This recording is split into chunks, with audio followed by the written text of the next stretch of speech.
What's up, chat? How we doing? Oh my gosh, it's finals time, baby. I'm actually feeling good. I feel very good, surprisingly.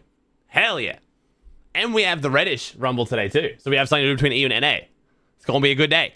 It's going to be a good day. Welcome in, chat. How is everyone? Looking like good finals, too. Get to see some of the... Ooh, Hari Cameo back to Uncon. Thank God. Well, they were con when I did my video, weren't they? I was like, I want to see how good Hari and Cameo are Uncon. Because them versus iDrop Marius has been, like, fun to watch. But also, like, I just want to see if they can top 3 Uncon. I think they can. But we'll see. Dam and Damas finally make a finals as well. Uncon Clausey, Sharkantini, one of the favorites. Vico Mali, I'm not going to gas them up. I've decided not gassing up them anymore. And Sky and Scroll, this is showing as uncontested. I know there's some kind of weird situation going on here, but that looks contested to me, but we'll see. Sky and Scroll uncontested as well, kind of. Chap and Flixie, get to see how they go now. Out of classified, was the off-spawn token worth the risk? Chino Pablo still conned, as always. Yapko Panza uncon, I think they're probably a top 5, honestly. We'll see how we go. I want to see how long Hallie and Ilusha last here before Shark and Teeny key them out. We'll see. Did Pixie Swizzy qual? They did not. No, Swizzy Pixie missed out. So we've got Badil Noah versus Akira Kurama. It should be a fun spawn fight to watch, though. Oh.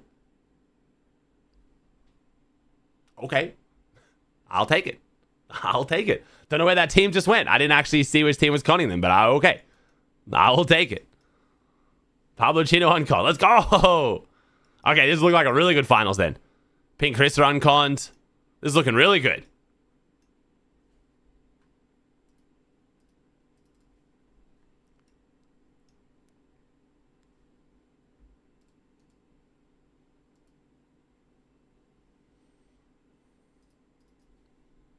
Who you got winning?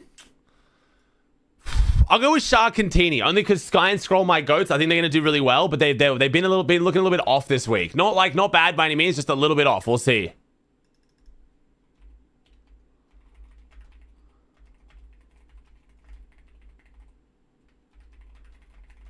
Oh my god, my bad tech issues is flowing over to Merits now. Merits having PC issues. Who's your dud Aussie? I don't do that, man. I think that's weird as fuck to like just pick out a team and say this shit. All these guys are considerably better than all of us in Fortnite. Okay, he's back. Never mind. Effexy and Della are back. And they're back. Shark wins for sure. Let's get a prediction going. Let's see what you guys think. I was going to ask what you guys think. Let's get a prediction going. Let's let you put your money where your mouth is. Yo, what's up, Scroll? Yo, chat, we just got done saying how Scroll's going to win this whole thing, right? Who places highest this game? No, I want you to win. I want you to win more than Shark and Teeny. You know this. Prove me wrong.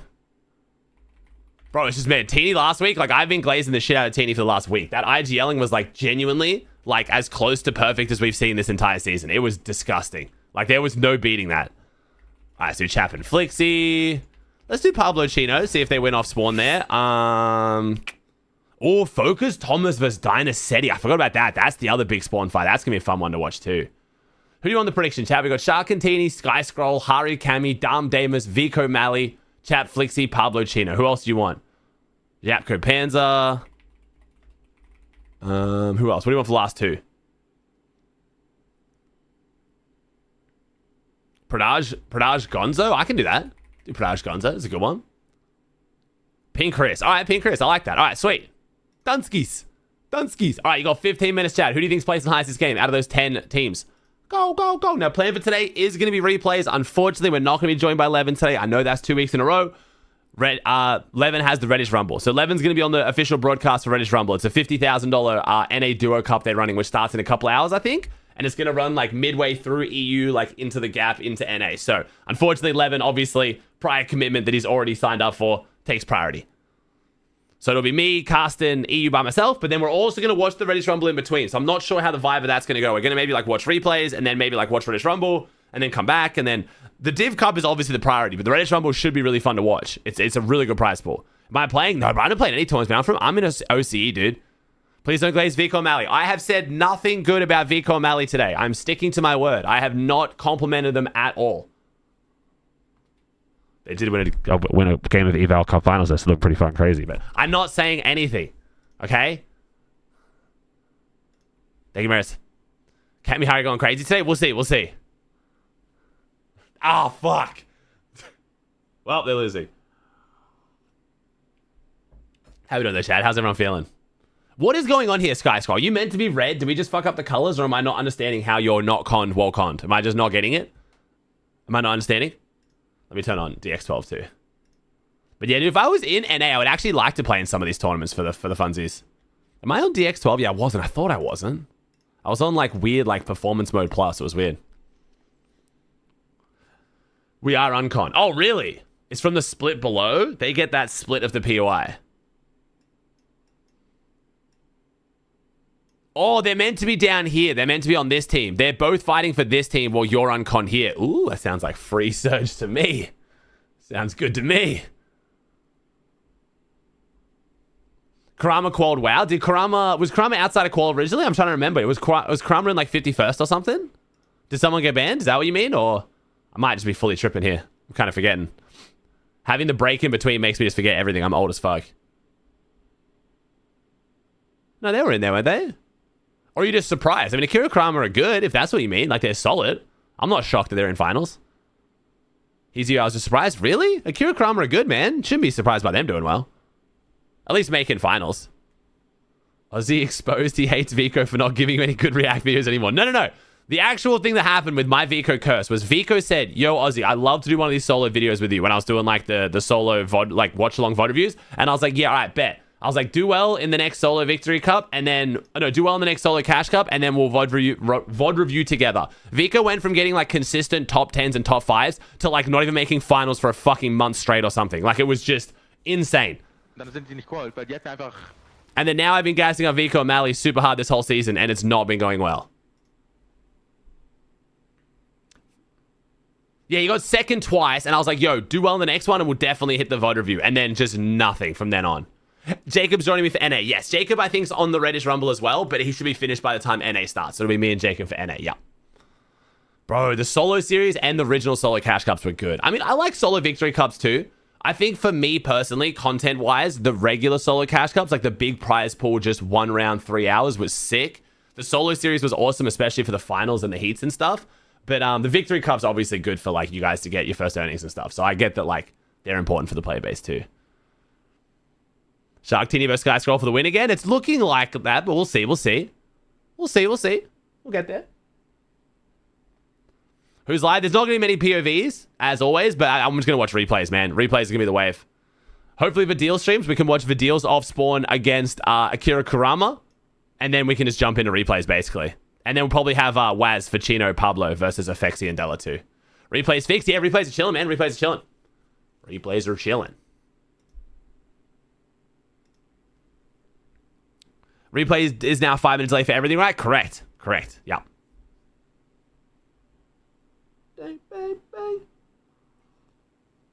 I got no sponsored content today. I got nothing crazy on. We're just chilling Fortnite all day. Fortnite. What you reading right now, Ozzy? I'm reading through The Prince of Thorns by Mark Lawrence, bro. Very good book. Very different. The main character is interesting. It's written from first-person perspective, but the main character is not a nice person. But it's very compelling. I would highly recommend it if you like fantasy. Really, really good world building as well. Prediction for top 5. I had them written down and then I deleted it. So I would say Shark Teeny, Sky Scroll, Hari Kami, Yapko Panzer. This is a tough one. Chap Flixie now unconned. Vico Mally, I want to gas them up, but I don't. Pablo Chino are now conned. What's your top 5, chat? See, Dom Damus, they're a big question mark, man. They're phenomenal. They've been phenomenal, but this season they've been shite. I'm sorry. I love them. I want them to go fucking crazy, but they've just not been good this season. Like, their placements just aren't there. But they looked really happy and very, like, fun and enjoying themselves on stream while qualling. So maybe they were just, like, not caring. I don't know. My top 4 is definitely Shark Teeny, Hari Kami, Sky Scroll, and Yapko Panzer. I think that's, like, the 4. The 5th is, like, Cringe Volko's solid. Dom Damus very solid. Vico Mally, obviously. They're a team that you could say good things about if you wanted to. Chap and Flixie, now uncontested. Pink Chris, yeah, we'll see. I don't know. It's a tough one, man. What's your guys' top 5, chat? Do you have my 4?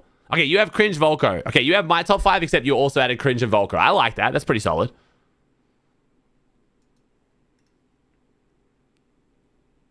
No, set lobby start at 10 past. Zayox, set lobby start at 10 past, dude.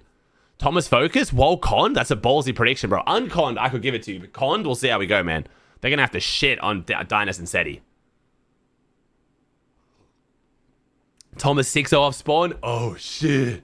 Oh, what the fuck is that? It's not joking. The goats. Do we still have... I just totally forgot today's the day we have Fred Oxy versus Peterbot. I actually forgot about that. Why the fuck would I want to look at Div 1 OC? There we go.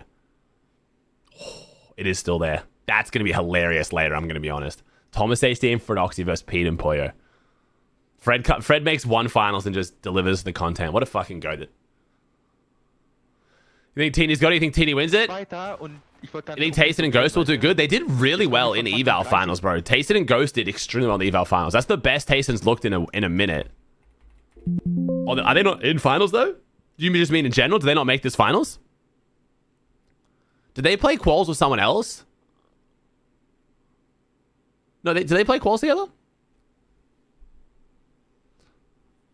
It's Ghost and Hyper. Oh, okay, so it's Ghost and Hyper for today, but then it's Tasted. Oh, it is Ghost and Hyper. But is this their last tournament together? Is this the last dance for them?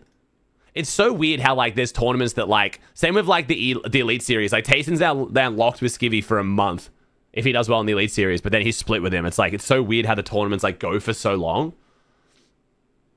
How good are CLIX and Higgs off spawn? I fixed my Twitch. Yo, let's go, Fran. Thanks for 2 years. Hey, Fran?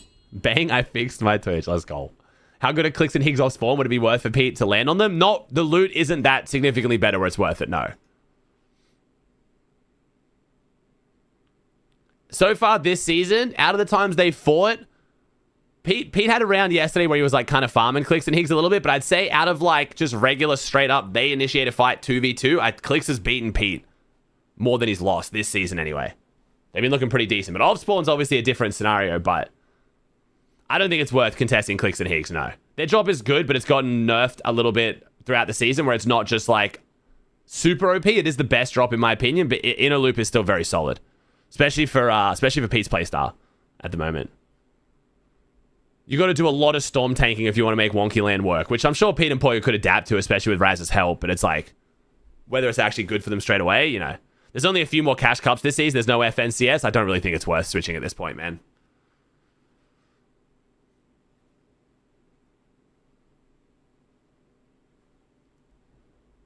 All right, let's get a chat. 4 minutes. Ooh, baby. Now, we are watching replays. Unfortunately, again, I'll say it again. No Levin today, only because he's got a prior broadcast. He's going to be on the Reddish Rumble, which starts like halfway through EU, so.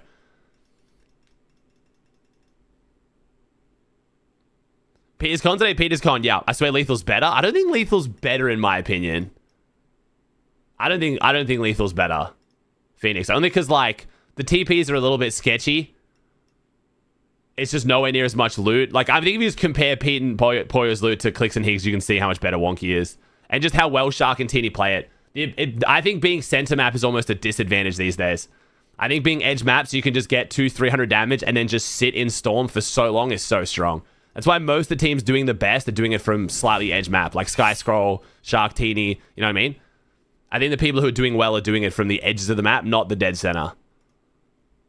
It's just, unless you like literally just build a metal box and just sit in it staring at walls, just the temptation to hit tags throughout the mid game is just like riskier than what it's worth sometimes. And then if teams are desperate for surge, they key you and like that can mess you up. Like even if you win the fight, you go like, it's just messy. Yeah, Jacob should still be here for NA later though. Yeah. Thank you, Spaz. Thank you, Tricks. Thank you, Cherry. Hey, come on. Was last week that bad, chat? Did you hate my solo casting that much last week? I thought it was pretty good. Obviously, I'm biased, but my voice is feeling good today, so I'll be fine. There are days where I'd wake up, like if I woke up and I'd be like, fuck, I wish Levin was here. But today I'm actually feeling good, so I'm fine. Honestly, with jumping between the Div Cup and the Reddish Rumble back and forward, it's actually really hard to manage that vibe with another person trying to cast. Much easier solo if I'm just like, oh shit, Reddish Rumble, oh fuck, oh, Never Lucky. My go, bro. Thank you for the 10 gift to Never Lucky. I appreciate you, man. Browns, Yanavu, Higgs Jr., Tetra, Wonders, Asak, Courtney, Papa Cow, Pixel, and Alex. Welcome. If you're in chat, give Never Lucky a big thank you. Thank you, Never Lucky. I appreciate you, bro. I can't really show you the fish tank. The lights are just turning on. The fishies are just waking up. You ready? Good morning, fishies. Oh yeah, you can kind of see it. It's a bit more reflective. The lights are still coming on. They're all waking up. They want food though. You ready? Watch my hand. Ooh. I am Aquaman. I am Aquaman. How your Preds look at Aussie? I mean, it should be alright. We'll see. We'll see. You park with the Prime 14. Think you did? Have you played CS and do you like it? I used to play CS when I was younger, man. When I was like, maybe like 12. I was quite good at CS. Wish this 7-8 weeks would hurry up. What, for your new fish tank? Yeah. Went snowboarding yesterday the first time. I was humbled. I picked up snowboarding quick, but only because I've surfed and skated my whole life. So it was like, it was kind of a natural progression. It's weird though, because surfing, you curve into the wave. Not like you kind of like, it's weird. The way you shift your pressure while surfing is the opposite of snowboarding, but picked it up quick enough. I really enjoy snowboarding though. I really, really enjoy it. There's just something so relaxing and peaceful about being on a slope. Especially if you go like to a not as popular ski slope. It's just like the snow dampens all the sound. It's like, I would say some of the most peaceful moments of my life have been while snowboarding. Even when you just stop on the slope and just chill. Nice ass view. It's pretty special, man. www. We don't have the best snowboarding here in Australia, unfortunately. New Zealand's fantastic, though. You can head over to New Zealand if you want really good snowboarding. Ever played Break Floor in CS? I did a little bit, Jake. I did a little bit, yeah. I did a lot of weird stuff in CS. One of my favorite game modes in CS was actually the OG Warcraft servers. They were so fun. When you'd have like abilities and shit, and you have to level them up. That shit was actually so gas. All right, chat. Who am I watching here? Who else have we got? I've got 6 POVs, but there's definitely more than this. Anyone else live I don't have, chat? I got Nikov, Waz, Vidil, Rabbit, Pradaj, and Kurama. Now, I am going to be in replays, but just for the off spawns, it'd be nice to have both. I think you send with the Prime for 11. Think you did? Caught a yellowtail like kingies, Isa? Yeah, I've caught like probably maybe like 8 kingies this season, bro. Only like 2 or 3 just on legal. No big kingies because I can't go outside off the headlands, and in the actual estuary is like mostly just rats. But it's been fun. If next season I have my new boat, I'll be able to like go out and like probably target some bigger ones. Oh my god, yes, Deluxe. Holy shit, you know. Warcraft 3 mode was so fun. Radion's live? All right, nice. Thank you. Or Prism just went live. What's Radion? It's like with a 3, isn't it? It's like RAD3ON or some shit, isn't it? Yeah, there it is. Nice. Maris, you wanted to make like a 11... Let me see if he's there.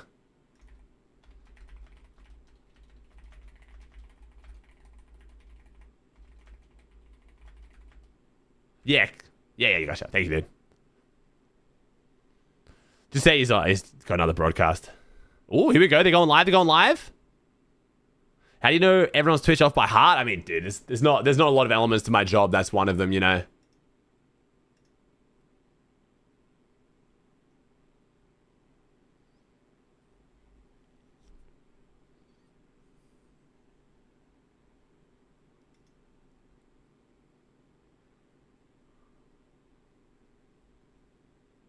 Thank you, Infamous with the Prime for 3. Thank you, dude.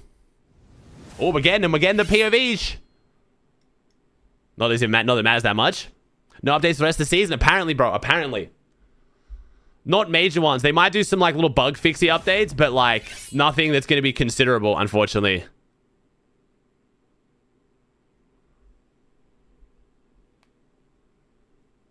Is there a reason they say the cup starts at a certain time, but actually starts 10 minutes after that? Why not put the timer starts? Set lobbies always start at 10 past, bro. Like, literally always. Like, everyone knows. Well, almost everyone knows.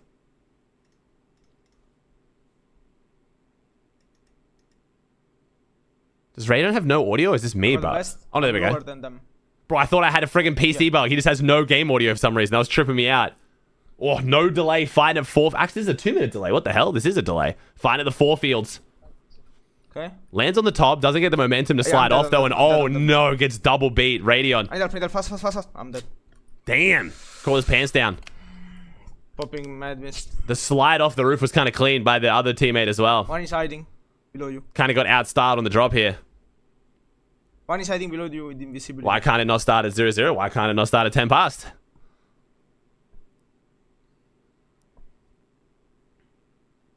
What's up, Draco? Alright, I want to make sure I don't miss the Vidil fight. Here we go. Okay, Vidil versus Kurama. This is the fun one. This is the fun one. So the good small fights we have to watch today is Vidil versus Kurama over at Labs because Swizzy didn't qual. And then we've also got Thomas HD versus Seti over at Riptides. Thank you, Dakro with the Prime.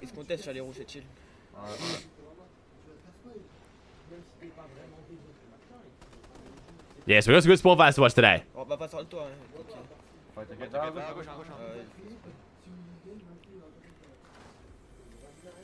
All right, they're going north and south. They're splitting north and south. They are. Okay, they're splitting north and... Oh, wait, actually, no. Wait. Never mind. Vidil's like pretty far over. As I say, Vidil's cut off most of their loot. Based on these jobs, Noah and Vidil should get more loot, but I think Akira Kurama can go below, underneath. And that can cause issues. This might actually be a split, I'm going to be honest. With the way they've dropped this, Akira Kurama go underneath, which they're doing right now. Loot this up. Noah and Vidil get north side.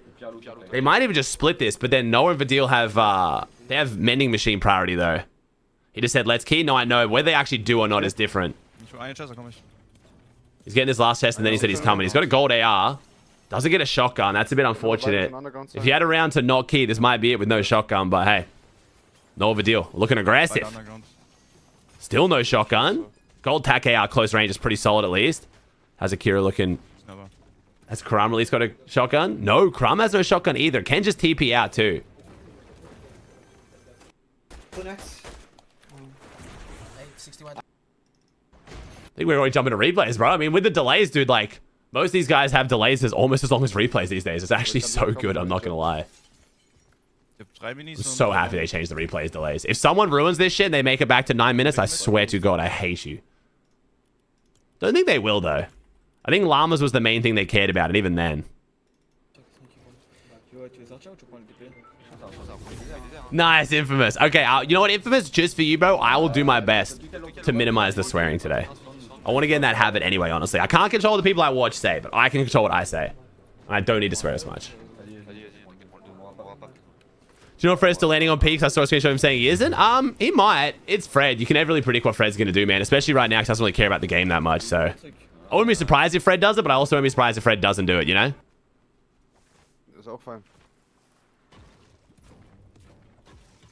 Didn't Kurama call FNCS on console once? No, that was Akira, his teammate, and Skyjump. They managed to make EU grands on double console. It was kind of crazy. That was an insane time. But no, I believe Kurama used to be console, but since placing on PC, like since placing in tournaments you've been paying attention to, I think he's been PC the whole time. Oh, nice. I got you, Jack. I'll do my best with the casting today. Jack Jr., that's a sick name. People got kicked out? Oh, no. Well, we'll see how that goes then. All right. Let's get it, baby. Are they both controlled? They are. Kira Kurama is double controller, yeah. Grass is also live. You want to add him? I will add him, but like I said, I'm watching mostly replays today, bro. All these guys have, like, almost the length of replays as the delay anyway, so one sec. Missed a number there. Nice. Thank you, though. All right, let's get it. Now, first spawn fight that I want to watch anyway. Thomas HD and Focus versus Seti and Dynus. Seti's been a little bit quiet so far this season. And I don't know if we're going to get a big performance going up against Thomas and Focus. They're looking pretty primed up right now, but we will see. We will see.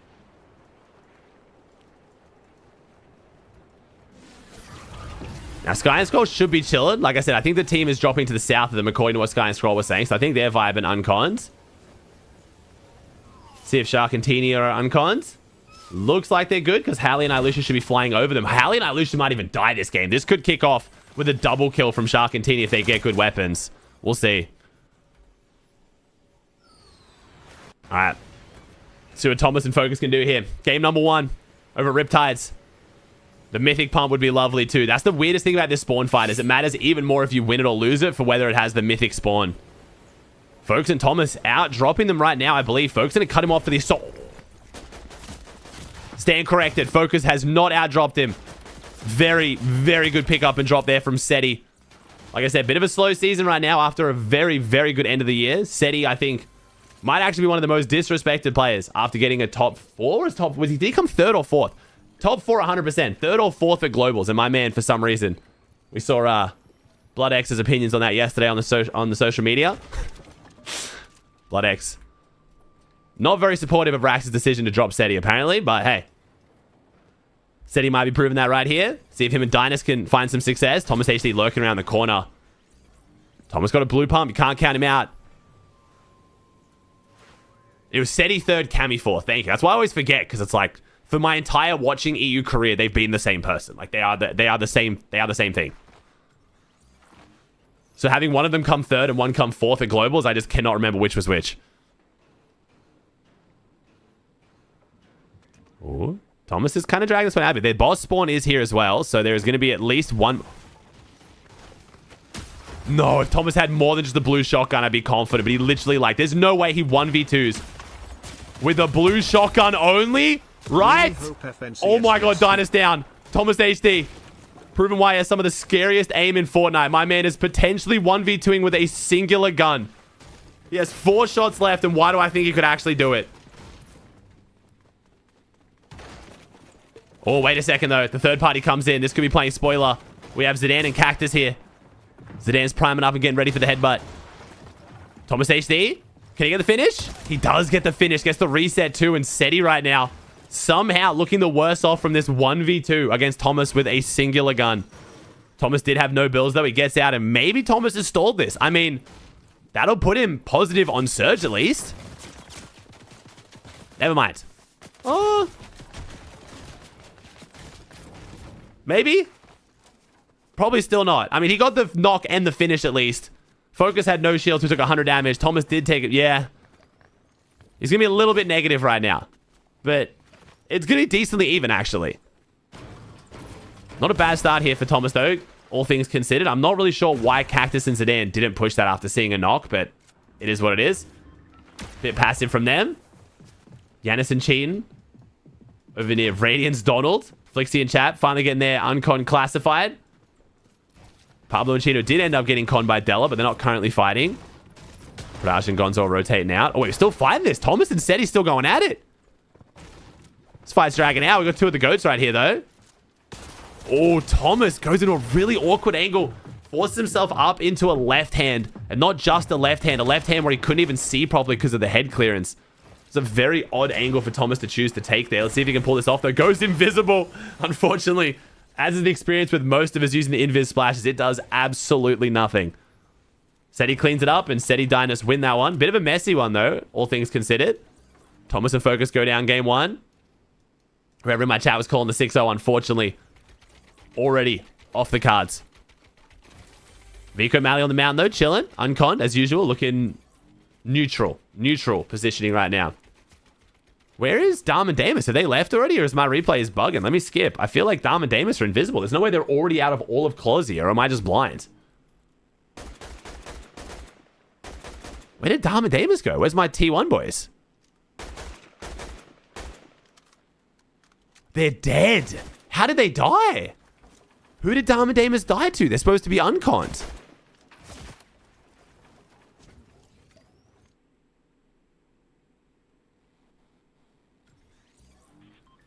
No, Damus didn't load in. Dom was solo. Dom loads in as a solo. Tries to make a play onto Vico, it looks like. And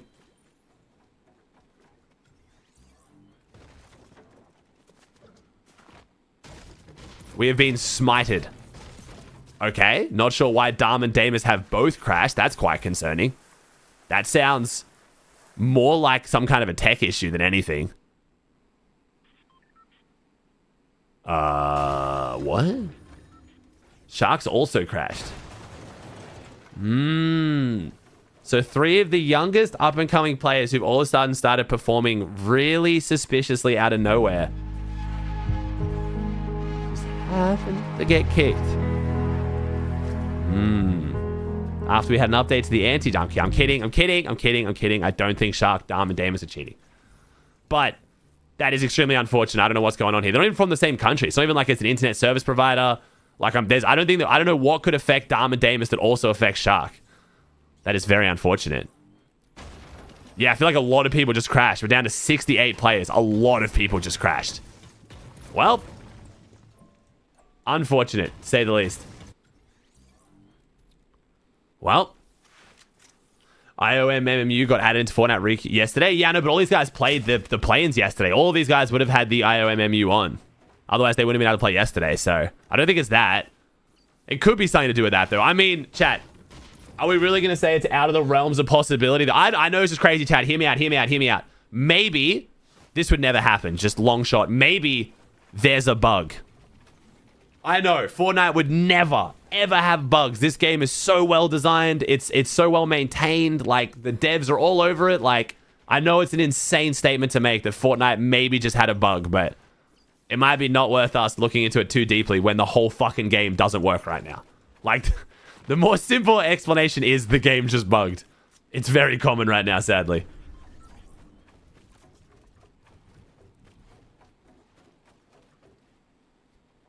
I know. Insane statement by me. The Fortnite might have a bug.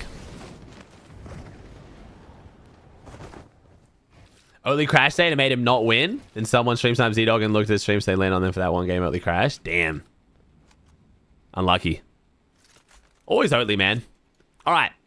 Let's see who's doing the best on kills right now. Sinet and Gearass with 3 kills at a tip top.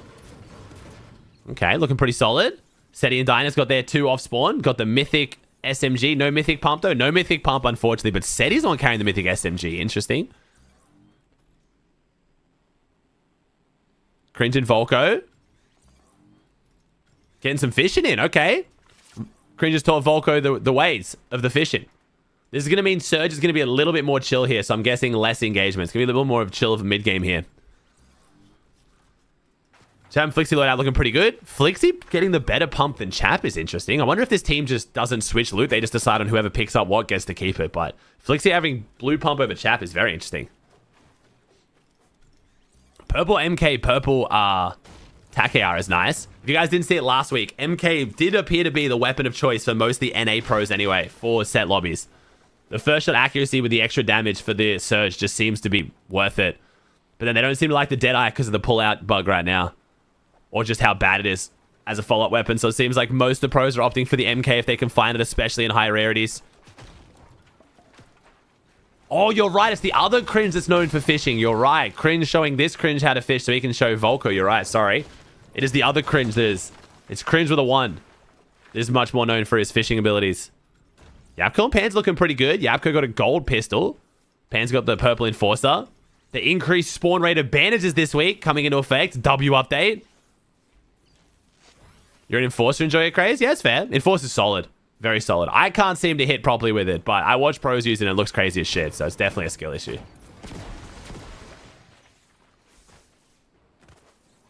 I saw Panzer commenting on like 20 Geometry Dash TikToks today, but I love Panzer, man. He's such a funny guy.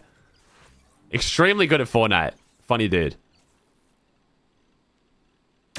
Did Mumsy and Sato Conchap? They're not in this finals, but they have officially left the drop. They left the drop in opens. Yapko gets a bit of damage here on a Robin. So we got Robin and... Oh, wait. Robin's teammate right now. I forget who it is. Oh, Ankado getting pressured heavily right now. Panzer hits him hard. Despite being a Geometry Dash fiend right now, I guess Panzer still got it. Need Borsec with the 2 on these, dude. Need Borsec. They give Monero, Cadillac, Fez, Tay, Matter. Thanks for sub chat. Appreciate your Dacro. Panzer's got that 1 bandage left. 3 makers, though. They should be chilling. Right now, it looks like they're doing very well in Surge. They're taking the mending machine priority, which is smart. That's going to be what this team's fighting for mostly. Probably running out of white heals. Let me check. Oh, no. 2 makers. Just used 1 as well. They just seem to be wanting to take the fight for the sake of taking the fight, I guess. Maybe the Surge isn't looking too great. They're just going to roll the dice. See if they can get as much Surge as they need here. And jumps into the box. Yapko with the pre-fire. Anko could win this with a good follow-up. But no, Panzer's there to back him up. Yapko and Panzer draw first blood. Their first 4 points of the tournament. The pistol follow-up's usually going to be... Oh, Bevies. This is a lurk. Bevies and Fastrokey coming in... I was going to say coming in hot. Coming in slow. But slow is often good. Oh, this is a really good lurk. Surely this works. There's no way they don't find some good damage from this. Surely, right? Bevies is dropping back. Panzer and Yapko... I think unluckily for Bevies here, Panzer and Yapko are a little bit oh, he saw him. Panzer and Yapko were suspicious of the solo. I don't think they had any clue that a duo pushed up on them, but I think they know because of the one Elam there was a solo lurking. And while they were being cautious of him, they've spotted the duo. That was very fortunate for them. Bevies almost gets a beautiful lurk play. Has to give it up. Sky and Scroll with the Sky Scroll Classic right now, still inside Battlewood. This is their chance to put some points on the board. Shark has crashed early this game, along with a whole bunch of other players. So Sky and Scroll got to use this opportunity to try and put points on the board as a full duo now. They're doing well here. They got a mid-map zone pull, still sitting inside Battlewood. They got their 6 med kits. They're happy to stay here for as long as they need. Wait until half-half usually and then just fly straight in. If they get a south pull half-half, could be even nicer for them. Meanwhile, Teeny, still doing it as a solo though. He's somewhere around here, I'm pretty sure. Unless I'm mistaken and he died.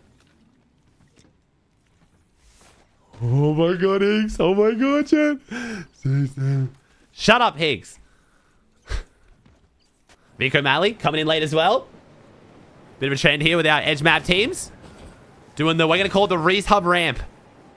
Even though Reese Hub only picked it up because Vico Malley do it. But if you're a Reese Hub YouTube enjoyer, which you all should be, you know what's happened here with Vico Malley. We have built the stairway to heaven off our mountain and we are just flying straight in. All we do, get a somewhat south pull here on the half-half for Sky and Scroll. But with this meta, normally in most metas, you would imagine there'd be no one in here. We already have one team in there, so it might not be as free for them to make their way in. This congested edge over here now is going to be a bit interesting for Dandapuzo Upper to make their way through. Casper and Prism getting forward. Quite a few players on the edge here. Oh, Prism takes some big damage off the hill. Not sure who that was at the hands of.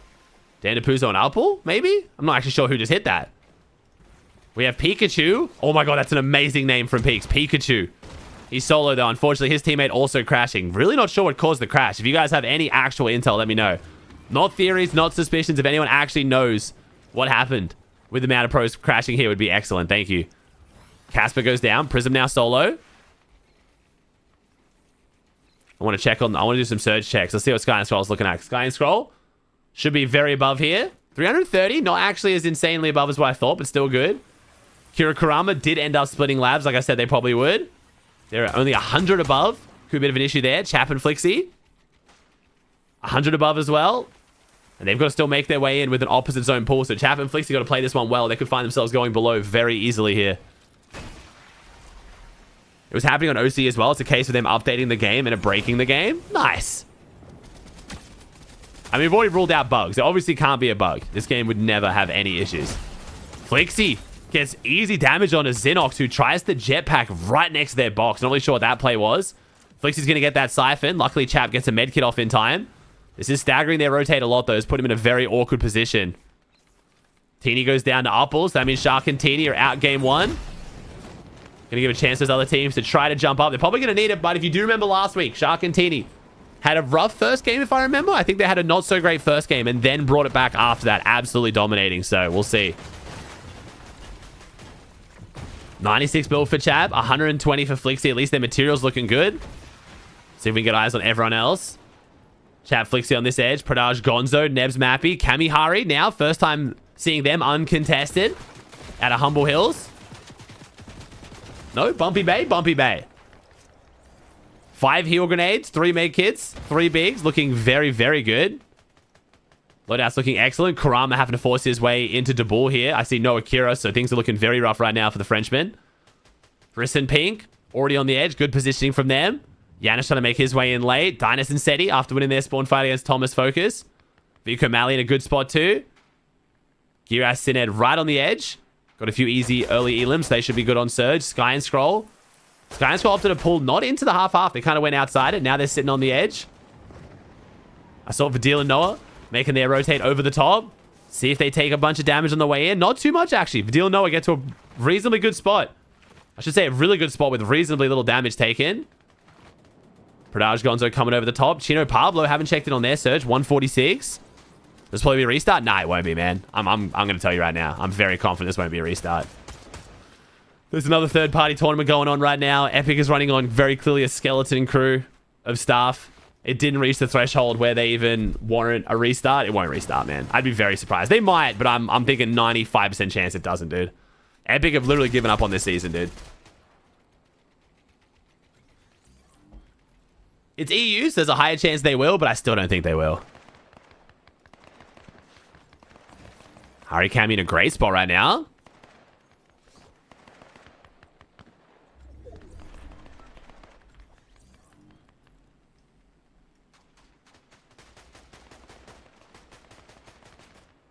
Cringe and Volko pull a great zone. Only team to get even close to this zone. No one actually got it. Oh my god, we have Surge bases back. Let's go. Surge trade towers. Nah, I'm pretty sure that's actually just Sky and Scroll. And they just fly off it. Speaking of Sky and Scroll, beautiful spot for them right now. They're looking excellent. Cheatin' and Yanis down here next to Cringe and Volko.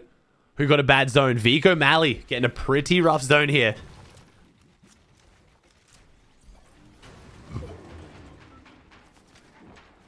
Exclamation mark song always works. Yeah, so we got that command working again, bro.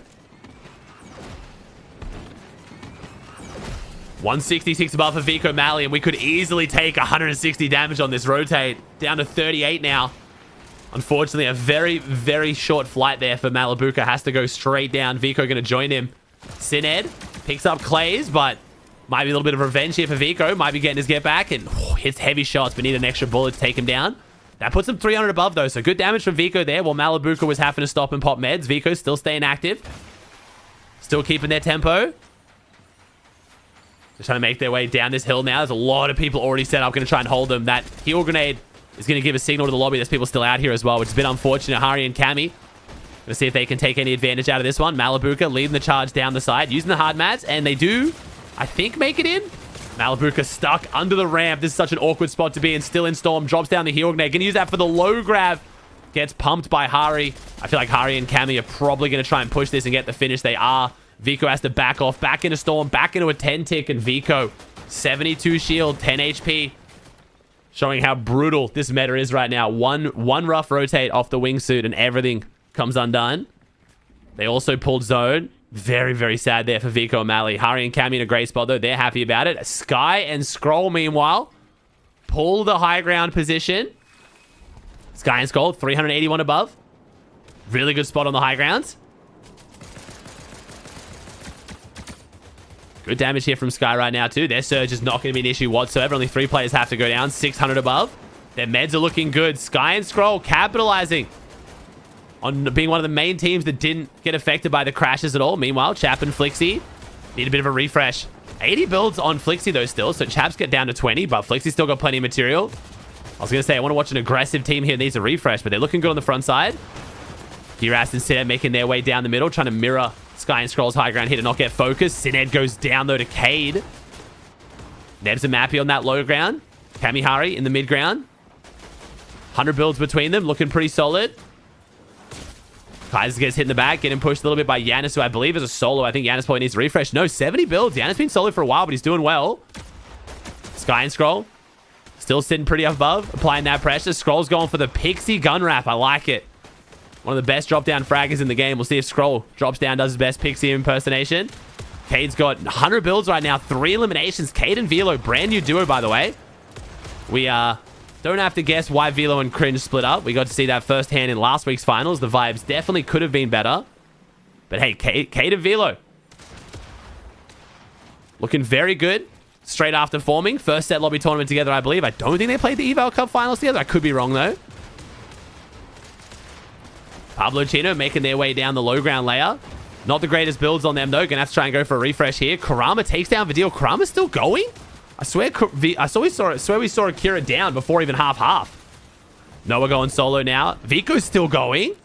Oh no, Karama and Akira up, so I couldn't see where Akira was. He must have just been different on the rotate. My man was just split on the rotate. They are still a duo. Gonzo Pradaj making this endgame too. Akira versus Fishy on the low ground. Akira pushes him off. Keeps their space. Really good spot for them. Dabul, though. Dabul and Rad has 3 builds between them. Storm Sickness as well. It's desperation time here for Dabul. Takes down Fishy. 16 teams now. Vico goes down to Nebs. Noah falls. Our solos are getting picked up. Getting a bit of placement, but unfortunately, most of them not cracking their way inside the top 10 as Flixie and Chap have taken the high ground off Sky and Scroll. Not sure what happened here. Is Sky and Scroll down? They might have fallen. I'm not actually sure, honestly. I can't see them on the leaderboard, and I don't see them... Oh, I do see them down below. Sky and Scroll still up, so they gave up the high ground. Maybe ran out of material. Sky takes down Hari, but he falls in the process. Scroll now solo on the low ground. They couldn't hold that high ground.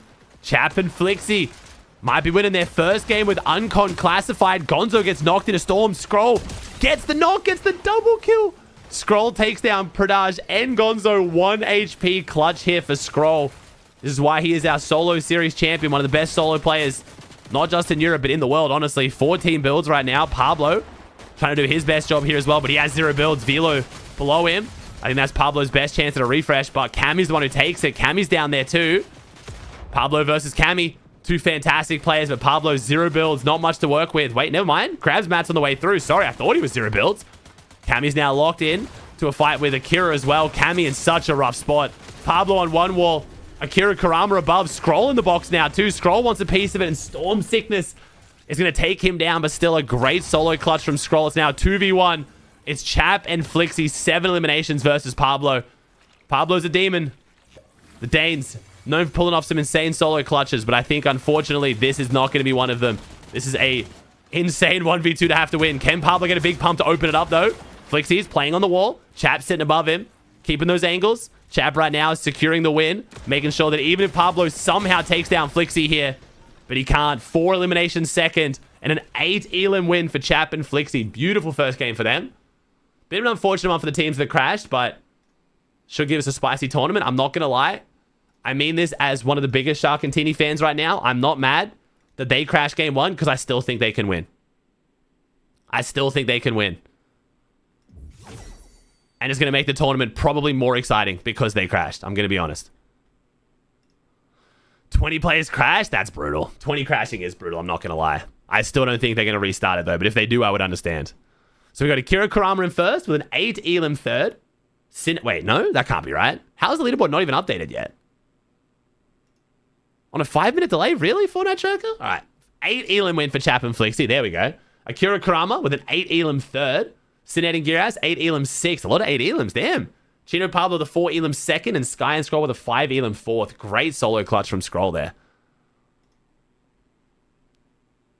Did you hear that FNCS is going to be in Paris? What is not going to be in Paris? What FNCS? What do you mean, bro?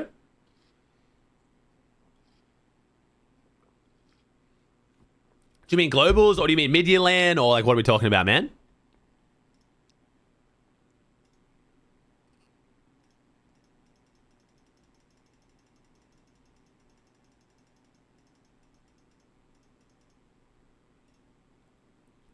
The global LAN? I mean, yeah. I mean, I did know that, but not really that surprising. All right. I'd rather find out where it is, not where it isn't. Who's the IGL? Sky and Scroll? Ah, Sky is. Sky's the IGL. Weil wir können ja easy töten, die sind ja nicht so gut. Yeah, I care more about where the Summit 1 is, I'm going to be honest. Wherever Summit 1 is means a lot more right now, being like right around the corner. Ja, Midgame war okay, also, oder nicht, was heißt okay? War gut, dafür für unseren Zone-RNG-Shit. Bro, wir landen mit Zone, wir werden eigentlich... Now, are we actually going to fight? Last game, we did not fight. And it seems to have kind of gone their way. I think it seemed pretty decent for them. Soll ich hier gehen? Ja, versucht, muss auf jeden Fall die Waffe, glaube ich, mir gehen, weil versucht, Dings... Willst du die Waffe? Ich Who's the deal playing with? Noah. Ja. Noah never did. Ist auf dem Dach gelandet. Ooh, good damage. There we go. Noah Vidil. Hier instant hin. Drawing first blood. Teammate ist da fast beim Eingang gelandet bei den 3 Bears. Didn't get a shotgun last game. Got a shotgun this game. That could help them a lot. Don't know if this is Akira Karama. We'll see which one it is. Ooh, sneaky. Where are they going? Behind the rock? Sieh den Buddy nicht. Ooh, he's vanished. Also der Typ. My man is a magician. Actually, where the fuck did he go? Genuinely. What? Wait, what? Where actually has he gone? Hello? Warte, komm mit mir. Where has he gone? Nicht oder so? Hier bin ich. Well, that's kind of... I mean... Ja.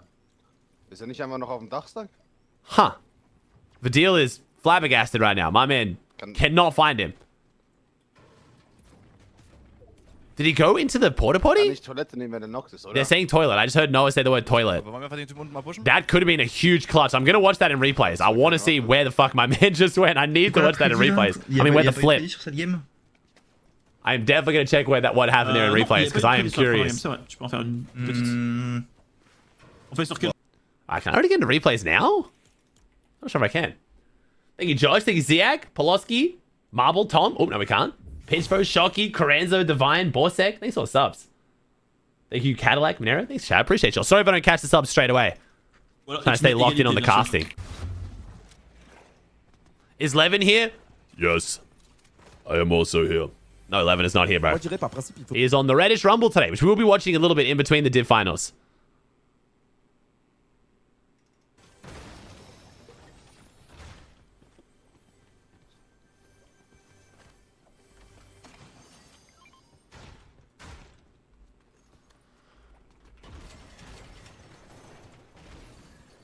Like Epic or the Prime? Bombe, 2 Max. Ja, ich hab einen B. Snake Tube. Honestly, it is what it is, bro. It's all good. We don't need him. Nah, he already had the Reddish Rumble locked in, man. I think we both just forgot that it was on today. We'll have Jacob for NA, though. I think Jacob's also going to be in the Reddish Rumble, but it should definitely be finished before NA, so.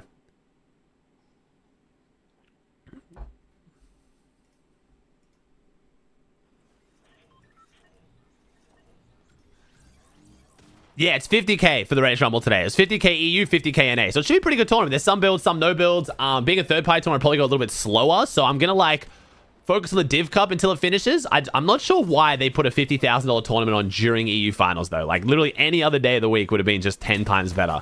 Just saying, but we'll still give it a geese as well, and then we'll definitely be able to watch the finish of it.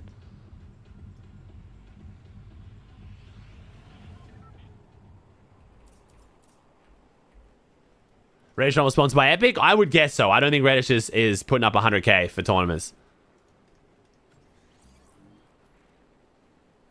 All right, Thomas Focus. Let's see. Thomas Focus. Losing game 1. Thomas almost clutched it up after Focus got beat for the gun and went down. See what the Virtus Pro duo can do here.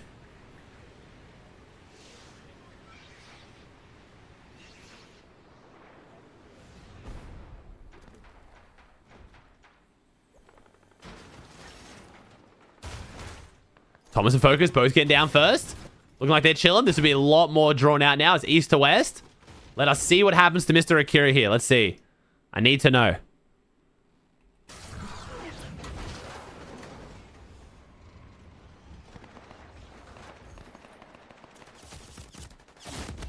Akira goes down. Where does he go? Where does he go?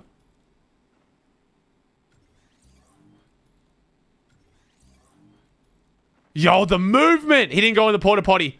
He just hit the dash. Oh, clean movement from Akira.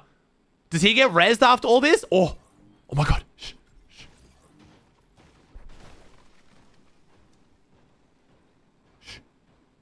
Shut the fuck up. Oh my god. Run, Akira. Can Akrama come res him? He's got what, like, he's got like 22 seconds to come find him. Does he get rezzed? No, I don't think he gets rezzed. No. Wait. No. Damn. He denied it for as long as he could, though. Respectable. Respectable. Are we fighting back over here? Not yet.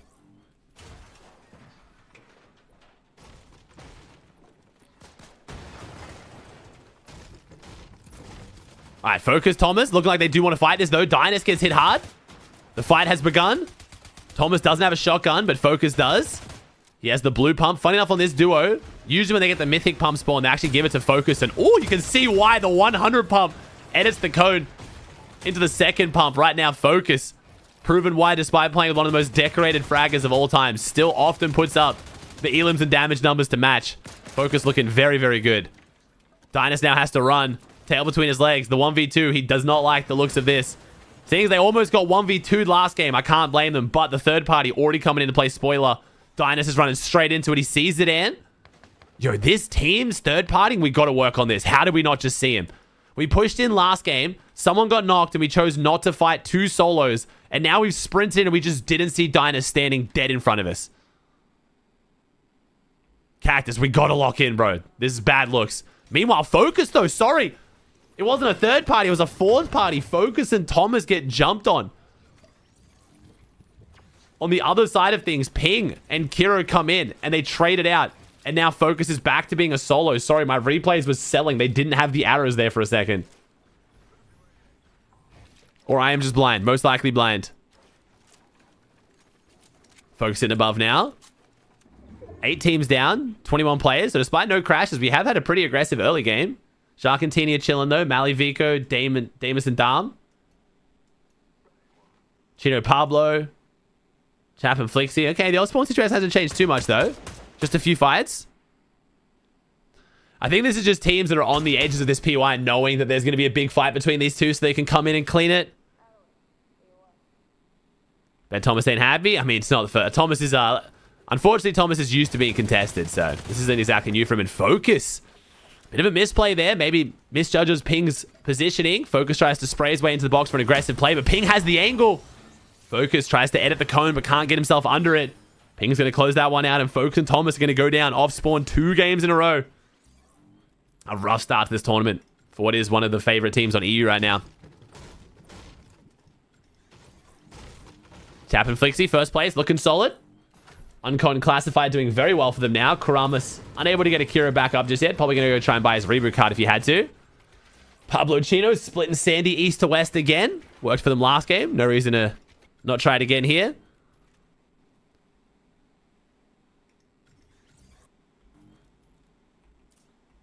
I was about to panic there. I was about to get a little bit worried. Replays, shitting his pants a little bit. Nothing new though. Hallie and Ilusha pushing into tip top.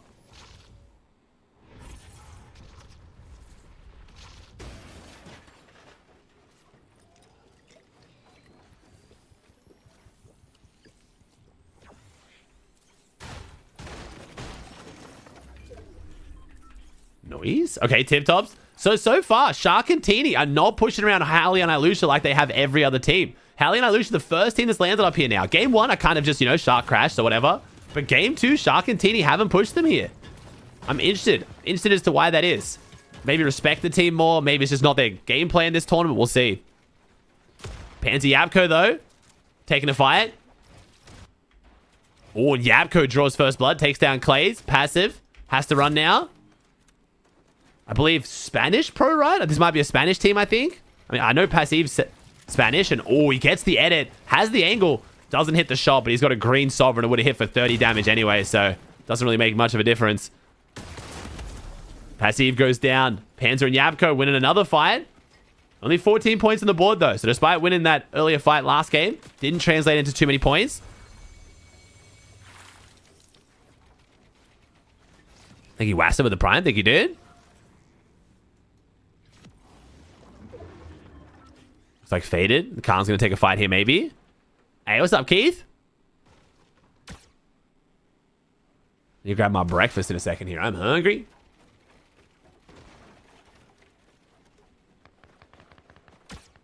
They're saying 35% lobby crash. I mean, I was pretty sure, man. Like I said, if you ever watched my last night's YouTube video, I would go watch it. But I'm essentially of the opinion that I think Fortnite has given up on this season. Like, I genuinely think they're just, like, going to put as little effort into it as humanly possible to just keep it running to the point where it's not completely broken. Like, if it functions at all, it's good enough. And then just they're putting all of their resources into next season.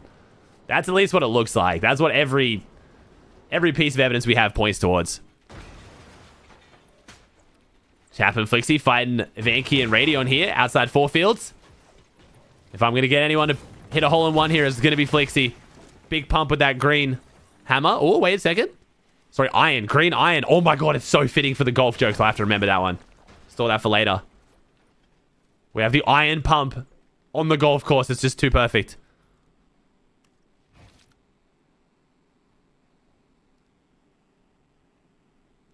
That's honestly, you're not even wrong. I keep forgetting that too. Evan has had to travel to RLCS for the Rocket League tournament. So we have no Evan in the office, and again, everything just breaks. Like it's just too it's insane at this point. It might turn out that I know nothing and I'm just crediting Evan for way too much, but you can literally tell when that dude is not in the office. As soon as he has any other focus, the game is just something breaks every time. Where's Shark at right now? Okay, Shark and Teeny playing a very different strategy right now at a wonky land. If you guys missed it, game 1, unfortunately, over 20 of our pros crashed. So Shark being one of them. Teeny got a 4-point game, but looking good to try and make a bit of a comeback here in game 2. So many Surge bases this finals? Yeah. Can't trade Surge, but it's still good to get an early position and try and tag people on rotates and then just sit in your box and not peek them. Thank you, Pyro, with the tier 1 for 3.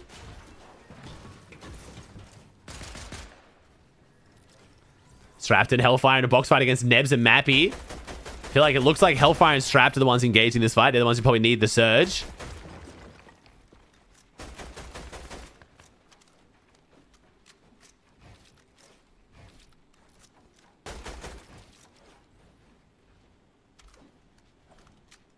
Very passive start here on EU. Extremely passive start, actually. Hellfire and Strap going to disengage from this one. Decide that the box fight's not their way to get their Surge. Down to 35 builds, though. Less than 35 builds. It's looking rough.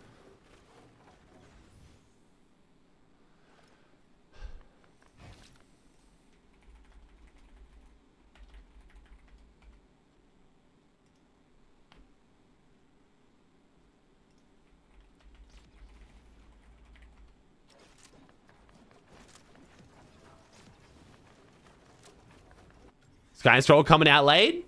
In Storm still. Purple pistol, blue pump. Green AR, green pump. Not bad. Already got the pistol, which means their surge is looking pretty solid. The ammo not looking the greatest on Scroll. They could try and buy some here depending on the vending machine. Got the one Fizzberry, though, on top of the 3 Fizzberry grenades. So, interesting if they chose to run the Fizzberry jar. I feel like out of Uncon North Battlewood, they would have actually got enough grenades to run them if they wanted to. I think they've chose to run the Fizzberry jar here. They might be about to tap for the rotates because they're confident with the 3, they're already fine. Gonna either buy some patch-ups or some med kits here to stagger in Storm. Sky Scroll sticking their usual strats. Chap and Flixie have alphaed up the mending machine over near 4 fields. It's a good spot for them, actually. Looks like Akira was able to get back up in this game. Loadout's not looking too hot for it, though. They had to rotate very far south. They went from Lethal Labs all the way down to Classified Canyon just to get Akira back in the game, so that could cost them a lot of tempo. We'll see.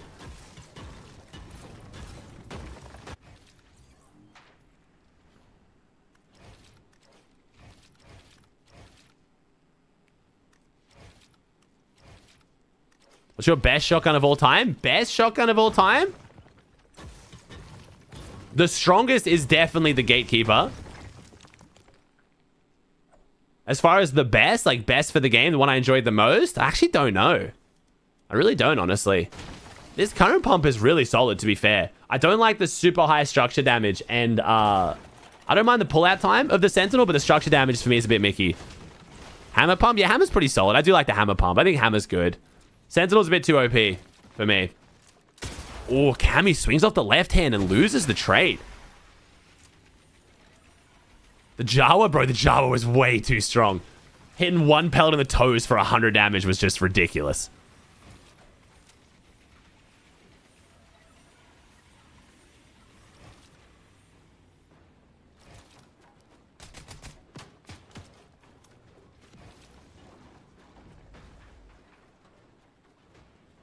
Kamihari chilling though. Still looking good.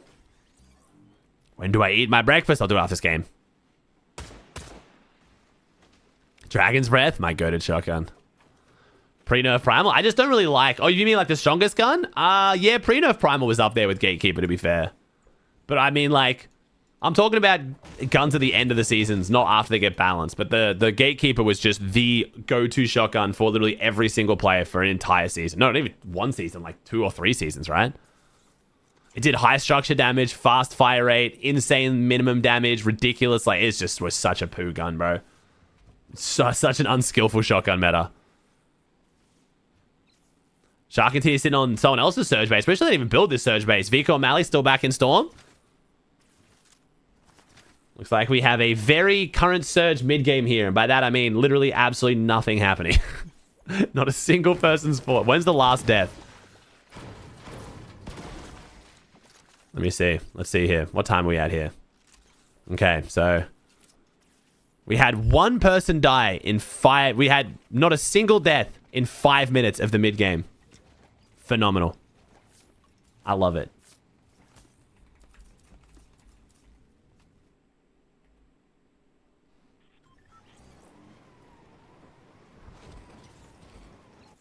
Alright, Tab and Flixie now, making their way into the half-half pool. This should be good for Yapko Panzer. It is. Dharma Damus on the edge of it. Vico and Mally trying to make their way in too.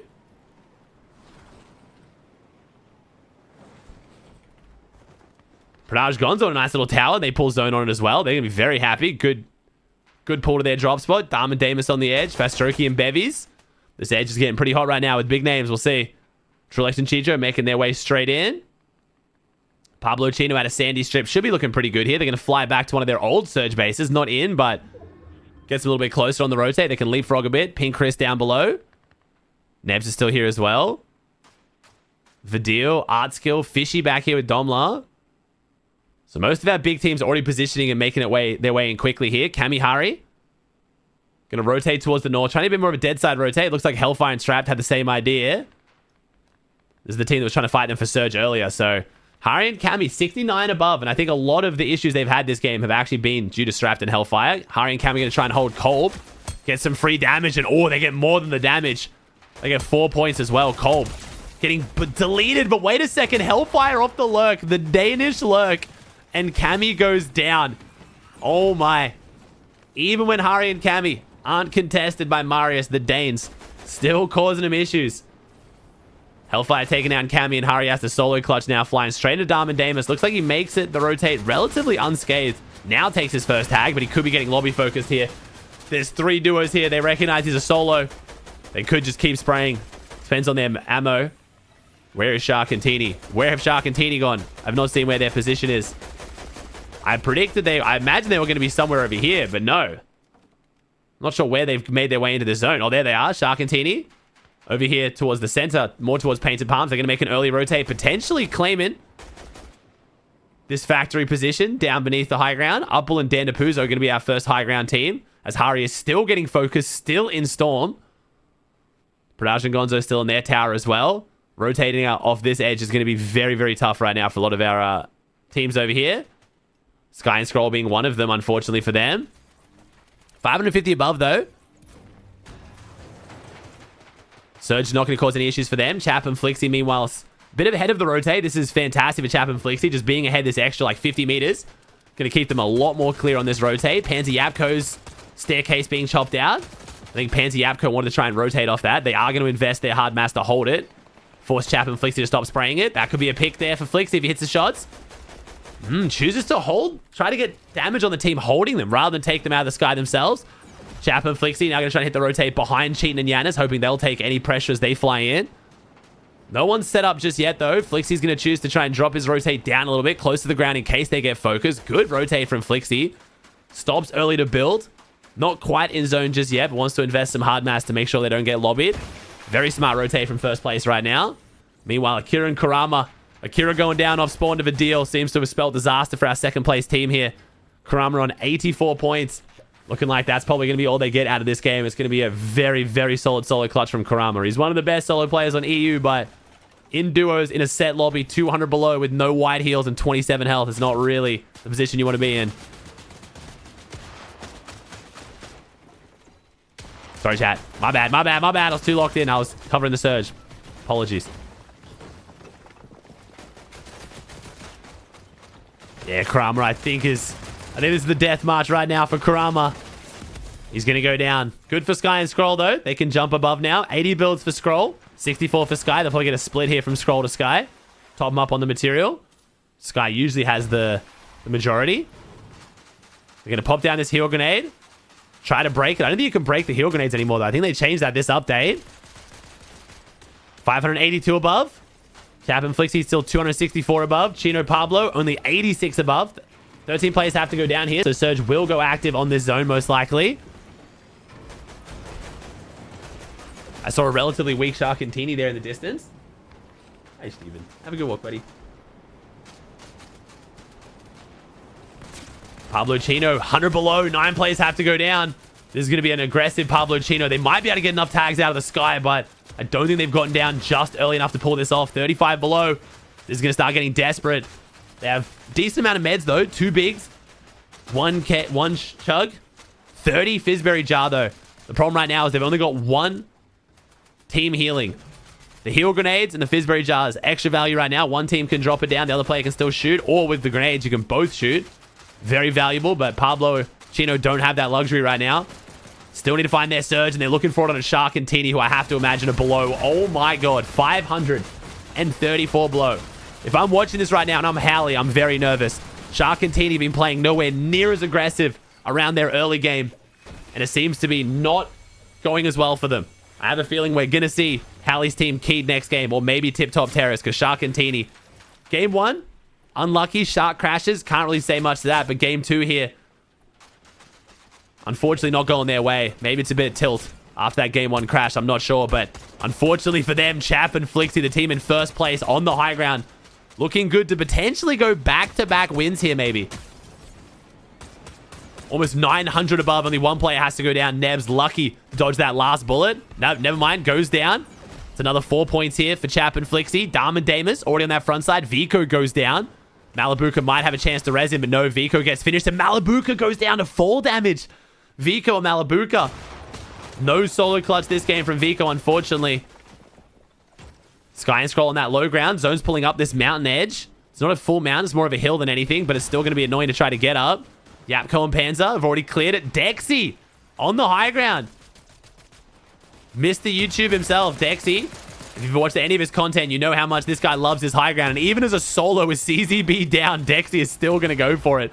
How long can he hold it for, though? 28 builds.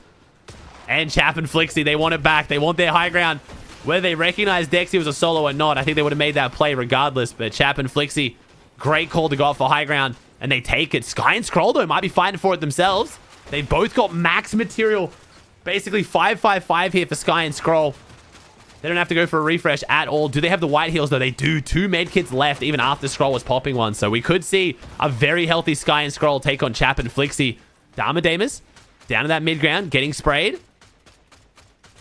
Chino and Pablo here on the low ground as well. 2 eliminations. They survived their battles with Surge this game. 15 teams, 26 players. There are a few solos going in this lobby. Chino takes a fair bit of damage to claim this front side. One Siphon will be looking good, though. Gonzo falls to Snoz. He's got 2 heal grenades. Fizzberry could help them a little bit, especially if this zone pulls up. They're in an awkward spot right now. If this zone pulls southeast, it's going to cause them some issues. They're going to have to pop the Fizzberry and rotate quickly. It does go straight south. Pinned up against the wall. They might be able to rotate around the side, but this was a very bad... Oh, never mind. It does rotate around the hill. Very, very fortunate for them. Howley, 7 HP. I was about to say, he doesn't have a duo. He was rotating behind Chino there. Almost an acting like Tommy moment. Chino almost gets caught off guard. Vidil, still here in the mid ground. Darm and Damas on the front side. One of the first finals we've seen this duo in. A lot of pressure on them coming into this season. And so far, it seems like they've been feeling it. Signed a T1. One of the most legendary orgs in the world. Haven't really been able to deliver the performances just yet. Would love to see them pop off today. Vidil goes down. Panzer also falls. Cringe and Volko still in this one as well. Sky and Scroll, 5 eliminations. And do we still have first place on the high ground? We do. Chap and Flixie, 70 and 40 builds. Looking very, very good on the high ground. This could be back-to-back wins. Yanis and Cheaton, 4 elims down below. Make it 5. Bevies goes down. Pablo and Cheaton are on that low ground. I think they're going to be looking for a refresh. Dandapuzo Uppel. Pablo Chino, 18 builds. Shotguns out. We could have a Danish fight here on the low ground as Scroll goes down to Uppel. Sky's there as a solo. Pablo pushing on to Yapko. Can Yapko 1v2 them? He can't. He's going to disengage. Push away. Create some more space. Chino goes down to Fastroki. Pablo watching him through the flat, and unfortunately he could see him, but he couldn't shoot him until the builds break. Fastroki gives him enough time to respond. Chap and Flixie only got 3 eliminations up here, though, so they're getting great placement, but the elims aren't quite there. Yapko tries to bait out the Yanis pump with the reset. Yanis doesn't fall for it, but Yapko's going to take him down regardless. Dandapuzo, Uppel, been biding their time throughout this mid-ground. But soon they're going to have to try and go for a refresh. Oh, never mind. Don't need a refresh. Their mats are amazing. For only 2 elims, they've managed their material extremely well here. Sky, it's his turn to solo clutch. We've had eyes on Scroll as a solo player so far this season. Outperformed Sky in the solo series. But hey, Sky, proven he's still got it as a solo too. 5 teams, 7 players, lots of solos. Sky needs to pick one of them up here for the refresh. Chap and Flixie on high ground is probably not going to be his easiest target. Sky drops down. Goes through the heal grenade. Gets a bit of value out of it, but no, gets hit by both players. Chap and Fastroki both hitting big pumps onto him. Uppel and Dandapuzo on that low ground. It's a 2v2. Can Chap and Flixie get back-to-back wins here to open up the finals? Finally uncontested. And looks like they're finally thriving, but Flixie gets hit hard. Chap going down to Storm right now, only 30 HP. Chap and Flixie almost losing this one, but never mind. Flixie hits the pump on the high ground, drops down for the fadeaway. Gets the 6th elimination win by finishing off Dandapuzo. Fantastic start here for Chap and Flixie. The not resistance base. Uncon classified canyon. Almost said it. Going very well here for the duo. If you guys don't know the backstory there, Mumsy and Sato, after coming last place last week, decided to do an off-spawn token against Chap and Flixie for the drop spot. And they ended up losing it. Mumsy Sato had to leave. Didn't make this finals, but they did respect the off-spawn token. They ended up leaving the drop. And since then, Chap and Flixie have been looking very, very good, honestly. They've been looking very good. Thank you, AZ. Thank you, Pyro. Wassimo, Seal. Thanks for sub chat. Appreciate you all. Again, sorry I can't read them during the games. I apologize. I was very locked in on the casting.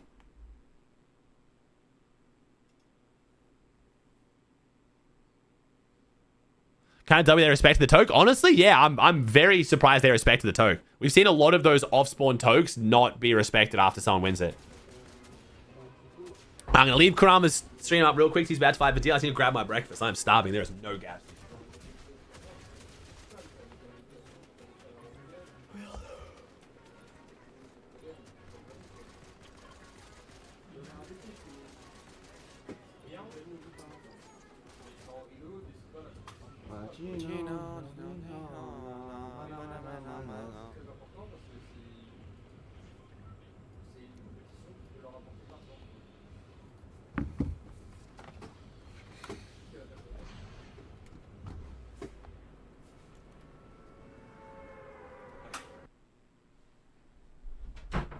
All right. Oh, what? Oh, there we go. Good. Okay. Aussie comes back with extremely large bowl of cereal. Psh, homie does not know me at all. There is almost nothing with me as a creator that you can predict with more certainty than my breakfast. Come on, chat, tell him. This guy just doesn't know. It's all good, though. I'm not even going to show you what it is. It is literally the most consistent aspect of my entire life, is what I eat for breakfast. Sad as that is. It's always my overnight oats. Don't know if I should be proud of that, but hey, we're down another kilo this week. 2.2 pounds down again. The body fat is dropping.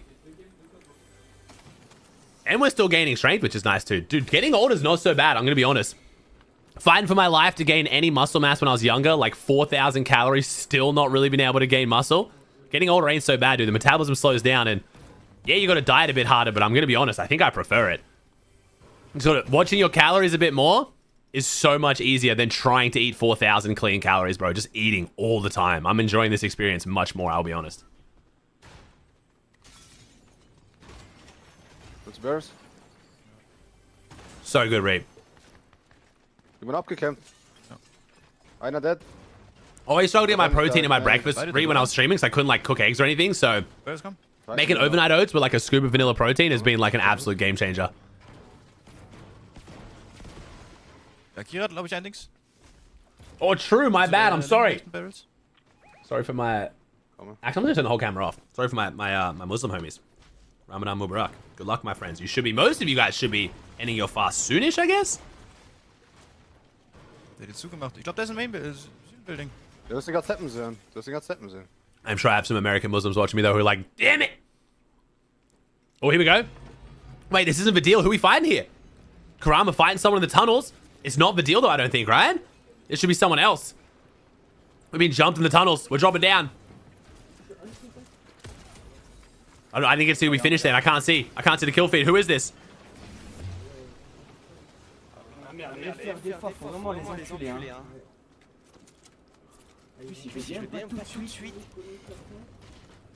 What's overnight oats? It is oats that you make the night before and then leave in the fridge, so like the oats absorb all the milk and everything and make it really soft and nice.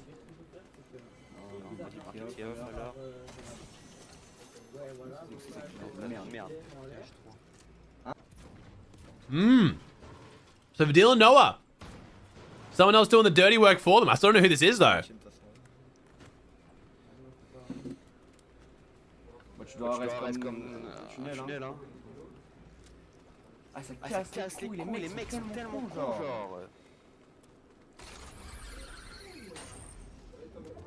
Finishing not his kill, then leaving. What a French griefer. Bro, what? It was his teammate's kill. They got 4 points for it and Surge. What do you mean? Wait, you want him to not finish? Or do you want him to be brain dead and try and keep fighting? Dude, what? As far as what I saw, that was the play, man.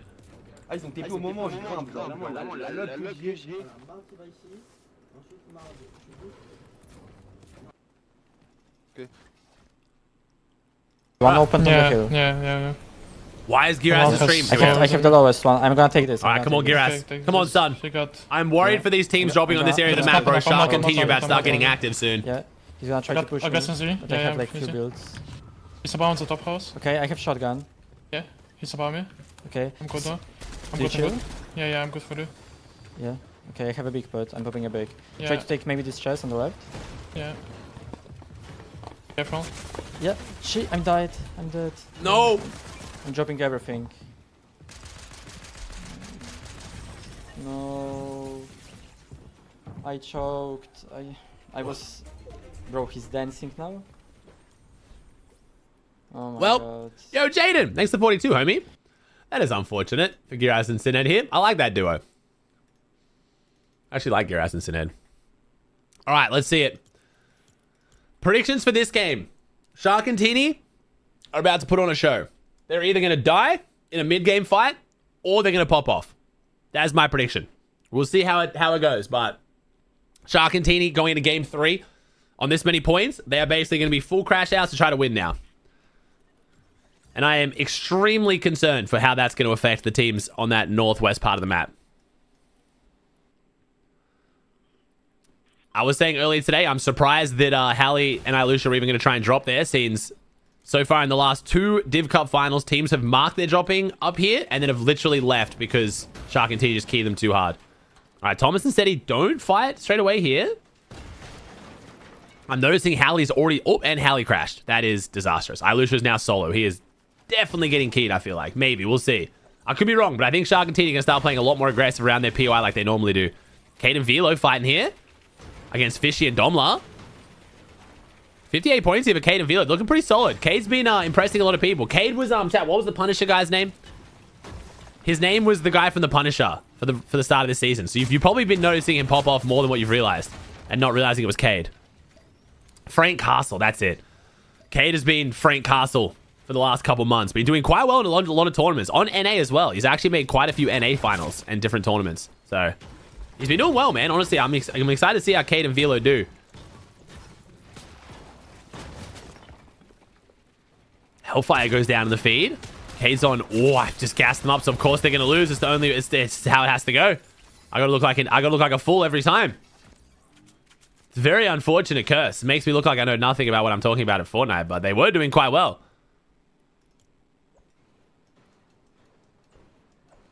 Looks like a bit of a... Oh, Wade Zidane might finally get his elim. Cactus's team has been sniffing on the edge of this fight every time and just has not got the value out of it somehow. There it is. Oh, gets a 60 tag. Never mind. Not as much as I was expecting.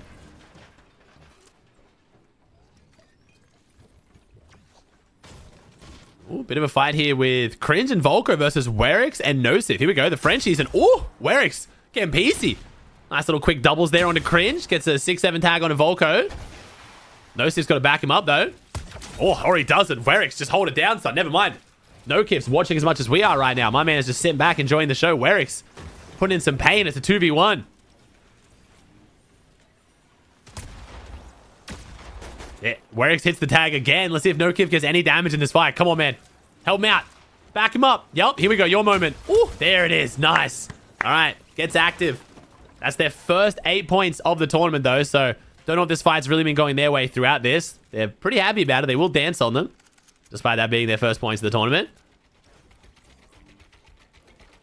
Mappy and Nebs find out over here near the water. Seems like we're getting a lot more fights over the fishing hole spawns right now.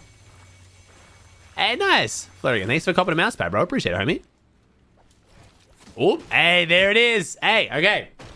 I don't know nothing about Fortnite. I might be cursing some of the players here, but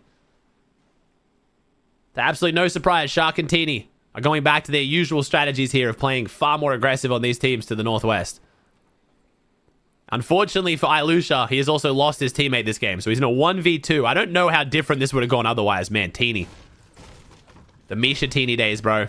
Take me back. This is me, by the way, chat. Don't panic. Don't panic. That's me, USB sound. My joystick's being funny. Oh, and there it is. Shark gets the jump on him. He's now locked down into a 1v2. He's building the space, trying to make something happen.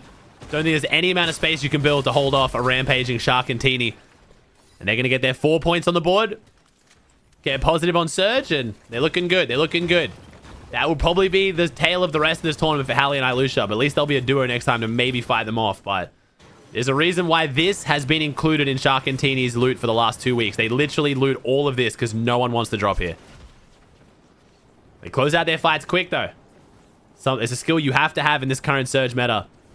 Need to close the fights out quickly.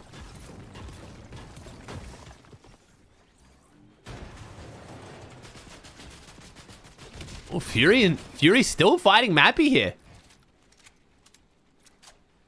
Was it not Chap and Teeny at LAN? It was Chap and Teeny at LAN. Yeah, Chap and Teeny at LAN, but before that, probably the first time most of us heard about Teeny was playing alongside Misha. And they came 3rd place, I believe, in an EU Grand Finals without a drop spot. They dropped at 8 different locations in a 12-game format and managed to come top 3. It was a legendary performance. Just basically, it wasn't quite lurking in the way that people lurk fights now.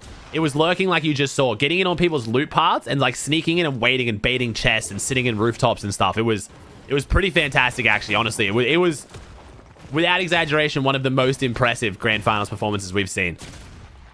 To have no good drop spot and then decide to just have 8 different drops, know them all well enough to be able to get surge, rotate out, know the opponent's rotate pass, like predict where they're going to go, when they're going to go. Like, it was unbelievably impressive. Yeah, Resub does have a fantastic video on it.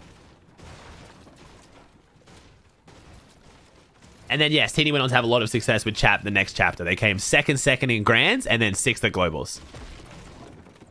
Chap currently tied right now. Sorry, Teeny tied right now for EU's highest placement in Grands on controller. We might finally get an EU controller winner. Maybe. Maybe this year. Eyes on Teeny for that one. That was peak cheating allegations? Yeah, Chap was getting a lot of cheating allegations. Venom nearly pulled off. Venom did pretty well with it too. Yeah, Venom did pretty well with it. But Venom's a bit different. Venom was dropping on different teams, like at their PY and fighting them. Misha, Teeny were like if this was the PY they were targeting, they would know that like Yanis rotates up here to farm like this big brick, and they'd sit like in the trees and like jump on him. It was like they weren't landing on them. They were like landing outside their PYs and just waiting for them. It was nuts.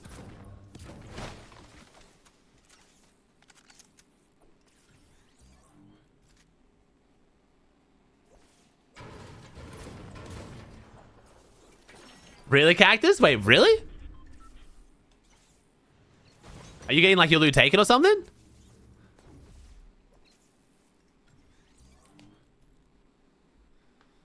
Masterclass VOD reviews? Basically, yeah.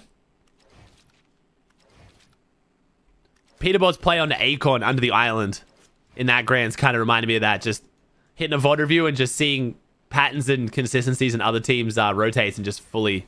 Oh, wait a second. Panzer and Yapko versus Prism and Casper. This is a good fight.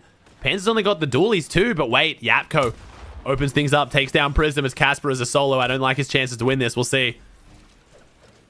This is a very tough duo to try to 1v2. He tries to get it some easy damage while he has the piece control on the cone, but can't keep Panzer and Yapko split up for long. 106 points for them now. They're going to crack the triple digits with those two elims. Panzer, Yapko catching up to Chino and Pablo.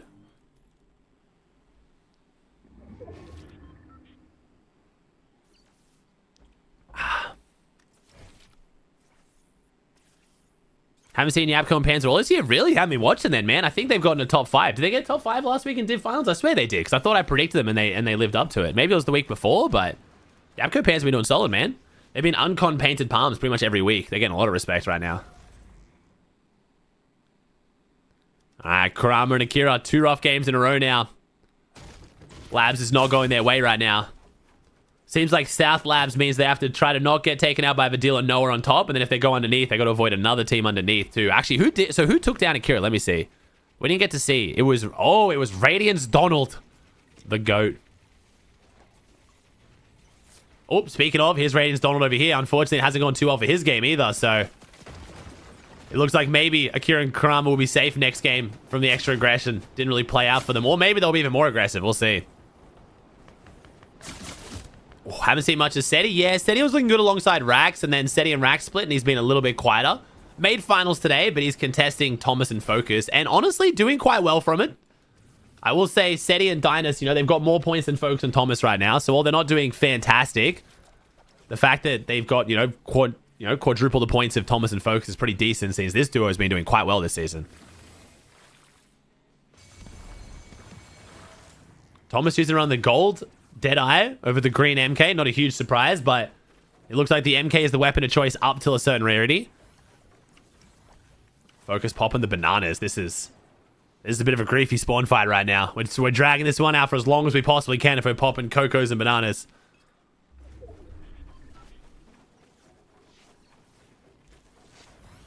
Another South zone pull. Vico and Mally still in the mountain. Shark and Tini haven't left yet either. Probably looking like a much better game for Shark and Tini here after getting that early surge and damage. Great loadout for Shark. Can't get too much better than that. Tini also loving life too. Man needs his potassium. Because he's been having a lot of salt in his diet, so he's got to combat the facial bloating. And Thomas has crashed.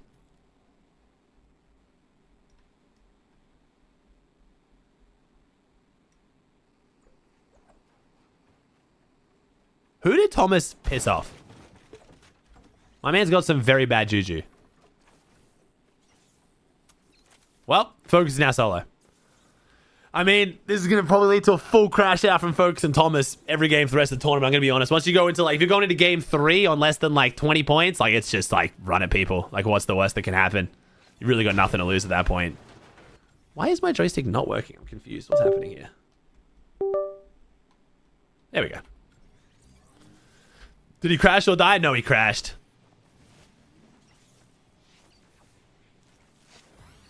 Wait, did he die? Let me check. I assumed he would have rolled or something. Oh, no, he died. I'm so sorry. I didn't hear those gunshot sounds, and I swear he would have rolled so his loot wouldn't have just sat there so perfectly. Sorry, he died from Nebs and Mappy in the back. My apologies. Oh, Nebs and Mappy from behind. They just knock him and then insta-delete him.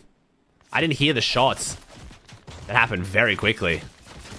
Yeah, wow, okay. Thomas, never mind. Wasn't a crash, not bad luck. Just a bit of an awareness check. Nebs and Mappy lurking in from the north. Get an angle on him.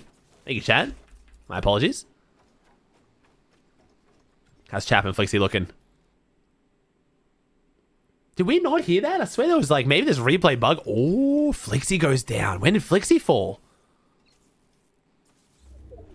Flixie goes down to Pahawa. Let's see what happened here. This is first place down to a solo now. Coming off the back of back-to-back wins, so their lead is quite significant.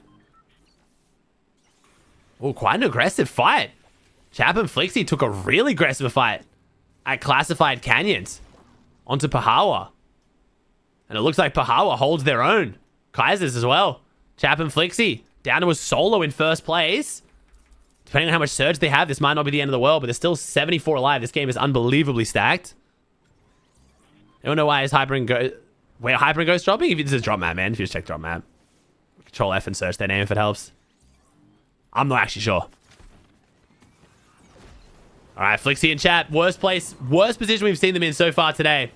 Be very hard to pull off the hat trick here. The triple win probably out of the realms of possibility, but we'll see. Sky and Scroll, meanwhile, looking much, much better.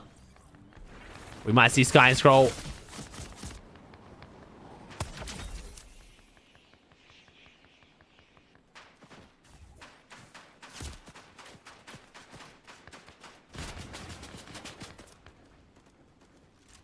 It's fine. We just donated some surge to the lobby. It's no problems. We're fine. Oh, we're not fine. Is that arrow moving? Please don't kill them. Please don't kill them. Please don't. Oh my god, they didn't look. Yes. We're okay. We're okay. We are 100 below. We are 100 below. Please use the barrels. Did Scroll get that? Scroll did get that. Okay, lucky. Nice. All right, Sky and Scroll got to get going. This is looking really bad. It went from looking really good to really bad really quickly. Okay, we burned through quite a decent chunk of our extra meds here. We're still 51 below. That's because other teams are getting tagged on the rotate, but this will be much more than 51 below as they get tagged here, because I'm guessing they will get shot. Almost guarantee of that one. Late rotate into congested side. You're going to lose at least 50 to 100 damage across your duo. It's just a given. These lobbies are too good. These players' aim is too good. You would have to hit a masterclass rotate to not get shot at all in that position. All right, Sky and Scroll now, 157 below. You just started watching Comp Fortnite again, a little bit confused by what I'm talking about taking damage. We are a net damage surge these days. That means damage done minus damage taken. So, because they take damage, they go further below. So they now need to do 157 damage without taking any in return.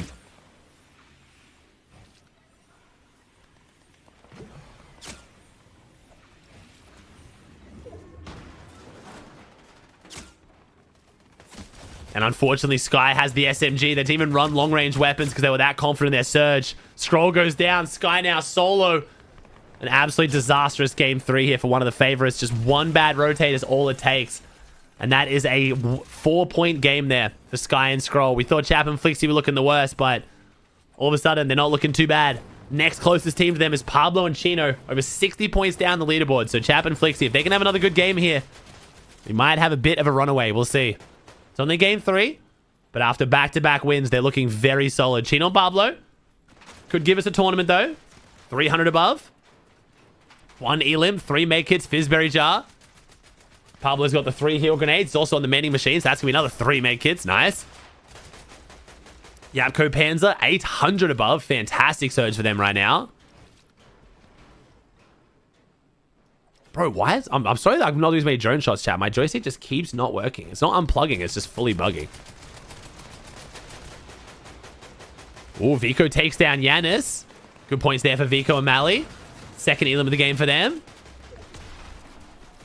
See where Shark and Teeny's at. Oh, where is Shark and Teeny? There they are. Shark and Teeny over here. This should be their big comeback game, I would imagine. Might be kicking off here with another Elim for Shark. Never mind. Davis is going to the one still is that one. Teeny calls Shark for the quick rotate. Shark responds.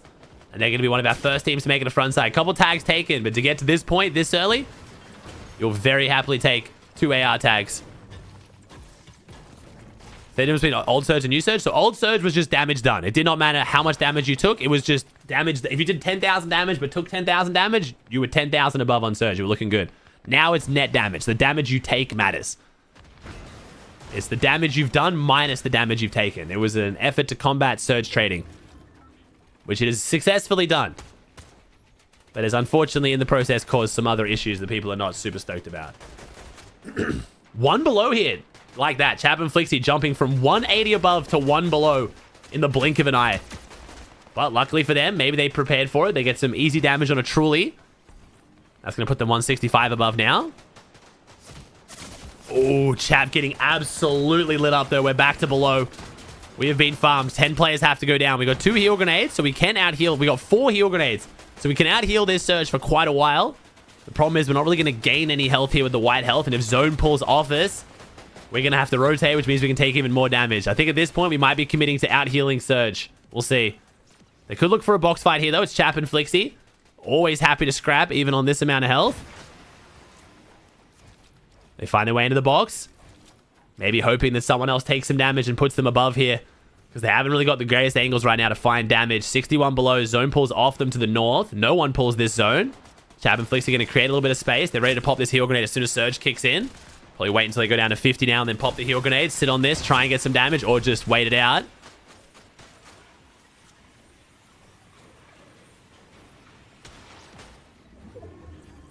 Still 61 below, hasn't budged at all yet. As you can tell, damage taken from sources like Storm and Storm Surge do not count towards your Storm Surge. Only damage done and taken by players. 80 below, though. They're dropping further below. Someone on the threshold's getting even more damage. Now they're taking more, and unfortunately, Surge takes another victim. First place goes down. Good for the excitement of the tournament. Chap and Scrolls teams both going down early this game will make a much tighter leaderboard as Pablo and Chino going to try and see themselves in first place for the first time. It's going to take a pretty solid game, though. Definitely could do it. 100 builds here for Pablo. 78 for Chino. Good meds. Decent loadouts. I'm not too happy about the green dual shotgun here for Pablo, but I'm sure he'll make it work. Yapko and Panzer, meanwhile. Loadout's looking much better as far as the weaponry. Getting pushed, though, by Fastroki right now. Got to be careful. Oh, Yapko dropping down to the side. Bit of a sketchy rotate. Kind of scared he was going to get caught out there. Panzer leading the way in front of him, though. Panzer's now going to use the jetpack. Yapko's going to follow. Bit of a messy rotate, especially with active Storm sickness. Panzer and Yapko cannot play Storm at all this game. That means they're going to take 30 damage every tick from Storm. Storm sickness does triple the amount of damage that you're supposed to take from Storm if you tank for too long. So this is looking pretty rough right now for them. We'll see. 60 builds each for Chino Pablo, so still looking nice on the material. Gonzo and Pradage on the high ground. Teeny goes down early. Shark and Teeny, after what I was calling one of the most dominant performances I've seen in a tournament in a minute last week, are looking very rough here in week 2. Teeny put on genuinely nothing short of an IGLing masterclass last week. I'm not really sure what's gone wrong for them this week. Shark did crash game 1. Maybe that affected the mental a little bit. Got him a little bit shaken. And unfortunately, Shark and Teeny are not bouncing back well here. 40 points, but Shark, one of the best solo players in the world, could maybe pull something off here. Has the heal grenade, has the 90 chug. Tries to make his way through and hits his head, slows down the rotate. That's the active Storm Sickness sound again. So quite a few teams here with active Storm Sickness. They like playing the edges of the map, rotating in late. They trade off avoiding all the early game fights and aggression, but it means they can't play Storm in the end game. Chino Pablo don't seem to have that issue right now. They don't think they've... Oh no, they're also active Storm Sickness. Oh my god. Bro, I'm starting to think this is an audio bug, bro. Every big team has active Storm Sickness. This is ridiculous. Upple 4 builds, jumping down inside the cone. Holds the shotgun out. The patience from Upple, the composure, didn't panic. He also has active Storm Sickness. Genuinely starting to think this is an audio bug at this point. Wouldn't be the first time. Chino Pablo, 20 builds between them. Have that low ground, but they don't have front side. They need to wrap around these builds and get priority. It's going to go up and over this hill. So Pablo and Chino Gonna probably hit a Fizzberry jump up, or maybe even... Oh, no, they do have front side. Sorry. Getting a bit confused on the direction of zone right now. Pablo Chino do claim front side. The dealer Noah might be having a good game here for them. Pablo swings out, tries to hit a tag to alleviate the pressure. One build between them. Pablo and Chino, our highest point team right now. Got to make this count because Panzer takes down Dharm in the feed. So Panzer and Yapko still going. They're trying to surge forward. I believe Chino and Pablo closing in on overtaking first right now. If they haven't done so, 190 looking very good. Damas falls. We've got Pablo Chino. Gonzo falls. Truly. And then Panzer Yapko. This is big for the leaderboard. Panzer right now on 194. Pablo on 196. Extremely big for the leaderboard. Assuming Pablo Chino or Panzer Yapko takes down Truly here. He's stuck in the duo sandwich. I don't like his chances of getting more than a third here. We'll see, though. He goes down, but who can win it? This is big points right now. Not just for them, but denying the points from their opponent who's right below or above them on the leaderboard. 7 elims to 11. Panzer Yapko having a phenomenal game. I picked an excellent time to gas up Panzer Yapko early this game. Pablo goes down, but so does Yapko. It's a 1v1. It's Panzer versus Chino. Chino comes up. Panzer has the high ground advantage. Holding that right hand. Has 0 builds. Needs to drop down. Lands in the water. Gets the Fizzberry on the way down too. Can he hold the angle? 40 tag. Panzer trying to look for the finish. He can't get it on the Pablo. Gets the Siphon. That won't help him too much though. He wanted the material, but he doesn't need it. It is a 13 elimination win for Panzer Yapko. And they steal the points from Pablo Chino, which is even bigger for the leaderboard. Very, very good game from a duo that I think people should be paying attention to, as I was saying earlier. Very solid performance. All right, let's check the leaderboard. What do we got here? What do we got? All right, we got Yapko Panzer in first on 215 points. Only 7 points clear of Chino Pablo. So whoever won that game was going to be in first place. Chino Pablo in second. Chap and Flixie in third. And Sky and Scroll in fourth. So first and second going into that game, both dropping down now. Then we have Pradaj and Gonzo in fifth. Good tourney, good tourney. So it's pretty even in the top 3 right now. Sky and Scroll could catch up as well. Great tourney so far, though.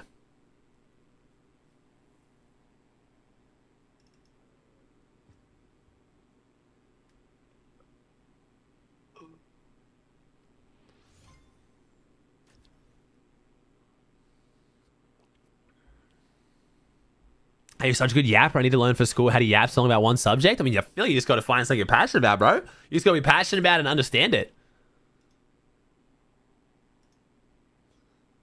It's a skill you can develop, though, but it usually comes with just a lot of background knowledge, man. I don't know.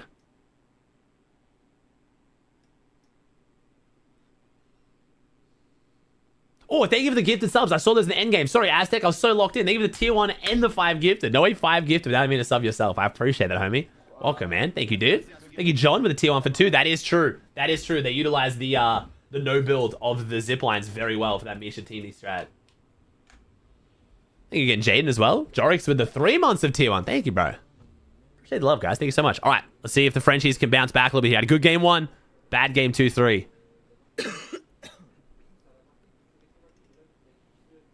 Radeon switch drops. Yo, Radeon's actually dropping on Dharm and Damas's loot now. Interesting. 8 Teams. Ja, ein Team. Kommen die diesmal? Ja, die kommen. Hast du guten Drop? Ja. Wir haben gleich ungefähr. Die werden dippen.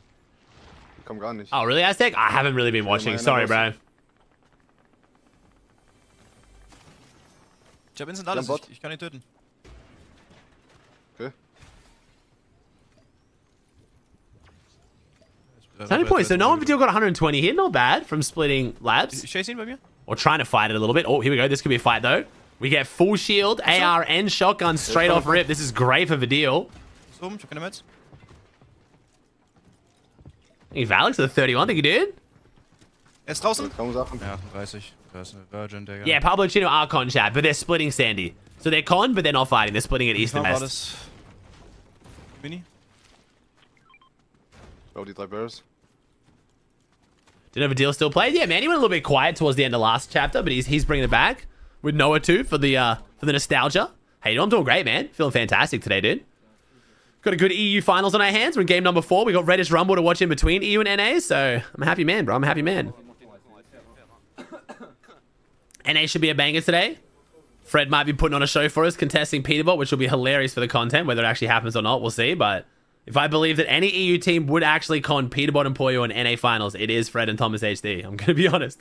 I would not be surprised to see them actually stick to that. We'll see, though. 0. Ja. Sonst fight der einen von uns. Hast du Jetpack, sonst liegt die 1. Nicht gut. No, J-Bone, we still got the actual finals, bro. Next That's week, on the first one. I think day 2 of the EU Div Opens, I think I'm missing, because we got the finals of that.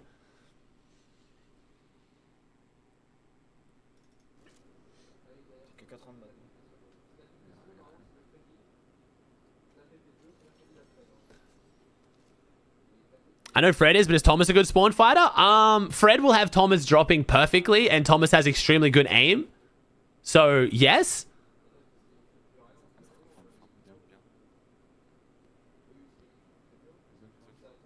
We do, J-Bone, we do. Yeah, no, we present it. Like, there's going to be judges. There's going to be, like, a whole bunch of segments. It's going to be really cool, man. There's, like, a fan vote. Should be fun, man. Should be really fun. But yeah, Vidil kind of took a bit of a... his focus shifted from Fortnite to League of Legends. My man is Challenger in League of Legends, though, which is just kind of ridiculous. My man's Challenger EU. One of the hardest regions to get Challenger on. In one of the hardest games to get the top rank on. While also still maintaining his ability as a top Fortnite professional. Kind of ridiculous, since the games have almost no transferable skills either. Fortnite terms, there really is no Fortnite term because it's an actual ranked mode. You know what I mean? Like... You can't draw the comparisons between, like, Challenger or, like, Radiant to Fortnite, because rank mode's dog shit and tournaments are just, like, a different function, you know what I mean? But it means he's in the top, like, few hundred players on one of the hardest regions at League of Legends in rank. So it's not like he's not a pro player, but he's extremely good. Ready?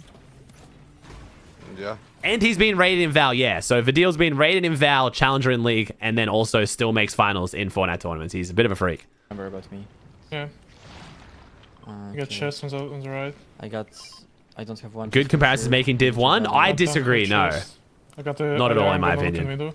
Div 1, you can literally have one good 3-hour tournament trials, get Div 2, and then come top 50 in one tournament. Challenger is going to take you like weeks of grinding. I have a shotgun. I'm just waiting in the doors for somebody. They're gonna probably push me, and you will have to like kind of hurt me somehow. Yeah, I don't have anything though. Also, Div 1 gets like much easier as the season goes on. Like by like Div 1 at the start of the season is top what? 300 teams. Now by the end it's top 800. So it's just like. Yeah, I'm coming to you. But yeah, he's just chasing me, bro. Easier said. It's not about being easier or harder. It's just very different, bro. There's just I know kids love having their comparisons, but like there just is no comparison to Fortnite. It's just they're just very different games, very different systems. What in the lurk? Yeah, it's pretty. Oh, Meritz, can you send me the can you send me the match code, Meritz? I can't. My Fortnite track is broken, bro. It's just fucking stuck on 3 games for some reason. It just will not give me the 4th game. Thank you, sir. No, if the deal goes down. Would it be like having 50k PR in NA? It would be like nothing in Fortnite. I don't know. Chat, in life, there's sometimes you just can't draw a comparison, bro. It just is what it is. Can't label it, can't compare it, just is what it is. Even runtergehen, 50. Teammate außerhalb, oder? Oh, nice. Ich komme. Nice. Teammate ist außerhalb. Jumpt nicht rein. They took down Akira. Wait, does Krama 1v2 this? Don't tell me Krama 1v2's this. Maybe I should have watched it from Krama's POV. I mean, I have to go. There's a third party, or does he go crazy as shit? Der will unter. Sounds like a third party. Sounds like a third party. Ich bin unten. Anderes Team. Oh, no way. Wow. The lurk. Yeah. My man needs a change of underwear after that one. We got the ultimate lurk there. Bit of a jump scare lurk. Just 2 players sitting right on the stairs. The boogeymen.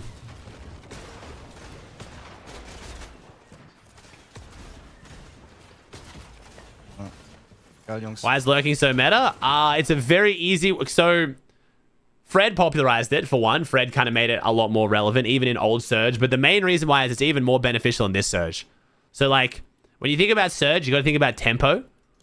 So, it's a more complicated topic in Fortnite that you kind of have to really watch a lot of finals to get. But in the most simplest form, like, you kind of have to trade tempo for Surge. You can stay and take a fight for a really long time and invest a bunch of time in it. And if you get the Surge out of it, you're fine. But if it drops you behind everyone else's rotates and then you get farmed later, it messes you up. But that was more so a thing in the old Surge because you needed to do so much damage, right? You needed to do a bunch of damage. But now, as long as you don't take damage, your tempo kind of stays the same, right? Like if you lurk on a fight for 8 minutes and deal 0 damage, but you take 0 damage, you haven't really gone backwards. You just haven't gone forwards. But in the old Surge, by not going forwards, you're going backwards. Other teams are hitting 500 damage in the 5 minutes you just lurked for 0. But now you can go for lurks because there's not really any cost. You know? So it's been popularized recently, and it's been strong, but it's even more strong now with this surge. Ooh, Focus. Looks like Focus gets a kill off spawn. They might be winning this one. Where's Focus? There it is. Looks like SETI gets away.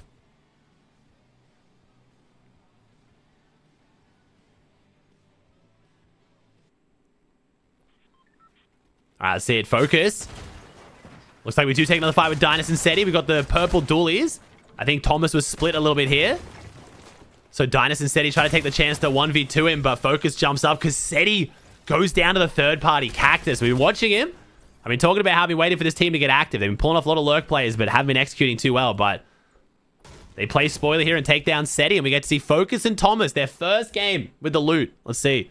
Yo, Aztec, that's another 5 gifted. Thank you, broski. I appreciate you swinging over from YouTube to Twitch. Thank you, man. Much love, dude. Ugh, why are the names doing this? What the fuck's going on here? There we go. Thanks, homie. You get DNA too. Oh, here we go. Teeny Shark. Shark and Teeny are playing a lot more aggressive as I was expecting. They're moving their way around the drop spot now.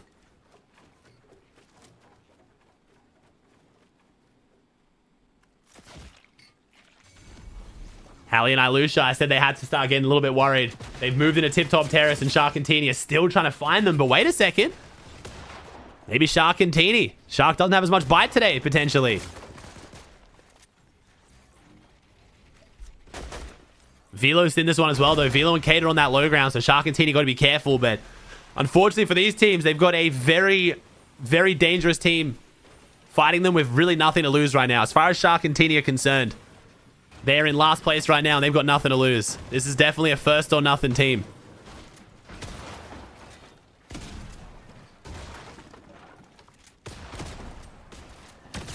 Oh.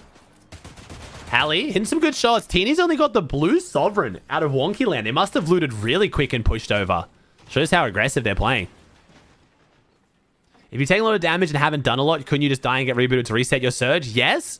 And that is a play potentially, but with how hard it is to get reboots off now, because so many teams are lurking in Storm now, there's not really any safe way to reboot anymore. Like, you know, like the zone will be literally at Sus Studios and there's still a team in Wonky Land. So it's a lot harder to just get reboots off than what you think. Such a loud audio cue. The visuals on it are so clear. There's so many teams in Storm. They can then hold you. So, like, it does work. And it is a play you can pull off maybe in more opens tournaments, but in stack tournaments like this.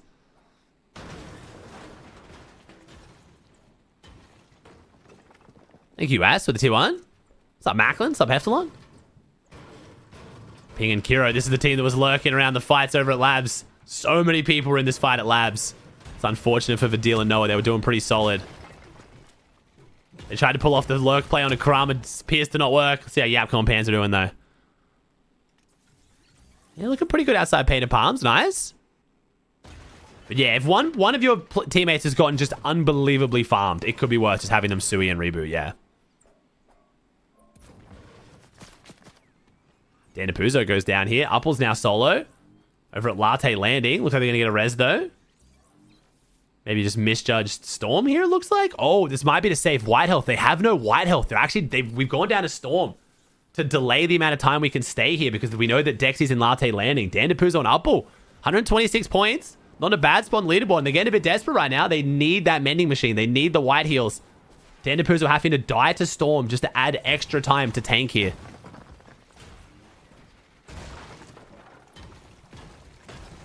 Alright, looks like they end up making their way in.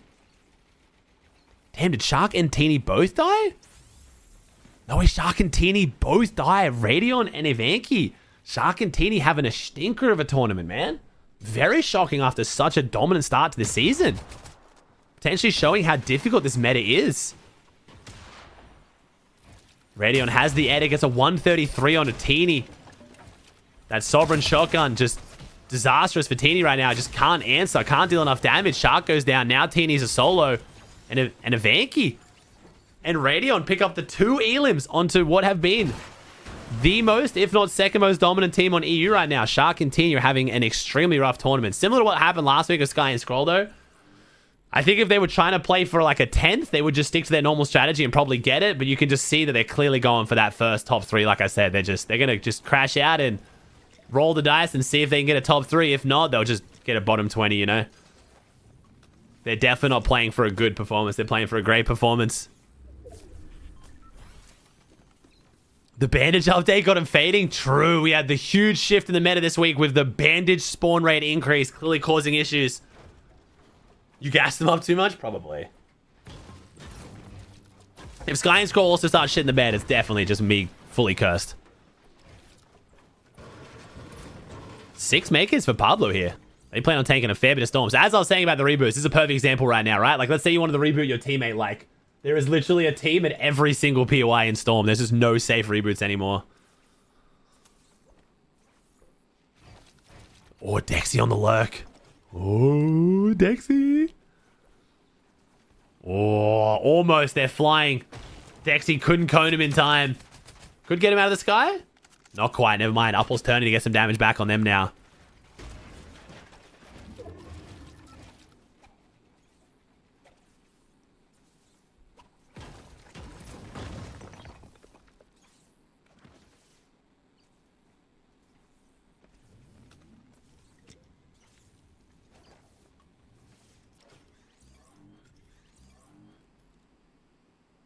Bro, the big ass staircase is getting ridiculous, man.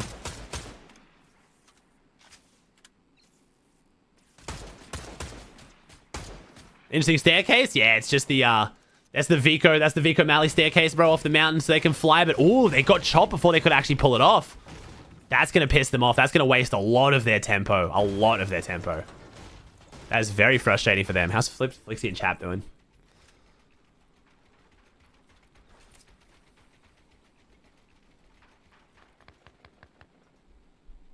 Crazy strat, though. It makes sense. It works.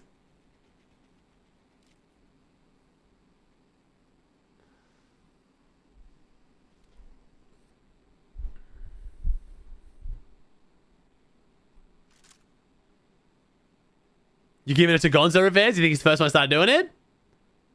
Oh, that's how it goes by. It's just how chat's been the last few weeks, man.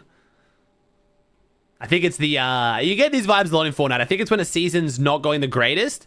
People care about comp enough to, like, care about it, but then the season doesn't warrant it, so they just get frustrated and angry. And, like, the vibe is just everyone's arguing over everything. It happens a lot, man. Usually happens in non-FNCS seasons or really bad metas. Just every stream just turns into, like, everyone arguing for no reason constantly. It's a good sign people care enough to get angry to argue, though. So it means next season we get FNCS, a bit better of a meta. Like, it means, like, vibes are amazing. I've just learned to just ride it out, bro. Pansy Apco taking a bit of damage here in the tower, though.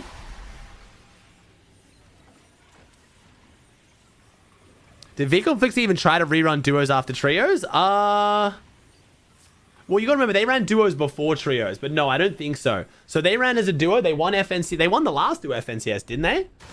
And then they trioed together and then, yeah, didn't duo. But, like, there was a bit of bad vibes with Flixie, and, like, I don't know if it was Flixie and Veno, or it was Flixie. I know there was just, I think it might have been, I'm not sure who it was in the end, but there was some decently not great vibes in that trio.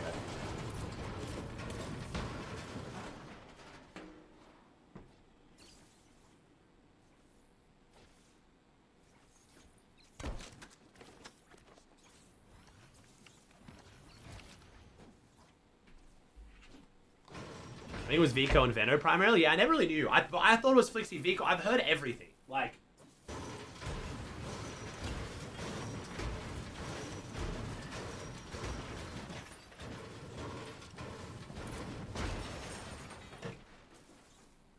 I've heard people say it's every combination of the two. Like, I've heard it's Veno and Vico, it's Vico and Flixie, it's Flixie and Veno, like...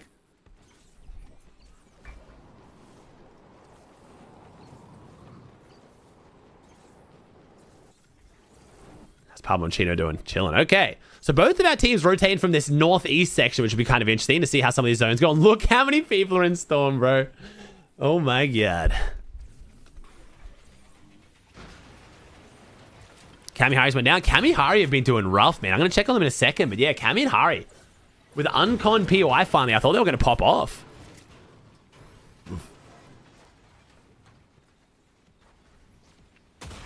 Enkido and Robin now 181 below. Taking a fight against Pikachu. Robin's trying to get in. Gets a decent spot. The play Eda straight out. Got him on the back foot here, though. Robin and Enkido. Closing the trap around them. They're trying to double. They tried to double Anko and it almost worked. Good strategy, though. Once you realize the player's behind you, you know that one of the duos split off. You can try to jump in and take them as a solo, but Gabzilla goes down, and now it's Pikachu in a 1v2 against Anko and Robin. 134. Ooh, Robin goes down. Good fight there from Pikachu. Anko had to leave his teammate behind so he can go for the mending machine. That is unfortunate. 78 below, though. I think it's going to be all she wrote for this duo right now. We'll see. If they pull something off out of this, they're doing very well. But yeah, we're hiring Cammy on the leaderboard chat. Can someone let me know? Do you think Vico and Mally are going to split? I don't think so. They're both in big. Their vibes are great. They're just, yeah, it's not performing right now, man. They're top 10? Oh, they are? They're top 10. Okay, I guess I was just like kind of expecting to be in top 5, so.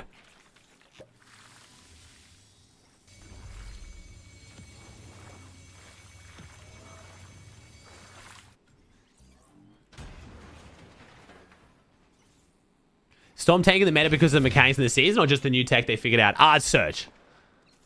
The Storm tanking is just because of the Surge. So the mending machines definitely haven't helped the situation.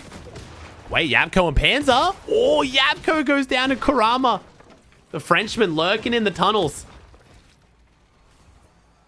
Oh, and they're above though, luckily. They need to get... I get the finish right now. Thirst the finish ASAP.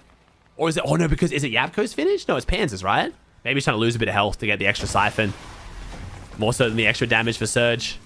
Yeah, so because of the new Surge, you can tank Storm way more. So it is slightly a virtue of the mending machine, so you can get enough meds to actually tank. Oh, nice. They take down Akira too. But it's more the Surge than anything. Like I said when I was talking about tempo earlier, because you don't need to get as much damage now. Like, if you're 300 above, like 300 positive, you're chilling. So if you can just get 300 damage without taking any around your PY, you can literally just rotate back into your PY and Storm and just sit there for the next 15 minutes.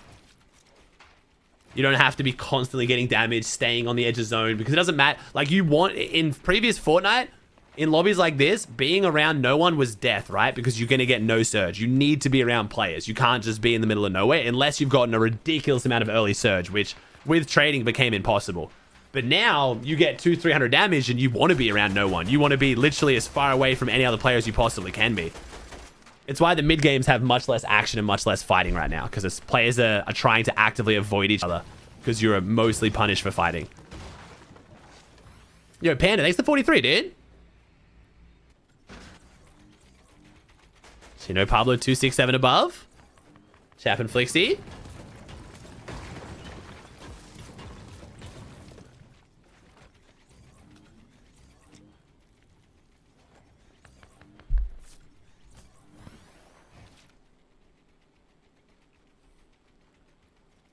Trilox and Chicho ever not play with another person? I don't know, man. I can't remember the last time Trilox and Chicho played with someone else. Yeah, I don't know.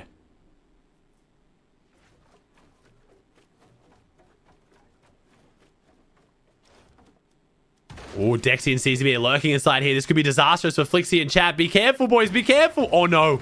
Oh, no. Really, replays? Oh, no. CZB and Dexy take down Chap and Flixie.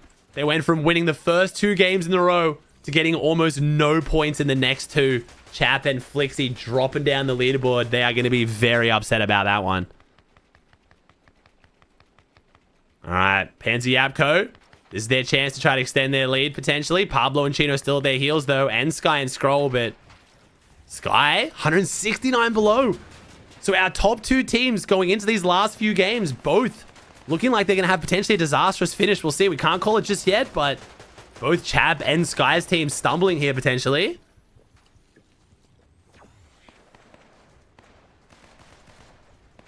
Sky and Scroll investing all the mass they can here to get a high ground position, try and get some sight lines, get some angles, get themselves in a storm. Into zone, I should say.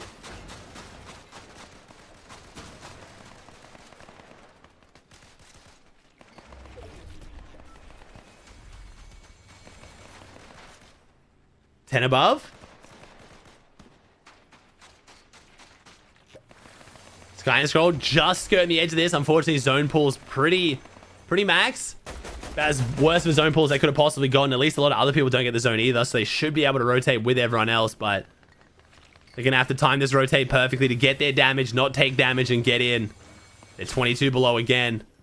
They're probably going to wait for all these teams to rotate. Hopefully, can hit a little bit of a Kovacs, farm as much as they can, and then rotate in behind them and not lose the damage they've just gained. Let's see. Nice. Get a pick onto K. That's 160 above. That's their cue to rotate. They think that should hold them up. And no, never mind. They dropped to 104 below instantly. Despite the fact I'm pretty sure they didn't take damage. Not sure what's going on here, but Sky and Scroll, they're in hot water right now. We got to make something happen. Ping's getting rezzed up above. Sky recognizes this, pushes in. Not sure what's going on right now. Oh, he's just trying to siphon off the heal grenade. Never mind. I thought he was going to try and go for a play. I think he's one of the extra shields. He has no shield, so it makes sense. Sky now going to hit the jetpack. Things looking disastrous, but Scroll gets some beams. Still below, by the way. This still doesn't put them above. My God, this surge is just brutal. But Scroll, gifted from the gods. But potentially, that down boy is going to get even more eyes on his rotate here. Sky's on 1 HP. Scroll's on 1 HP. They had 2 health combined, and they're still alive. Scroll gets the siphon, but they're 250 below. Sky gets finished. Someone's going to deal damage on the down body and push them even further below. This is a disastrous game right now for Sky, Scroll, and Chap and Flixie. They're both stumbling at the same time. It's going to give other teams a chance, like Yapko and Panzer, to surge up the leaderboard. Now it's a bit of a 2-horse race here. Chino and Pablo on 212, Yapko Panzer on 230, and then Xinox on 104. We have over a 100-point difference between our second and third highest team with 44 alive. For the sake of this tournament, I don't know if you have a favorite, but I am personally hoping that Chino and Yapko both do well here, because if one of them pops off and the other stumbles, we got to run away. We'll see, though. We'll see. Still 2 games to go after this. Anything can happen. It is 4 points per elim. You never know. Very happy with my Yapko Panzer prediction right now, though. They're doing very well. Pablo Chino splitting Sandy's going quite well for them, too. 110 and 72 builds. 60 and 40. So right now, Chino and Pablo have the loot advantage coming into this end game, but 1 refresh from Yapko and Panzer, and that looks very different. Ghost might just be that refresh. They could both stumble. That would be nice, too. I'm not going to lie. For the sake of the entertainment. And, oh, Panzer walks his way into... Oh, this is the... We just found the grave of Chap and Flixie. And we get the extra material, the extra loot. Not a bad find there for Panzer and Yapko at all. That's going to top both of them up to 555. Literally max material coming into this endgame. Thank you, Aztecs. Another 5 gifted. Thank you so much, dude. No, that's not true, Trash. I'm 99% sure damage done on down bodies does increase your surge. It decreases the opponent who's getting tagged and increases the person dealing the damage. Damage on down bodies does count for surge. I'm 99.9% sure. Not anymore? Oh, really? When did they change that? We literally saw this game, though. We saw it earlier when I was talking about that fight with Akira. Was that Panzer? And I was like, oh, maybe we should finish here for the max damage. He waited and then finished and got the damage. It might be bugs, because I positive Panzer gained damage on a knocked body this game. We watched it. I mean, it should. If that's not the case, that is dog shit. They need to make damage on down bodies count, because that's a bonus for actually taking a fight. If damage on down bodies doesn't count, that is awful. It's not supposed to, but it does. Okay, well, they need to keep it as it does, because that's an awful change. Like, say what you want about this surge, but I cannot understand why that would ever be a change. Panzer goes down here. Panzer goes down to Panzer. Dies to Storm here. Still has 100 shield. This could have been disastrous. Could still be disastrous. Storm sickness. Oh my gosh. Yapko, 1 tick to zone. Panzer, 1 tick to zone. The active storm sickness again. Maybe that's why Panzer went down there. He might have lost track of it. Didn't expect to take 30 damage a second. Pablo and Chino, meanwhile, though, much, much healthier on that low ground. Both of our big teams going at it, though. Yapko Panzer needs some siphons. CZB and Dexy on that high ground after that earlier play on a Chap and Flixie. 20 HP, 37 shield. Yapko has that Fizzberry jar. It's going to take a lot longer to pop than the Fizzberry grenades, though.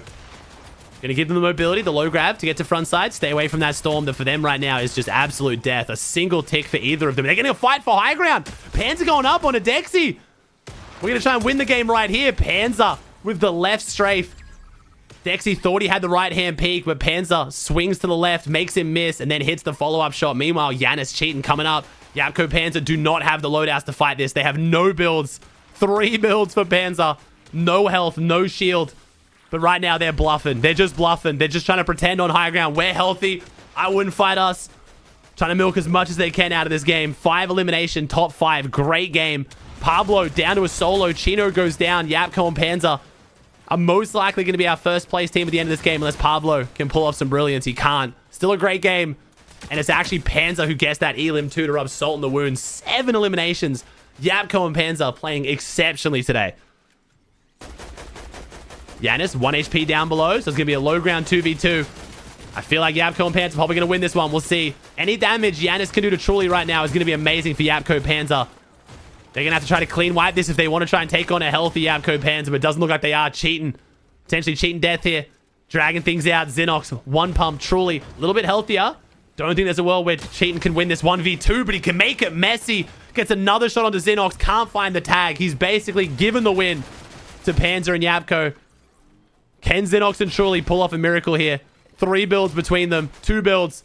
Truly needs a big pump right now. Needs to take down Yapko. Needs to get Yapko to deal 0 damage, and he can't. Yapko drops down. Plays it phenomenally. And that's a 9 elimination win for Yapko Panzer. Feeling like this is their tournament to lose right now. They're running away with it. We'll see. We'll see.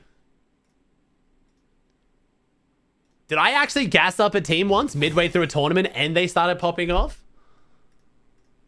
This is shocking. Shocking development here. Yapko Panzer with a very solid lead going into the last 2 games of the day. 316 points. Chino and Pablo in second on 268. Solid lead over Chap and Flixie on 198. Truly in 4th, and Sky and Scroll drop down to 5th. All right, 2 games to go. Straight in, straight in. I'm mining. Sky messaged earlier. Wait, what did he say? What did Sky say? Chino Pablo got second both times I predicted him. Unlucky, dude.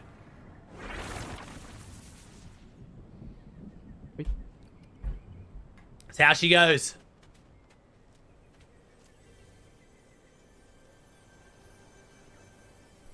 Chill. He pad, bro. I saw him. He's here. Bro, he's here.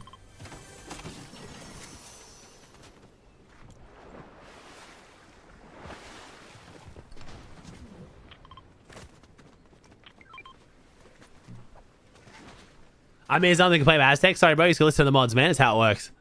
Sorry, dude. You got 3 warnings. You got time for 1 minute, then 30 minutes, and then you kept complaining, dude. It's how she goes. Thanks for the subs, though, man. I appreciate it, but it doesn't make you immune to following the Twitch rules and the YouTube rules. Gotta listen to the mods, man. Think you maxed the Prime? Think you did? Bei mir liegen 2. Kann werfen. Ecolio? Barkit? Panda?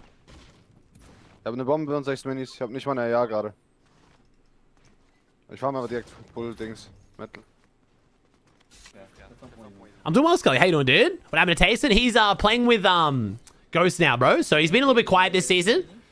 And then last Eval Cup Finals, his first tournament with Ghost, he looked really good. So hopefully we get to see a bit of a Tayson performance coming up. Sky said getting con because randoms get emotional because we killed them the game before. Ah, okay. Well, that'll do it. Only 2-horse race? Yeah, a little bit. This meta's pretty brutal, man. It's interesting which duos can find consistency in it, but yeah. I'm old now. Is Ghost the new kid on the block? Well, so Tayson was tweeting out specifically looking for the new shark. So in Tayson's mind, yes. But the problem for Ghost is he's Greek. So he's on about 60 ping. So that's going to be the biggest thing holding back Ghost. But that does mean if Ghost can come to 0 ping, he will get a huge buff. So it's all good, Aztec. Yeah, it's pretty much very chilling. What's up, Zilo?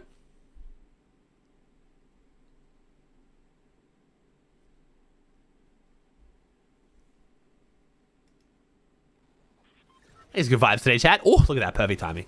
Let's go. Yeah, chat. So no Levin today, as you guys have been able to tell. I mean, you probably haven't. You probably got confused for a second there because me and Levin both have such deep, you know, commanding voices. Like, you're probably like, oh, shit, is that Levin? Oh, no, it's Aussie. Like, it's hard to tell sometimes. But you can tell Levin's not in the call. He is casting the Reddish Rumble today. So I know I keep promising. I'm sorry. Me and Levin both forgot the Reddish Rumble was today. So, well, I didn't know Levin was casting it. I should have known. So it'll be hopefully me and Levin next week. But at this point, I mean, shit. I don't know. There's something else going to come. He's going to have a fucking wedding or something. I don't know. But it should be me and Jacob later today for NA. That one should be good. Again, unless something comes up.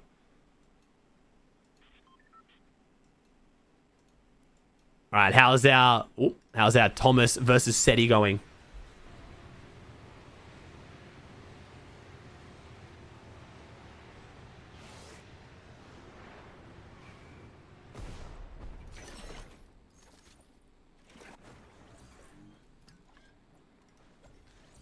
Ooh, surely Thomas and Focus just fully send on this one.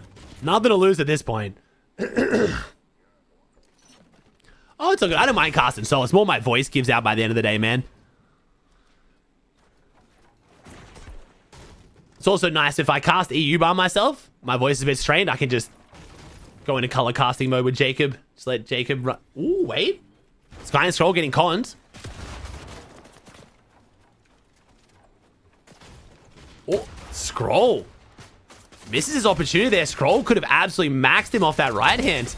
I'm gonna say a bit of a mistake for Scroll, but they still win it. Sky and Scroll take him down. Being conned off spawn might be what they need right now. That's 8 points. That jumps them up. They should be positive on Surge from that. As Pikachu and Gapzilla are now also dropping Riptides.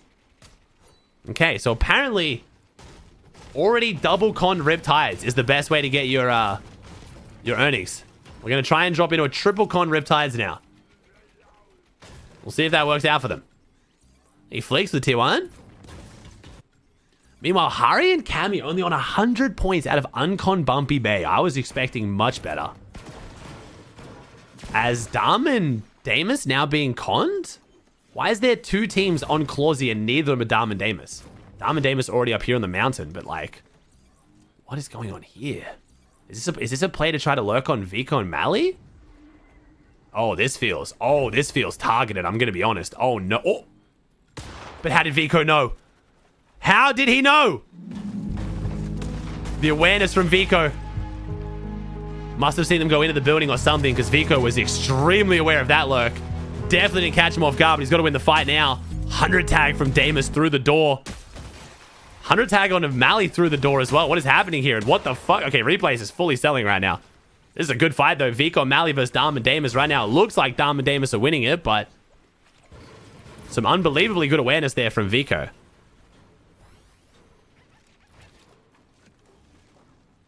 This is going to be very bad for both 2 teams that should have done better today, though.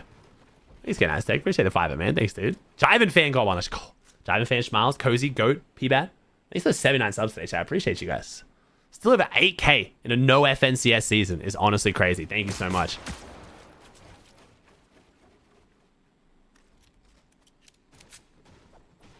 Is this fight gonna end? Are we gonna disengage? Or are we fully sending it? Why can't I sub with Prime? I have Amazon Prime. My Twitch says my linked Amazon account doesn't have a membership. Oh, that's weird. Is it like one of those student memberships or something? But yeah, if you click subscribe, it should just be use your free sub at the top. YouTube, that goes for you as well. Come on. I know some of you guys YouTube, come on. This is the method. Some of you guys in YouTube don't realize you have your free Prime. Takes you 2 seconds. You know what? I'm gonna send you the link so you don't have to leave the YouTube stream. You can literally just click this link and then you can give me your Prime sub. Come on. Bezos' money. I need it more than he does. Serene. Oh, Sharkantini pushing Serene here. Wait a second. Wait, Flixie goes down? Sorry, the top teams have been chilling. Oh, they do. My apologies. Chap now solo. Let me rewatch that and then we'll see what's going on with Sharkantini here. My apologies. Goes down to Truly. Is Replays good? Shit's bugging? Yeah, Replays is fucking up right now. We'll see how we go.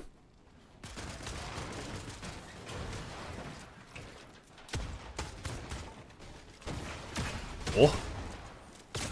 Flixie trying to fight him through the window. Puts himself in an awkward spot. Truly with the phase in. Flixie only hits for a 70 tag in.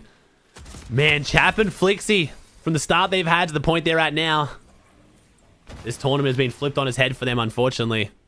Started off with back-to-back wins. If you guys missed the start of this tournament, Chap and Flixie got literally back-to-back wins. And then I think they've now gotten about 12 points in the last 2.5 games since then. And Mally and Vico still fighting this.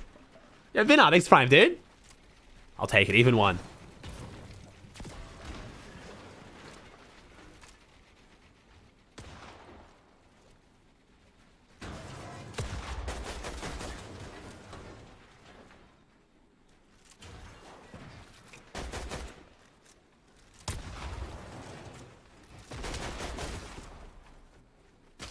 Thomas takes down Gabzilla on the feed as well. Vico and Mally, though.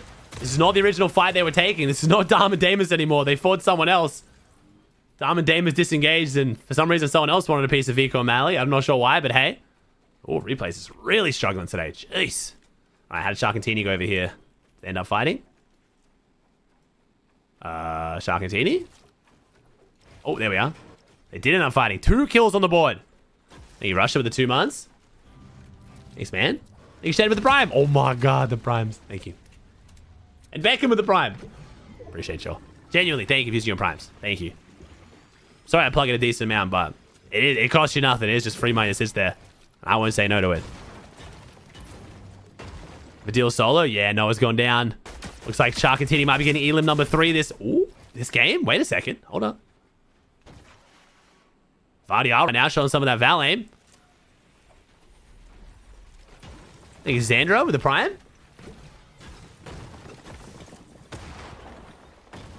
My Prime in the chat. I was on the YouTube and you mentioned it. My go. Thank you. Genuinely. The effort it takes to go from YouTube to Twitch then Prime. I do really appreciate it. Thank you.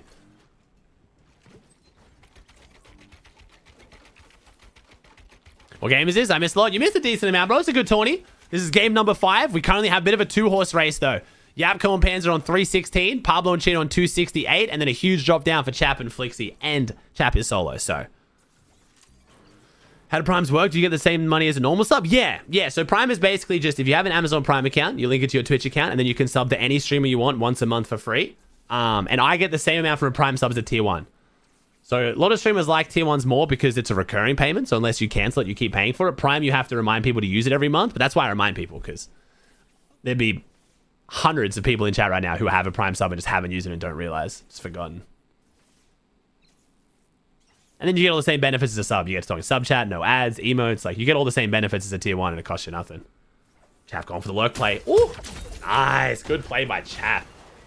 Good way to get their surge back up. That's some points. That's also some loot. If you can get Flixie back now, Flixie's got a bit of a loot pile to come back to. Hey, L, you Calvaria? Can you do it every month with the Prime sub? Yeah. It's a free sub once a month to any streamer you want, every single month.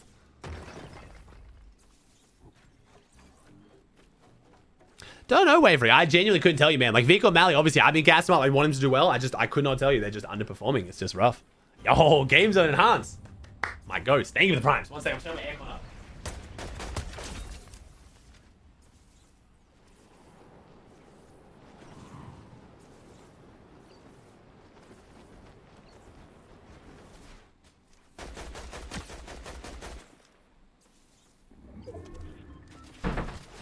Bit warm in here today. Oh. Yeah, I'm just getting over it, Merits. You know what? Fuck it. I'm over it, dude. Fuck him.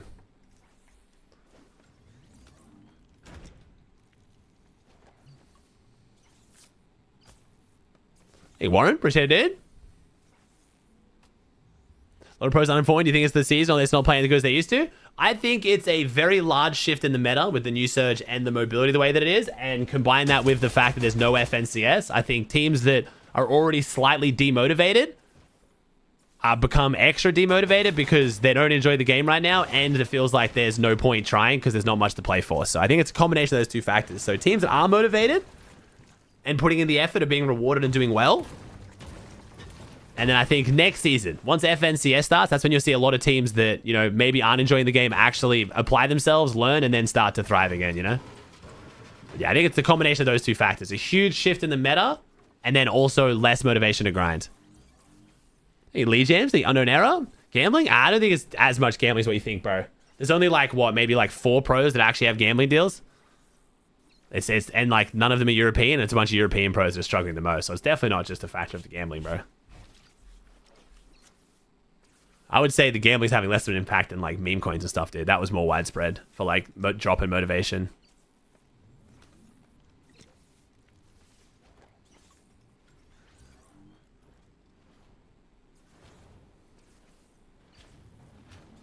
When's FNCS? April. First week of April. I understand the no FNCS, we have EWC qualifiers. Isn't that important enough to them make them lock in? I feel like a lot of pros have locked in on reload though, right? Like how many... When we talk about pros struggling, I feel like we're referring to Battle Royale, right? Because I feel like all the names I was expecting to do well in Reload are still doing well in Reload. Right?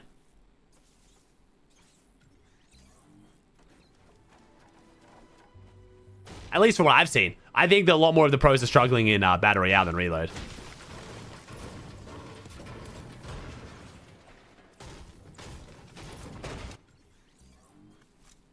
Thank you, Juice. Appreciate the Prime Man. The Unknown Error. Hey, Sap. Appreciate y'all. Thank you. When's day 2 of EWC? Tomorrow. Tomorrow is day 2 of Planes. That should be a fun day. And I also think, yeah, having the Reload tournaments right now mean more, and Reload being a bit more fun for a lot of pros, I think that also makes them even more burnt out on Battle Royale.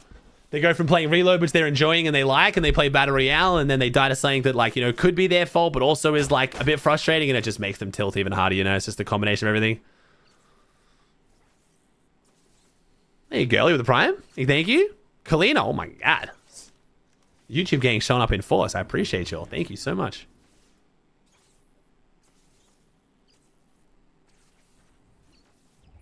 Kind of think Reload would be better without shocks? Yeah, I could be okay with that too. Just crash pads only, but I don't mind it with shocks either, but...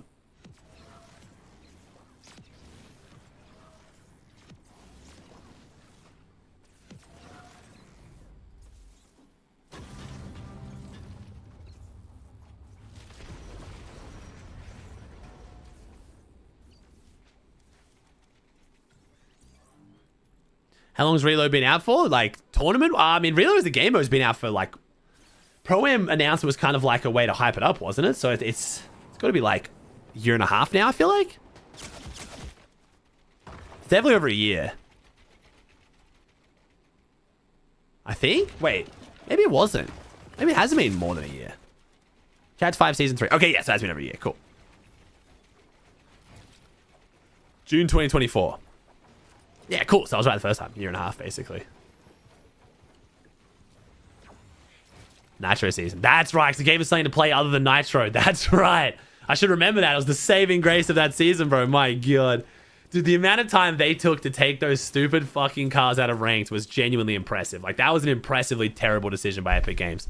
The amount they lost on the player base just plummeting, and all they had to do was just take the cars out of ranked. If you want to play with the Mickey cars, you play pubs. If you want to play normal, you play ranked. Like, the most easy decision and slam dunk for them just to increase the player base, and they just chose not to for so long. They just so stubborn on it for no reason.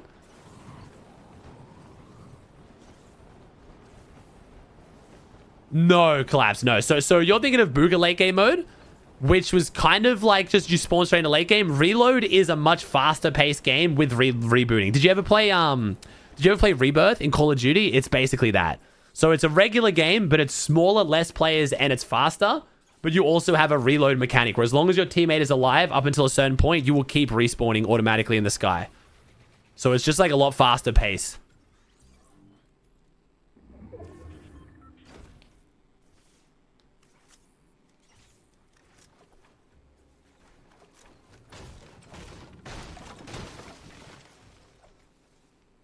Ooh, Pablo might get a elim here potentially. Pahava is in a rough spot. Sorry, it's not the most thrilling mid-game chat. I'm just trying to focus on our top 2 teams that have the biggest chance of winning right now. And both of them are playing boring but extremely consistent Fortnite right now, where you just sit in Storm the entire game after getting early surge. Avoid every fight and then come in late and just win the game in the end game. It's very impressive, but not the most thrilling. Teeny Shark died? Yeah, I mean, Teeny Shark are doing pretty rough here, man. I'm just focusing on the teams that can win now.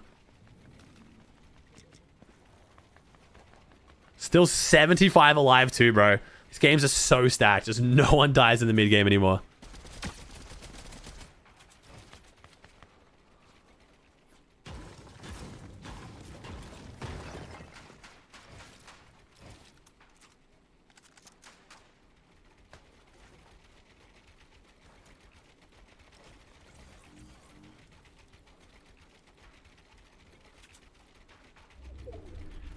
$209 above here, Panty Yabco. Zone pulls south again, though. This could cause issues for both teams.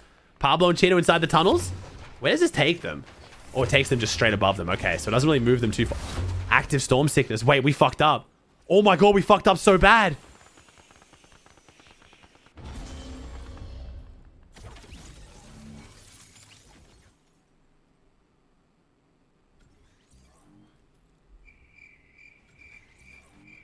Oofed. Well, Panzer Yabco will be your week 4? Week 4 div... I mean, we'll see. We'll see. They have a 120-point lead over any other team with 2 games to go, so... we will see how this one goes, but... week 3? Is it week 3? I thought it was week 4. Oh. Week 3. Yabco Panzer. In a very good position right now, as I don't know what just happened to Pablo and Chino. An absolute just brain explosion. I'm guessing they thought that Porta Potty was going to take them into zone, I guess. I'm not sure what the miscalculation was there, but... if you don't know what just happened, that was Storm Sickness. If you take 600 damage in Storm, you will start to take triple damage from Storm. But there is a warning at 500 damage taken. So that team was warned 100 damage before that happened, that it was going to happen. So can't really catch you off guard. Flixie and Chap get their chance to catch up now. Sky down to a solo after Scroll goes down. Disastrous tournament right now for one of the favorites. Both Sky Scroll and Shark and Teeny, the 2 clear favorites coming into it, have both struggled.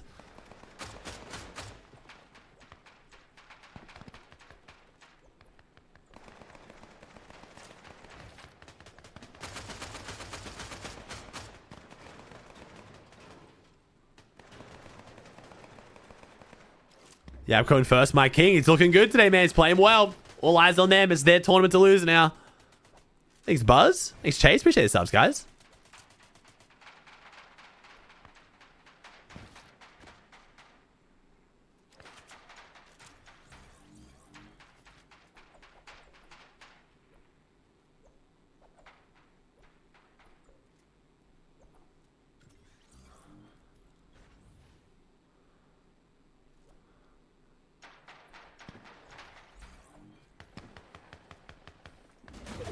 Chap and Flixie. 202 trying to catch up now. Two of Savage's ex-teammates? I guess so, yeah. Taught them everything they knew. See what Sky can do solo here. Cammy and Hari, again. Man, this is a very rough look for Cammy and Hari here. I'm really not sure what to make of this. I genuinely thought them being conned was all their issues, but they're now unconned and doing even worse. Oh, Cammy with the shots, though. Beautiful beams. Oh. Messes up the jetpack. Oh, no. Luckily, does have that body to play for and the siphon. Maybe changed his mind last minute and decided he wants to go for the loot instead of rotating, but... he's going to stagger him a little bit here. Yapko gets hit hard. Kurama falls in the feed as well. Pink still moving. We'd like to see Pink and Triss have a really good game 5 and 6 here. Jump up the leaderboard. Yapko gets fully topped up on shield. 80 health. 110 builds and 60 builds for Panzer. They're looking excellent right now. Panzer really got to be one of the most underrated pros on EU, man, I swear. Even just today, people confuse when I'm gassing them up. Yapko's been a bit of a weird one because he goes back from EU and NA so often that I think a lot of people like kind of lose focus on Yapko. He's just always been good, but you can't even figure out which region he's playing on half the times. But him and Panzer looking exceptional. Cammy getting beamed right now. That could be 4 points here for Panzer or Yavko. Cammy's going to have to back up in a storm, try and pull that jetpack off. Panzer will be ready for it, though, hopefully. And no. Oh, he does. He looks forward in front. Doesn't look back. Chooses to look forward, knowing the player's going to have to rotate in. But it's actually Seti. Seti alleviating the pressure. Potentially saving Cammy there. The duo, man. Even not as a duo, they are still the duo in my heart. Panzer Yavko's chance to rotate. If they don't go down soon, they should be able to run away with this tournament. Making their way up this mountain. It's right on the edge. Not the worst zone, but they still choosing to go on an elevated layer just to make sure they're safe here. We have Hriss and Pink on the high ground. I talked about wanting Pink and Hriss to have a good finish. 34 builds for Pink. 50 for Hriss. Good loadout too. Gold TAC AR. Sorry. Yeah, gold TAC AR, gold SMG. Beautiful loadout. To apply the pressure from the high ground. Flixie goes down to Vico. Speaking of X-duos. Yapko gets that Fizzberry. Still no white heals, but... they get their hands on a siphon here, would be lovely. 18 teams, 30 players. Bit of damage on the way through. And Yapko and Panzer find themselves on second height. They did take height last game pretty aggressively. Might not be doing the same here, though, as Yapko gets hit hard. The pressure coming out from Pink right now. My man is not giving it up. He needs this game to jump up the leaderboard. Yapko's going to try and use that gold MK. Put some pressure on the Werix. Follows behind Panzer. Panzer, though, gets hit hard, put in a pressure position. Panzer goes down. This is going to be their worst game of the day so far, unless Yapko can pull off a very solid clutch. Wait a minute. We might still have a tournament in our hands. It's still going to be a very solid lead for Yapko and Panzer, but maybe not insurmountable. As Yapko goes in the box, can't see. He's blind. Goes down on 342. Still a very commanding lead, but not as much as it could have been. Maybe the pressure getting to them. We'll see. Chap got 10 builds. Edis the cone as the player fades through with Casper and Prism. Chap, 24 HP, no shield. Can't pop the Fizzberry in time. Also goes down. Our top teams are falling. Truly and Xinox now on 214. Have a chance, I believe, to jump up to second, maybe? I can't actually remember how many points Pablo and Chino went down on this game, but it being a 0-point game, maybe Truly and Xinox with a win here could overtake them. Casper falls. Cade's still in this one as well. Volko. 0 builds for Truly, though. Xinox with 1. Got to find a big refresh. Getting sprayed, getting dropped down. Truly has to fire. He couldn't get himself above that one. He couldn't follow Xinox's rotate, and they both go down. All of our top teams are struggling here. Not a single player alive, even over 200 points. Bevy's the closest we have on 182. A very, very rough tournament right now for a lot of our big names. Good chance for other people to pop off, though. Prism. Casper on the mid ground. Just Prism. Drops down. 37 HP. 10 shield. Volko falls with cringe. Sorry, chat. My wife on the baby monitor. Sorry, chat. I had to mute the baby monitor. Vico and Malibuka with the comeback, though. 184 on the high ground. I don't want to gas this up too much, but surely even me gassing up Vico and Mali can't curse him here. It's a 2v1 right now on the high ground. 9 builds, no Kip on the low ground. Fish in a barrel. He gets around the corner. He's surely just delaying the inevitable. If no Kip wins this, it's horrific looks for Mali and Vico. Of course, they win a 10 elimination win. Double digit from Vico and Mali. Is it too late to hope? Fuck them. Hope they lose. Did I have Vico Mali in the prediction? I did. Oh my god. Who still believes in Vico Mali? After all the performances so far, who was it? It was Maddie with the 15k. Good stuff, bro. You knew. My man had the script.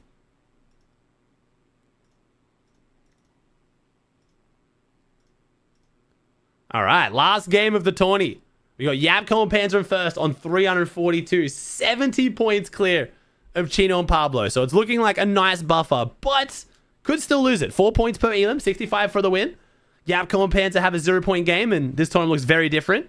Chino and Pablo could even pull off. Wait a second. Is there a world where Chino and Pablo land on Yapko Panzer? I don't think so. Because with only a 34-point lead over third, they could drop out a second. They're definitely not going to drop down to fourth, or maybe. Probably not. Chino and Pablo are con, but they're splitting standings. They're under really much pressure here. I think they'll probably just play out their tournament, just hope that Yapko pans. They could key them. They could do their usual drop of Sandy and then instantly key up into Yapko pans. They are next to each other, so I think that's probably more likely the outcome. And then we have Vico jumping up to fifth with that double-digit win. My goats.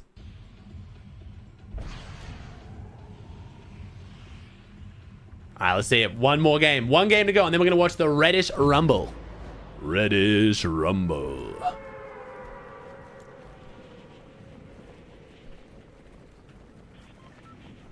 What happened to Shark? Just a rough tourney, man. Wait. This isn't going to help.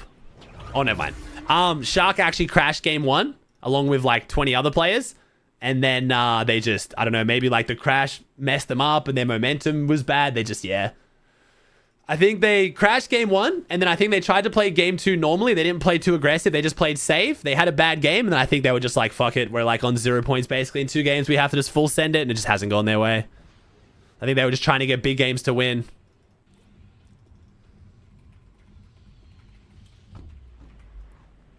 There you go, God with the prime. Think you did?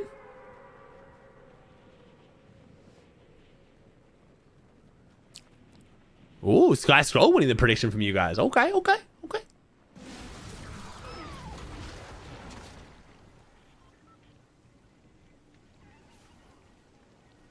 Echt sind wir der das hell. Shark also crashed game 1 week 1. They got second that week. Yeah, I don't know. It could just not be their week. I mean, this is a tough meta. Let's be real. There's been a few teams that have been very consistent.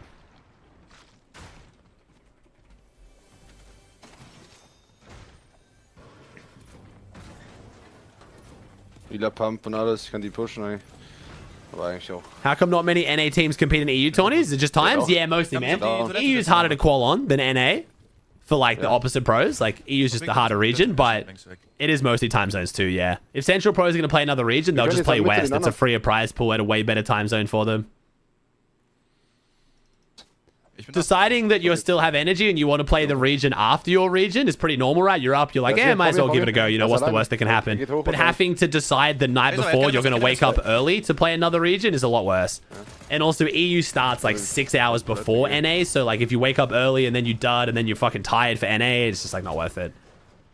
So it's kind of a combination of both, man. Left links. Bist du drin noch? Da geht Toilette.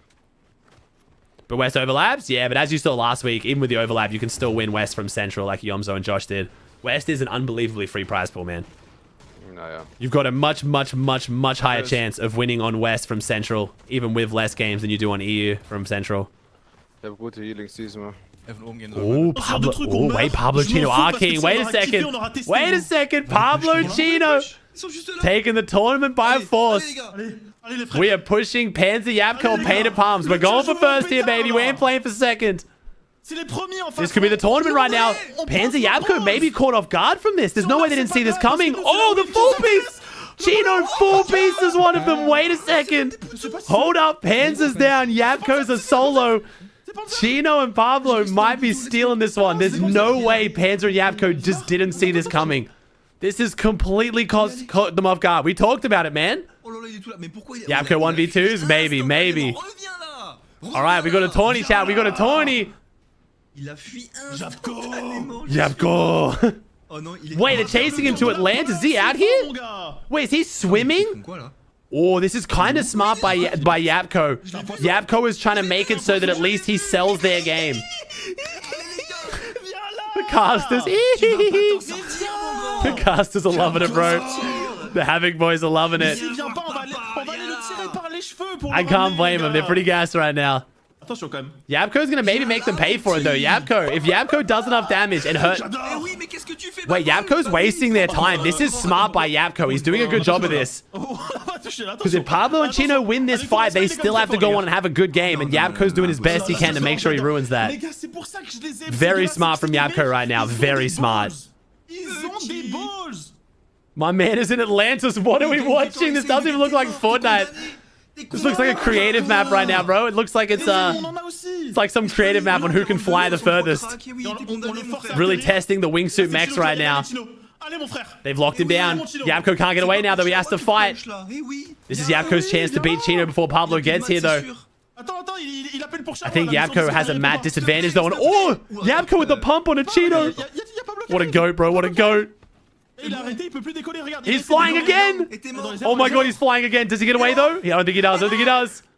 One more shot, one bullet. Oh, he gets down. Oh my god, Yapko's playing this so well.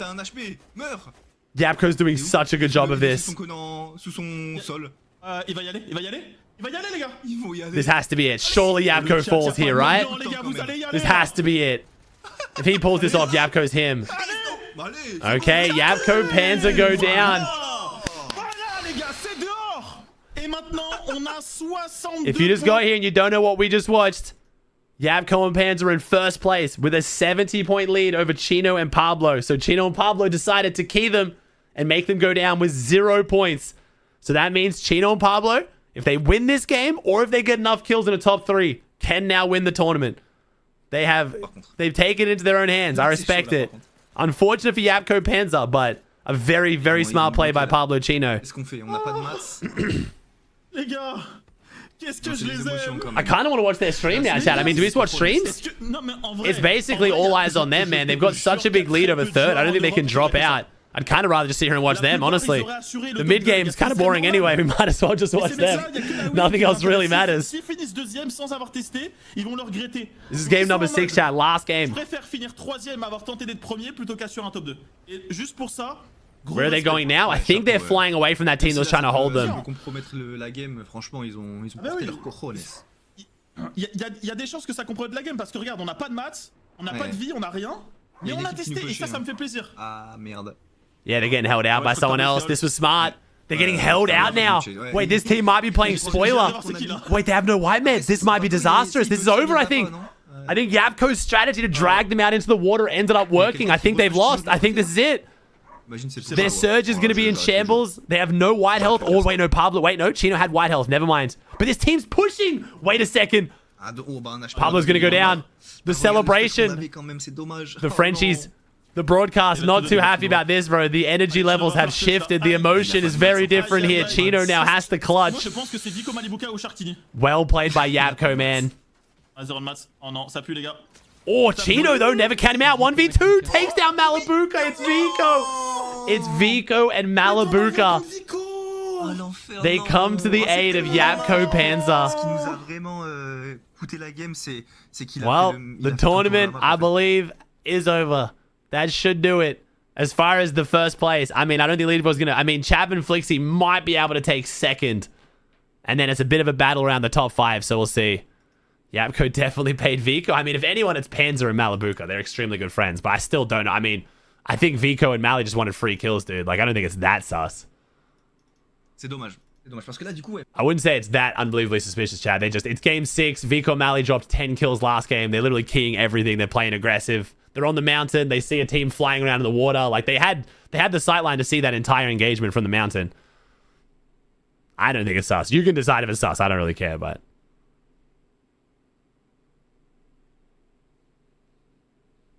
Especially because they literally pushed the second Yapko and Panzer died. It's not like they're like fucking DM them like, go get him. That's definitely sus. That's fine. Side that if you want to. I don't particularly care. Thank you, Badger, with the private 29. Thank you, dude.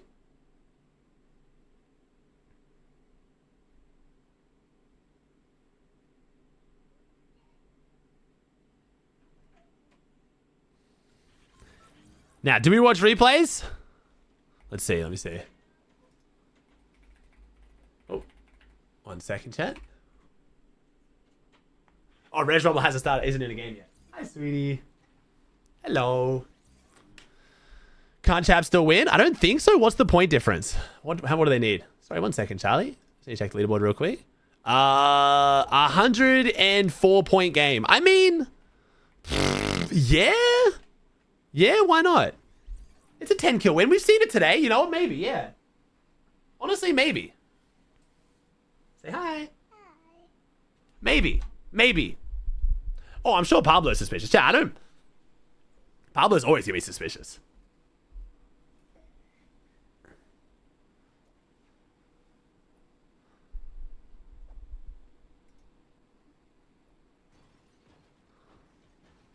Is there no audio? What's happening? Do I have no audio? Oh, I do. So nothing's happening.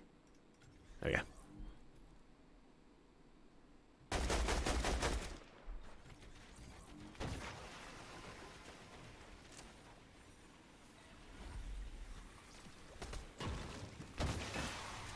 Chap and Flixie pushing up on Trulex and Chicho.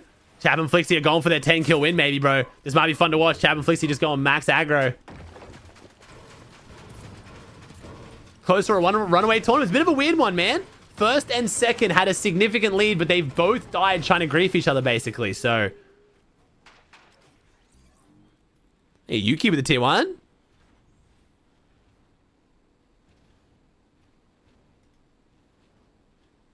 Chad, this is the... You guys know my Stanley situation, Chad. I don't care if you think it's suspicious or not, but there's literally nothing to be like... It just doesn't... There's nothing we can do, Chad.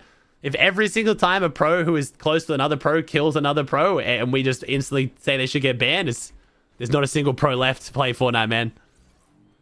It's one of those situations where you're never ever going to be able to prove it. So you guys can sit there and hate and witch hunt if you want. It's just boring. I can't be bothered. It does nothing.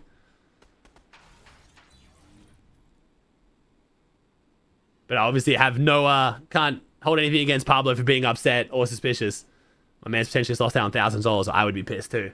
It's just me... Talking about it achieves nothing.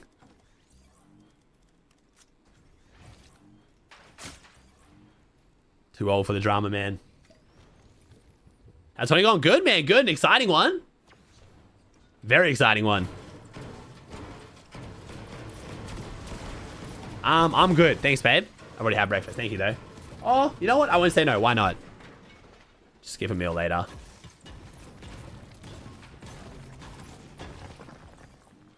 How many kills would Chap need? Chap needs a 10 kill win now, chat, to try to win this tournament.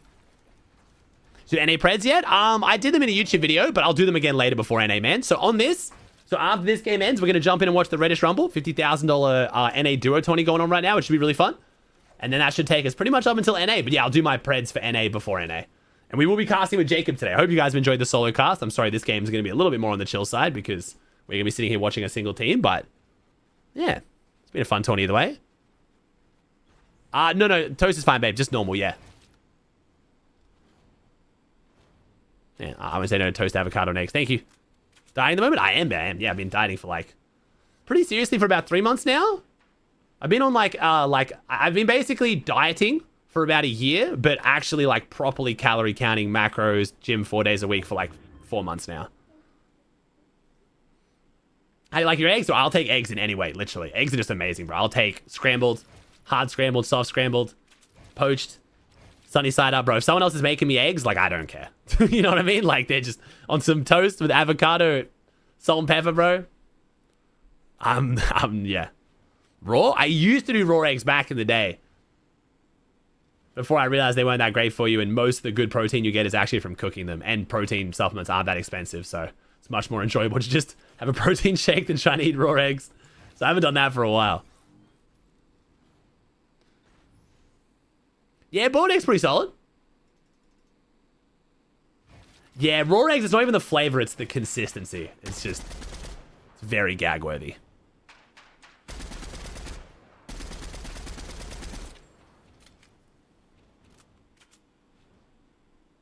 Bulking or cutting? Right now, trying to lose body fat, but also still gain muscle, so.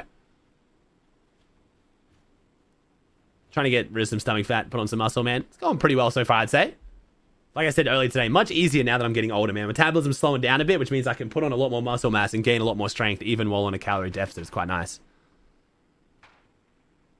Keeping the protein super high, though, is the hard part.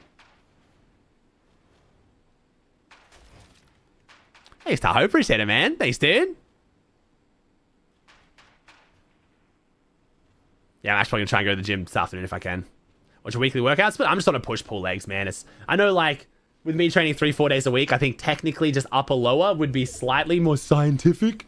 But I really love push-pull leg split, man. It's just one of my favorites to do.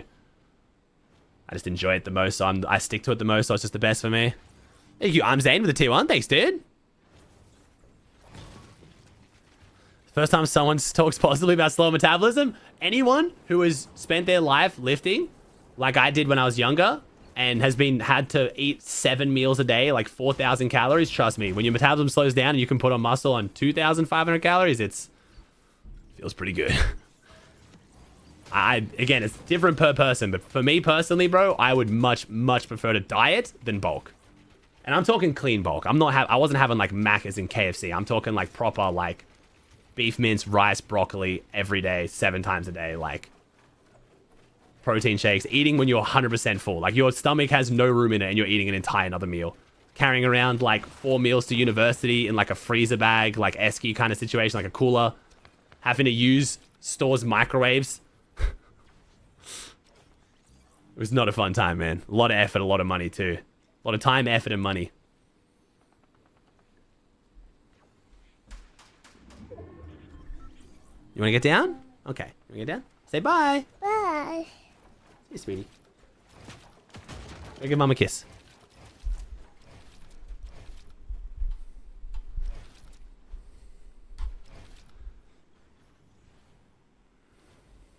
All right, let's see it. So, chat, if you just got here, you're wondering why I'm just sitting here watching Flixie and Chap.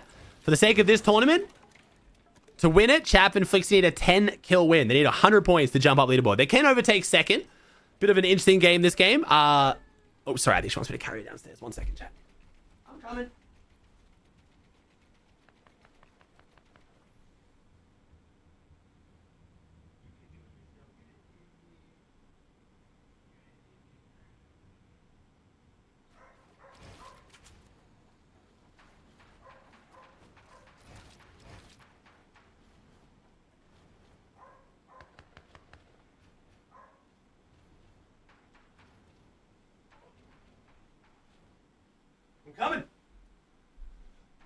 So, as I was saying, we have, right now, we have Chino and Pablo were in second place.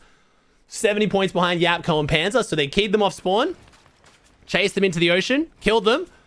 But Vico and Malabuka cleaned up Chino and Pablo after they took them down. So first and second are down here. Leaving Flixie and Chap in third with a chance to steal the tournament. But they need 100 points. So we will see. We will see. But there is a chance here. There is a chance for Flixie and Chap to win this. They can definitely take second.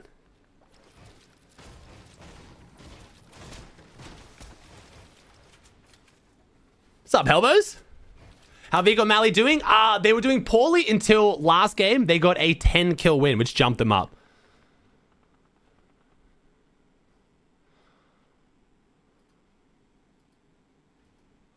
We will be switching over to the Rage Rumble after this chat. Oh my god, Maris. This game right now is not real. Here you go, chat. Power Hour starts right now. JK lol. We're investigating why the Power Hour isn't starting with an Arc Lightning Gun and Soul Revive. Bro, this game is so fucking broken. Holy shit. We can't do anything right now. My god. Just wait before tweeting it. Make sure it actually works before you tweet it. There's no way we have this much confidence shit's actually going to work. Because as someone watching the game right now, I have zero confidence anything is going to work anymore. This is wild. Oh, what's up, Wen? Thanks, bro. Appreciate the sub on Twitch even with me. Even if you watch on YouTube, man. I think you did. Yeah, YouTube stream's been going excellent right now, bro. It's been really awesome. I'm very happy I decided to start doing this. And YouTube chat's getting better.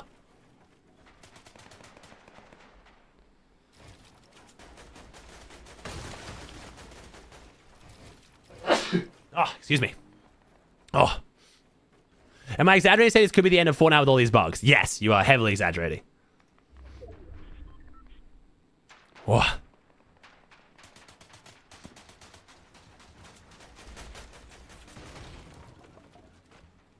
Yo, Cooper. Trying to join my stream, bro? Get out of here.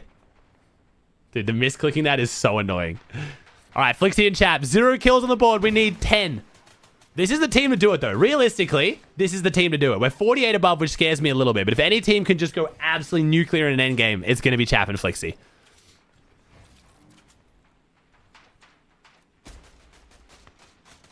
Thank you, Bryn, for the T1 15.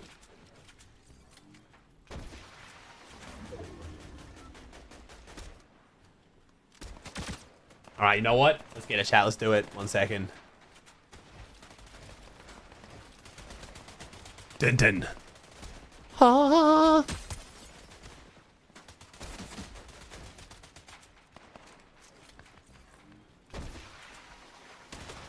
See if they can do it. It's going to be a little bit lame if they fall short, but hey.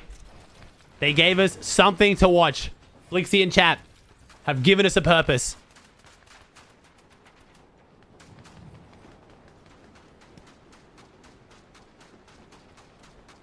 $87 builds for Flixie. 90 for Chap. We're 200 above. Surge, not really going to be an issue too much unless we get absolutely deleted here. And if so, we have probably bigger problems to worry about. As Flixie deciding to tarp in here. Create some space. Burn some of those hard mats to invest rather than trying to run. Save the mats and then risk dying. You think they can do it? I mean, we had a 10 kill win last game from Vico Mally. People have done it. Flixie and Chap have won 2 games already today. They've literally gotten 2 wins today. So, unfortunately, their game 3, 4, and 5 have been pretty terrible. But this is definitely possible for them.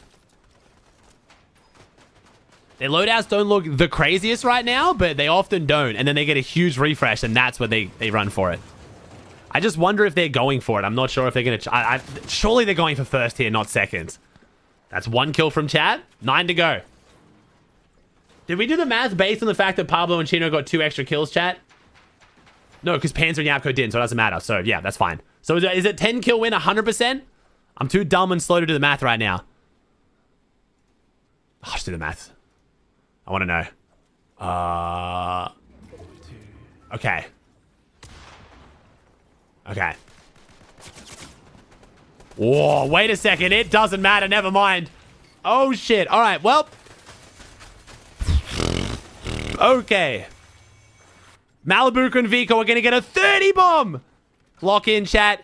All Malabuka and Vico need right now is a 20 kill win and they could take this home. Last game was a 10 kill win. They just need to do a little bit better. Lock in. This is possible. Okay, actually, no, 17 kill win? I mean, 17 kill win ain't actually... You know what? Fuck it. Let's not count them out. They got a 10 kill win last game. They've already got 3. Come on, Vico. I mean, shit, this is going to be really hard because if I gas them up, they usually do terrible. It's fine. We're just going to gas them up. We're gonna test fate here. 14 kills to go. Gold Enforcer, blue pump, gold pistol, gold pump. Great loadouts, honestly. Actually, the loadouts, if any team's going to do it right now, let's see it. There's been a lot of questions on this team, from myself included, on what has been going wrong. This team has been underperforming for how much potential they have. Good drop, great duo. The vibes seem good every time you watch their streams. Let's see, can they bring it together? A big game here would also maybe put the teaming allegations of this game at rest here. Vico Mali proving that the fight on Pablo and Chino was worth it. They've gone to endgame looking very healthy. They needed a big game to surge up the leaderboard. It was just 2 free kills for them. Let's see it. They could still take second as well.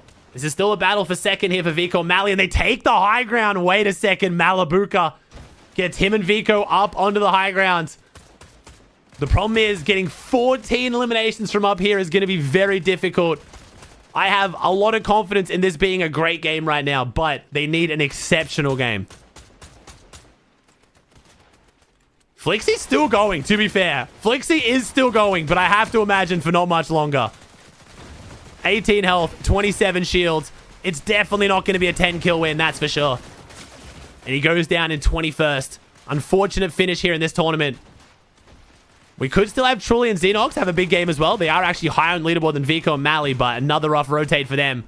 They're losing their health, and they're going down at the hands of Vico and Malabuka right now. Vico putting that gold pistol to work. 400 ammo for each of these players. They can apply all the pressure they want, but they need more than pressure. They need kills. 20 teams alive. Still plenty of placements to go here. Even a second place would be a very big performance from Vico and Mali right now. Dam and Damus on that low ground. Another team that's been needing a little bit more. Malabuka picks up, is that Kaifo? Doesn't get the body, though. Doesn't get the refresh. No, it's Kiro. Mappy gets the finish. That one's going to go to Malabuka. 4 down. 13 to go. Do you believe, chat? Do you believe? Go, Vico, go. Haven't heard that one in a minute. Mama Vico would have been definitely on her feet cheering for this one.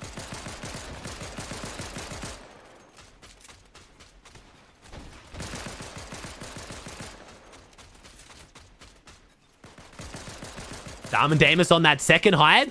I call it a second hide. It is very far down from where Vico and Malabuka are right now on the high ground, but... Oh, Malabuka trying to connect some of those shots. Can't quite get the headshots he needs to pick up the Elim, and there's Peshka. That's another one. That's 5. 12 to go. This is looking like it's going to be a fantastic game. I have a feeling it's going to result in Vico and Mali's best Battle Royale placement this season, but it might not be enough. We'll see. Looks like no one's taken the high ground from them, but they're running out of material. Vico's only got 19 builds. Malabuka has 17. All of these Elims are slipping through their fingers. Malabuka picks up another one, though. Vico's up to 4. That's 7. Come on. 10 more. There's only 10 players remaining. They need every remaining kill. No. Bevies goes down.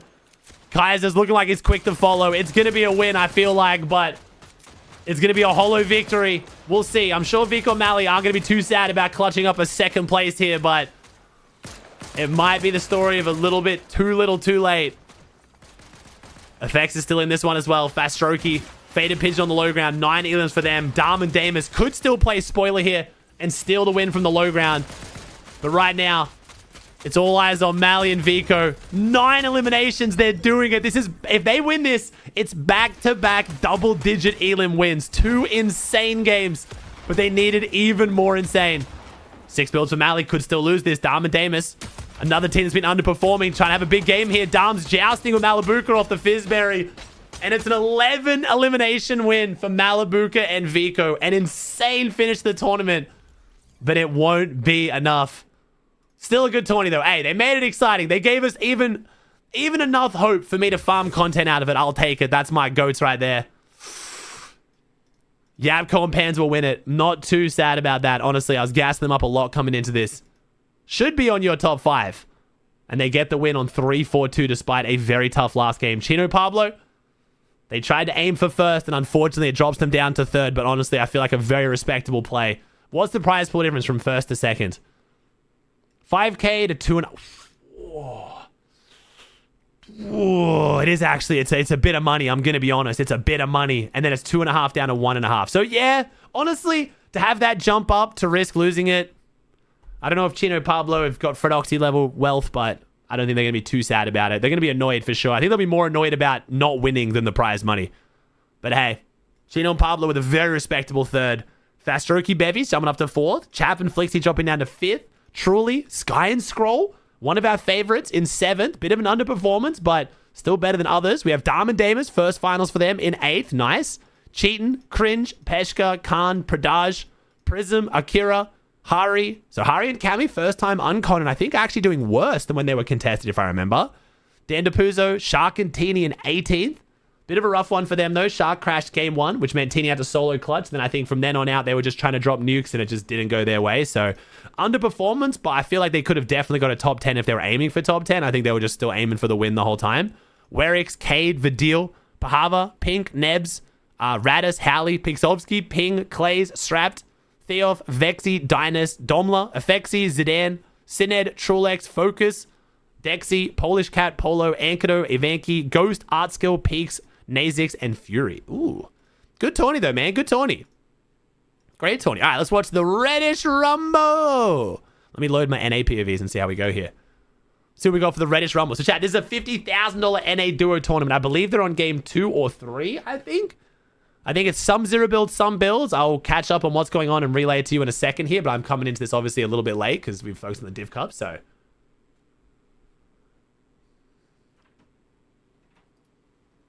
Eggs. That's a lot of eggs.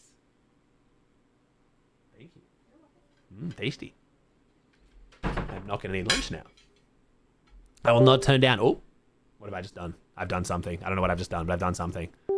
Oh, who's CLIX playing with? CLIX and Vet. That's a good ass team. And why is Zone a square? Bunker. Why do we have a square zone? Don't forget the pred. Ah, yes, of course. Give me 1 second. No, don't break it. Don't break it. Let me call that. Maris, can you just maybe... I'll just leave my title as the Div Cup. Screw it. I mean, my YouTube thumbnail. I'm not going to get a thumbnail just for this. It's fine. Alright, Can you help me break this? Help me break Power. this? Oh, it's because it's Power Hour. Did Power Hour actually work? Did it? All right, let's do... I'm taking it. Watching 50k Reddish Rumble into... What's a rift? What's a rift anomaly? What's a rift anomaly? Anomaly, bro? Anomaly? We should go. We should rift, no? Or no? Oh my god, bro. Yeah, we definitely do. Yeah. We should What's an anomaly? What's an anomaly, chat? This guy's richer than literally all of us. What the fuck is this zone?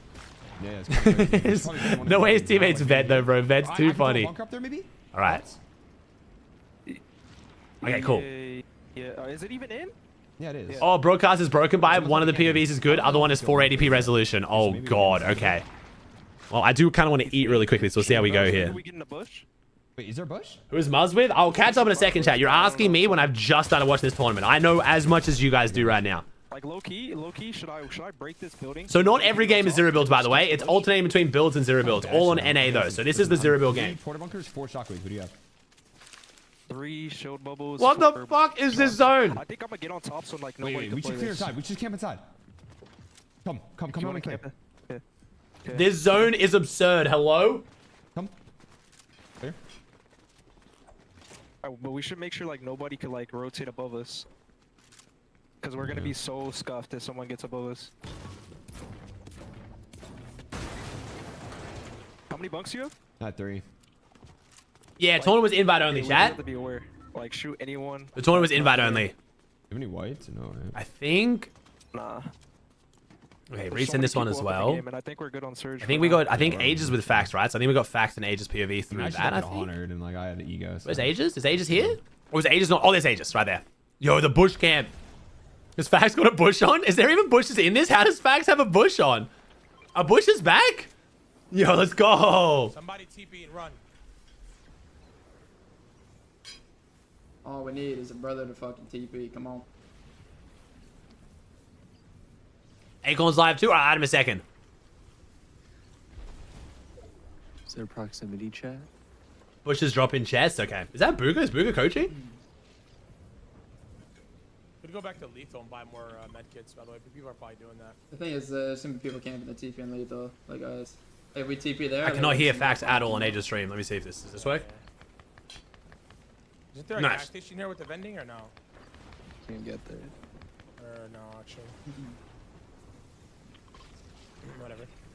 Alright, nice.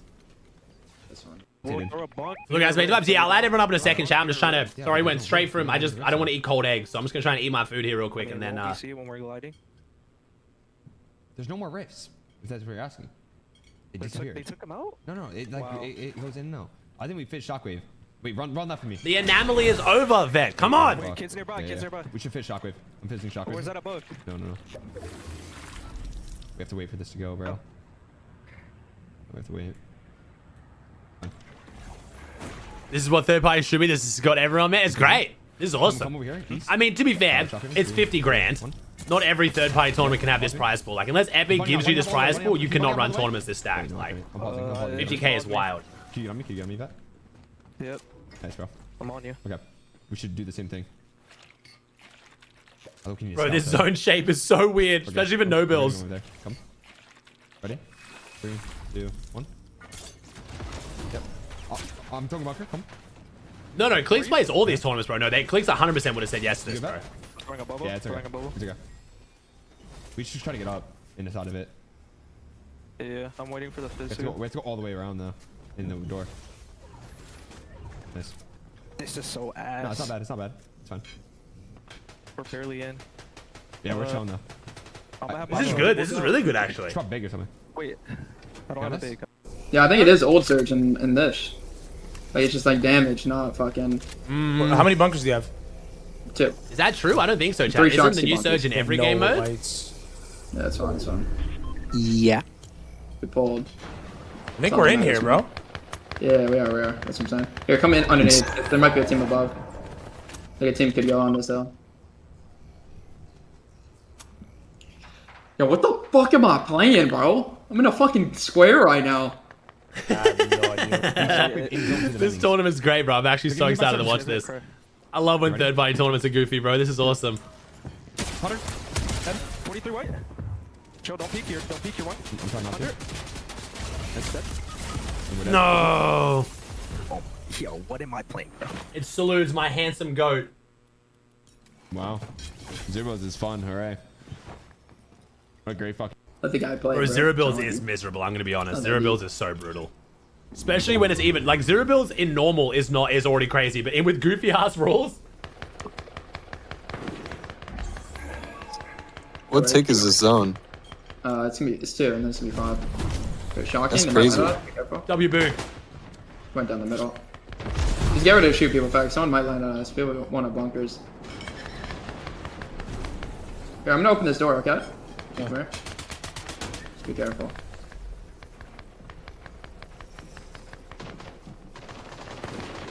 Cause you get shot through it, so be aware.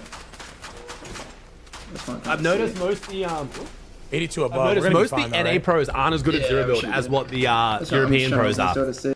The European build pros seem to still be quite good at zero builds. Is Muzz playing chat? Surely Muzz my goat's in this, right? There's no way Muzz wasn't invited. Wait, have I got him up here? Is Muzz not playing? Oh, Epic Whale too. Who's Whale with? Whale is with Mini Michaela. Okay. Acorn with Origin could be a good one. No, did my shit break? Did I break my POVs? No. Bro, Orcs, I wanted to add Acorn, man. It's fine. We'll fix it afterwards. Giant's on his own behind us. Big guys now. Muzz with Nina? Oh, okay, cool. Yeah, Some two breaking soul pens. above? We got 4 sizes of mouse pads, bro. So the They might not XLs are like a think full they're desk gonna pad. go Yeah, down. the XL is 1 meter by 60 centimeters, so very large. They're just farming. But you can also get like a gonna square come, medium they're gonna pad if you want like not as much width but as much depth. They're 50 by 50, so. We can't take ticks to zone, bro. We gotta get. Yeah.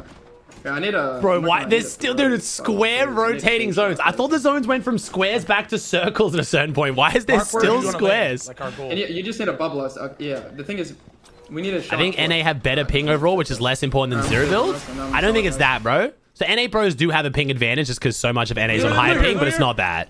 I think the EU pros just play zero builds more. Go to bubble. I'm gonna be honest, some of the European pros are just more passionate for the game. Zemi, bro, that's a hard team. Who's Zemi playing with? Because Zemi's obviously gonna pop off in this round. Oh, Zemi and Crackley is a duo. Whoa, this is the zero build team. We're watching them right now.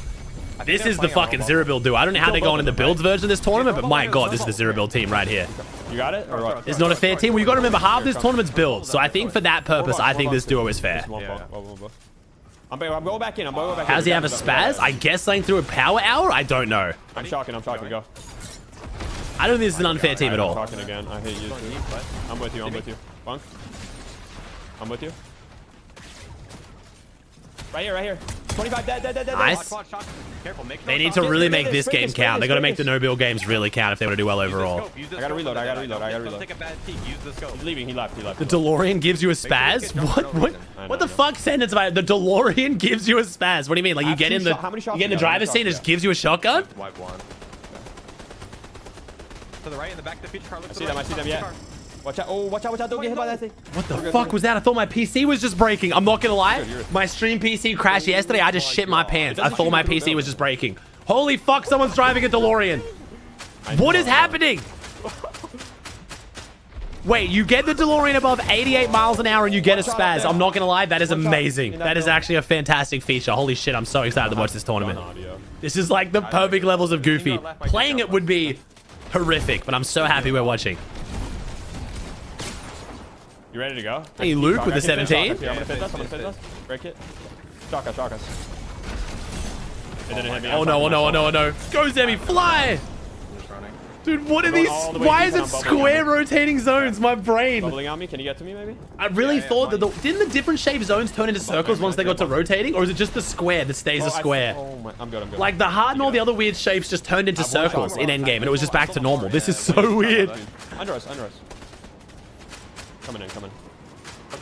20, 40, 70, 100. Nice. Crack. Maybe next circle. Maybe next circle it goes to circles. Maybe next square. Sorry, next square it might turn to circles. Why did no one take the boss down in Lethal Labs? That's a bit weird, no?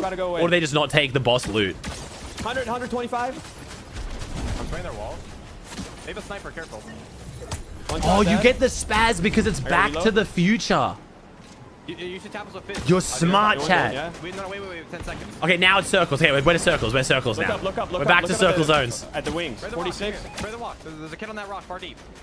It's a visual bug of the boss? Oh, okay. Wait. I'm reloading. Wait. I have 40 bullets. A bug? I don't think that could be a chat. This game is flawless right now. There are no bugs. I don't believe you. Actually, you've shot? Shock. Yeah, I'm shocking. On the roof, yeah. Bubble, bunker, yeah. Oh, I fell in. I did. Still a square? Wait, is it still a square? Oh, it is still a square. I'm in. It's still a square. Nice. All right, where's next square going? Dude, this is stacked for zero builds. My god, Zemi and Crackley are popping off, though. I got shot. You got caddied. Chaos. It's chaos. We got the Zemi aim, though. We still got the Zemi aim. That's all that matters. Can't get through the window. Hurdling sucks ass as a feature. It never works. Run to me. I'm with you. I got a bunk. I don't even think you need to. Hold the gun up. Break right here. Break this wall. I'm with you. Dude, this square is so weird. Get in. Dude, I have this fizz effect on me. Take the shot. I can shotgun straight up. Okay. I'm doing it. Jump. Oh my god, the coordination. The coordination from this duo. The zero build goes for a reason. Wait, if they actually win this, is so impressive if they win this. Bro, this is such an impressive game. Is it 1v2 or is it 1v1v1? Crackley wins this, bro. Crackley's aim is insane. He wins this 1v1. Crackley wins this. Did I pull? Yeah, you did. You win that. He wins this. Yo, that is insane. That is so impressive. In a game mode that really does have so much RNG, for them to win that is nuts. I know they are the best zero build teams, like they're the favorites to win it, but that is ridiculous. Credit to them, man. This is their game mode. In a set lobby with this many good players, even if they aren't zero build players, that is nuts. Very impressive. Nice, good stuff, bro. So as long as this team holds up in builds, they might be all right in for some money today. But half the games are builds, half are zero builds, right? So the builds games presumably are going to be their biggest issue. Looks fun. This does look fun. I'm looking for a mouse pad. Do you have a favorite? Not really, man. I designed all of them, dude. Like, I didn't draw them. My brother's fiance did, but I came up with the designs for pretty much all of them. So, like, I love so many, man. Eternal Harmony is our best seller because it goes with every setup. It's just super clean and neutral. Crimson Shadow is like a little bit more to it, but it's just like, this took her hundreds of hours to draw this. Like, Jenny spent so long on this one. And then I really like Ripple Tranquility, but I'm a big Japanese and fish fan, so. But I'm currently using this one, bro. I'm currently using Rainbow Valley. This one here. This is the current mouse pad I'm using. I'm using the XL Rainbow Valley because I got a white desk, so I like that it gives my setup a bit of a pop of color. Otherwise, it's just too much white and black for me.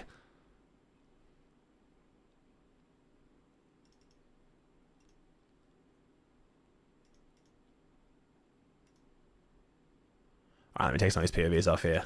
All right, so you said Muzz, so Muzz is playing but not streaming. Is he with So is only one player per team have to stream, or is it everyone? Based on Acorn being live, I feel like it's probably everyone. So is Muzz? Oh no, Muzz is live. I've got his POV. Do I? My shit's full bugging.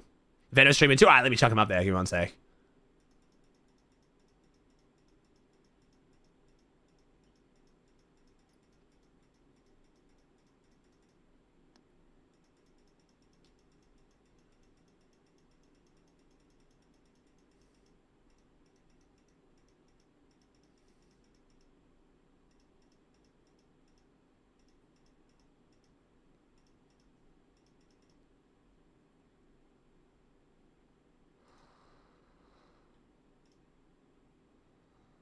Okay.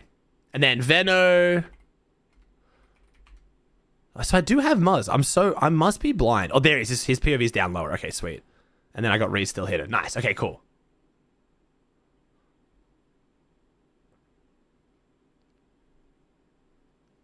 And then Rapid Yomzo as well. I think I have Yomzo. I should have Yomzo, shouldn't I? Maybe not. I do. And then what is KBM? It's just KBM Rapid, right? Nice. All right, I won't go over too many POVs. I'm happy with that. Too many, and it's just like too overwhelming. I'm good with this. Fine, Sphinx, my goat. Okay, fine. All right, now we're good.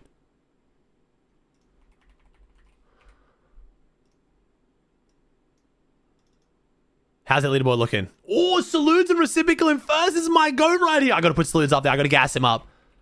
Chat, speaking of Arcaloot, this is really awkward to be switched. He hasn't switched. That's my mouse pad right there, chat. We are in first. W Salutes, my handsome goat. This guy has the nicest hair in Fortnite. Wait till he comes back. If you haven't seen it, shit is majestic. It's the only way to describe it. Literally majestic. Yeah, that's actually amazing for Salutes being... Oh, there he is. Look at my handsome man. He is also a dad of, I believe, two beautiful daughters. So I'm very happy for Salutes, man. He's repping all the girl dads out there too. What a fucking goat. That makes me so happy seeing him in first. Please for you in the competition, you know, it's not over. I'm just like, you don't say at all. I just saw somebody in the chat saying, look at Cooper and Ken's points. And every time I see it, I'm just Cooper and Ken's points. It's one of those things you just don't notice it until you notice it, and then it's everywhere. But Noah and Mullet, Ace, 68 points. You got Faith and Fox, man. I didn't mention them, but they're one of the teams where it's almost unsure. Are they contested? Are they uncontested? Because the way that split drop actually works. He looked great with them all. Yo, so what's up, Salutes? My goat. I was gassing up every aspect of your life, and I didn't shout out the fact that my man's a 64-month sub, chat. Come on. We are gassing Salutes up. To just be within reach by the time Canary's insane. That's a good duo. That's a good duo. No, 100%. I'm really excited to see who's able to keep that consistency between... Fran and Zoe's a good team, too. Build and build, right? Because again, G-Money and Moxie's very solid, too. A mix of both. So what have we had? So how many games have we had, Chad? Sorry, obviously I'm shooting in late. How many games have we had? Is it builds and zero builds so far? One each? Have we had one build, one zero build game? Or have I missed more than that? Two so far. Okay, so one build, one zero build. So what, still 4 games to go? So still 2 more of each? It still happens. And that's what matters in this competition. Look, I'm making fun of people left, right, and center. Cool. Sweet. All right, this will go until NA. This is perfect. Hell yeah, I'm loving life. We got content today, bro. This is literally perfect. It's all it takes to turn your tournament around. We have more action coming up after a quick little break. Game 3. Oh, in a quick little break. We're in a quick little break. Stick around.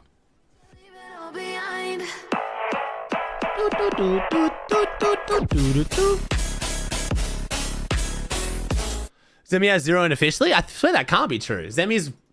I mean, so he obviously has Pro-Am, which we all admit Pro-Am is official earnings. Obviously, Fortnite Tracker has it, so it has to be real. But I suppose Emmy's got, like, he's played a bunch of Zero Build Victory Cups and earned in them, bro. Yeah. So he's got 24,000, but a lot of that's going to be Pro-Am. So he's got... He was really good during the Zero Build Victory Cup era, bro. Yeah, so he's got 22.5 grand from Pro-Am. And then he's got Duo Week 10 of World Cup, my GOAT. Winter Royale. He's got the Trio Zero Build Cash Cup, World Cup, Zero Build Cash Cup, World Cup, Zero Build Cash Cup, Zero Build Cash Cup, Zero Build Cash Cup, Zero Build Cash Cup. Just lying for no reason, bro. Honestly, salutes, yeah, genuinely, like, salutes and reciprocal being in first is very impressive. Would not have been my pick to be in first. And again, I love the guys. Two of my favorite people in the scene, but there's a lot of... After the build and Zero Build game, that's very impressive. Because some of these teams should be crazy in builds.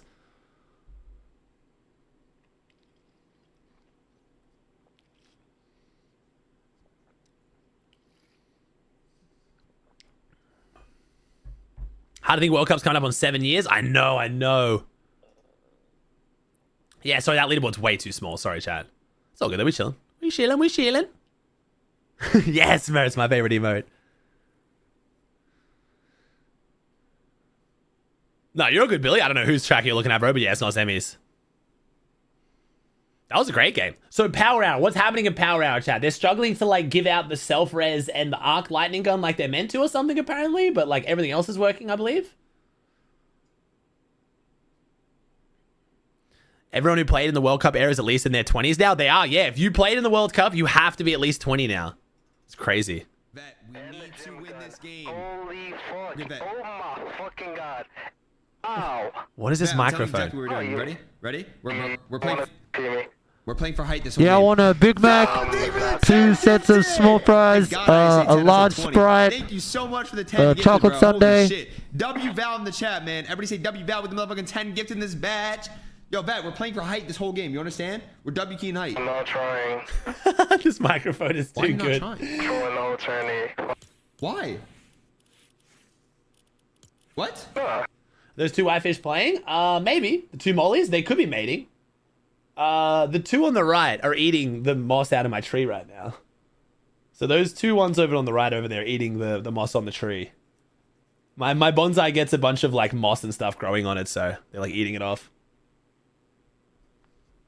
Sounds like a pilot announcing the flight. Dude, that was the worst though on my most recent flight. All I wanted to do was get on and sleep. I was so tired. I was just drifting to sleep and... if you look out the left side of the airplane, you can see the Sydney skyline. And like, he was being so lovely. Like, he was trying to be nice and I loved the energy, but I was like, oh my God, shut the fuck up. No, that's what it was. It was when I was sleeping. It was most recently with Charlotte. We finally got my daughter to calm down and she was finally relaxed on the plane. It was takeoff and she's watching the Wiggles on the actual TV. And every time he would do an announcement, it would cut off the Wiggles. So it's just like, she's like, yay. And then, we're reaching out cruising altitude. And he like interrupted it like 6 times. And oh my God, I was like, bro, please just shut the fuck up. It was a very much us problem though. Like, obviously I'm sure everyone else would be fine. But it was every time he started talking, she'd just start screaming again. Do you think Canary could call grands? I don't know about her current skill because I haven't watched her play that much right now. But I think if not currently, then definitely in the future. Yeah, she's got mad potential, man. Very young too. Realistically, how much does a tank like that cost, including fish and environmental? So okay. So you don't need to buy as an expensive as tank as what I did because a lot of the electronics and like features of this tank you don't need for a freshwater tank. I had it for my saltwater tank. But realistically, to get a fish tank as nice as mine, the tank, the fish, the plants, between 10 to probably about 10 grand USD, probably about 10 grand USD. That's like for the tank, all of the fish, all of the plants, all the plants above it. I've got like a roller mat on there. Like that's like $1,000. Like I've got CO2 injection. That's $1,000. Like there's a few things I have that you don't need, but make your experience much better. So.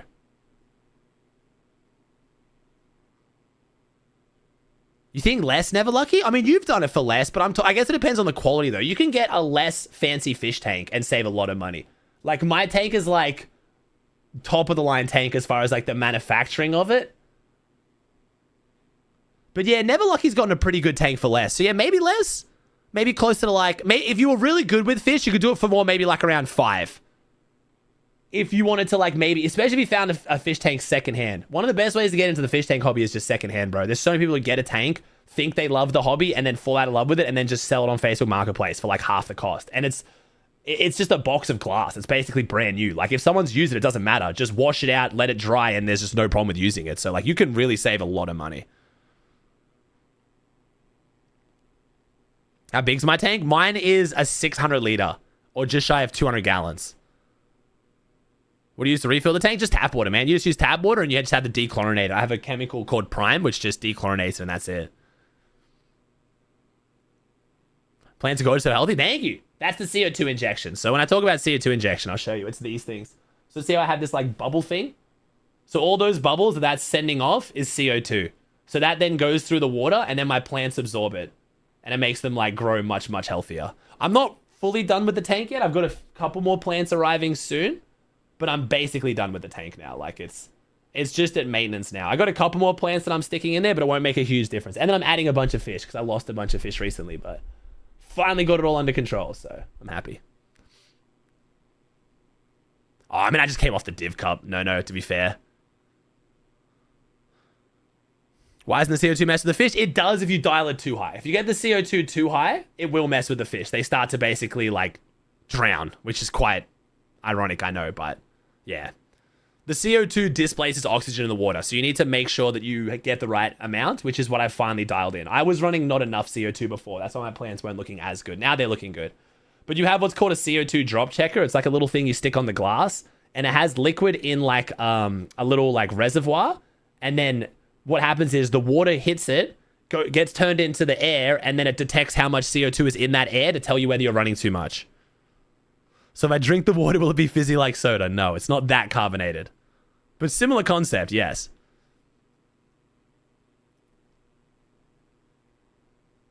Do they only need CO2 if you have the live plants? You don't even need CO2 for live plants. If you want this many live plants to look this good, you need CO2. But CO2 is kind of like cheating in the sense that what happens is the CO2 essentially like is plant steroids. So the plants are thriving so much, they eat up all the excess nutrients and then you don't get algae. So you don't have to clean as much. So you invest like the $500 or $1,000 in the CO2 injection system, probably close to like 500. And then that means you'll have to do way less water changes and cleaning throughout your life. So it's kind of like, for me, it's so worth it. Yo, Groovy, thanks for the Prime, man. But I also, my tanks are riparian, which costs more money too. Like I have plants in the top too. The game's starting, but I'll show you real quick. If I open up this, see all the plants at the top? I have a bunch of plants that grow out of my tank as well, which filter the water. So all those plants at the top are actually growing out of the water. Do you do the water cleaning yourself? Yeah, man, it's super easy. I do like once a week, I can change the water in like 40 minutes and clean the glass. Like the maintenance is actually quite low. The most time consuming thing is actually trimming all the plants, but I find that quite like cathartic. I find it relaxing getting in there and just getting some music going. I'm just trimming my plants. It's my relaxed time. I love it. We kill Acorn on the shop. All right, let's get it, chat. Game number 3. This is the build game. So it goes build, no build, build, no build, build, no build. There's 6 games total. We're 3 games in. This is the second build game, 3rd game total. I'm not rage baiting. Fish list? There's a list of the fish I have currently, bro. If you don't want me to be honest, I'll stop being honest. Right Many times streaming, you can probably start a side business and make ecosystems for dentist office. Maybe. Kind of cool, but nah. I still plan. I plan on making content for the rest of my life. Here, I'm gonna keep it real. So, I thought you were building. Streaming to like a very like dedicated 500 viewer community is still like more than enough money for me to like live off later. Right there, Higgs gonna die. So that's on me. That's on me. I'll take the way I've invested my money now and like getting my debt down super low, like I can survive off 500 viewers. So that's the goal, man. Oh. Somebody had shot the ball of doom, and what that does is when you poke the bear, no way. The bear strikes, and they had no idea. There was the warning. You see the light, but it's not something that happened. Wait, Blake died to the robot. No way. Someone shot the robot and it killed Blake last game. That is disastrous. Oh shit. Yeah, it depends, Vasto. It's a very in-depth hobby. You can get a stunning fish tank, a beautiful fish tank, for like less than $1,000, like $500, and you can get a really nice fish tank. Mine is just like, too small. Mine's very top of the line. But I've also got expensive plants in there. Like, I've got expensive fish in there. Like, I've got all the bells and whistles because I just don't have as much time. Like, I'm blessed with you guys to be money rich and time poor. So That it was too. yeah. Reed dead. Oh my god, that boy Devin. Nice. We have hella good teams that dude. Oh, they might need to settle this in a toke after this shit. Who is it? Reed versus who? Is it Reed versus Veno? No way! Here, I'm here. It's like, here. Wait, who's reversing? Res? He's coming. He's by himself though. His teammate's so far. He doesn't know where. I'll close the door. He doesn't have a shotgun. He'll try back. Oh. Oh my Oh, god. it's Vanessa. Who even is that? Damn, Veno goes down. Veno and Canary struggling here. Who's Reed dying to, though? Reed died to 20? Because they said settle in a toke, so I thought maybe with Veno fighting it was Veno. Maybe not. Kanata and Ruby. I do like that for this tournament. A lot of is this a co-ed tourney? It's not, right? No, it's not, because we had Zemi and Crackley. So I do like that a lot of the guys are like a lot of the male pros are actually picking up the good female players as good team options. That's actually really cool. Nice. I was like manifestation. I think we're gonna do something. I think we're gonna fly on someone with the. It was Crackley that had the beam on him and killed Blake. That's amazing. Thanks, Bastard. I appreciate it, man. I am also blessed that I get to claim every expense on my fish tank as a business expense. So I'm pretty blessed there. I don't think I'd spend this much money if I couldn't.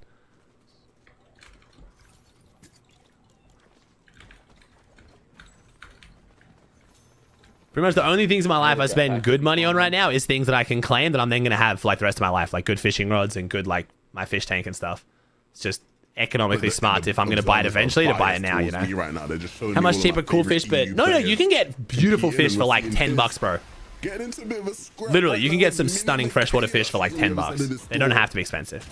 And will she be the one who knocks, or will it be Piers?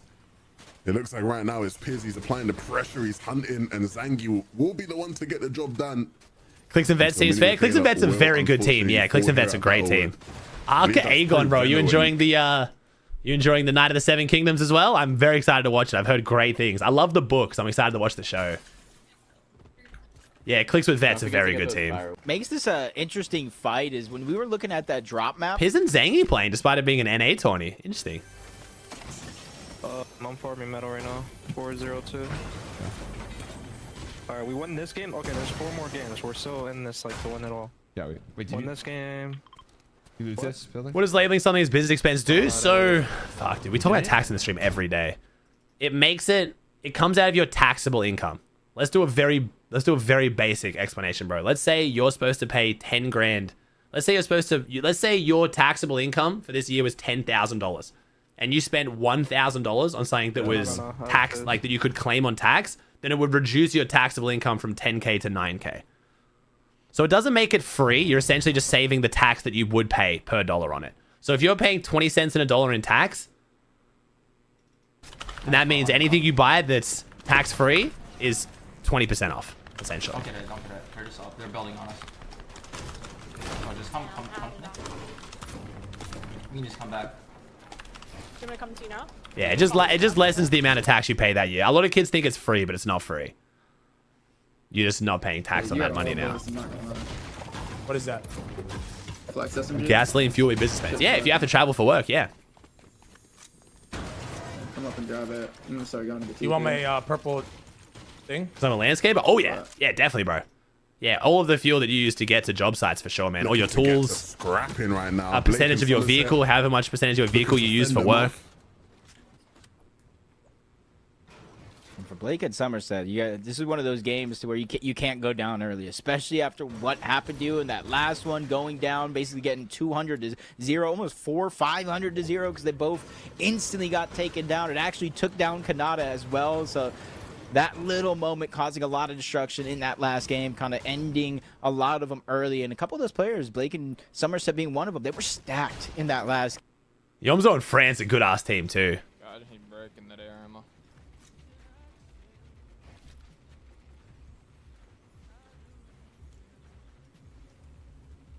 Correct, Tarzan, yeah.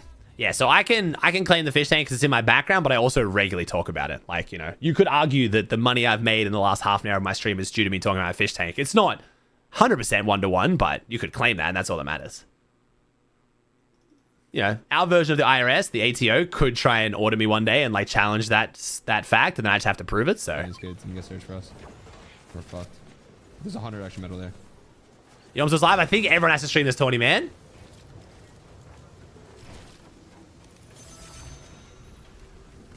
Was there extra medkits at the game? I just bought 2. No, I don't think so.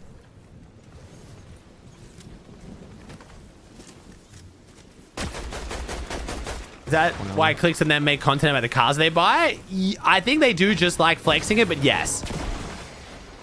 If you want to claim something as a content creator, making a YouTube video or a post or a piece of content about it is very good. Oh, nice, Drench. What'd you get, bro? A sub for the fish tax, man. Let's go. I have to go back this way. Do they check upload? No, I've never been audited. But like, if I probably wouldn't get audited because even with the like for the amount my company generates, my expenses are unbelievably low. So I would not be in the sights of the ATO.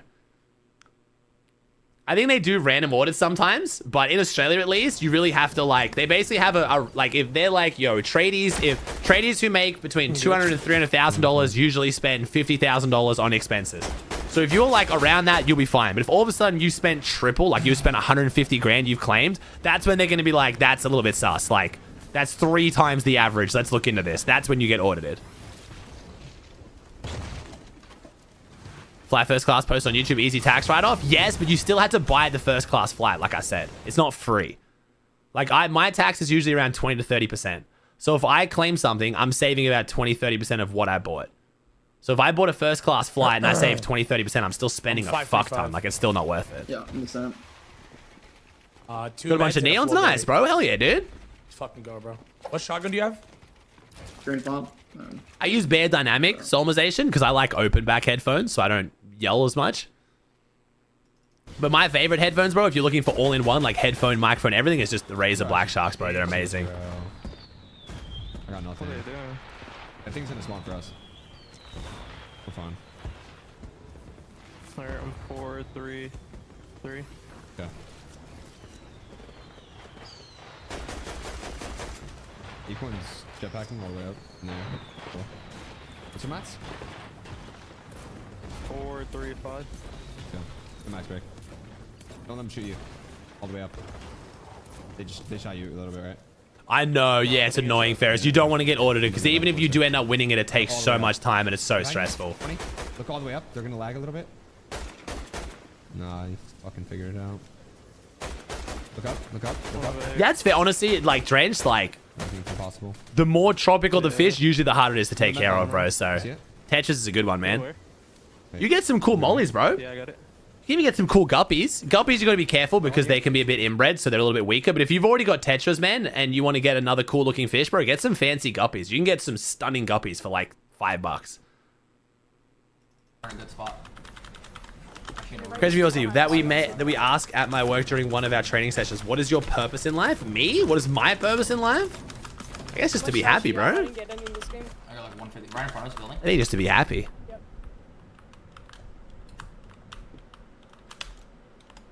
I'd guppies, bigger fish, ate them. Yeah, if he's only got Tetras, that won't happen. But yeah. You try to get damage on them through the windows, like below. $5 a pop or multiple? Well, you could get like 20 guppies for like $5 if they're just like generic cheap ones. But if you want like some fancy, really cool ones, they might be like $5 each.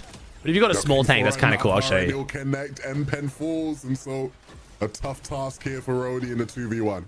Yeah, you can almost see it, sense the weakness. They're going after the mending machine, which likely means they need the HP. So great job by Ritual to land the shots, and again ends up in the Richie box, and Reddish taking both Rody and you can get shit like N-Pen that down, and that's not only going to get him the like that'll cost you like $5. That's going to get him Storm Surge. That's going to get him gold. You get some again, like I know it's replay mode, but you see like how they the look gold like there fucking for the second Pokemon, was bro. Infinite? No, he doesn't have infinity gold. But he has over 1,000. He probably has so much. Playing 2 minutes again. Is that the case, Merits? We know if someone's over there. We'll see the drop. Yeah. That's what I have mine for Guppy. Yeah, Guppies, you get some like beautiful ones. The problem is, again, to get colors like that, they're kind of super inbred, so they can be a bit weak. You got to be a bit careful. I won't get them in my tank because they'll get eaten and bullied and they'll just stress and die. But if you've got a really chill like nano tank, they could be like a cool one to add just for like pops of color and like, you know, They look nice. Yeah, they're gonna jet back right now. Like, I have an enforcer, so it's gonna be kind of hard. Yeah, Hawks, kind of how it goes. They breed like crazy. The phrase like breed like rabbits, bro. Like rabbits breed like guppies. Like it's wild. 40. 20, 42 headshot. Do we get the guy with the fish too? That guy's actually a fish YouTuber and he's excellent. He's actually a really lovely guy. He runs one of the most popular YouTube fish channels there is. I think it's called the Co-op. I think it's like the Fish Co-op or whatever. He's awesome. You have chug jug? What's your shit? 3 med bombs. Yeah, 2. He is in with the prime. There's another vending on the left. Yeah. We could probably go there and patch. Here, hope in the zone pools here more likely than everywhere else, and this information is so important. G-Money Moxie doing well. Oh, this POV quality is a bit poo, eh? Watch your back. I'm looking at this.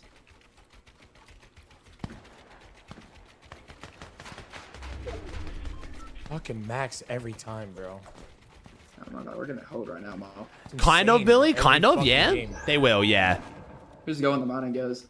We're good. But that's also because most fish just eat their babies if there's too many. It's kind of fucked up. Come down left, huh? We're gonna rotate.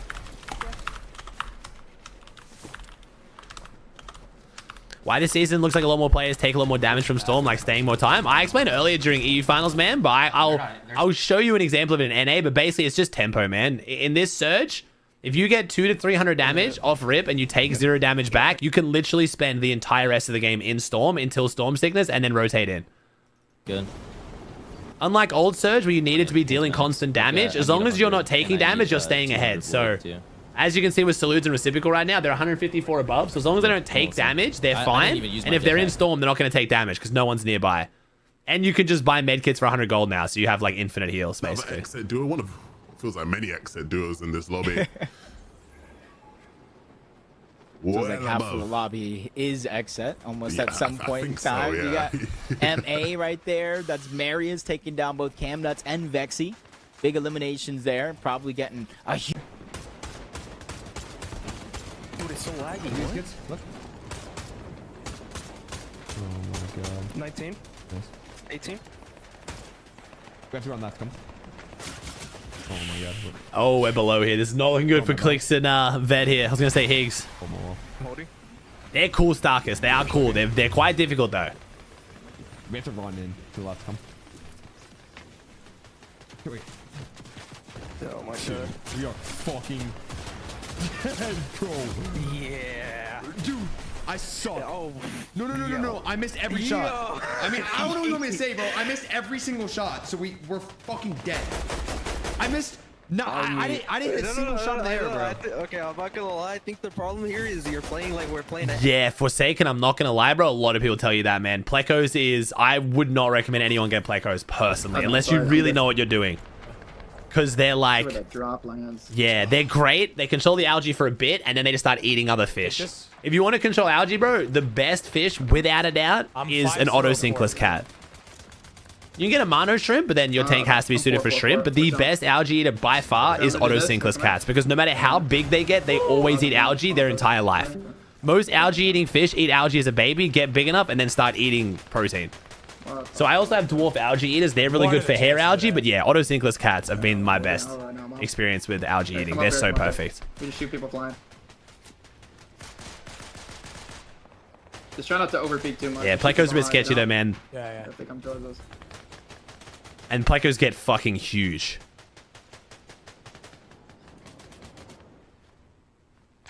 Just flying on the right. I think the best combo I have is I have Corridoras and Coolie Loaches just to eat the excess food before it even turns into algae, like the cleanup crew, and then I have auto-sinkless cats to eat the algae once it does turn.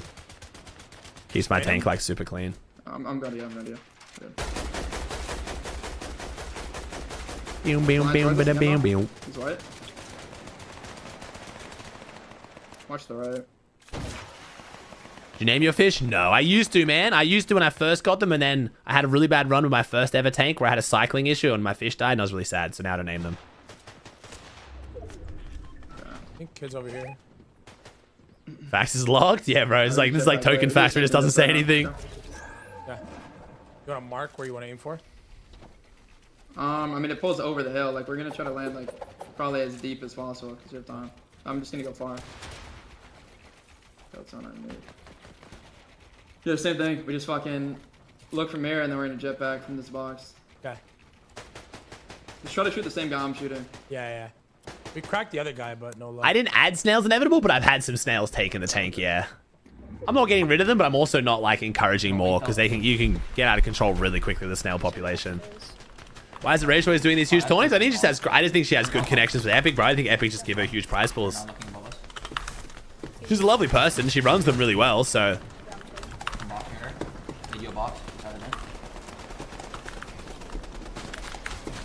I'm gonna look this way. Like a year and a half now, Starkers? I had a tank when I was a kid, but I didn't know anywhere near as much as what I do now. Keep spraying this kid. Spraying the wood. 30, crack. 1 HP, 30 white. So there's good practice for the pros for Div Cup finals? Kind of. Not really, though. They're playing with like random duos and stuff, so.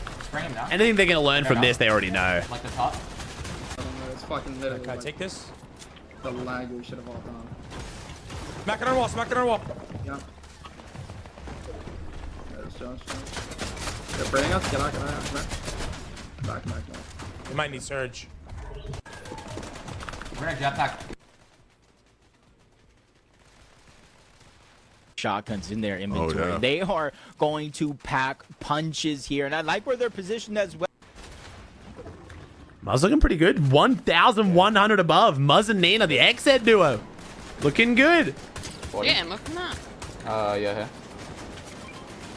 I'm just gonna build ahead. Watch out flank. This is a good duo. This is a really good duo, actually. Yeah. There's all builds we can connect to here. We have to keep full tapping. Yeah. So we didn't get landed on. It makes me really happy. The guys have started respecting the girls more. Oh my god, Because some of the best players for the, like the non-pro role is the girls, because they usually haven't made like the Div finals. I'm looking here. Means that you count as a pro for these tourneys, but a lot of them are still really solid and they listen well, so you can actually lead them well. Dress 30. Oh, Rapid and Thieves, dude. There's some good ass duos in this. Rapid and Thieves could be a good one too. If Thieves had good ping, even more so, because I think these are played on Central, so Thieves ping's a little bit higher. But Thieves has been making a run back in competitive recently in duos on West. He's been looking good. We take high here, alright? No.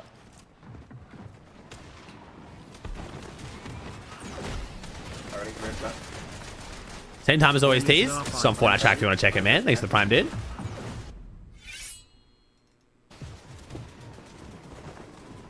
No, Muzz will be IGLing him and Nina, I'm sure. Nina knows a lot, but Muzz was doing really quite well recently with Curly IGLing. I mean, maybe she'd IGL, but I doubt it. Across. Come. We're gonna fight this kid. Also, I don't know if she's still on it. I think she might be, but Ruby's actually she's a joystick gamer as well, chat. Get out. Come on. I talk free. Ruby might be in a rough spot here. We're Ruby. second high, by the way. Yeah, I know. Come. It's fine. Pop your med. I'm popping it big. We're good. Pulls max. Yeah, Nina IGLs when she does the girl tourneys, but I don't think in this she would be. Oh, Acorn Origin? Dude, there is some good ass teams. Max and Age is still going too. Oh shit.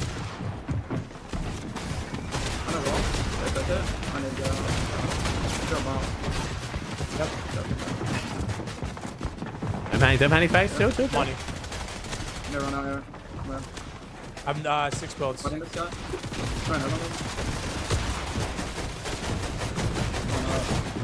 Breaking us.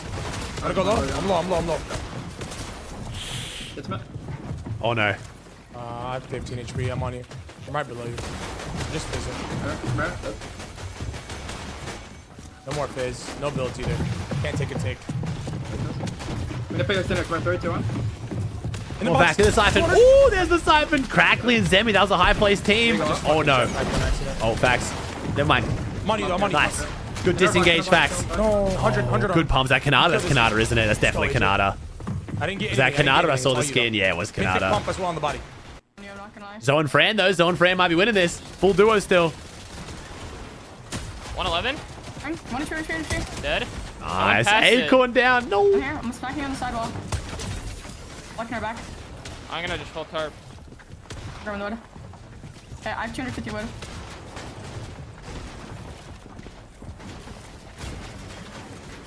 Top 12 here. Zone Fran looking good. 300 wood. Still good material. Good refresh from Fran.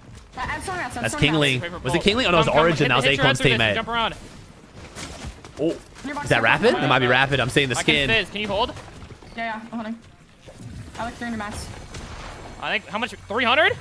Yeah, take. Height's so high. Fight this. And Got a minute. Just come jump on me. Yeah, I'm here.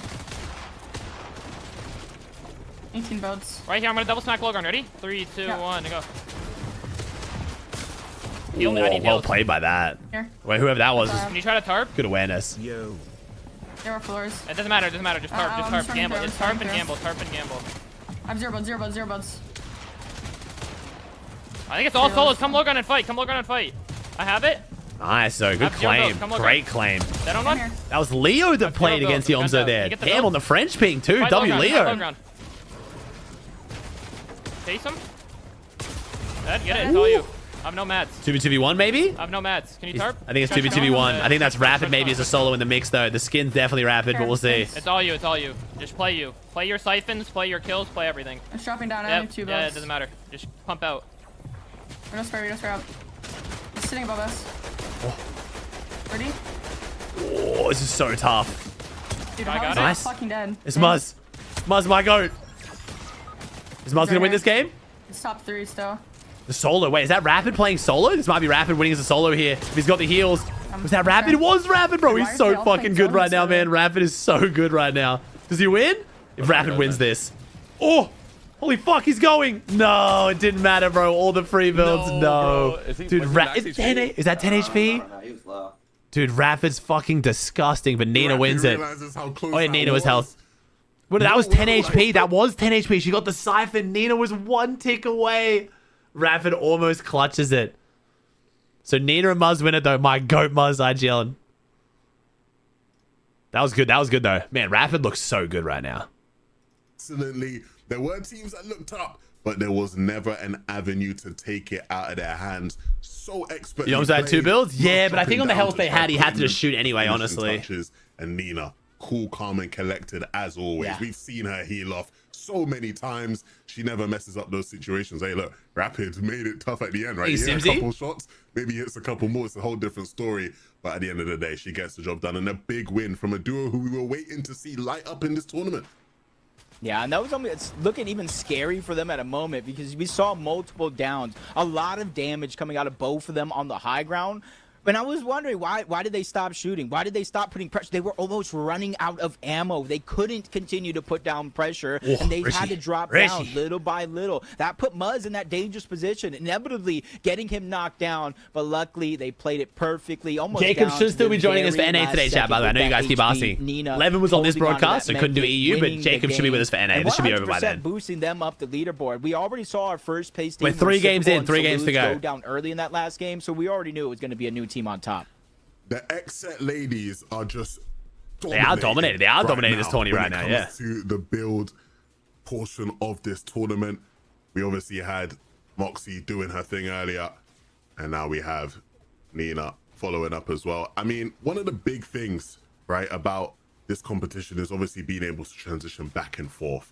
Right? Nina was This is so that final weak, fight but I had was the talking shield, about, though. where, again, Rapid I think couldn't have beat her there. He thought couldn't it hit was enough over. So shots. he starts free building, right? If he...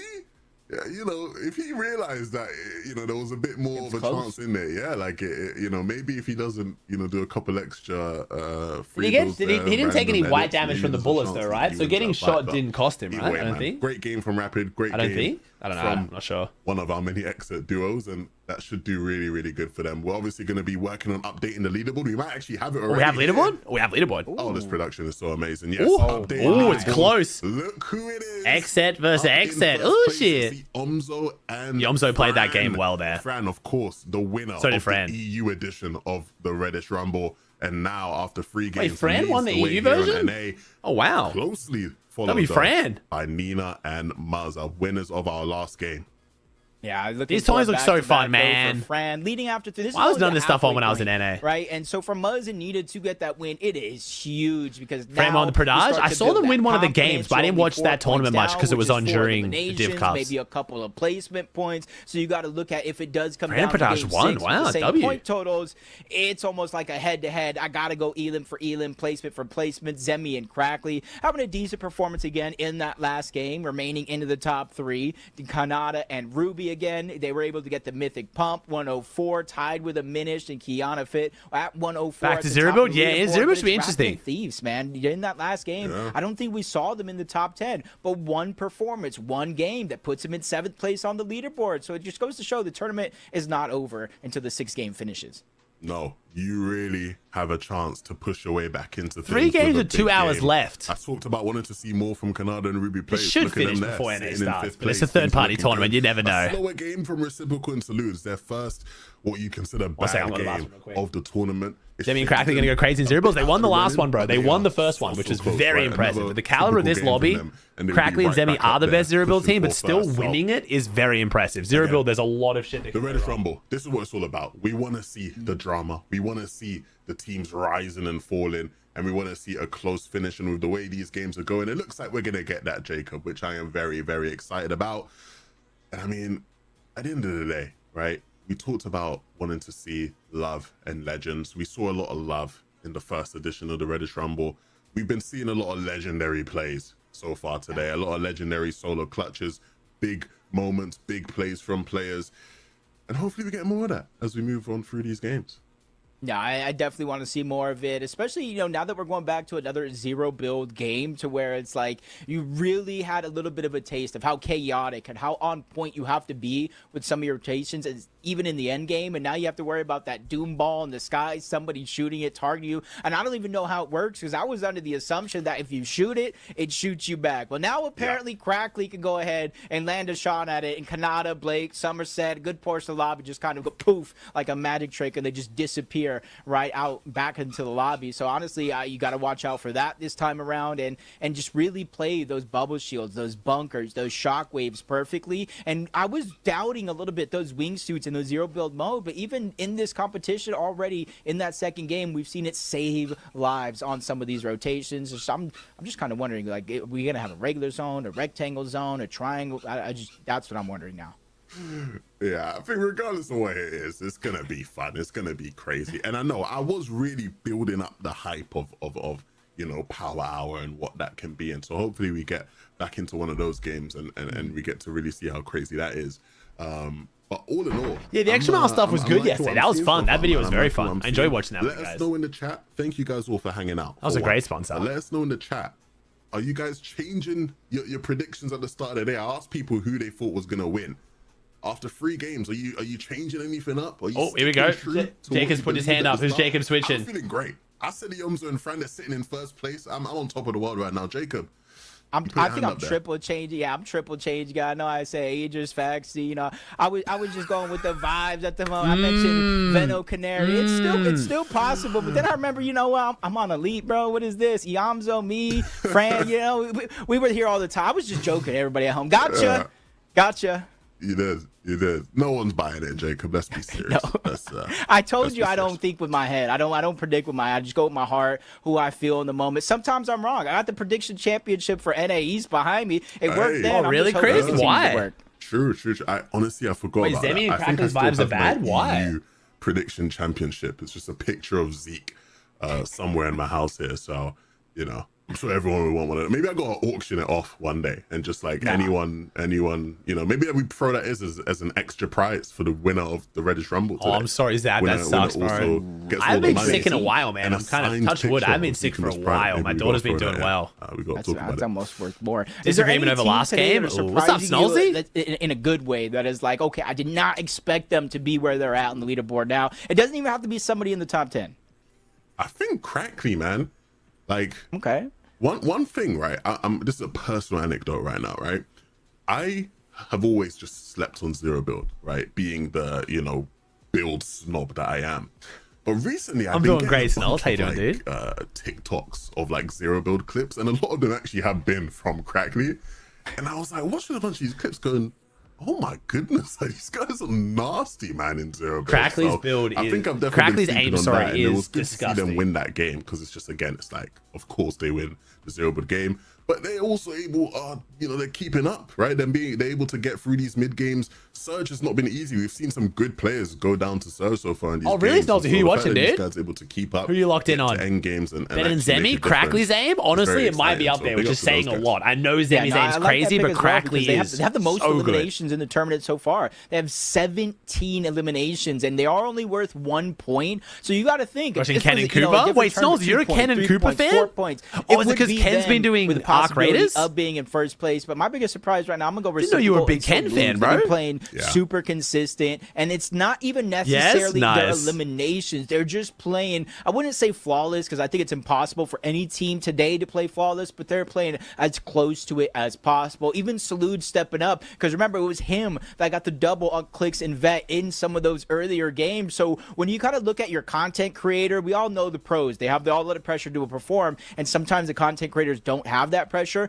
But Salute's with no pressure is just pulling up and making sure to stick with Reciprocal Salute's in doing a lot well. of these games. There's been very few moments. Yes, there has been some, but very few moments that they have been separated as individuals, playing it out as a solos. What's the top forced to 5 do the right now? clutches. I know We those have- really make a difference at the end of the game, but if you don't have to do In it, order from 1st to 5th, it's Yomzo and Fran, Nina and Muzz, Zemi and Crackley, Reciprocal Salutes, and Kanata Ruby. And that's only 30 points separating 1st from 5th, so very close. So yeah, so Yomzo, Nina, Zemi, Reciprocal, Kanata. Stick around. Be right back. Oh, we're in the game. Wait, why are we taking a break? Oh, wait, they're taking a break as the game starts. Oh, that's interesting.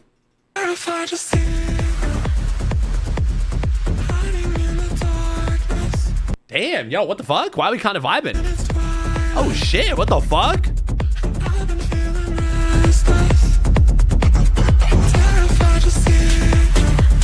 Shit's kind of bassy, what the fuck? Yo, I don't know if that's everyone in chat's cup of tea, but damn. Yo, I just got back. What the fuck? How are we getting? Oh my god. Drop. Yo, Mo. Mo. Fax is late to the drop. Damn. Wait, a third-party tournament where the game is starting too quickly? What the hell? The fuck is this? This has never once happened before. No one has ever once said, yo, this game started too quick in this third-party tournament. I think it even caught the production off guard, though, because they literally just went to a break as the game started. So I'm not really sure what's going on here. I have Mythic Flex SMG. Is that even worth taking a 0? Oh, sorry, I'm wrong scene. Sorry, chat. Whoops. My bad. Yeah, I think so. Sorry, chat. My bad. That was even too short of a break for me, bro. It caught me off guard, too, man. I'm like, ugh. It caught me off guard, too. Yo, Fred, thanks for 17, dude. I didn't look if the boss was going the other way. Does any of these big names count? I land on the balloon thing, fag. No, I didn't. What do you mean? I'm here. No, man, I was telling you. All right, see how Zemi goes in this game. How much gold you got? How much gold you got? 450 is what I got. Not telling anybody. Dang, you got more than me. Just gotta hope we can find some shocks, brother. Thank you, follow with the private too. Thank you, dude. Dude, my freaking hand itches. Oh, bro, I'm IGLing. Okay, you guys want to IGL? Yes, I'm actually down for I'll that beat that because ass. my brain's fucking all over the place. This is not a good sign for CLIX later today, bro. If his brain's all over the place in a third party like pro-am style cup, man, it's gonna be bad later. CS wins in the lobby and we're playing like fucking chickens. How many Most? FNCS wins do we have, Fuck. bet? Bro, fucking 0. Yeah, we literally blow. Wait, yo, I'm two shockwaves, 2 fizz grenades, and 6 minions. Bro, imagine having 0 FNCS wins. Alright, one crazy. med bomb, mini, or big pot, med kit. 3 fizz, 2 porta forts, and a jetpack. So this is 0 build game chat. So this is the way this tournament works is 1 0 build, 1 build, 1 0 build, 1 build, and there's 6 games total. I see him on the other side lacking, like we're fake shocking outside. I'm down. Fuck. Like then I'm gonna get a dip up with them. I'm gonna laugh. For the chat saying Rico 1v2 by 20. Yo. I just watched it. Pressure got them, bud. Wait. Oh my god. Wait. when he's talking. We're milking this joke to the next pro, but bro, if you think I'm gonna stop milking this joke, I'm really fucking high. Yeah, but bro, I'm milking this joke until But I think she might be through the next pro am. So I'll be the 2-time motherfucker. Let's go. You good? Yeah, ready? Run it down together. 3, 2, 1, Ready, go. ready. You go first. You go first. You go first. He's on the window. Yo, we're baiting Lena. roof, maybe? We're baiting Lena. No, bro. Oh no. Oh no. Oh no. 20's him. Yeah, Oh he's- no. Hey. Henry crashed right as he died. Damn, 20's him. Crazy as shit. Yo, Ree just got shit. Dude, zero built is so I mean, hey, good play by 20. Good play by 20, to be fair, but it's an awkward one. Anybody in their mini map, nothing to worry about. And now Fran's like, wait, what is that over there? Is that a dolphin? Is that a whale? Nope, those are people. And immediately starts to Oh, set who up calling a fire. whale? What the fuck? Inadvertently though, she's actually helping that soul. One? Yeah. Oh, is Fax making a play? Yo, why is my thing wigging out? Is Fax making a play? fucking like to see. Do a Fax. Get him. Get him, Fax. Fuck him up. I missed. Shock this. You good? Yeah, I'm on him. I'm on him. I'm running. I over see him. you. I see him. You He's have over any here. cover? Alright, we're good. We're good. It's console only, bro. No one watching is on console, man. Get on my fucking ear. I see him. You see him? He's When's EWC day 2? Tomorrow, man. Tomorrow. So today is Div 1 finals. We got NA starting in an hour and 55. Yeah, we should run And that. then play-ins day 2's tomorrow. They're ready now. They're ready for us. He's going. He's on the diamond. Would you have any fucking cover? I have no bunkers somehow. Yeah, I have 4 here. I did see Ree get pulled over. That's unfortunate. I've been pulled over without my license before. I got out of it though. Smooth talker. I got a warning. You want to go check that? East. I mean, they probably looted it. You don't have a jetpack. I think walking there would be dumb. I mean, we can walk around over Go there. around, Actually, I've been caught without my license twice. One time was when I was actually on my learners. Me and my dad were going for a mountain bike ride, so I wore different like shorts. And I had the fine. I got the fine, but not the demerit points because it would have literally made me lose my license. And then another time, I got caught without my license, and it was just like I got a full warning. It was nice. Hey, kid, show me the 2 for 6. I'll go far side. It's just so easy to forget it depending on what you're doing. Because like half the time I don't carry my wallet with me that much anymore. Because I just have all my cards on my phone. Like electronically. So if I go to the gym and stuff, I'll just take my phone. I gotta be on the roof. The shock by now would be great. I can break him down with the bunker and we kill him. Yeah, I'm down. Ready? Go. Yep, okay, down. 90, 1 HP. Yep. Oh my god. The duo cam. The duo cam. The duo cam. Good shoot. Yo. Like that play? Whoa, that was a great play. Fiznade. I picked that back up and Yo, every guy's been there with this girl before. Trying to gas yourself up. Yo, did you see that? Did you see that? Yeah, sweetie, that was so great. Well done. Oh no, we've all been there. Damn. Unlucky, Blake. I don't know. I guess we just have to jet. Normally it's not in a Fortnite tournament though. Hear me out. I think that was a good play though. I'm gassing Blake up for that one. To us? Yes, we've all been there with our And then we girlfriends. just jet Yeah, back. right, chat? That's the only thing I can think of right now. At least she liked him enough to say yeah. Who is we? Oh no. Yes, we are, Chad. No. I mean, the thing is, there's like. Alright, fine. With your parents, like your mom when you're a kid, you know, Mom, watch me dive, watch me dive, watch me dive, watch me dive. Thing on the mending's rise because like everyone wants the mending, you know, and like everyone sits in zone, so like. Okay. That's great, honey. And we don't have like the facilities to. We're just gonna raw firepower our way into this endgame. Hater Antics got a loving family of improbs any chance he gets. Okay. No, we're literally chilling though. We have 4 bunks. I did see a meme like that recently where it was like that. It's like when your mom shows you like a meme and it's not funny. And then it was like him like having a flashback to the times his mom said his drawings were nice that sucked and you just pretend to laugh. You got, I mean, that's my mom doesn't send me too many memes. She sent me a few. They're actually been pretty good when she has. Oh, I'd probably be dancing on Ritual's body after I killed him, but if we're talking about mid-game strategy... You go deeper here for sure. I'll definitely be For on sure. 6 mid-kits on a vending for sure. Wait, it's coming up to us. Here, Chana right here. My mom likes to text trap me. What does that mean? Here, come up here. Come here. We cut the back one. What's the Rage Rumble? $50,000 tournament. I probably should put that in the title, shouldn't I? Actually, oh no, it's got that. What do you got? See him? Shooting. 3, 2, 1. My mom started sending me Instagram reels from a business account. Who Nice. keeps running that? 80, another guy. I showed my mom a funny meme and got a 30-minute lecture. What was it like? A little bit like not politically correct or something? You gotta laugh with the mum meme show, but not enough to where she gets an ego. Wait, what the fuck? What? Not enough where she gets an ego. Wait, done. I hope these guys don't shock on you. Oh, got you, Merits. Yeah, that's fair. That's fair. I might be able to zap one too, but yeah, I might be able to zap one and walk down to you, and you can help me. I could, if they like shock over me, I could zap them too. Yeah, no, that's what I'm saying. They're not even shooting at me. They just shot someone else.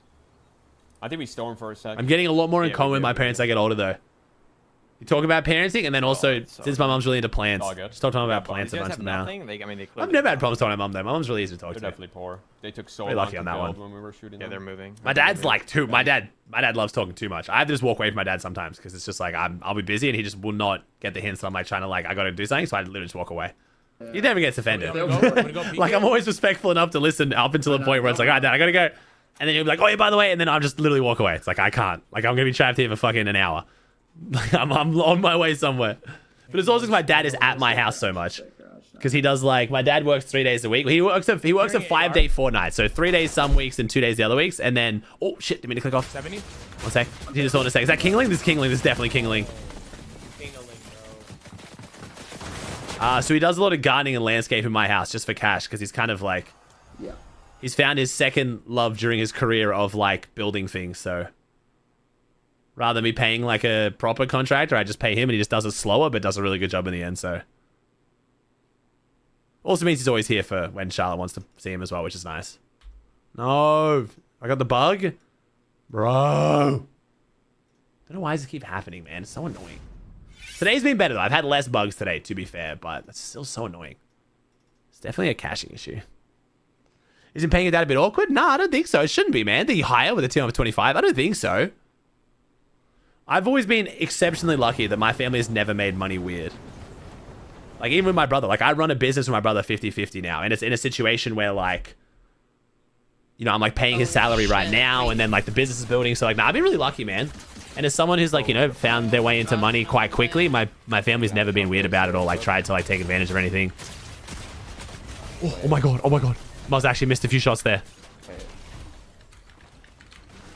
But the logic is I would rather, same with my brother, right? I'd rather pay them than someone else. So I'd rather pay my dad than some random carpenter, you know what I mean? So, and then he takes the job very seriously because he knows it's for me too. So he puts extra effort into it and stuff. So it just works for everyone, you know? I'm not rushing him. He doesn't have set strict deadlines, but he still stays on top of it, you know? I forgot I had it. Bad muscle memory and shit.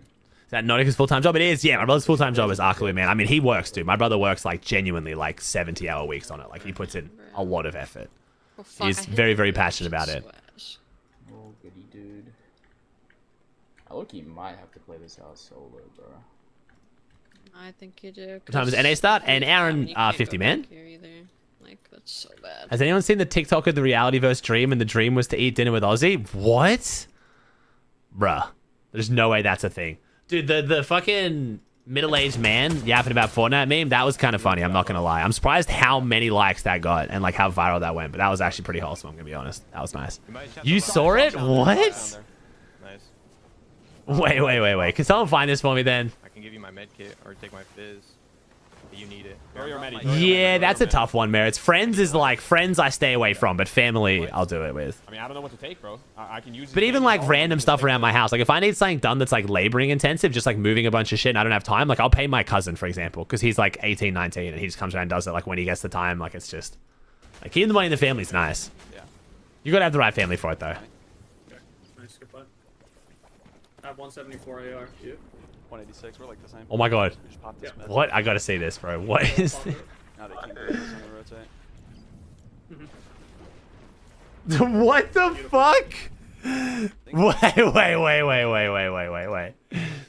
Can't really tank the whole thing though. I don't think we could. No, we can't. I'm popping now. Oh, might as well. Not bad. You're good. I think we just go and Fuck off. Yeah, we might have to. Fuck. I'm not logged into TikTok. I don't use TikTok anymore. Reality? Dream. What the fuck is wrong with my face? What have they done to my face? The smile is not my smile, but I'll take it. Actually, the body's not too far off. The beard is kind of accurate. It's the teeth and the smile. But you know what? Hey, I'll take it. It's a nice caption too. Such a nice guy. I mean, I don't know if everyone agrees, bro. There's a lot of kids who fucking hate me, but I'll take it. A lot of kids just think I'm being an arrogant dick when I correct people, but I appreciate that some people's dream is to have a meal with me. I can promise you it's not that exciting though. Yep, I'm right behind you. I just reposted this minutes ago. There's people left in those ones.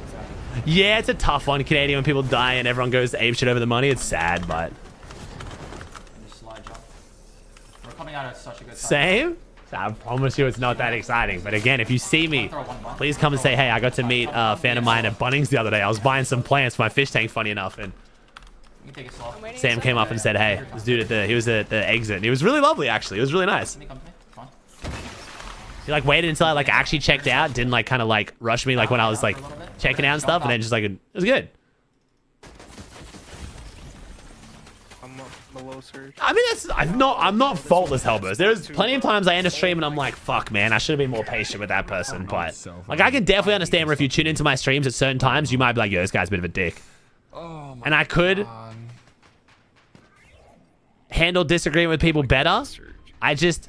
I don't even care if I'm wrong. I just hate when I'm 100% objectively right and someone who clearly has no idea what they're talking about is correcting me.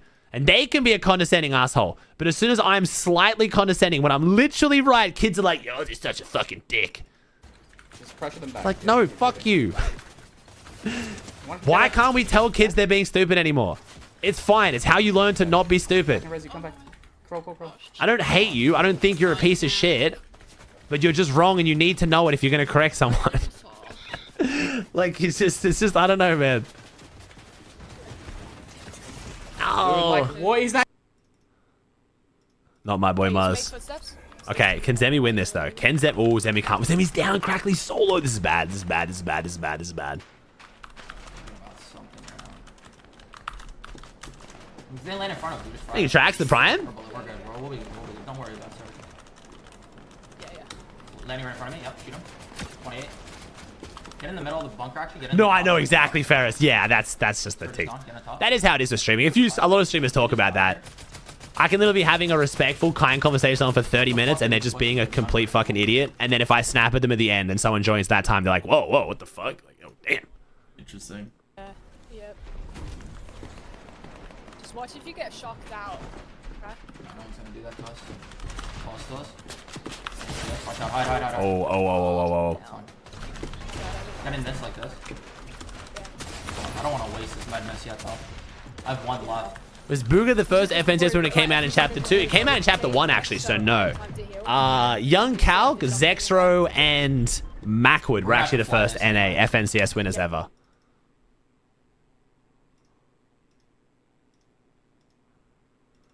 Booga actually had a very slow start to FNCS, bro. A lot of people said that Booga was a one-hit wonder with World Cup because he actually struggled a bit with FNCS. Up until the mid to end of Chapter 2, that's when Booga hit like his second prime. Wait, Salute's still going? Oh my god, Salute's my goat. You guys leaving? I'm just looking at her back. Was Booga's first FNCS win with Mero? Yes, it was. They're rotating. And then he won 3 in a row. Straight. He got a lot of good placements, though, in the mid to end of Chapter 2 before that win. Like, he did really well with Avery and Jampa, I think. 21. I think that was Avery and Jampa at Stark. Cracked. 100 on one of those guys. That is true, though, Ashan. No, actually, he was. Yes, that is true. Actually, Booga, Clarity, and Stretch were nuts in Season X up until Grands. That is true. I wasn't watching NA at that point, but I've gone back and looked at it and like watched videos and stuff. He was one of the favorites coming into Grands. Kid under our bunker. You want to drop this kid? Go out that door. I'll go out this door. Ready? Yep. Under us. 3, go. 2, 1, go. Why is DreamHack a thing anymore? Esports World Cup is DreamHack, bro. Same company. Yep. Good play by Salutes and Reciprocal. Damn, they're popping off, bro. This is not a duo that I would have expected to be popping off this hard. I'm so happy for them, though. This is my fucking go right here. Yep. Watch the bush. Watch the bush for right. Yep. I need air. Need air. Need air. Need air. Yep. Yep.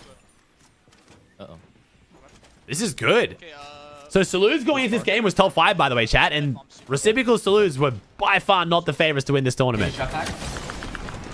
If they pop off here, this is gonna be awesome. Yeah. Perfect. 3, 2, 1, going. Oh, Yomzo solo Fran's down. So many people. Blake and Summer still going to duo too. Try not to hit anybody in the air. Yeah, no. There's 2 circles. Try and just follow me if you can. Well, I'm gonna be higher than you, so. Yeah, just like stay like There's above so many me. people. I'm trying not to hit anybody.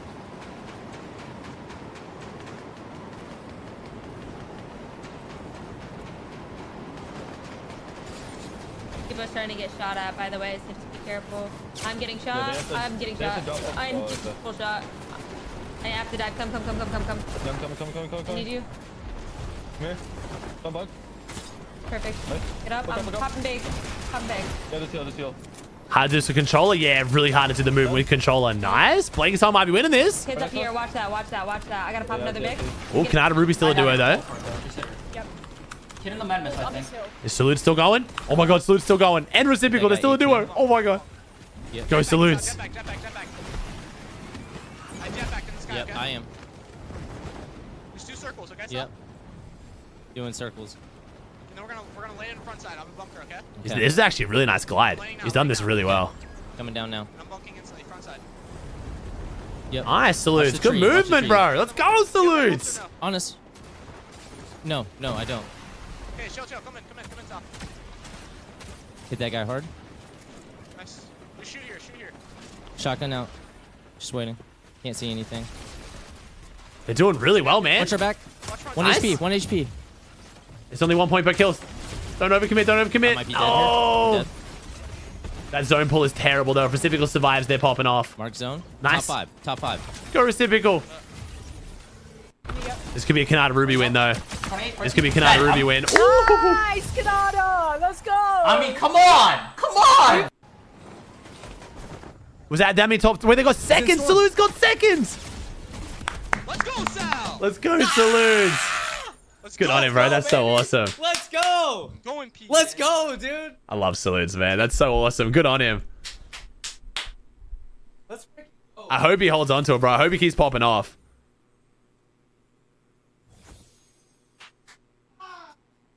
He's so gassed. I love how this shot right here is a good example of Salute's life, bro. He's got the surfboards on the wall. He's got the drum kit. What a goat, man.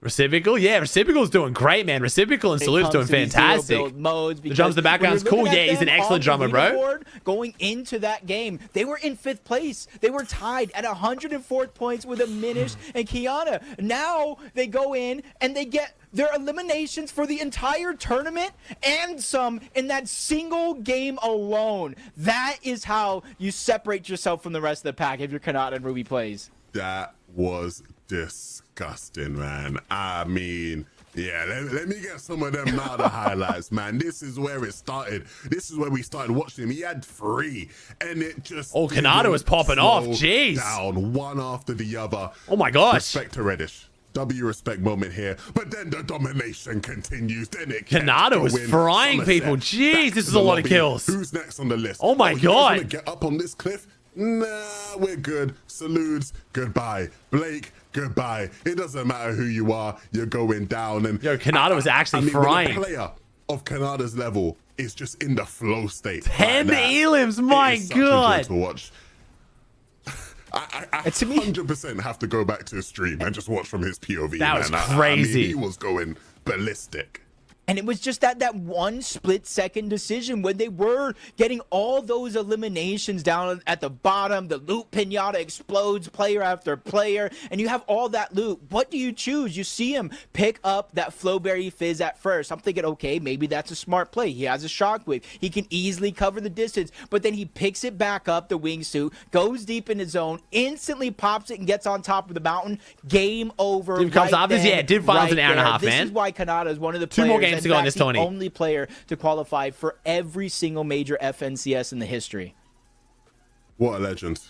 What a legend. That's a good leaderboard, man. Oh, damn. Okay, okay. That game puts them into first place on the leaderboards again. It's 1 point per elimination. So every single one of those elims he got counted.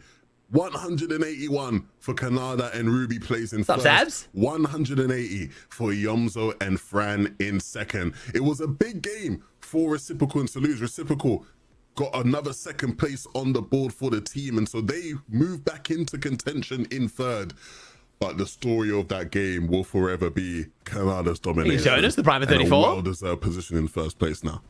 Yeah, only 1 point now, really making the difference between Yamzo. Haven't heard Thieves in a while. Thieves is great, man. He's still playing. About Reciprocal I love and Thieves. Salutes. You know, this coming down to the sixth and final game has never been more possible. And even after you continue to go down, 137 for Zemi and Crackley. One mistake from the top three landed on? Why, in by this who? next game coming up could cost them and put them in the conversation. Same for Nina and Muzz, who already pulled off a victory route in this tournament. So the blueprint is there. It gets a little bit harder the more and more you go down the leaderboard outside of the top 5. But again, one mistake really can change up the entire top of the leaderboard. But for now, you got to give credit where credit's due. Kanata just playing crazy. Fran actually saving a moment throughout that tournament with the Yamzo. And then Salutes and Reciprocals. Insane consistency throughout the day needs to continue to be noted.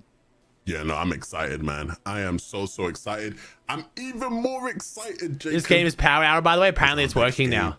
It's gonna be Power Hour. Oh my goodness, it's gonna get crazy. It's gonna get exciting. We got a Power Hour builds game coming up for you. So guys, what is the Power Hour? How's it work? Should be madness, and hopefully Fortnite were able to get Power Hour up running perfectly as Of course they would, Levin. What do you mean? Why would it not work? A great game number 5. It's something not working in Power Hour for Fortnite? game number 5, setting up the final game to take it all.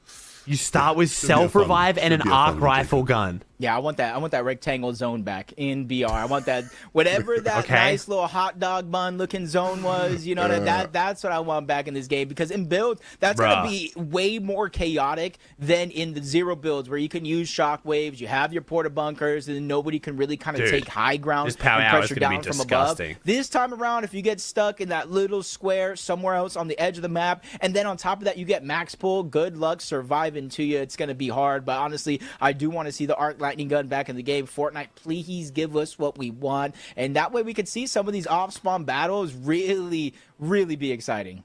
Yeah, nah, man, I'm excited. I am excited. I've been hyping it up, and so hopefully Power Hour meant something different back in college. Wait, really? Right, that's the worst. Is that is that when drinks are cheap? Looking forward to something that doesn't quite come through. We've had everything I could have possibly wanted to come through in this competition so far, man. The games have been exhilarating. It's been fun. I can think of Happy Hour, but I don't know what Power Hour is. It's a shot of beer every minute for an hour. A shot of beer every minute for an hour. How much would 60? How much is a shot though? Is that even that much beer though? How much is one shot in mils? 44 mils. 30 mils? If it's 30 mils, so was that 30 mils times 6? 108. That's not even that much. That's literally like a beer in an hour. That's like not a lot.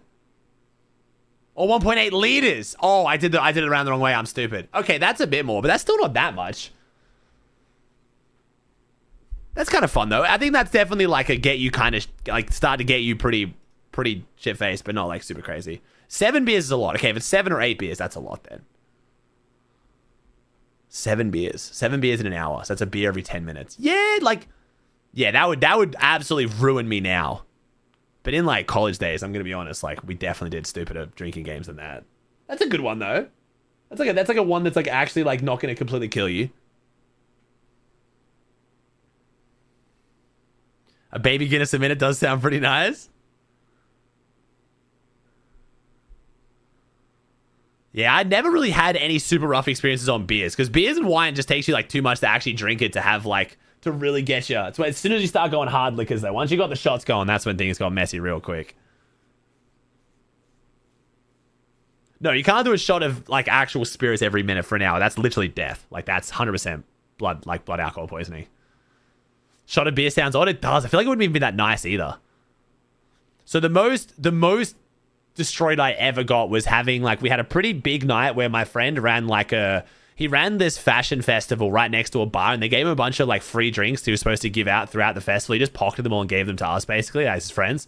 So we got pretty drunk there, and then we went back to one of our friends' place, and we were gonna go to bed. Like, let's play Minesweeper. We've got some gin in the fridge. So it was like shots of water and shots of gin, and you don't know until you grab it. You just have to drink them. And I got really bad luck. I think I had I think there was 8 shots of gin, and I got 5 of them. I got 5 of the 8 in one round. So that was like 5 shots in half an hour after like having been already pretty gone. So that was the closest I ever got to like being proper like pass out. I've never passed out, I've never thrown up, but that was like I was very drunk.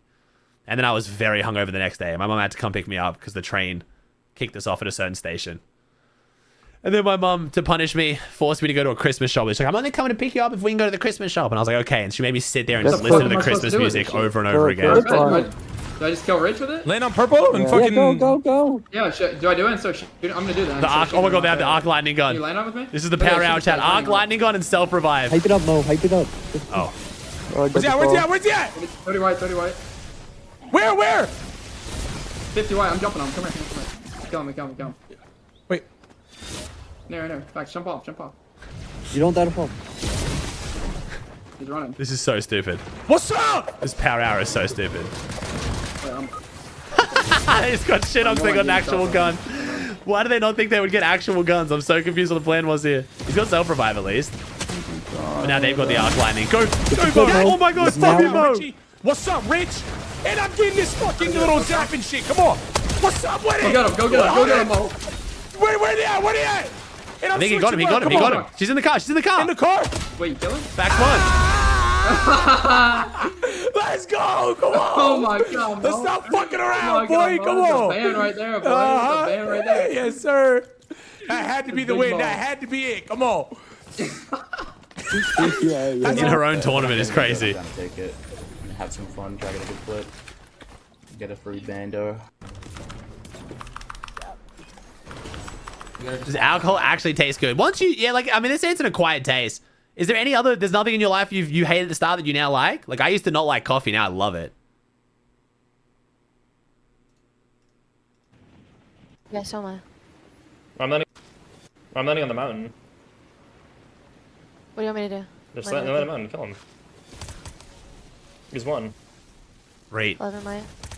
Oh no. One is literally 1 HP. One is literally 1 HP. Yeah. Let's just run him down.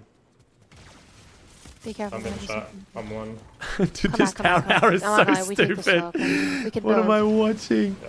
This is so unbelievably stupid. Nakeds, minis? Oh my god, he's gonna get lightning through and not be able to pop any of his meds now. He's gonna get lightning and just die. Yeah, come back. Getting shot through everything. You good? He's on me. On the roof. I'm dead. Chill. Self-revive yourself? Can you? Yeah, I mean, bro, what is like... Oh my How did I god, not kill him? I swear I just hit him 100. How does he have... It's going rough for Reed. It's a rough day for Reed right now, Spawn. Latte Landing is not the place for Reed. Lightning gun, right? In you know, BR. Alright. Richie said on God he's not queuing Div Cup. He's gonna queue the Div Cup. I don't know. Is that shit good? Like, I'll fucking play pubs. I don't know what no dynamite does. Bro, you used to throw dynamite because it blows the fuck out of people, man. Come on. Yeah. Remember, it used to be in comp, the TNT shit. Oh, you used to throw the whole base like blows up. Everything. It's broke. Bros, David. I had to handle How many games left? 2 more games. So this is the last build game, and then one was 0 build game. So the tournament should actually end like almost perfect timing for NA finals. I'm excited. Is it 2 different teams? I think it is. I've got 2 people on me. I don't know who you. Yeah, there's another team I think behind you.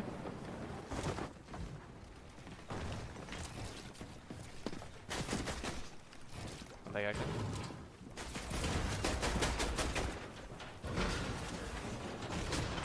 I mean, I can shockwave through. Can you go? Why is Veno a bush? I mean, it blocks a shot, so. Yeah. Okay, take doubles. Shockwave through. Oh. Got it. Canary popping off. I'm shockwave through again. Take doubles.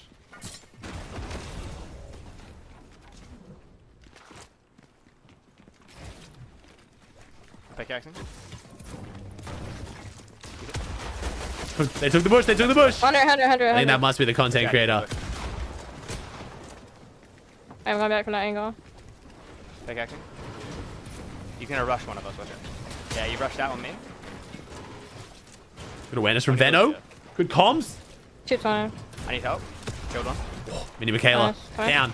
This is epic whale then. It's Trying to epic whale. run. It's epic whale. Not letting it run, yeah. I'm jetpacking. I'm on him. Shockwave again. There's another team that was lurking on it. This is epic whale. I'm on him. Yeah. He's out of builds, I think. Or very low. Yeah, I'm really weak though. Yeah, I'll give you a medkit. How many Oh my god, how many shocks did Whale have? How many shocks did Whale have? I hit him 1 HP. What the Give me the fuck? jetpack. Give me the jetpack. Take medkit. I'm chasing. How many shocks did he have? He's 1 HP on the dot. Watch out, there were shots southwest of me. Yeah, that other team was shooting me too. How did this team not win? I mean, rolled like you up. find with these tournaments a lot. The What best team, amazing the best that team on paper is not always the best team. It's like who can actually like play the best off each other. Some of the pros are really bad at like leading Nice. non-pros. You know what I mean? He got knocked? Wait, what? Self-provide. It's either like the way they communicate or like the decisions they make. Like you got to have a specific play style, or the content creators is not as good at following them as well. Not a big deal.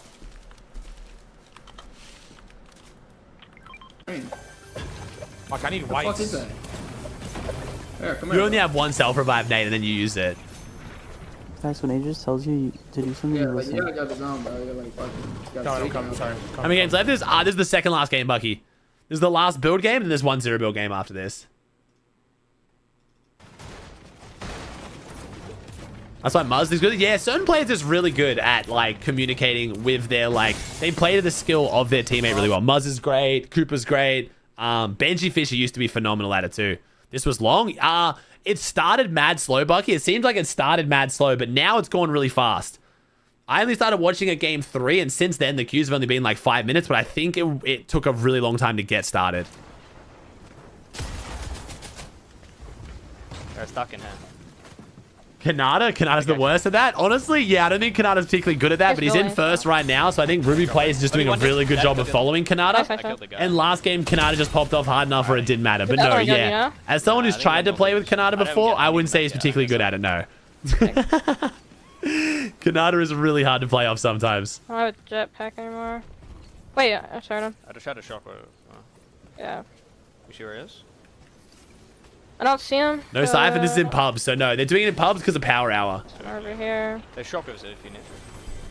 Yeah, I need it. Yeah, for that hold. You have big for me or not? Yeah, I do.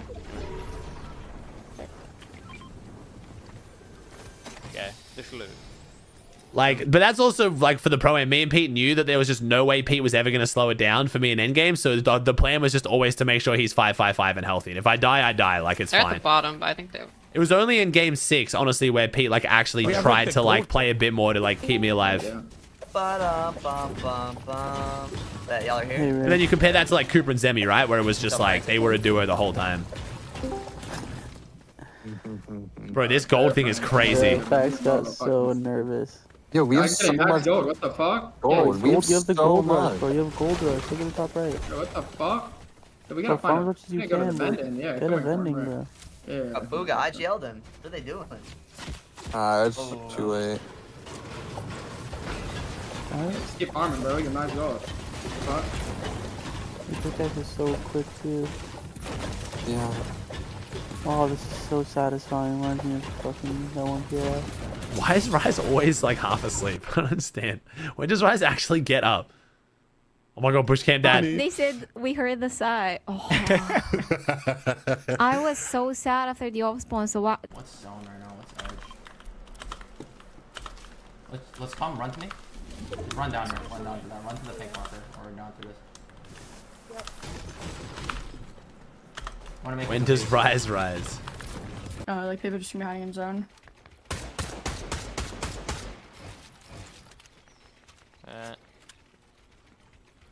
That kid went there. Alright. So yeah, we just got here. Iomzo's in second and Kanada's in first. So I'm watching them a bunch too. Very close though. Only 1 point separating them right now. So the game stacked, very stacked. Yeah. Just don't get hit. Especially the build games. This is the second last game. This is the last build game and then 1-0 build game and then it's over. See the circle? Yeah, it's power hour, so it's a rectangle. We saw this earlier. We saw this earlier, but it was for a 0 build game. I'm interested to see how it goes in builds. It should be funny as. You can take this car too. You want out there? Yeah. Yeah, the car, yeah. What the fuck is in this shit? What are we buying? Talk to me. Dude. I'm buying a big and fucking popping this bitch. It's fucking no gold pump. Fuck. I have med kits. I bought 3 meds, and I dropped my 6 minis. That's good. That's good. Popping a med right now. How long is power hour? All day? Let's just hop in the car, bro. I'm done just with that shit. Why don't we just stay here? It's 1 tick. You got that, bro. Trust me. I believe in you. Just try not, like, I feel like as long as we just try not to get hit, like, it won't be as bad. You have 2 chug jugs also, or 1 chug jug and then 3 bombs? med bombs, yeah. They're right under us, but I breaking glass. I just don't. Oh, okay. So this game is on power hour, but the next game won't be. Okay, so this we got the tail end of power hour here. It's so spread out, and it's just a 1 tick, like, I don't know where. That is a good point, though. Actually, no. That is in Chris Green's defense. I did say I saw it earlier, which is weird because why, if it lasted an hour, would I see it earlier? That is a good point from you, Chris. I apologize. That is because I know this is going to be crazy to believe. You're going to need to take a seat for this one. Fortnite had a bug. Power hour was supposed to be on earlier, and it bugged. And then they reran it. So, I know. Crazy concept over here, but. Ammo? So you do have a good point. That is why you asked. How long does it last for? Because it has been more than an hour now. Gotta be some kids that are gonna come in from like Humble or something, surely. Wait, watch out. What the fuck? Oh, they have shock. Wait. They're watch your left, they're on bushes. They There's just some shockwaves. right underneath us. They just shockwave from that brick fucking base.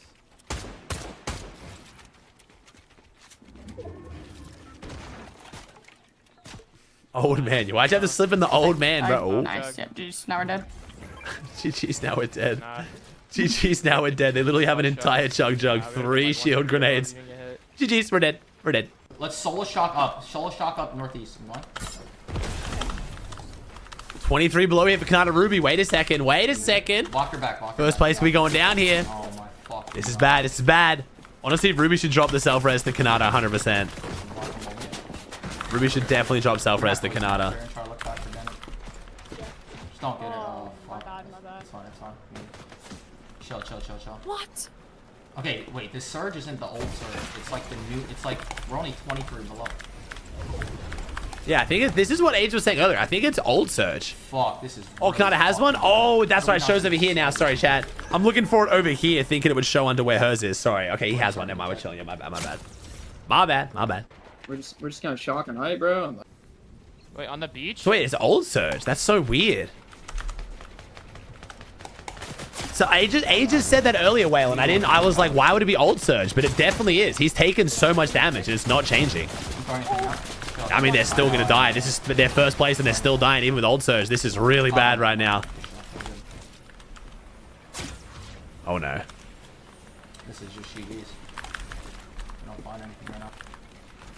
It's gone. Oh. He's got 3,000 gold. Just go back in the vending machine. No, you have 3,000 fucking gold, bro. Just go back here. No? What tick is this? Is this a 5 tick? Surely he just flies to the vending machine, no? With the shockies or something? I don't know. Maybe not. Maybe I'm stupid. This zone is so confusing. It's a 1 tick. Yeah, go for the meds then. He's got fucking 3,000 gold from Gold Rush. Bro. Get out of Just keep like acting like you're gonna bloom battle. I'm gonna fry him. Okay. Like don't bloom battle him, of course, but like over peak a little bit. 71. Nice good stuff. That's not good though. We need more. I might just shock on his head and just start fighting him. That might be the play. Bro, this is actually so avoidable if he just goes to the vending machine and just out heals it. And it'll turn off again and they'll be chilling in the next zone. Wait. Really, if you shoot the orb or something, it gives you... Wait, don't shoot the orb? Wait, why would they shoot the orb? It just killed me. What? Why the fuck did they shoot? There's no way they listened. Oh my god. Dude. Why was That's not funny. Oh my god. That's not funny. That's not funny. I feel for facts, bro. I do feel for facts, man. We need better friends, bro. We need better friends. Bro. is wrong with you, bro? Was that Rise? Was it Rise or chat? Oh His camera froze too, bro. I'm so mad. Was that Rise or chat? Bro, that is. That's the funniest shit ever. Did you know that? Did you know that, Rise? Oh my god. Of course he knew that, bro. What do you mean? Did he said, know I think that? it's about to kill me. That's not funny. This is why he's looking at me. I literally said not to play in the call with people, bro. I knew it, bro. Oh my god. It's a good clip for our boys. That's actually good right there. Bro. We don't care about I mean, the bro, fucking we're clip, bro. we're dead in 30th, man. No, we're It's not, bro. fine. We were stacked there, bro. We get height and win, man. Oh my god. I mean, You Rex him with the tier 1? Getting it? Well, Vax though, I would be pissed. I would be mad. With 50k prize pool, stacked as shit in a builds game with ages, like, that's definitely could be thousands of bucks there. But it's hilarious, don't get me wrong, but I would be pissed. If I'm Vax, I'm dead. I justify it to be pissed there, but watching from the outside, very funny. What does that anomaly do? Loot special chest. What the fuck is this thing? Loot special chest to get OG weapons. Oh my god, Mandalorian! Not Mandalorian. The DeLorean! The Mandalorian. It's the DeLorean! Get in! So dog shit. Get to 88 miles an hour! Oh, that guy. Where? They're like... They're getting blown up. Someone just got blown the fuck up. Look down here. 36. I love how I tuned into the perfect time too. That was the perfect time to tune into Vax. 2.5, 0. What's up, Sky? How's it going, dude? Looking zone.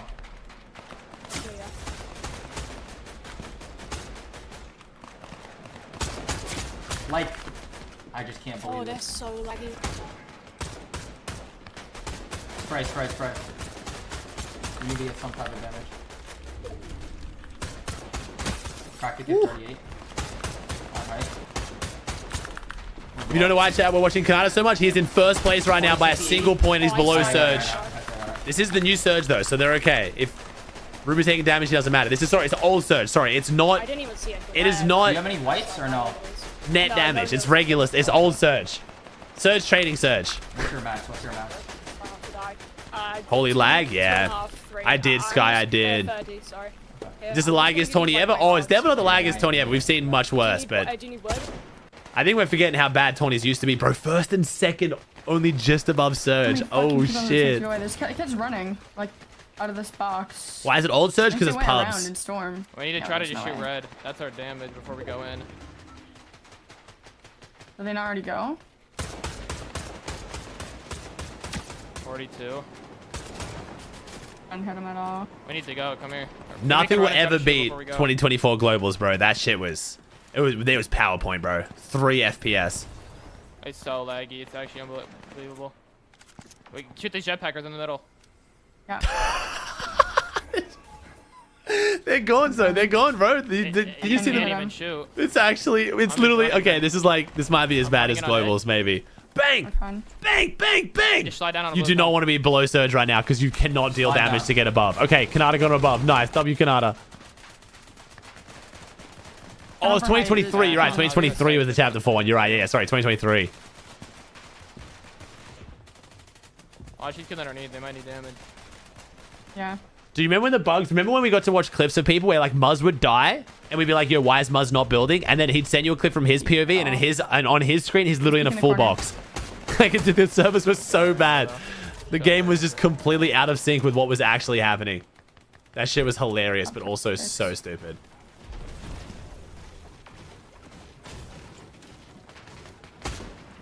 It's so laggy, bro. The square zone's killing me, bro. It's so troll. We had this earlier in Zero Builds. This is the first builds game with the square zones, I'm gonna but shock us together, and then we're gonna go. Okay. man, first and second both looking rough here. This is tough. It's very tough. Yeah. If I'm about to die, I'll just try to get damage or I'm shocking. Ready? Go. Yeah. I'm going down right. Loot. Yeah. I see it. I got it. I'm down. Oh my lag. The loot just picks up so late. I've got a wingsuit. I hope the next square doesn't pull max, otherwise they're going to be looking pretty rough here. No white heals for Ruby. I have a wingsuit so I can fly, by the way. You should just want wingsuit. it? No. Wingsuit on your own. I'm gonna fly. I'm gonna fucking just shock. Just wingsuit on your own. I mean, wingsuit's so OP right now because no one can hit you, I'm pretty sure. Get to me. They're in a man mess. I'm really far in front. Oh. Yeah, this lag is bad. Fuck the match. Zone Fran are in a good spot though. Zone Fran are in a great spot. Look at the loadout. Oh Wait, hey, shit, look. this is bad for Kanata. Where's Max square pull? Cracked him. I cracked Oh, him. square pulls max. Pulls far right. When does Surge turn off 30 or 40? Okay, so it's turning off with the same amount as new Surge, but it's old Surge. Okay. That's lucky for Kanata at least. I think Ellie with the Brian.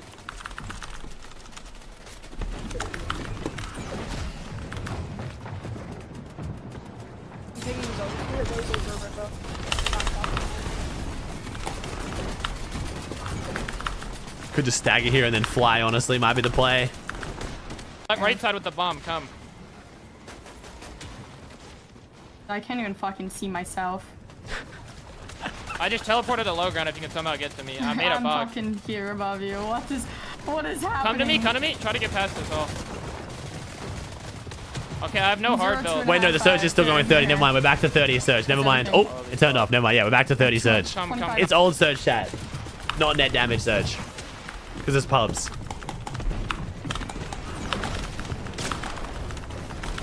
You cannot edit, dude. This is insane. Survive, Kanata, survive! I think Yomzo and Fran should be overtaking Kanata here. You have to imagine. Oh. Break down, break down. You got one shot. Ooh, Kanata's still doing it though. Kanata's doing it. He's not going down. Okay, I'm 24 builds. Yeah, we're fine, we're fine. I think we get in on this kid. Come. Come. Careful behind us. Behind us. Turn left. Yeah. Back. Oh, 1 HP. One literally for one. He's gonna die to storm. He died to storm. Low ground. Yeah. Bottom left, low ground. Do you see? He's self-reviving. Nice. Good comms, Fran. I'm waiting for you. Did I come or? Okay. Kanata's still going though. Kanata's not going down.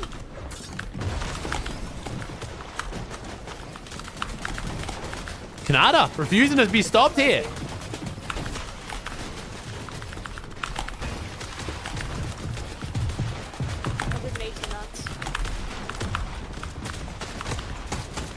What's happening right now with the lag? It's just because they're on pub servers, bro, so they're just way laggier than tournament servers, man. Acorn takes down Cooper. This is a good race between first and second, though. Kanata's making this exciting, man. He just took down another player. Kanata's popping off. This is 2 games in a row. If you guys missed it last game, he got 10 kills in 0 builds by himself and won the game. Ruby was there for the win, though, but Kanata was absolutely popping off with Elim, so... Wait, go Mending Machine. Play Mending Machine. Oh my god, play Mending Machine. Please, you have 5,400 gold. Please play Mending Machine here and just play heal off. I swear that's the play with only 1 build. If he survives to the Mending Machine here, he's actually got great points. Come on. Kanata, go Mending Machine. Well, I should have been coaching this call, man. If he's, I don't think he's got Storm Singers either. This is actually a top, like, this is like top 2-able here if he just plays the Mending Machine. Oh, he's going the other way.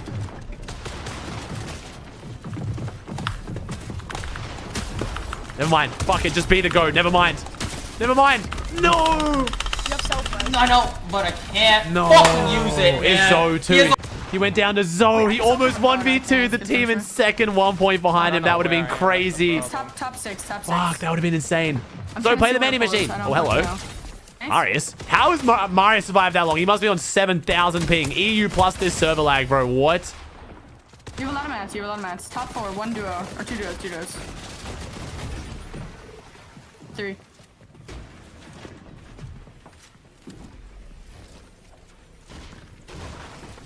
I think they're under you. Play the Mending. Play the Mending. Someone's going to play this fucking Mending, I swear. Still 20 seconds. There's only 20 seconds left now. It'd be perfect. I don't know if he can get to him. I don't know if he can get to him. 50 HP. No siphon. Bullshit. He's going to win, though. He's going to win. It's just so he's going to win. It's crazy as shit. Hey, Veno. Veno and Canary. Wait, this is Zoe versus Canary. Can Canary win it? Probably the best female player in NA versus one of the best male NA players. Come on. Who's got it? Med kids. Nice. So wins are crazy as shit. Oh my god. What a game, bro. What the fuck? Let's fucking go. You killed Kanata in top 10 as well. We know who's going to be in first now, but damn, what a tourney, bro. What a tourney. A big game and a big game he delivers on. What is happening? He doesn't care who he has to take out to get first place. That is what he will do. And Yomzo and Fran will reclaim first place going into the final game. Fran wants the back-to-back Reddish Rumble win. Yeah, Fran Yomzo actually wants might the get EU title for and NA himself. win. That's These crazy. guys do not care what it takes. They will do whatever. What a game for these two. Wow, which is just when you kind of think like, hey, this is you know, kind of slowing down. It's not getting as exciting. Yamzo's like, you know what you did last game, Kanata? Let me do you one better. One more game, chat. One more game, but 0 builds. Himself, he takes out solos. He separates duos. Big Elim onto Veno right there, leaving Canary by herself, who eventually fallen, self-revive, maybe causing a little bit of confusion, staying alive a little bit longer than you normally would in the end of those games. But it's all started with this. Fran with big eliminations, big moments to go ahead and give all the materials and everything Yamzo needed to stay alive. I am so moved right now.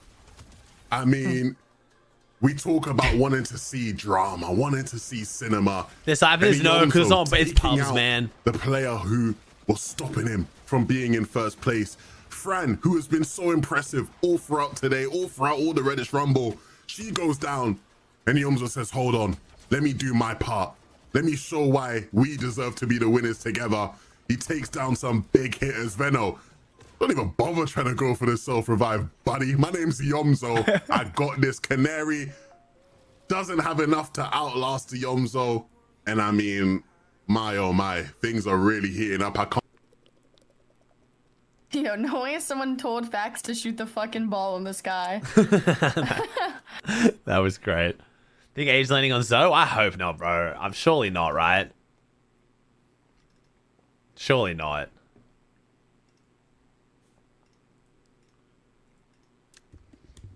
Especially after just getting like your friends messing with you and then like feeling how sad it is to like lose out on money because of it. Surely not.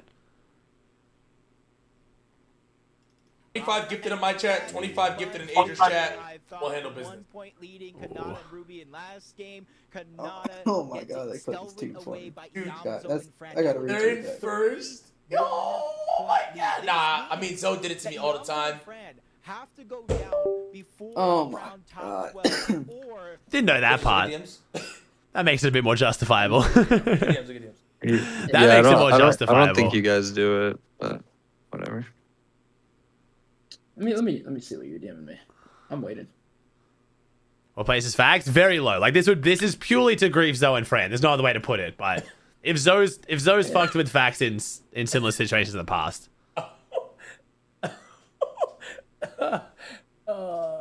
Especially, yeah, 31 points clear. Like, they're definitely, like, yeah. If Zoe goes down or Spawn, he could definitely lose the whole tourney. Who's Reddish? She's a creator, man. Very, very cool creator.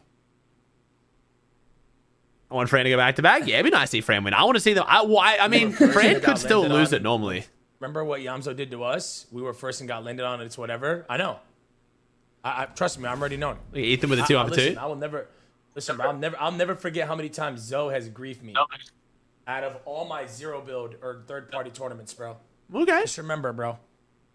Okay. Remember, bro. That's a bit more fair then. It's a grief. It's definitely a grief, but if it's a justifiable grief, I guess that's up to you. I didn't know Zoe's grief facts in the past though, so I've said it a few times. No, I won't. You know what? That's fine. Fast game 1 or a dead game 1. Let's see how it goes, boys. Yeah, oh god. Fix your camera, Mo. And they're gonna know which one's me, because you know what type of fucking skin I'm wearing. Your camera's bugged, Facts. Yeah, I know. Say no. I was gonna say no, because I've talked about it before, and I don't want to make it about me. This will be interesting, though. This will be interesting. See, like, now it's ticking. My son fucked You what? Bit the cord? Yeah, bro. Oh shit. He bit the cord? No. He bit the cord. He bit the cord. Say it, fine. I mean, we got to break down anyway. I don't know why. I'm surprised people weren't more mad at Lockie and Savage dropping on me and Pete and Pro-Am. Were people, like, mad in the chats?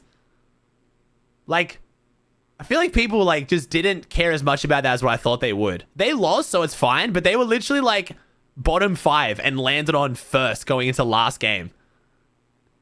And like, no one cared.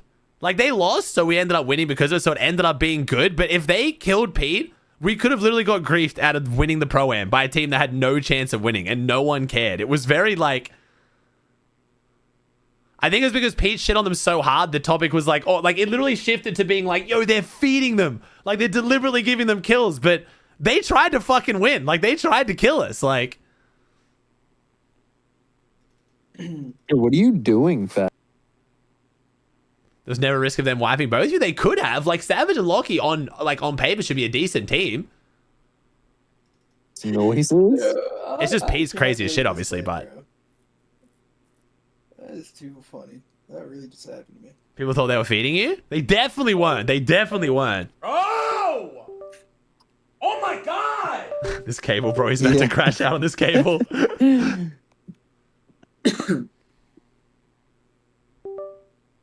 Wait, who won the EU Div Cup? Yo, this is so I think fun. I'm Panzer actually won. so That's what I annoyed. thought. They were winning. Panzer and Yapko won? Yeah, I was coaching them in open, so that's probably why they won. Pansy Yapko crazy. Wow. Why are we saying like Pansy Yapko nuts, bro? Nico got second. That's a top 3 globals team or player. My clients. Yeah. Wait. Holy shit, this is so annoying. Jeez, my camera just... Oh my... Cameras dead. For cameras off, that means we're dog, bro. That's good. So. This is bad. Oh my god, this sound is giving me fucking anxiety, bro. The PTS team is hearing it. So yeah, Chad, what's on the cards right now potentially is Fax landing on Zoe and Fran here, who are in first. So we'll see. If he does or doesn't, we'll find out. I wasn't a super big fan of it until finding out that apparently Zoe has fucked over Fax a lot in the past in tourneys like this. So if that's the case, then I'll leave that between them. I won't judge super hard.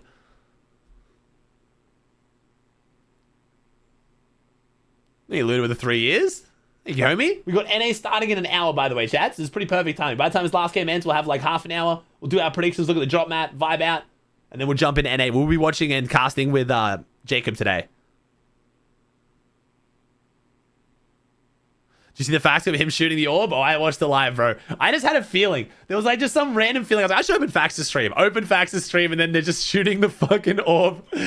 Zzz. Cast EU11. No, 11 had this broadcast. He forgot when he said last week he'd be free this week. He forgot about this being on at the same time, so. So now it's me casting solo. I was casting EU solo, but me and Jacob for NA should be fun, man. We've got a good tournament ahead of us for NA too. I don't know whether he's actually going to stick to it, but just for the content, watching the labs off spawn is going to be quite amusing if this actually happens.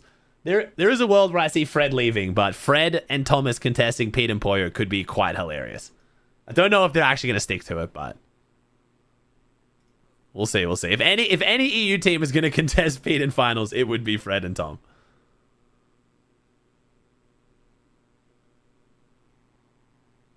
Do you have glass in your PC in the back? No, I have it open, man. The glare was way too bad. Fred Babbitt could scroll. Well, he can't. He won't be able to 50-50 them. He knows Pete and Poyo are macroing. And where if you're both macroing, it's a full ping diff. So, like, Fred will never get the gun. I think Fred's one of the people who actually doesn't macro. So, Fred's one of the only pros. I will believe that Fred wasn't macroing in FNCS because you could literally see it. Every time he 50-50'd, he wouldn't get the gun. And then he had to, like, start doing weird strats to beat them. So, like, at least in the past, Fred 100% wasn't macroing. I don't know if he is now, but no, either way, Fred will not go for them. He'll like drop on the other side and like try and like lurk on them and then fight them that way and stuff. Like it'll be something like that.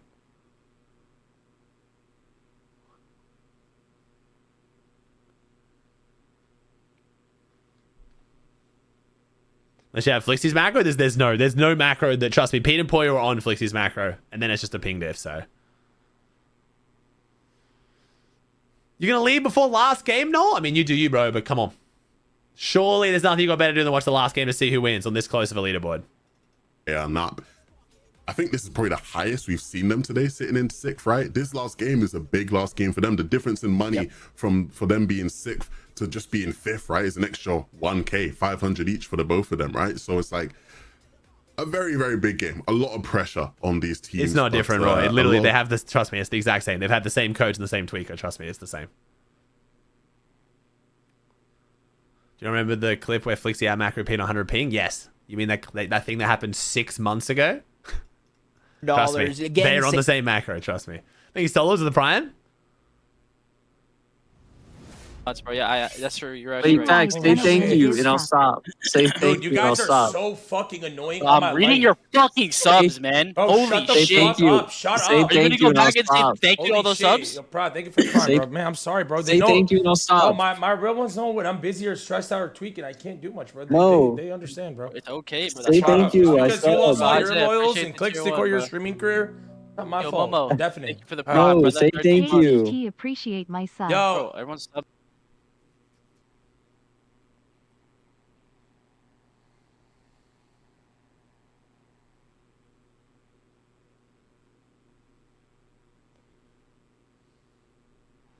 Game 6 chat. 6th and final game. This is 0 build though. And I believe Power Hour should have ended though. We'll see.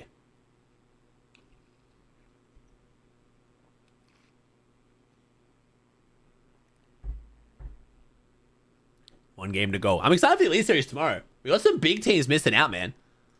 We got some really big names on EU at least to look out for tomorrow, which should be great. Getting close to 3 years. Yo, Zord, thanks for Prime for 35, man.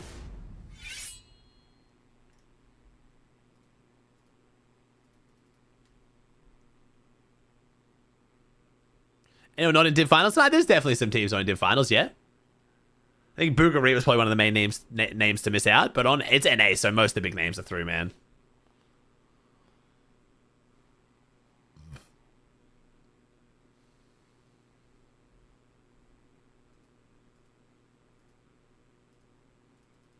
How's the Vision doing now? Good, man, good. Yeah, fixed all the issues. Actually, speaking of, ow.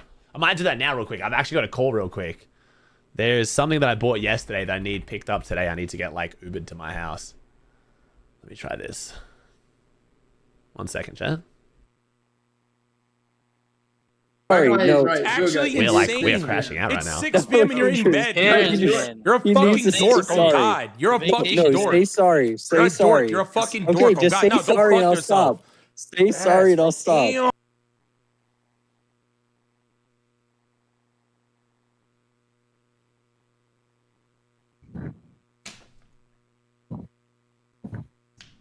Dude, I want to run a toke to warm up because I feel like we've been playing this tournament and me after this. I feel like I suck. Like I feel like I haven't like practiced at all. Here, I'm turning my AC. What is up, Kimberly? Appreciate the follow, Johnson. Expectations going into this last game, right? What do you think? And again, some of you guys will be able to figure this out because you'll be able to go and watch their streams, right? What are the conversations like if you're one of those teams in the top 10, top 5, right? The conversations, what are you saying to your teammate going into this last game? I mean, a lot of it has to just be about maybe even just settling the expectations a bit, not trying to make it too big of a moment, not trying to put too much pressure on your teammate going into it. Yeah, I think exactly that. I mean, you don't want to make them feel like if I make a mistake, it's all over, because that's unnecessary pressure. I think they know what is at stake, especially in the top 5, like you're talking about, or even first place. Like I said, going outside of placement points would actually give a huge chance to Kanata and Ruby Plays to take it even without winning the game at the end of the day. So maybe, especially since it's 0 builds, you talk about little intricacies, things to remember. You know, this is how the porta bunkers work. This is how bubble shields work. Make sure to watch out for that big eye thing in the middle and the laser that kind of targets you. And that's something that we've already seen today. So it's just the small things, right? Coming into this, you know, some of these duos didn't really practice a ton together. They don't have the chemistry and strats. So you just want to go ahead and fix small little things that don't make a big impact. Yeah, no, for sure. I think if you're one of those teams higher up in the leaderboard, temper your expectations, temper the nerves a bit. You don't want to make this too big. It's just another game, right? That has to be the mentality. Just another game. We've done a good job up to this point. Nice. But Jacob, if you're one of those teams way down there in the It leaderboard, is Fax going for it. Oh, he actually is. Okay, well, Zoe and Fran are not going to be happy about this one. Where the fuck are the guns here, bro? I'm not gonna be happy. And I got a Flowberry Fizz and a purple pistol. Yep, I'm ready. Oh God, I'm ready. Let's go. Come here to get to me. I think he's alright with the 11 months. Pop the berry on Agers and just go. I'm ready. I'm ready. Hey, where you at? Where you at? I got barrels. I'm running. Popping this bitch in. Let's go. I got jetpack on me too. Woo for fucking murder. I only got a pump. I got a pistol. Come here. I got a pistol on me. Okay. Take this. We just go. I'm gonna try to find where they are. Here, come here. You have light ammo for me? Yeah, here. Where you at? Come up there. Here, I'm jumping up here. You Ben? Jetpack. There's one on the bottom. 36 did? I'm just trying to find where one is. You have shocks? Yeah, I'm shocked. I'm just shocking instantly when I see one. Zero bills makes this a bit harder. We'll see. Oh, fuck, we play no game. Wait, right here. You shocking us? 32 one. Right on the roof. I'm in. 130. Ooh, Aegis jumps in. Aegis get one. Match thing on that? Oh, Fax is just not there. What's up, Zoe? Who is it? I don't know. They're going to res. It's Fran. 1v1 with Fran. Right here. Oh, 1v1 with Fran, bro. Oh my gosh, the storylines. 1v1 with Fran here. Fax has the advantage. He's got the high ground. Fencing up. Trying to look. You're good. In case you got hit at, this kind of big deal. Zoe and Fran are currently in first. She's going to, she's getting cleaned. They dodged. Hey! Oh, they got cleaned. Hey! And that's why you don't fuck with that. He res too. That's actually so boring. 19. Damn. It's really just actually so boring. Well, that's attorney. Thank you, Palace, at the prime for 19. Alright, chat, I'm getting off. I'm gonna go take a shit, eat my Subway, and I got div finals that I'm not streaming, so. So such a goat, bro. W stream. I'll be live tomorrow after EWC tomorrow night. Bro, let's go. Bro, this is he's in first. Oh my God, Adrian just run out now, bro. You're not gonna win now. You want me to die? Like, what do you mean run out? Bro, Frantic's actually crying. Bro, what? I don't care. Zoe griefed me every time. Like, what? She said that money could have changed her life. Too bad. Bro, Rise is such a rage baiter. Still did it anyway. Well, Fax is trying to feed his family, so. Yeah, exactly. I mean, bro, Zoe, I don't care, bro. Zoe had it coming, bro. He did it to me all the time. Bro, you made her cry and she ended. Wait, what was the leaderboard before? Can they still win or is it done? Can't wait. It's over. Kanada's gonna They lost now. Yo. Bro. Yo. Nah, Well. Zoe's never joining here, by the way, ever again. Bro, what? Okay, that's fine. He literally had the same thing. He did the same thing to me every time. Me and Quinn were in first too. Wait, Kanada's dead. What? I'm off my back. I'm fine. Can you live? I'm trying to. He's scheming. You need to. I don't watch enough of the third-party tournaments, chat. So normally I can speak on like the history of like whether someone's like being biased or not. I don't know times when Zoe's done it, but I don't watch the third-party tournaments enough. I watch the big ones. 1 HP on him. Kill him. Ooh, if Kanada goes down here, it might not matter. Zoe and Fran might still win. One. The other one's like right there. Oh my God. He was 1 HP. My body's gone. I couldn't see him in that face for like a second. Oh, there's a team there. Kanada, chill. Kanada, stop. Kanada. 190. I don't have self-revive either. Do you know who that was? It's randoms, straight randoms. You can come back and res me if you come towards me. Can you or no? Are you getting shot at? I don't know. Are they still on you? No, you can come back and come back to me now. Okay. You just have to do it now. Is that Vol? Yeah, she's dead. They're back. Shocked you? I've only got one. No. Just play your life. I don't know about the owl full man. I don't know what you're saying about that. Yo, fuck these losers, dude. Randoms. Just play in the bush and just sit in zone. You have a mech. You have to just sit here. Just go AFK. Literally just wait.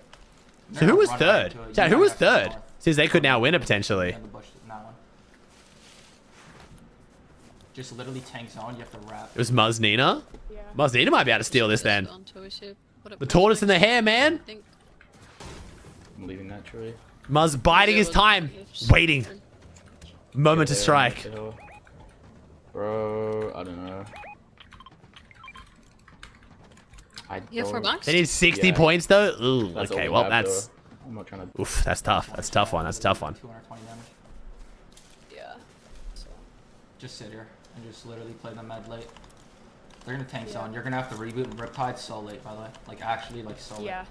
Pretty sure Div Cup? I'll go through it once we get close to Div Cup, man. Is that a fishing spot? It's over, chat. I'm not gonna lie. Yeah, there's fishing spots over there. You can go that way and just start fishing. The mute up. It's fucking over. We're doomed. Unmute. Yeah, fish spots. Yeah, like grab those. Like reboot. At least he's not saying it. At least he's not saying it too, Ruby. Oh, it is. What? Oh, Can we're someone actually. tell Red that we're getting stream sniped by random people? Who is this? Yeah, what? Wow, they actually both just got fully damn. Bit of a sad finish to the tourney, man. Unlucky. Like, that's a full stream snipe. Can someone please tell Red she'll restart this one for me? I mean, if they restart, that would be kind of crazy. I'm not gonna lie. Like, no way Levy's doing that, bro. I don't know who this is. Jeez. He's full stream sniping. There's no way he'd come around to that book. Genuinely did just pull up to the bush though. Like, I don't know. Before that, like landing on them, whatever. But like, I thought they were so far ahead. No, let me see. Yeah, wait, is that the team that cleaned ages too? I don't know. I can't see the. Wait, did they clean ages as well? 3 points for reciprocal and salutes again. Wait, wasn't that a team that cleaned ages? Did they clean ages and then go after Canada or a different team? Reddish Rumble winners. Who cleaned ages? $50,000 up for grabs today. We talked about the placement points being different. I went after $10,000. Cove cleaned ages. Ah, okay. Can third place win? Probably not as Muzz. I think it's 60 points. How much is it for the win? So Muzz has to win, right? I can't clear it from here because it's out of render. Maybe we try to go for that one for now. Yeah, I mean, I don't know. The pulling up to the bush was mad sus, I'm going to be honest. I mean, if someone's in there, we just deserve to die. It could have just been, he could have just figured it out. He could have just been looking for him as well, though. I don't know. A rough finish, though. Bro, this bush is so much better on this hill, but I don't know. Go above? Yeah, we just can't clear it, though. Third party tourneys, man. They always somehow get the most amount of drama. We have the tree blocking us, we're good. Alright. If we get shot... Bro, I swear we can force deeper. There's just so many bushes. Canada dead? Yeah. Like, we need to force So deeper. first and second died here. But it's gonna be hard to clear these bushes.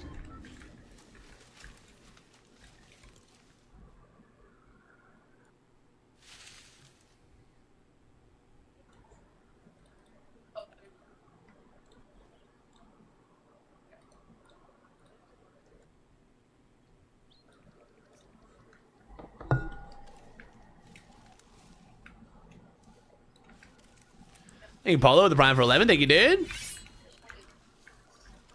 Can Ziomzo win still? He can, yeah. You left, saw your footsteps easy. Yeah, because I saw him running to my bush. Of course I'm going to move. Alright, chat. GG's. I'm gonna end stream. I'm starving. Yo, you can tell the comp veterans, bro. Kanata and Yomzo are like, yo, boys, I'm fucking out. Alright, bye. Like, dude, you can tell the ones who've, like, just been doing this shit for so long. They're like, yeah, it's just how it goes. Probably not a good thing, bro. To be, like, just this okay with shit just getting ruined, potentially.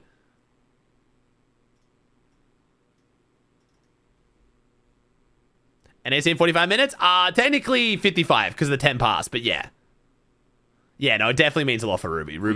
This would mean a lot for Ruby. I've been in this situation. If we get like second with a few kills. With the kill race that I did back in the day. I wasn't getting, we were getting stream sniped a little bit, so I've been in a similar situation, but way earlier, back in chapter 1, man. It's a pretty shitty feeling. I don't want to like run this. Especially when you like need the money and like really trying to make we it. just get a gifted ass pullback. It's possible, bro. I've seen it happen Please, before. Fortnite, if you love me, give me the greatest pull ever.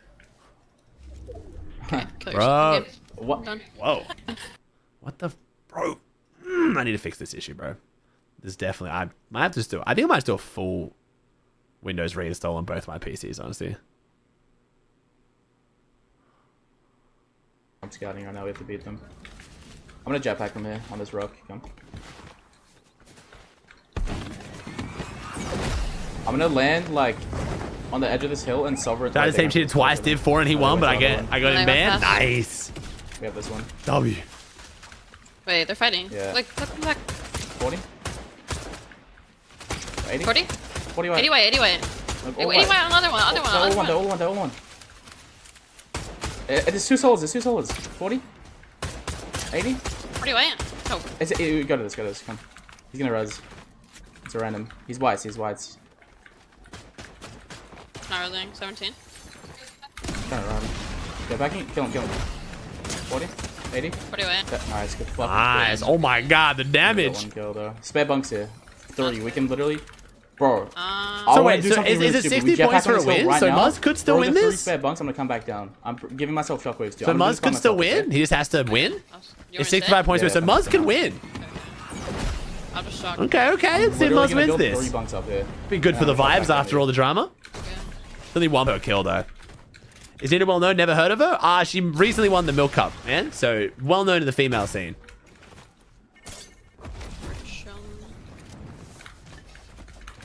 Is there a better one? 2 miss. Wait, what's your hills? So 6 kills second or a win, okay.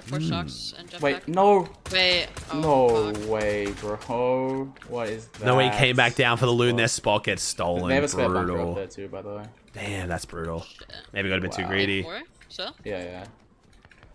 Alright, well, if this... watch out. 40, 80, 120. At least it's old 60, Surge, 80. their Surge is Both fine. one. They're fine. Their Surge is We have fine. so much spare space. Waiting so, for my shield. Yeah. There's spare bigs down there too, by the way. I'm holding 2 bombs. Zero games, so much more dead. I mean, 64 is still kind of stacked, but yeah, especially for a 6 game where people are playing weird, you know? Bro, that actually would have been a god play if that team didn't take the hill. Yeah, that's kind of... Yeah, I'm gonna grab this big for you. Until you're suspicious of Muzz same. Dude, nothing will ever beat the Peterbot Bush clip. Oh my god, dude, that shit was like... I was so convinced Pete wasn't cheating, but like... Yeah, I'm getting in this to like look. This thing can see... Oh my fucking god. They're really far, they're going. The spare shockwaves. Wait, what's your loadout, quick? 8 or jetpack, 2 mana bombs and 4 shocks. Okay. Just run for now, I guess. About a jetpack from here. Yeah, I'm just gonna rip it. Go. Whoa. This team on the hill still, maybe. Fair, they can shoot. I did have one of those moments where I've realized how much the internet's ruining my brain though. My daughter now says that. We should shock in. She tells Annie to rip it all the time. Because she'll be like wearing something and she'll want the tag taken off. She'll rip it. And I'm like, bro, the internet has ruined my brain. I have 2. I have 3. Wait, I literally said to her, I was like, whoa, and Annie was like, no one but you and the Fortnite community thinks that. And I was like, actually, no. My We bad. should jetpack and go that side. She like scolded me a little bit. I was like, oh, yeah, my bad. Bunkers. Okay, wait, our back's in spread, chill. There's a door above us just staring. It's one of those moments of like, maybe I need to get off the internet. Thank you, bunk on the loot. Yeah. Come. Isaac, get on it. Get back. Wait, 60? We got the bunks. 40? Get back in. We should jetpack. We gotta go deep. Ready? It also means fart. Yeah, back in the day, in my day, it definitely meant fart. More than what it does now. Am I down?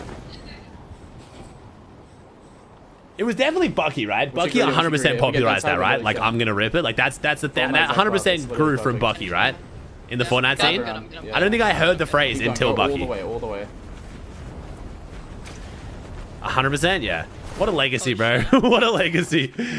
There's probably teams here because it opened up. And he's Booga. The fact that Bucky's the one who popularized his Booga is so good. Since they had like a bit of history there.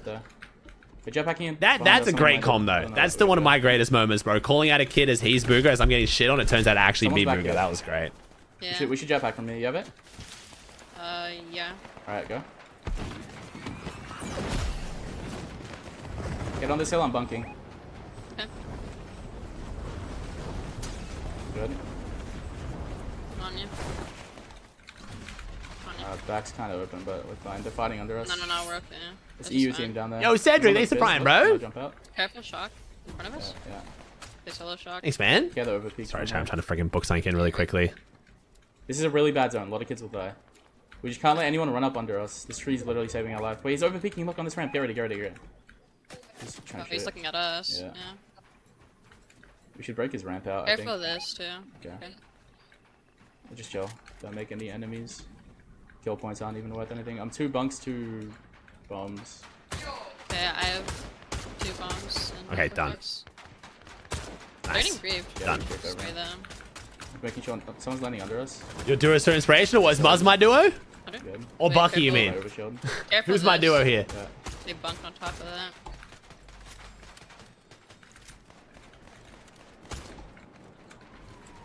Oh, nice vibes. Hell yeah, bro. Good eating, dude. All right, chat. Last game. First place and second place are down here. Muzz is in third. So if Muzz gets a 60-point, he needs to win. Muzz needs a 6-kill second or a win to win the tourney. He could come second too, though, with a good game as well. But to win the whole tourney. Do you still have 4 shocks? Yeah. Okay. Later, we should grief people. Like, if someone starts spraying us, and we need our bunker to live, just literally throw a shockwave in their box if you can. Nice, we can see. Oh, nice. Okay. Alright, I think the plan is we shoot, like, we wait for these teams to go, then we can sit on our ramps and shoot jetpackers. And then. What's up, Simon? Wait, not body. Don't even go for it. It's impossible. I'm glad you liked the Cobras. It was very fun, man. I didn't know the content was going to be that good with Bucky, honestly, at the start. I knew there'd be funny moments, and I knew we'd make it work, but it felt a lot more natural, a lot quicker than what I thought it was going to. It was actually mad fun. Once all these back kids go, then we don't have to turn up. But 70, 130, 180, 180 on here. 30? Okay, this guy's in the jetpack. Get him 180. Okay. 40. Hey, jetpack. 80. Front one. Okay. Ooh. Look at this kid. He's one. Very un-Muzz-like aim there. I don't know which one's going for you, though. Oh, okay. Muzz looking like me with the Enforce. This makes me feel a little bit better. I'm going to be honest. Should jetpack this. This is what I look like with this gun. That's why I never pick it up. Bunker, okay? Yeah. I'm about to go. Go. Yeah. We gotta take that route. We have to take it. I think someone's going for it, though. No one's going for it. I'm tanking. Oh my god, go Muzz. Nice. Great position. This is so good. Oh, we tanked a lot, bro. We need siphons. There is no siphon. It's pubs. Holy fuck, we just tanked so much. Muzz, there's no siphon. No, it's okay. Just guess. I still think this is worth it, though, honestly. Wait, That open. genuinely, that was still worth it, tanking that much. They've got a mending machine right below them. Watch outside, yeah. Can they go for it? It's right there. Shotgun. I don't know. Is that the play? No, because they give up their roof. Turns on which way it pulls, though. In this bunk, by the way. Oh my god. Do they have shockies? Going down and playing that with the bunker and then shocking might actually be worth it, because they can buy the mid kits too. Oh, I don't know, actually. I'm shit at zero build. I don't know. Builds 1000%. You go for that, but zero builds, I don't know. 40. It's shocked in a work. 160 here. Especially with no siphons. Jetpack. Yeah. It's because they have no siphons. The problem, though. 40, 80. Yeah, but even if Muzz kills us, he gains nothing, bro. It's only 1 point and no siphon. The one-time aim is bad. No, but I genuinely think Muzz is forgetting he has no siphon. He literally said, we need siphons, and you can see him going for kills so bad. 120, 150. He's not going to get siphon. He's not going to get the kill, bro. Muzz, where are the shots? Jetpack, I think, and do swirlies. Jetpack and do swirlies. Yeah. Kid's on that god hill, though. There's one kid. We should land on him and fight him. Land on the hill, there land on is the hill, land on siphon. the hill. Oh, it's in tournament mode. Oh, shit. Never mind. Get siphons. This is the play. Never mind. Don't go for the vending machine. When this is actually huge then. Sorry. I'm coming up. Because they were in power hour pubs. I thought this was pubs as well. My bad. Oh my god. Get the siphon, Muzz. You're going to win. Sorry, bad comms on my half, chat. Sorry, last game was no siphon. Don't make. Wait, that guy's winning this. Just shock us. Oh my god, need to go siphon. I'm dead to zone. Wait, I'm alive. Oh my god. Low ground. Nice. Muzz win. Oh my god, if Muzz wins this whole thing, I won't be mad. I'm trying to get siphon. This guy's playing zone. I'm coming to you. I'm with you. This guy's one, I think. Still gonna feel a little bit bad for zone friend. Does this team spawn yet? 100? I'm 1 HP. You gotta shock us. I'm 1. Oh, get on the hill. Oh my gosh, don't die. No. Oh, that almost killed him. That would have killed him. That genuinely would have killed him. Okay. I'm dead. That not connecting there was huge. You play yourself. I'm gonna try to jetpack up to you. You got up on the hill still?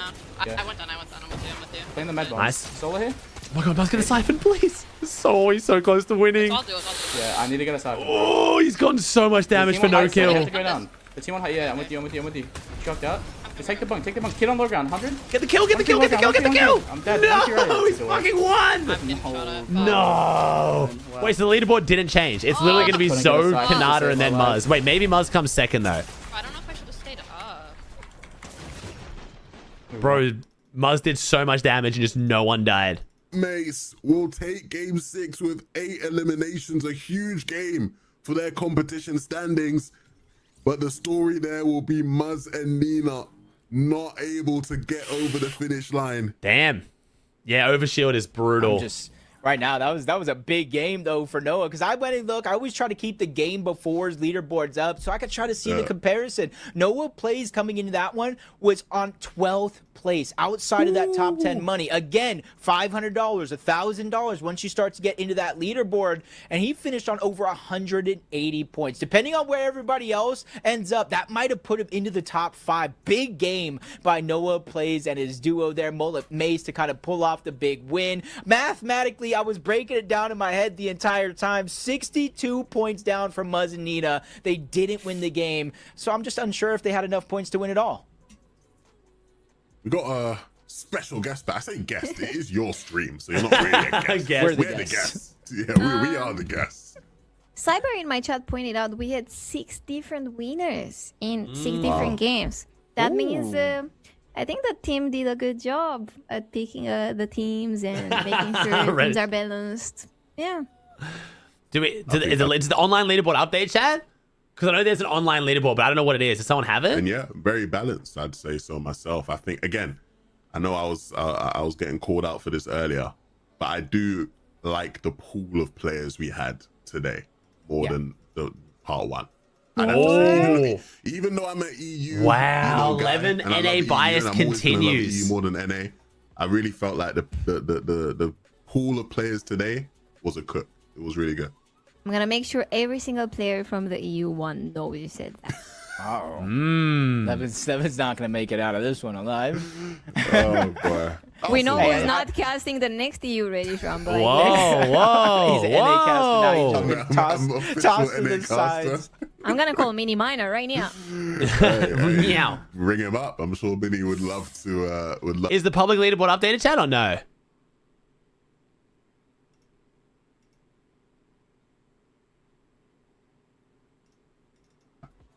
We have to ask you, how did your day go today?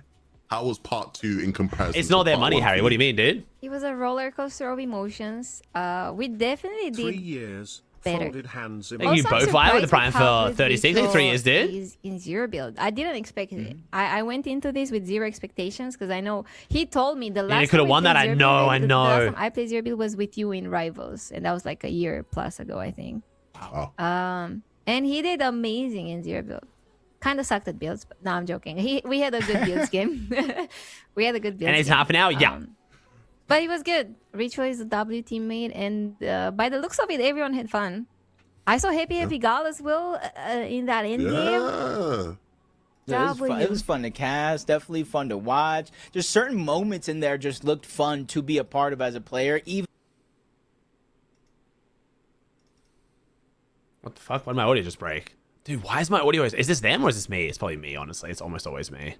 kind of said it about Reload with the competition. Like, Evans a 2 on 5 this year. I was like, man, yeah, when Div Cups day, wait till we get Div Cups, bro. Like we got, especially at a competitive level. I think 0 build at competitive level continues to surprise me. I'm like, okay, maybe I was wrong initially. Yep. I like watching it. Watching 0 build competitive is good when you have when you know the players. That's what's good, and you have pro players to like be like, oh wow, that person beat a pro. But then you give them 0 build, are they gonna be able to adapt? So yeah. Who won? We don't know. We're waiting for leaderboard right now. At the start of the day, I feel like you're gonna leave today with a greater appreciation for 0 build comp, and I feel like Vico Malley second today. Okay, bro. Look at the match history, man. They brought it back. 0 build, especially the end games. The 0 build end games are so much fun. Yeah, that's very interesting, Merits. Yeah, we'll be interested to see how that all plays out as far as the standings go. Do you feel like you guys were then better in? You got more points out of the 0 build games than the build games today? I don't remember honestly because we had a very good builds game. So yeah, definitely more consistent in 0 build. Okay. Because we died of spawn in 1 builds game. Yeah, it happens. It happens. It happens. Also, what happened in last game with the off spawn fights? Did Foxity actually land on friend?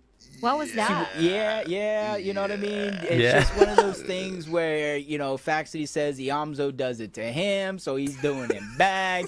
And then I was talking about, you know, we talk about the Peterbot CLIX rivalry as one of probably the biggest rivalries. No. That's the second biggest rivalry. The biggest rivalry in Fortnite is frenemies between Faxity and Frantic. And I think, you know, they just put their rivalry on display. I think it was about Zoe, though. It wasn't even about Fran, apparently. Fran do go down, so I'm kind of thinking, might have just been caught in the crossfire. Math right? I say it's my best subject in school, but we'll wait and see.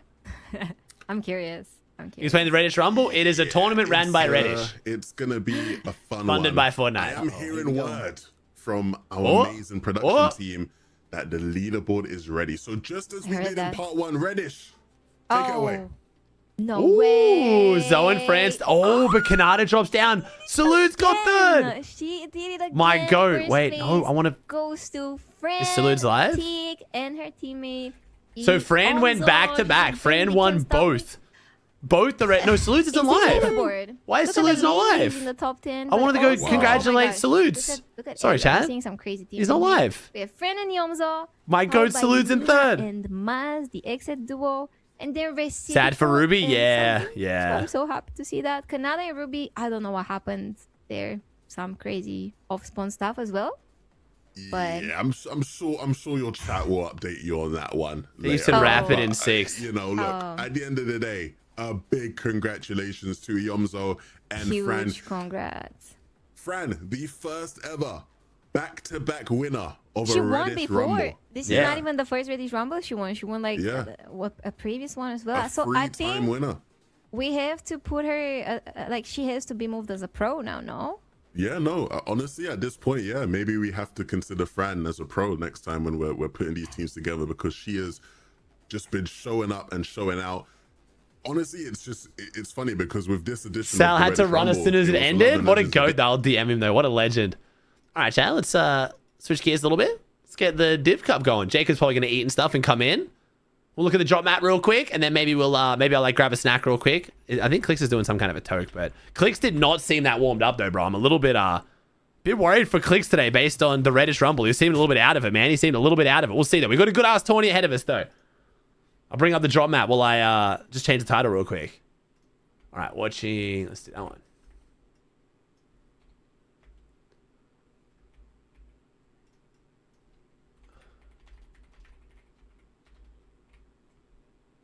So we'll see. All right.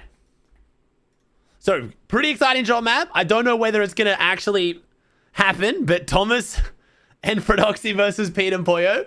There are rumors that this might have been a bait and switch from Thomas and Fred. And if it was literally, I think, any other EU team, I would believe that it's just a content farm. But if anyone's actually going to live up to this and do it, I genuinely think it's probably going to be Thomas and Fred. So we'll see. We'll see how this goes. He won't land on Pete. He'll land on another side and try and like bait it out. This could be annoying for Pete and Pollo though, if Thomas and Fred pull this off properly, because he knows he's not going to 50-50 him. And if he lands on one side, Fred, known for having extremely good drops, could like dip away, get away, lurk. Like, I don't think they're going to beat them, but they could mess them up. You know what I mean? It's kind of how it goes. Or they could be 3 points. We'll find out. We got CLIX and Higgs, Uncon at Wonky Land again. Acorn Bolt, Uncon. Acorn is on Canadian Pinks. I'm a little bit worried for them this week. It won't be as good. We got Cooper Curly, Uncon. First time seeing them, looking really good since they've now reformed. We've got Muzz and Sphinx, uncontested. First time for them as well in finals. We've got Cold and Veno.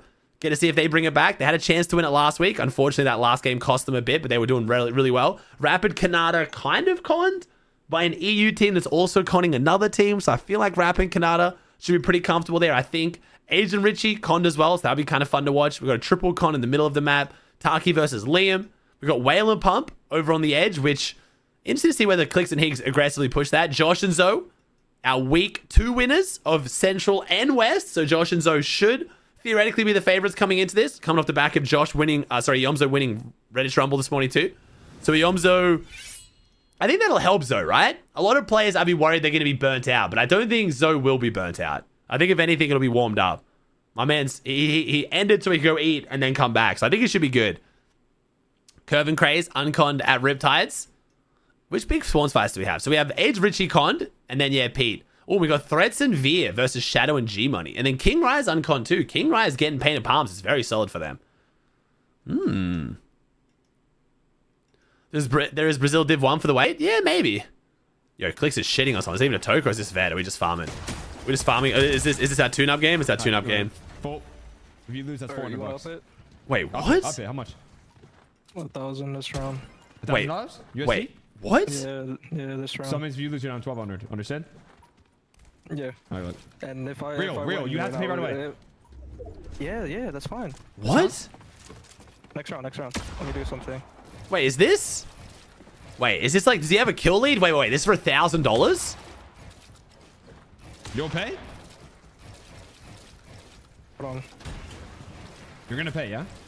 No, we're not doing. We're not doing 1,000. You're not gonna pay. Yes, we're doing. No. Yes, we are. Yes, we are. We could double the 200 to 400, but You're we're so bored. Bro, you're not. You can. I'm not trying to be that guy. Like, I actually don't think you're gonna pay that up. All right. This is full for 200. Full amount every time. How many times have I sent you 1,000? This is full for 400. Okay. Oh, okay, you're bored. Yes, that's wrong. 400. Is there a kill lead? I'm so confused what Vet's like cooking here. Is there a kill lead?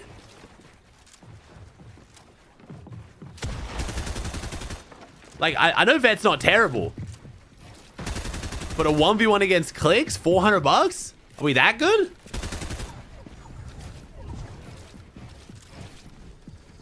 He's holding height above CLIX pretty well here. He's playing it with passion. I'm respecting this out of Vet. Think he enabled something? I mean, he did say AFK real quick. He's not shooting a lot if he is cheating. My man is not shooting. He's missed his first shot. Prime Vet was a toggle monster. Wait, really? I don't think he is cheating right now. He's missed every shot.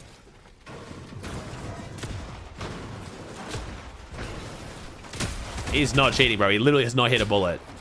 You suck. It was literally a 0 damage round. I don't know. I suck at this game. My level of understanding and how fast my brain moves is just 20 times faster than yours. I mean, it's literally like, it's insane. So you were shit. Every single play I do is just a full outplay of you. It's embarrassing.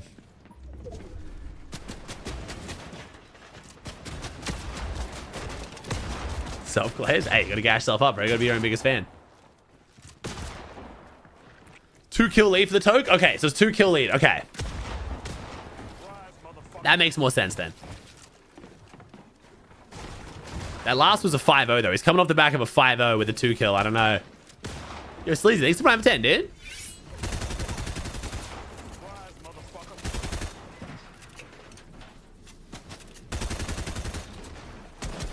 Went skiing today. It was so fun. Nice, man. Yeah, I haven't been in the snow in ages. Ooh.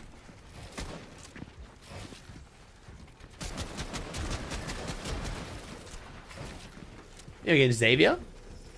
Let me say subs. These guys. It's 140 subs. It was 4-6 to CLIX. Oh, was it? The OG was 4-6. Okay, hold on. Wait a second. Okay. 4-6 including the kill leads though, right? So like 2-6, yeah? It still does prove that it's possible.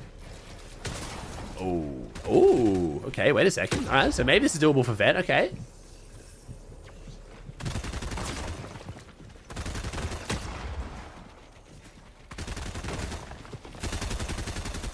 CLIX went 6 in a row though. Oh really? So what, Vet won the first 2 and then CLIX just reverse sweeped it back? He died to fall both the rounds. Oh wait, I mean Vet's playing, yeah, Vet's good at playing cringe. Vet's great at playing cringe. Damn, okay. That's your first round in 20 or no? You're just shit, bro. Like I said, I'll play. If you really want to play cringe. That was your first round in 20, I think, right? Your ass. He had a lucky shot on the way down. 3-1? Alright, 1v1 me on what's after this. Wait, what? I'm confused.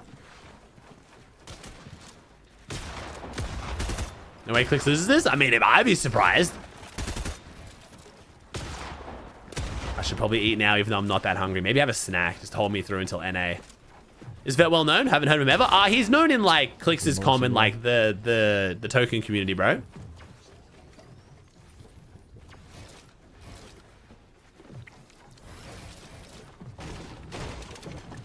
What do you mean, Crispy?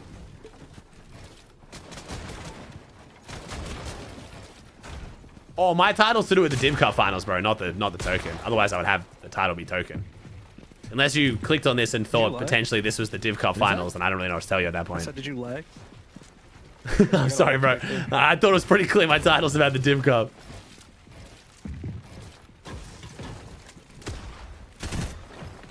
Pecan he is by Fredoxy.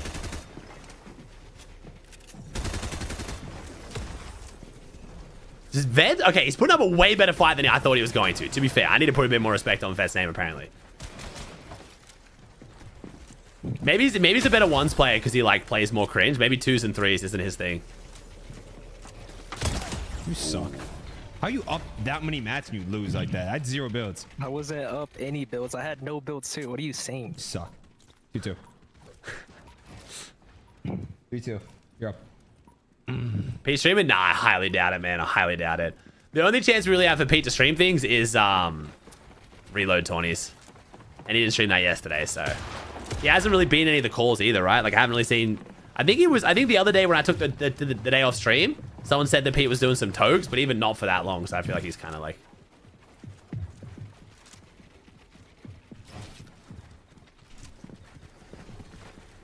Fred's marked that he's landing on CLIX now. Fucking troll, bro. How is Fred's first finals of the season gonna be NA, not EU? Like, bro. I mean, I guess if you already have like 500 millisecond like brain delay, and then like you add the extra like 100 for NA ping, it's like not really that much of a difference, you know? So it's like probably like not really that different for Fred playing on NA versus EU.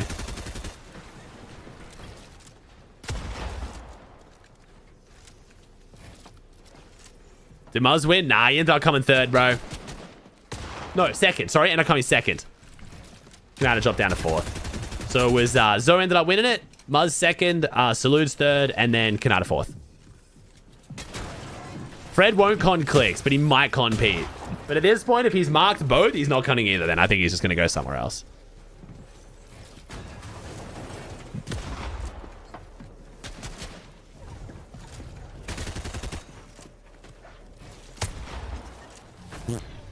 One sec, I'm going to the bathroom real quick and grab a snack. Then it's 10 8. Mad conserving. Pathetic.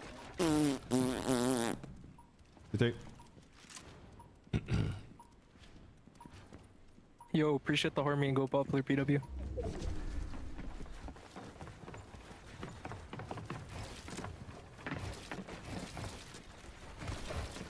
Oh my god.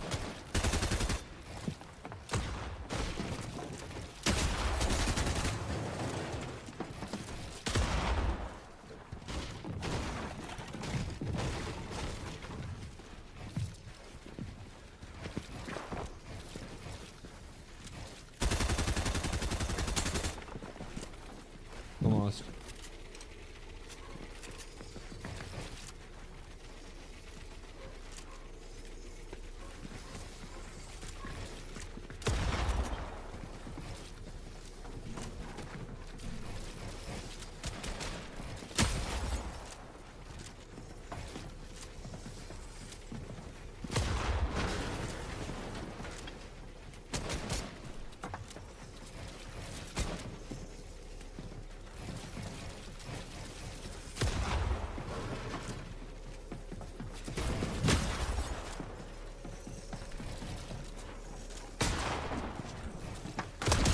Suck. Every single play. It's just the outplay of what you're doing. Full prediction, full everything. You're getting your ass clapped. You're getting your ass clapped. 4-1. 4-3. If I win one, you're down 400.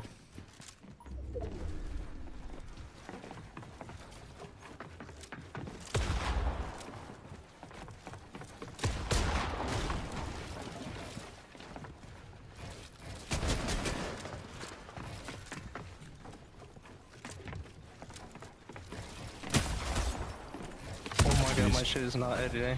Want double full for 800? Yeah. Double full for 800. If I win this, you're down 800? Bro, I'm not you, bro. I can understand. Okay, good. Monster in the back. 2 kill lead. If I win this, you're down 800. Good luck.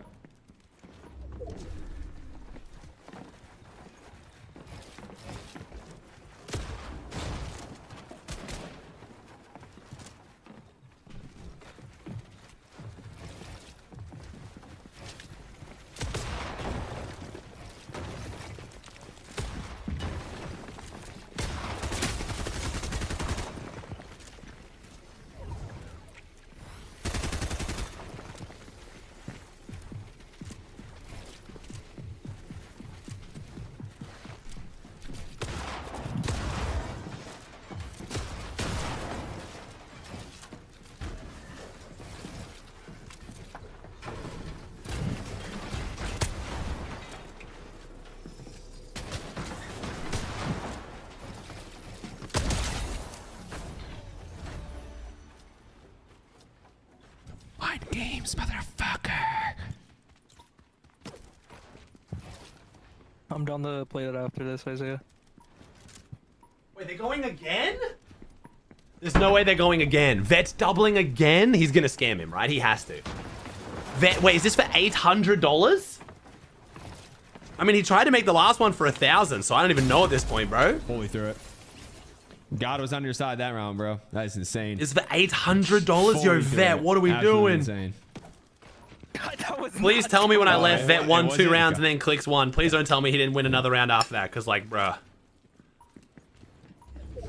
Great warm-up for CLIX, though, before Div Cup. Yeah, let's go, salutes, my goat. Chat, we have some W salutes in the chat. My man just came 3rd in the Reddish Rumble. That's my badass girl dad right there. Oh. Thank you, Ido, with the Prime. Very, very chill. I'm very happy you won that, Salutes. Or did well. Top 3. I shouldn't say winner. The win was pretty tough. But top 3 is insane. Salutes and Reciprocal. You're going to tell me, you look at that list of teams and you're like, yo, Salutes and Reciprocal are going to get a top 3. Like, that's an insane performance. Best Fortnite dad confirmed. Let's go. Oh, yeah, sorry. My bad. Damn, I keep forgetting about Ramadan right now. Sorry, my bad.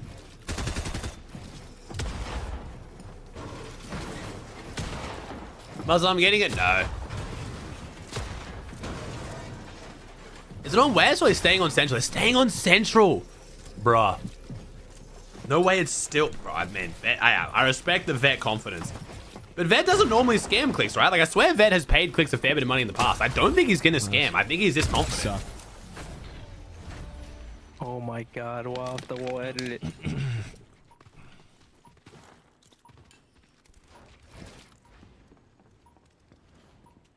Yo, H-Bomb. Steve says hi. I'll grab him after I'm done eating, bro.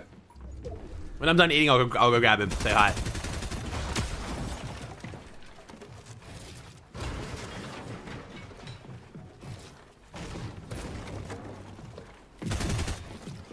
Why every Ramadan do I have to explain to people how the sun works?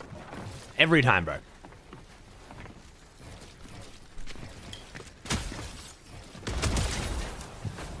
Suck.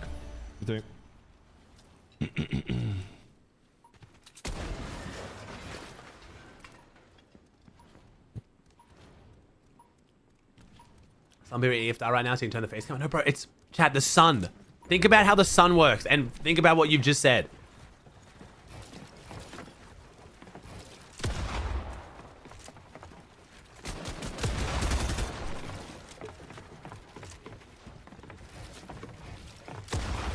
The sun is always up somewhere. That is literally how the globe works. That and every Christmas you gotta explain the seasons. Yup.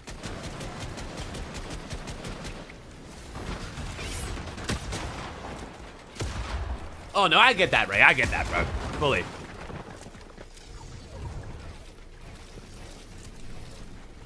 I have never once had any of my Muslim viewers tell me to turn my camera off, or it's just always been like, just, I don't know, just a nice gesture for me, man. I just rather like not sit here and be like, oh my god, look at this juicy ass meal I'm eating. God, it's so good. Like, as you're sitting there fasting, you know what I mean? I'm sure it would make you break your fast. You guys are way more committed than I would be. Like, dude, I respect it, but it's just that, I don't know. I don't want to be something that makes it harder, you know? You guys don't need to see me eat anyway. It's not exactly like it adds to the content. If it was taking away from the content, sure, but like, realistically, like, you know what I mean? It doesn't really change much for people who aren't fasting either. Oh my god, see, oh god. Hey, bro. See you down there. Wait, you had how much builds did you have? If they can eat it after, if they can eat it at the end of the day, there's probably a nice gesture. Rio? One more and you're down. Is that 800? Yeah, 800. And then I'm off. We're triple fulling.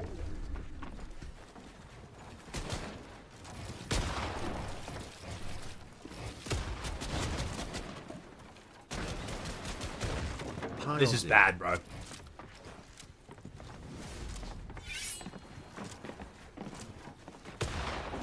Yeah, it's Rihanna. I mean, Lens right now as well, isn't it? I think Lens on at the moment, or it just was on. Oh my god, bro. Vet, don't do it. Vet, don't do it. Vet, don't do it. Vet, don't triple full. Don't triple full. 1600. That's the last one. On Guardio pay. Bro. Yeah. Vet.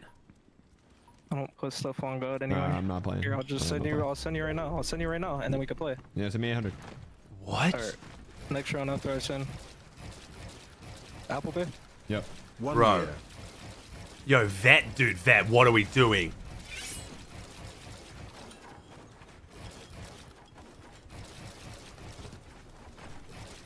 This is Are you using crazy. your same number?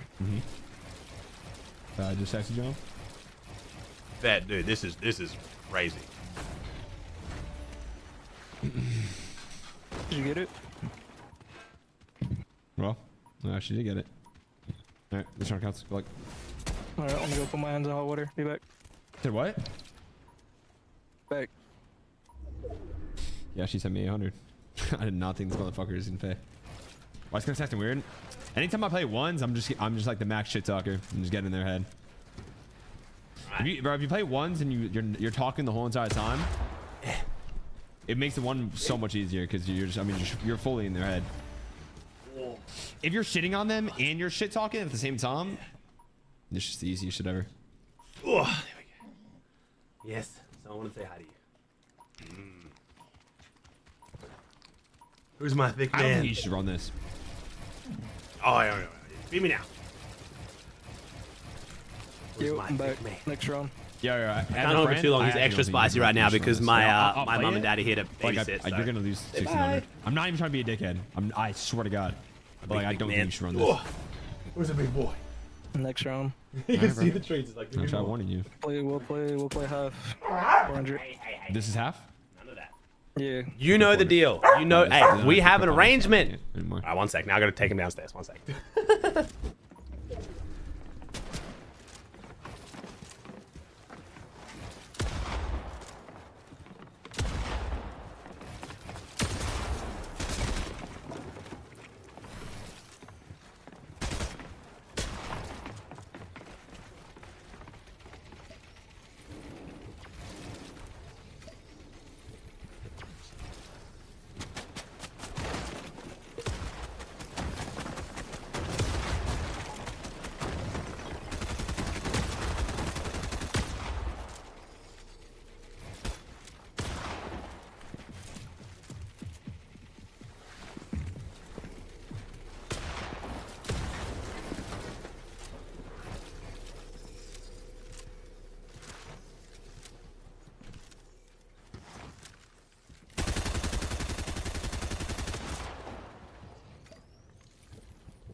Eaton. Ooh, Vet takes first round. Okay. Oh. Yeah, because my mum and dad are here, and Steve loves them to death, so he was extra like, I want to go downstairs. He loves my dad. Okay. Div Cup hasn't started yet, chat. 15 minutes. 15 minutes. I will get a prediction going for you guys, though. Let me get a prediction going so you guys can bet on that. The one time we do a prediction a week, chat, get your channel points in. Who places highest this game? Pete Boyo, CLIX Higgs, Yomzo Josh, Rapid Nada, Cold Veno, Cooper Curly, Sphinx Muzz, Acorn Bolts. I was like, I'm forgetting someone big. Acorn Bolts. Who last two teams, chat? Rise King. Last team. Ages. Thank you. Oh my God, there's too many good teams, bro. Too many good teams. I already had Yomzo. That's good. That's a good ass list. You cannot disagree with that list. That's a stacked ass top 10 right there. There you go, chat. All right. Predict who you think is going to place highest out of those 10 teams. It's a tough one. That's a who's who of NA. We've got a big boy finals today.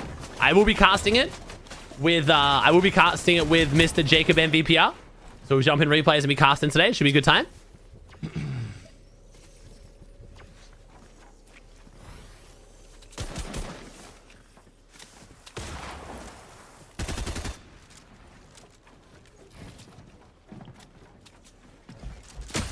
Who have I got winning? Casting a monster? Yeah. Casting a monster. Yo. You show a drop map? I'll show it after this, man. We got a bit of time. We still got 13 minutes. You got any preds? I did my top 5 on YouTube, man, if you want to go find it. I'm trying to remember what it was. I think it was CLIX and Higgs. No, I think I had Josh Yomzo, CLIX, Higgs. No, I'm fucking not. I think, did I have Cooper Kelly Mustangs? I actually remember.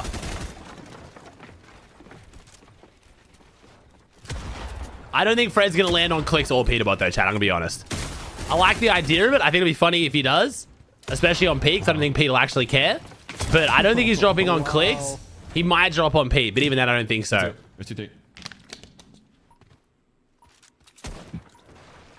I think Inner Loop Labs, like Fred could actually like drop, take loot, run away, rat, and be a bit of a bitch and make it work. I think Wonky Land would be a little bit too hard for that, but I don't know. Inveno we trust. Yeah, Inveno Cole was also my top 5 as well. They played really well last week. Fred lives in the CLIX. He ain't landed on CLIX. Oh, I don't know if it's like that. I don't think it's a personal thing, bro. I think Fred is like on as good terms with Pete as CLIX. I think it's more just a drop spot situation thing.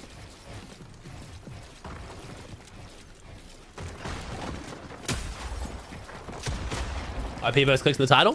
Get people going. Get people excited. Is Pete going to go after CLIX again this finals?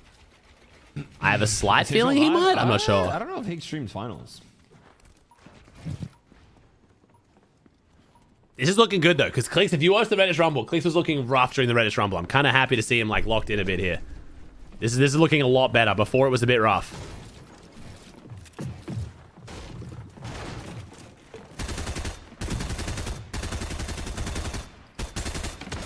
Oh, no. 110. It's provocative.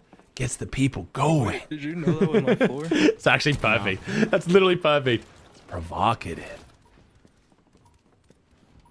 Yeah, 14 months. Who is Vet? One of CLIX's friends. Also, good Zone Wars player.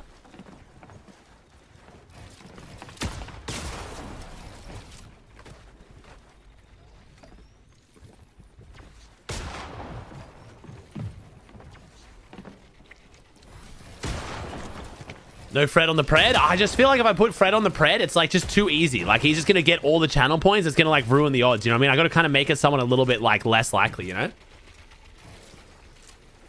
If we have such a clear favorite on the prediction, it just kind of ruins it. Yeah? True, exactly. Yep, see? Chat knows. Chat knows. I was trying to edit you out. Less than 3. Hey, Kobe with Prime for 9. Think you did?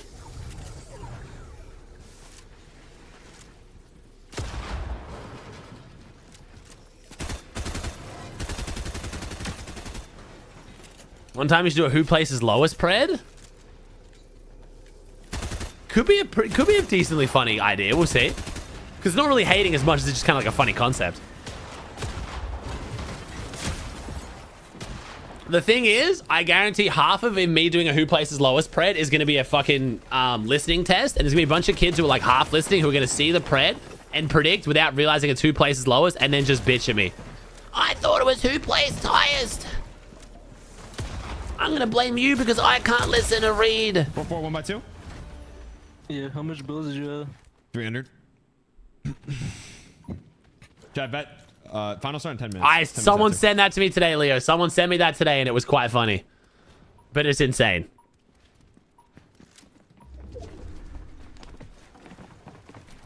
Thank you, Scully, with the Prime 50. Thank you, dude. 50. Would you agree with Blood when he says Omso is a better endgame? Yomzo's a better endgame player than Peterbot? Pete's been doing really well when he makes endgame. It kind of depends, though. Like, I can't even build a wall fast enough. I'm sure. Vet, what are we doing, bro? We going again? No, one more. Oh, no, it's one more. Never mind. Wait. Oh, because it's 5-4 right now. I mean, it's just kind of hard, dude. It's kind of hard to judge. Yomzo is a phenomenal player, especially right now, and he did really, really well. Pete's biggest strength right now is endgame, though. Once he gets to endgame, he's looking a lot better, but it's also different playstyles endgame. When Pete makes endgame, because he's played the mid-game so aggressively, he has, like, absolute pop-off god loadout a lot of the time, which, you know what I mean? So it's kind of hard to judge, too, but I think Yomzo's playing fantastic.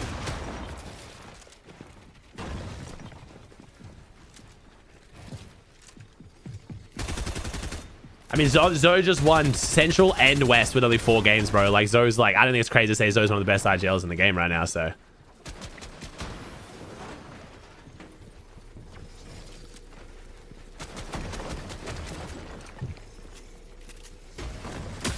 Oh.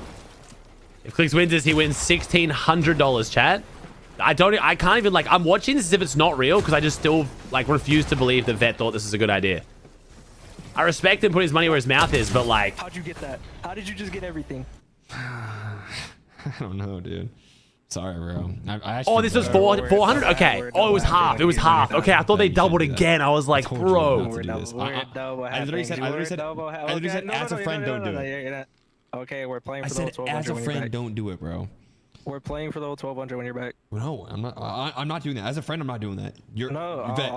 I'll send right now. On God, I'll send. No, but that's 1200. I'll send you 1200 on God if you win. But you have to understand, it is so dumb for you to run this. You are not going to win this if I'm trying. Okay, CLIX. Like I said, on God, I'll send you 1200 after Div Cup. You just lost 1200. Yes, and I'll play you for all 1200 after. If you win, I'll send another 1200. No, send me my 400. Hey, my man's confident. My man is confident. You gotta respect the confidence. You really do. You gotta respect the confidence from my man there. Putting his money where his mouth is. Literally, a lot of money where his mouth is. Hey, Loco with the Prime? You Keystrom with the Gifted? All right.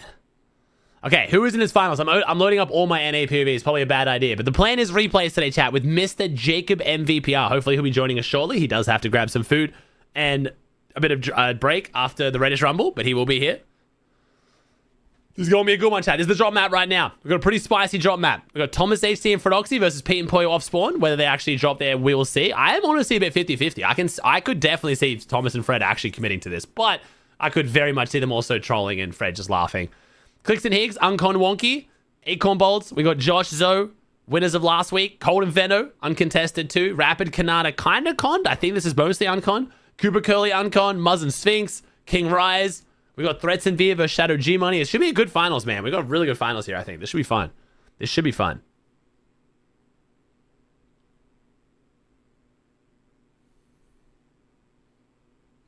No, Ree and Booger missed out, man. They were probably the main team that didn't make this, unfortunately. How's they been? Good, man. Good. How's your day been, Chad? How you guys feeling? You excited for some Fortnite?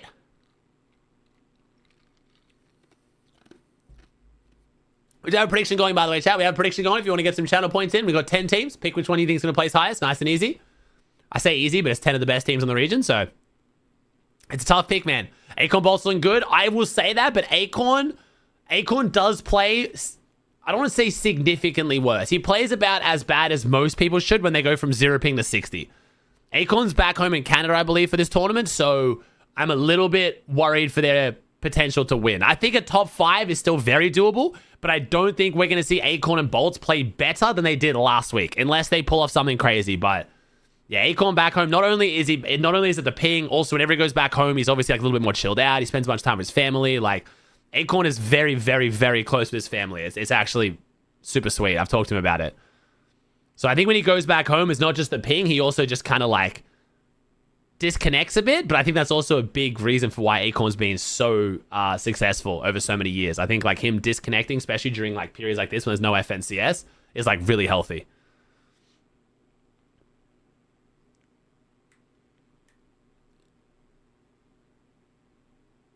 You do multiple preds at a time? No, there's no like parlays.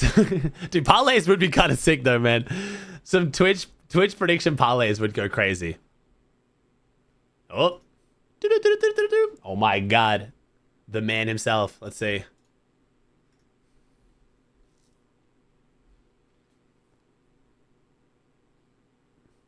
How much first place get? I think it's $5,000 now, is it? Maybe, no, I think it's 3.5 each. It used to be 5.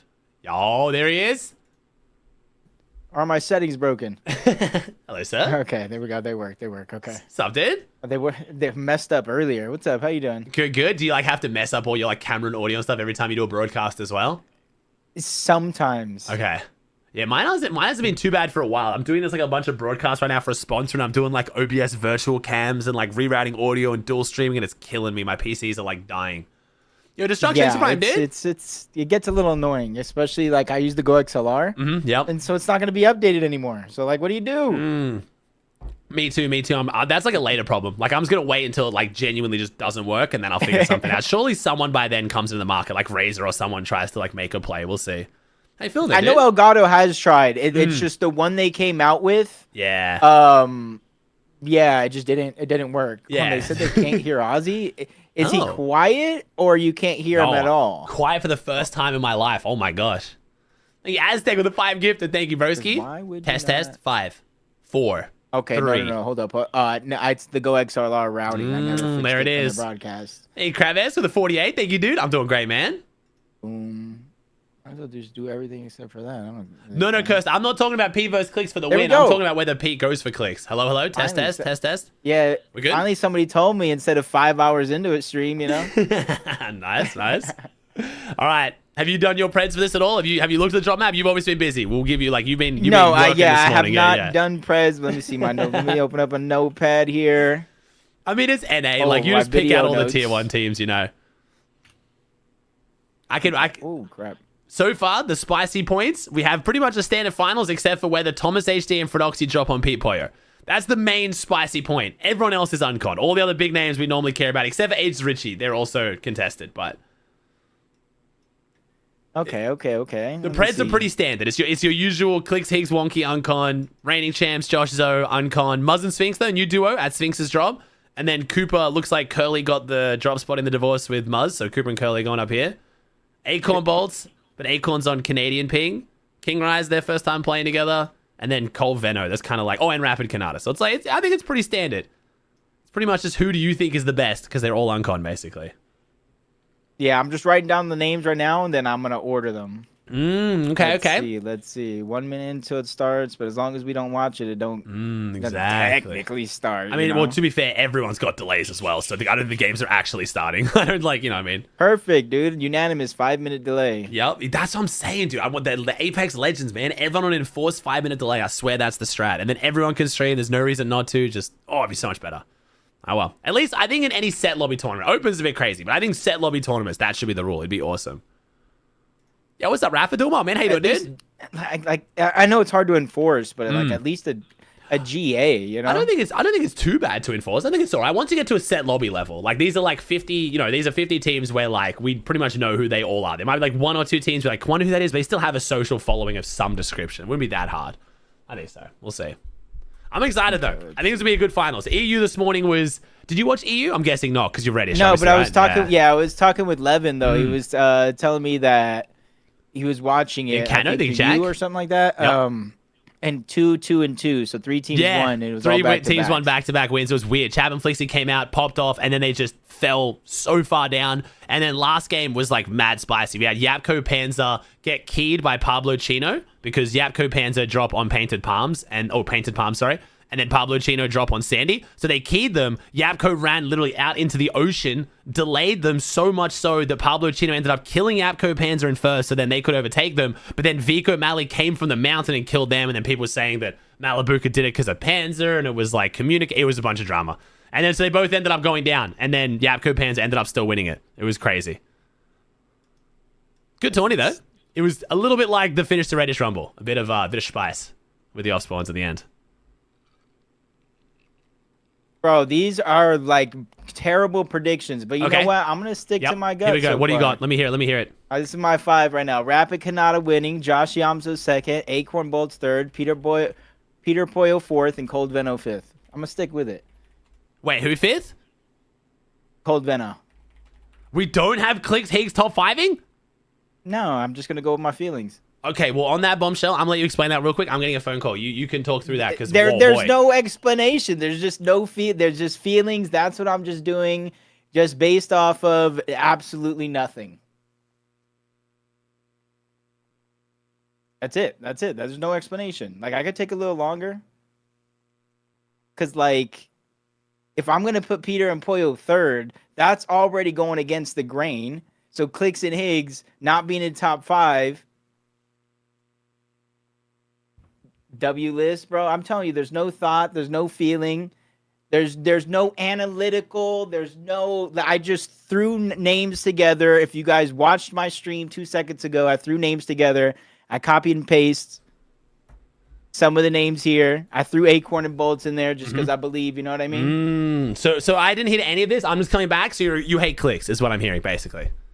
Yeah, kind of like that. I mean, but I wasn't even here for it, but I'm just I gonna... was like, there's no analytical. I was just kind of like copy and paste the first names in my head. So I literally have the map open. Hey, I have the respect it. notes open. And I was like, you know what? I'm just going to go ahead with what I feel right now. And that's just what I feel. Let me see. Yo, gang, why do Oh, I have Acorn is parental in control? Canada? Hold up. All right, so Yeah. then let's go ahead. Peer pressure works. Wait, this game is locked to play. Unlock it from the details page. Wait, Frodoxy's getting held back that? by parental controls. This duo has a combined age of like 44. Like, what do you mean this duo is not old enough to play? This is the oldest duo in the lobby. Why are we getting parental controlled out of finals, bro? What do you mean? I forgot before you left. You did also, you did also say Acorn is in Canada. Yeah, I mean, I respect it. I respect it. We'll see how you go. Never know. But I'd switch them out for CLIX and Higgs only because he's in Canada. Okay. So is anybody else not on 0 ping? No, that's it. That should be it. Okay, good. So you think Josh and Eoms are I'm looking at my list. You don't think they're not going? You don't think they're going back to back? Wait, I know what it is. I don't know. There's just something about Rapid's hot streak, right? And then Kanata just lost. The way he lost that Reddish Rumble, I feel like both of them are just coming in here to play to win today. Okay. You think Yomzo winning has made him like more complacent? It's because he won West, isn't it? You're just a hater. Because he just disrespected your region. He won in 4 games, and now you just hate him. Exactly. And I feel like he just won a tournament. You know what I mean? So it's like he already made his money. He has food on the way. Okay. Game 3 he's gonna be taking a bite of his food. He gets sniped. You know what I mean? Okay, fair. All right, I see that. Now I don't think we have basically. Oh yeah, we have 1. Okay, so chat. Do we have 4 POVs for finals? Is this it? I mean, we're gonna watch replays anyway, but is this actually it? Surely there's no Kanata, no Wow. Okay, so like, it's just thank God we're here. That's all I'm saying. Replays, baby, we got you because it's gonna be the only way to watch this A little bit tournament. more serious than I thought. Yeah. Wow. But I mean, I didn't really put no thought process into it, No, man. it's fun. I usually don't make predictions just because I know how volatile the game can be in general, right? Oh yeah. And then on top of that, you have emotional players. So it's just like predictions for me are talking points. They're literally just to talk about the tournament before it starts and just give your thoughts and feelings. Oh, this is solid. Wait, no one's even. There's 2 POVs. There's 2 POVs for this tournament. Well, I mean, hey, we got replays. That's all we need. But thank God they changed the replay delay. Jeez, this would have been brutal. They're not, Con. No one's playing rank up. Just give us, a 90-second delay. Just give us live spec, client. Just give us live spec, and then we'll just put a 2-minute delay on. Everyone's happy, right? Right? Yeah, Chat? just us, nobody else. Yeah, nah. I think there should be like a list of people to get live spec, and it's like you have a one like strike policy. If you then use it in a weird way, or there's like stream sniping because of it, or you like benefit someone, it gets taken away from you. I think that would be sick. And they just start with like the known people and see how it goes. Like all the watch parties that do it right now, and the people who've been trusted in the scene, and then like just go from there. I don't know. I know your chat has to know. Doesn't CS trust people with like certain like? I know it's not like live stuff, but I feel like they would have to, fraud right? reviewing people, Yeah. like the cheaters in there. I feel like you would have to do that. I thought at least, or maybe it's changed over the years, but I thought CS had like some system where There's got to be something. Otherwise, like I don't know how you watch the games and stuff. I know. Did you hear about the Zate strat back in the day with the getting info for Epic? Yeah. Dude, one of my favorites. So people in chat who don't know, Zate's our glorious godfather of the Fortnite scene. Not exactly the most competitive integrity person ever. His logic was if you ain't cheating, you ain't trying. He told all of the players in Elite Discord, the original Pro Discord, that they needed to send him their replays because Fortnite requested them to check the analytics of the server and improve the game. And whether that was true or not, we still don't know to this day. But Zayt has openly then used those replays to then basically VOD review all his opponents' rotates, their surge positionings, the way they play. He would then get all of the replays to go through him. We don't even know if Epic asked for them. We're assuming Epic did ask for them and he just took a look at them himself. But I actually, at this point, don't even know if he just decided to just use them himself. It's insane. All right, let's see it. Pete versus Fred. Boo. It's actually happening. Boo. No. Fred's a pussy. Is it because he didn't load in, though? We're missing one team. Wait, did he not load in? I was about to say, is he even in the game? Wait, it's Virtus Pro, right? I don't think he loaded in. He actually didn't load in. Wait, he actually didn't load in. It's Virtus Pro Thomas and they're not in. No way they're not in. What? Well, Okay, the well, only team not in the game. The only team just happens to be the team that was gonna contest Peterbot. Yeah, that's okay. I'm not Boss suspicious at call. all. Fred just all of a sudden gets a setting on his account that he don't let him queue. Yeah, okay. It's not like he played tournaments yesterday, the day before that, the day before that. Just all of a sudden now can't queue in. Yeah, it's all good. Fine. We're not suspicious at all. He's not old enough. No one has ever said that to Fred in his life, especially Thomas. Thomas is like the oldest Fortnite pro. All right, we gotta lock in there. My bad. I'm getting distracted here. Okay, who have we got going down here? We had some spawn fights. Okay, we had Pete would actually didn't happen. Looks like Asian Richie splitting. Sandy Strip. This happened on EU this morning. This is what Pablo and Chino did. They almost won by splitting it east to west, so it is possible. Yeah, I was actually looking, because of Reddish Rumble, I was actually looking at the map. There is a good amount between both sides. You can definitely split it. Pablo and Chino almost won EU this morning. Just straight every single game, 6 out of 6, just splitting it down the middle. So it's definitely possible. This is me, chat. Sorry for the sound. That was me. Oh, dude, I thought it was me. No, that's me. That's me. It's my joystick. I gotta unplug it and plug it in at the start of every tournament. It's so weird. I don't know why. Oh, but now it's wigging out. Okay, we're good. Wait. Okay, there we go. This is how I get the crispy, like, drone shots. You know, it's worth it. Whoa, I don't know what's happening right now. Bring it to lands? Okay, that was one of the things with the Pro-Am. I had to get special permission to be allowed to use it at Pro-Am, and I had to reach out to the person who makes my joystick, and I had to make a version that has my strafe angles and stuff built into the hardware. Otherwise, I would have had to download software on the PC, and that wasn't allowed. So it was a bit of a thing, but they did allow it, so. That's how I got my cheats on the land, you know? That's how I made sure Pete's aim was, like, really good, you know? Oh, wait a second. I drop Marius. I drop Marius. I drop goes down. Another EU team. Way, right? Maybe. 2 med kids, no shield. Trying to disengage. Only got a gray pump. Marius might get out of this one. Is this a triple con? This is a triple con over there? here. Yeah, I was about to say, who's still over there? We've got Max, Smiley, and Vlex and Light. So quite a few teams here on the edge. Oh, yep. Gotcha, man. God chess. Okay. It's on merits. That's fine. This is game 1, chat. Chase, you have launch pads. Why not chase? Yeah, I don't know. 4 points per elim in the finals here as well. So definitely worth going for some aggressive fights. What do you think about Curve and Craig? Think they're going to do well here?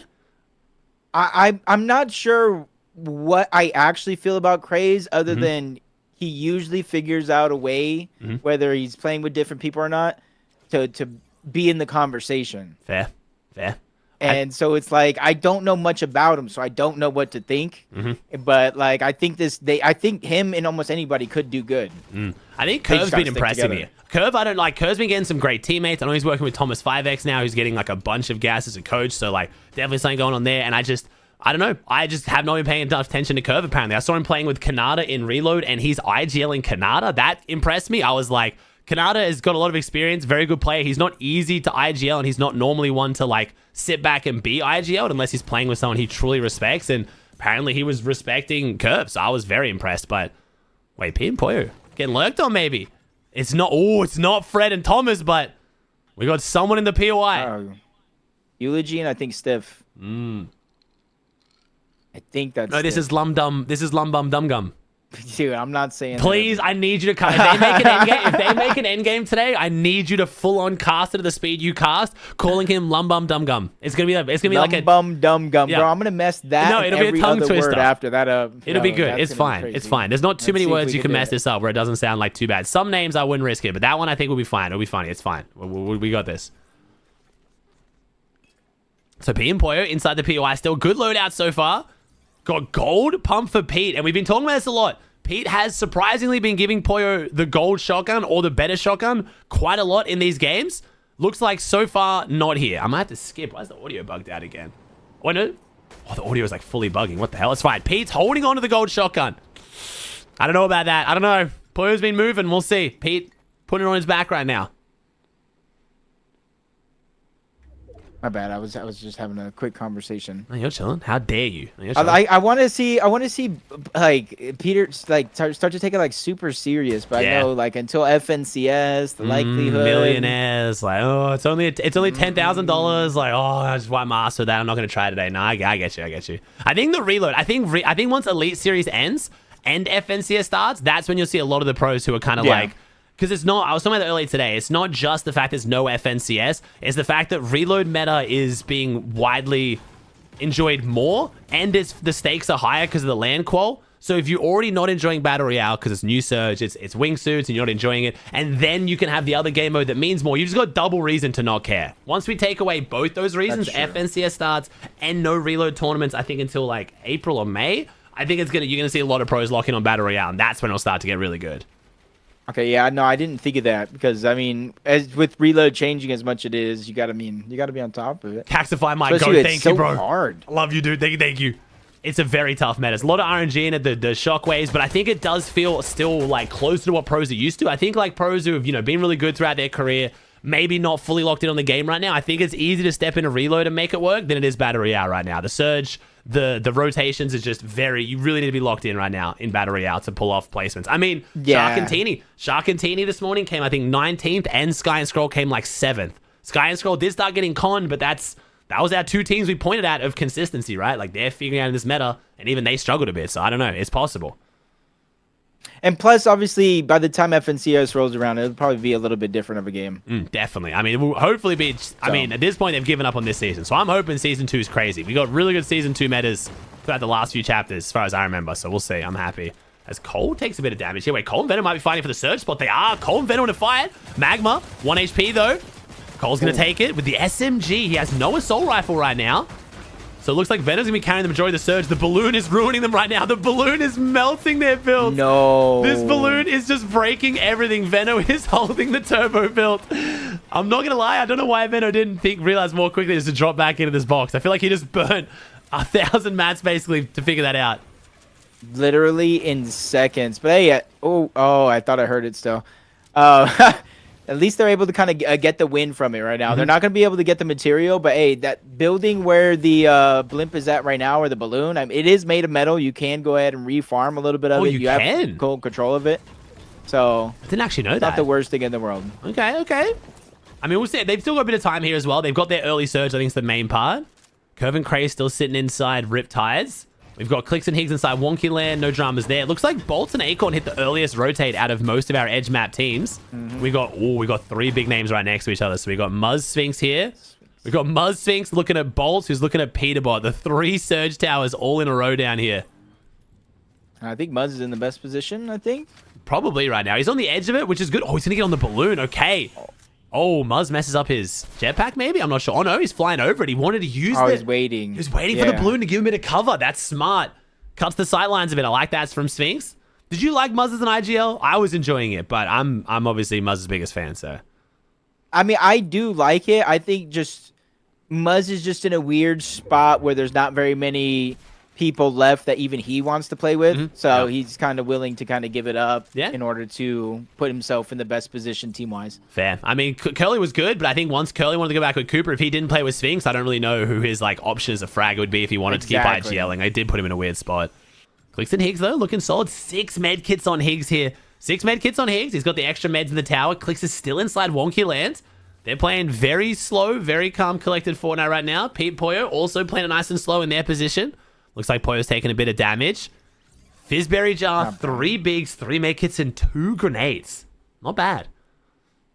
A lot of gravity effect, essentially. Yeah, true. I mean, so should be used here. I think the Fizzberry Jar is going to be more impactful in solos, being able to carry it and tap it and rotate and tap it and rotate. But I mean, it's good to run on top of the grenades if you've got enough white heals. If Pete's got 3 medkits, that should be enough. They're not tanking any Storm. They're not playing the Storm strats. They're having to rotate to center early, which from their job, I think that's the smartest play. I think staying in Storm when you're that center doesn't really help you that much. They couldn't even be in Storm if they wanted to be in labs right now. So they're kind of forced to have to play the middle of the map and lets them carry more shield and meds, which is nice.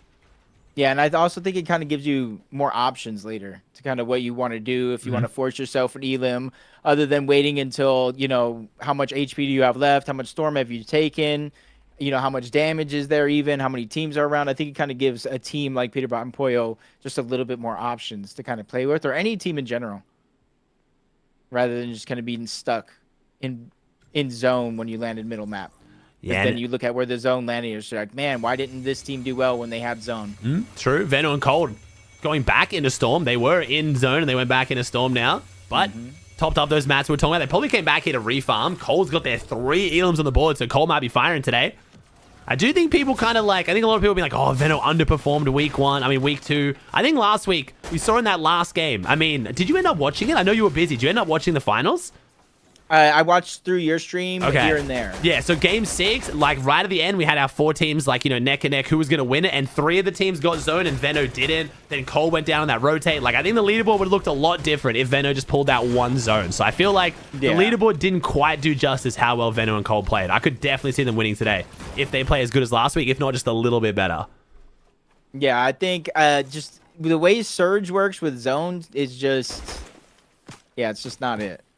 I like the idea of obviously not having as many people boxed up and obviously, you know, as I would say on the stream, trading tags for Surge or whatever it is. And it's just, it makes it more of a fair, you know, air quotes, more of a fair game. It just sucks when you have no control over your game because you didn't pull zone. Sorry, I'm getting upset. He does it every time. Sorry. All right. I do agree. I mean, we talked about it a bunch. I mean, it's the topic. It's the topic that shall not be talked about. Not by you. We can talk about it, but I don't humor the conversation with chat. Otherwise, 7 hours later, we will still be getting how to fix Storm Surge theories. So I've kind of accepted it for what it is. Everyone's playing on the same circumstances. I'm just making the best of it right now. As we get an East zone pool. Rapid Canada. This is a great zone pool for Rapid Canada. This could be a really good one for them. I feel like last week they were left a little bit out of the discussion of, you know, best teams and the 4-horse race we had at the end because they were pretty heavily con. But it looks like today I think they're looking pretty good based on Rapid's loadout. Dang, this is good too. They're 66 right now. But I'm not worried because they are high up. Just like you're talking about their position in towards zone. You know, as long as they survive, even if they do take some ticks of zone, they're going to have so many opportunities to get damage. You saw how many teams were towards the north that still got to rotate in, people peeking in towards the south. So I'm not really too worried. We'll probably see them like 300-400 ahead of Storm Surge in like 2 minutes. Got the MK too. That MK seems brutal. It seems like the weapon of choice for Surge right now is Pump and Whale. Taking a fight against Yomzo and Josh over at Bumpy Bay for the mending machine. Whale definitely knows they're there. Whale's trying to just edit the wall and buy the med kits through there. Zoe catches them off guard, takes the wall, double 1 pump. Zoe looking very warmed up after winning Redditch Rumble this morning. Zoe is looking exceptional right now. Beautiful little play for our reigning champs. Damn, you were saying about, like, you know, Zoe's feeling a bit lackadaisical. He won. You think Kanada's going to be hungry? I don't know, Jacob. I don't know. You know what I'm saying? Yeah, I told you I go off feelings. And the thing about me versus everybody else is maybe it's because I'm old, but I don't care to be wrong. If I'm wrong, I'm wrong. Oh, It's not the end of the world. It's a Fortnite debate. Somebody's got to be wrong out there. You know what I mean? That's the Twitch chat classic, bro. Not giving your opinion before something happens and then pretending you're right afterwards. Bro, I knew you were going to be wrong. It's like, yeah, okay, that's convenient. Yeah, you just happen to decide that one. Yeah, sick. Where are your predictions, chat? Where are your... Actually, I got predictions right now in Twitch chat, and a lot of you guys are agreeing with Jacob here that Iomzo and Josh, despite being our last week winners, are not going to be the highest placing team this game. Right now, you guys got CLIX, Higgs, and Pete and Poyo placing above them. And maybe you were right, because Zoe right now getting farmed on the way in on this rotate. I think it's Cooper's. The Cooper's team is hitting him pretty hard right now. I'm not sure who he's getting held by. I think it's Pete and Poyo right above. There's Pete and Poyo right next to him. Oh, how have I gone on to Cole? But I mean, I don't know who's got the most elims right now. Ages and Richie with the 4 elims coming in late out of Sandy Strip. Gold pump for Ages. I feel like they weren't on enough people's predictions, mine included, because of being con. But if they split it, this could be a very scary duo. Yeah, I think as the game continues to develop and people like obviously do whatever it takes to win, splitting is just one of those things where it's like, let's try it. Let's just try and split this game. And then you realize how much success you can actually have splitting, especially because the mountain range and the teams around you can still get damage for Surge, even if you don't actually fight. Agreed. I mean, especially if you watch EU and you see another team in the same circumstance almost win it, but meanwhile, Cole and Veno, unfortunately, might be in a similar circumstance to Sky and Scroll from their drop spot today. A rough start potentially here, 23 below. Veno has the SMG, has the pump, but he's got everything else against him right now. He needs to pull off a 1v2 of some description, or at least maybe a big pump just to push Golden and Ozone off his walls, but they're pickaxing. But Ozone and Golden are also below Surge. You can see their health bar getting taken down. And Veno and Cold are going to get taken down. 3 elims, 12 points. No placement here for Cold and Veno game 1. Very, very rough start.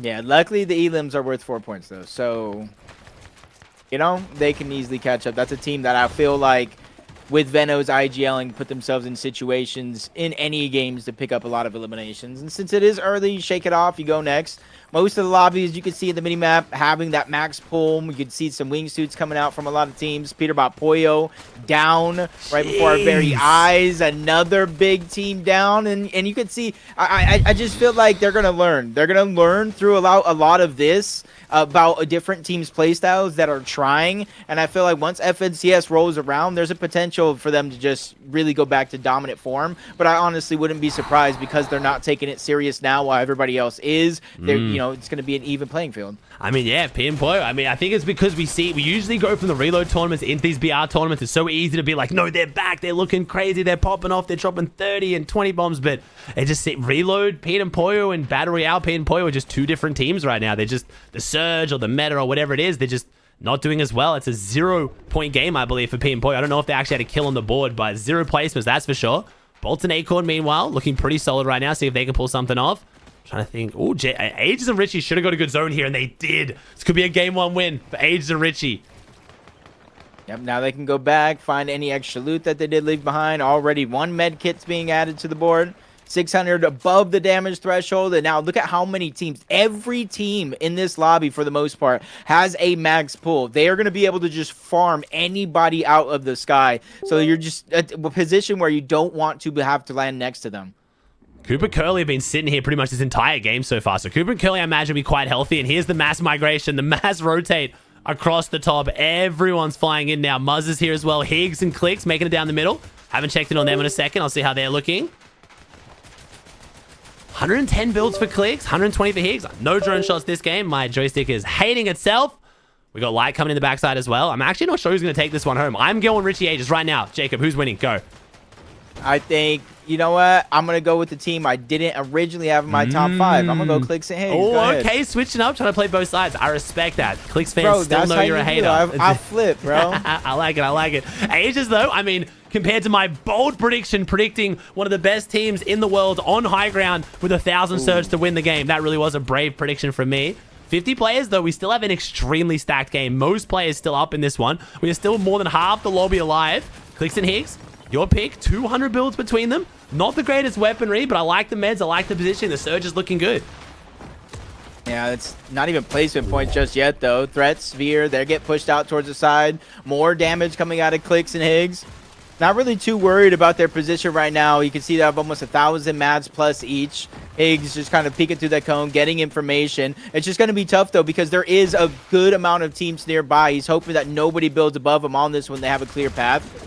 Kanata, Rapid only 171 above, and you can kind of see that Storm Surge is in the back of their minds. It's not necessarily forcing them into any desperate moves, but you can see they know they still need to get damage. 155 above should you think hold for the 7 players that have to go down here, but if they get tagged in this rotate, which they don't, Rapid, beautiful rotate, should keep them topped up now. These two were going at it a little bit earlier in the Reddish Rumble, so vibes should be good back here in the duos tournament. Kanata had an unfortunate finish, but you saw it from Kanata and Yomzo was go next, focus on the div final. Speaking of Yomzo, looking pretty weak there on the low ground right now. Josh and Yomzo. Yomzo's got 17 HP, 100 shield, 26 builds, 27 builds. They've got no wide health here, so they need to try and get a siphon for Yomzo. But that gold pump in the hands of Josh Riley could be the winning ticket. Aoxy and Jojo next to them. Acorn takes down Penta. Ages gets a kill. Bolts. The big names are all popping off here. It looks like Pete and Poi are one of the big ones to go down early, but everyone else is still slamming here.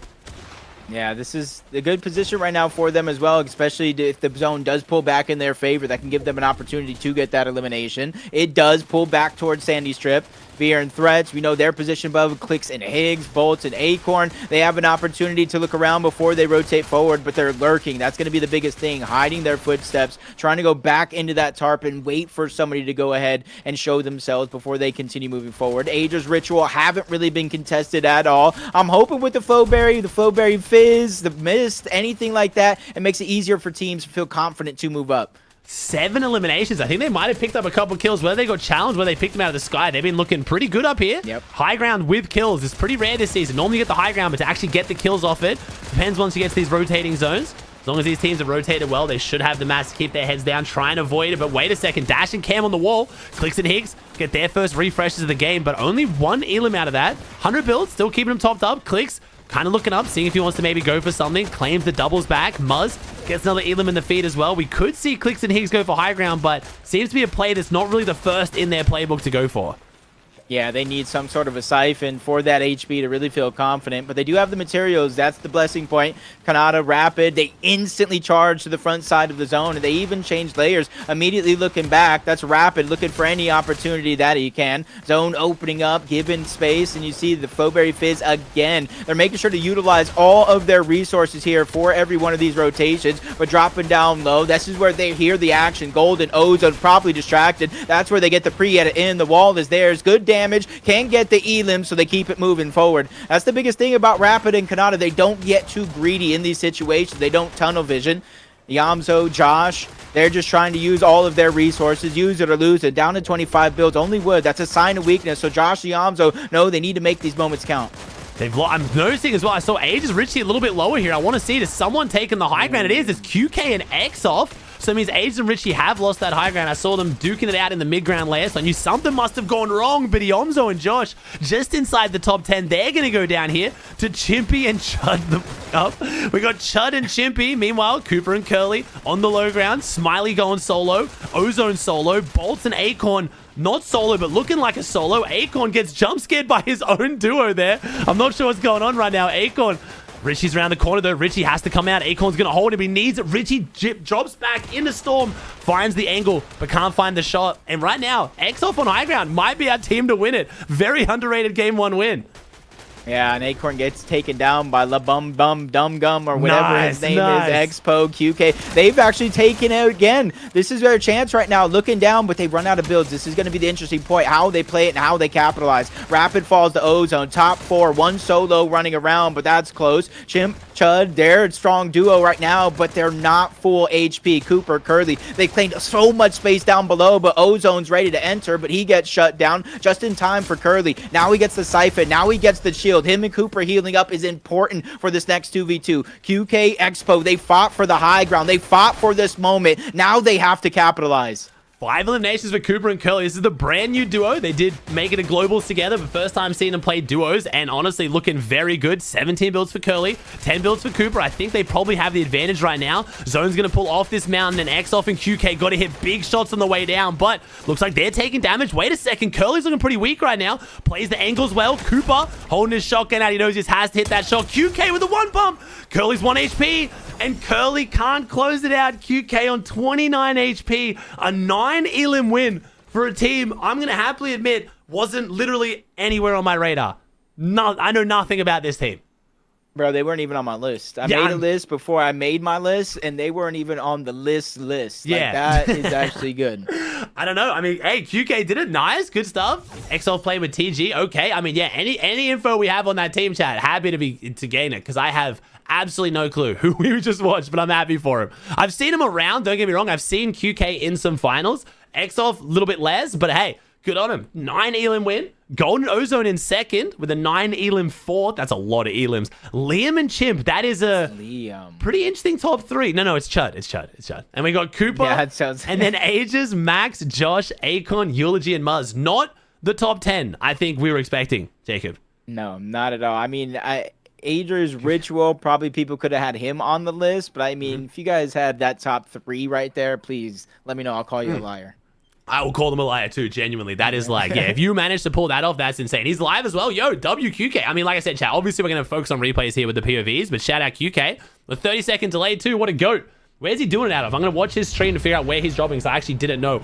He's contesting CLIX. He's not, chat. I'm kidding. He's obviously not. He is dropping... and that's split right under CLIX. Oh, okay. I'm like, is he contesting CLIX? I was like, wait a second. I think both their drop spots are marked, possibly. Yeah, okay. Yeah, he's going south. Okay, yeah, he's south. It's the Chris Drew split. Just happening to do well out of that split. Okay, yep. All right, sweet. Chris Drew is the team that I'm positive isn't cheating, but I like to pretend they are, because they just came out of nowhere and they're just placing in everything. Yo, Blake, Perk, Ravage, Ben, Drew, Yasin, really Damon, Brooksy, Kyan, Windy, Mikey. Yamzo got an elim on the Sphinx or a knock. Ooh, probably out the sky, yeah, I'm guessing. Oh, let me not say that ever. Yeah. No, you're fine, bro. You're chilling. No, we still got to watch Well, I mean, but, you know, I mean, it is a knock. He's not going to get the clean up. I don't think so. I'm actually going to take a chance to this really quick, chat. I'm sorry about that, because there was way less drone shots there. I'm just putting my keybinds back to normal so I can fly around normally. 1 second. This one. Leaked Aussie's keybinds. No, yeah, do not copy my keybinds. I have weird keybinds on a weird way to play the game. I have weird keybinds for joystick, and I'm on joystick. Like, there's just no point copying them. Merce, can you send me the game code? He's on 50 ping too. too. You bring your joystick to whatever the first major. I just take it anywhere I go in case I'm gonna play some stuff. I didn't take it to globals actually because I just knew there was like there's no world at globals I'm gonna be doing any kind of stuff. But I would like to do something fun at like the summer one if I go to try and do some just like make some content. Yo, you and me 1v1, bro. Got in there. Come on, man. No, I didn't mean that. I think I'm the worst. I think Levin's better than me. Okay. Obviously, Viv and Takata are on a different level. Yeah, that's fair. Unfair. That's fair.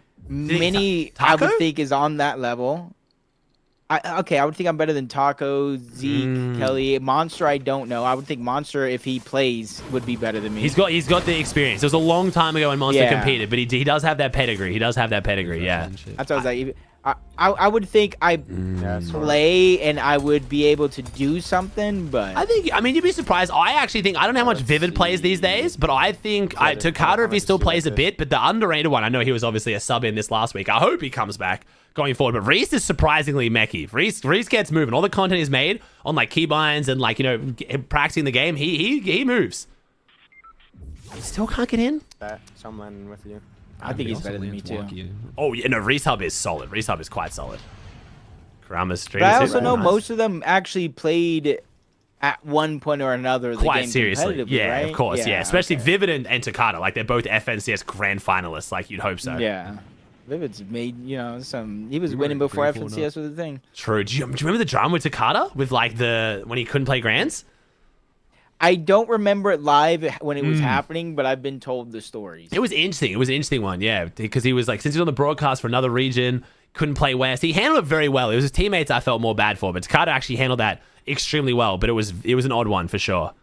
Takata made grands. Yeah, so Takata was signed to CLG chat back in the day, Counterlogic Gaming. I don't know, probably not an org that is on a lot of your guys' radars these days, but back in the day, very solid org with a lot of really good players. And yeah, Takata was on it, man. He was at one point one of West's best players, so it was a long time ago, but yeah, he was a pro for sure. What is going on? Yeah, CLG, the legacy org. Yeah, genuinely. Did replays break, Merits? Is this that bug you were getting, or is I just got in literally that quick? I'm just that fast with it. It's all good. It's fine. It's crazy as. Okay, okay, now I can fly around. Sweet. All right, we're chilling. Nice. CLG Symmetrical. Yeah, CLG Symmetrical. They had a bunch of West players, but they're also just a legendary org in like other games, like League of Legends where they started. Is it One Shot? One Shot GG? Oh my gosh. If anyone here's old enough to know One Shot GG, you're a goat in my eyes.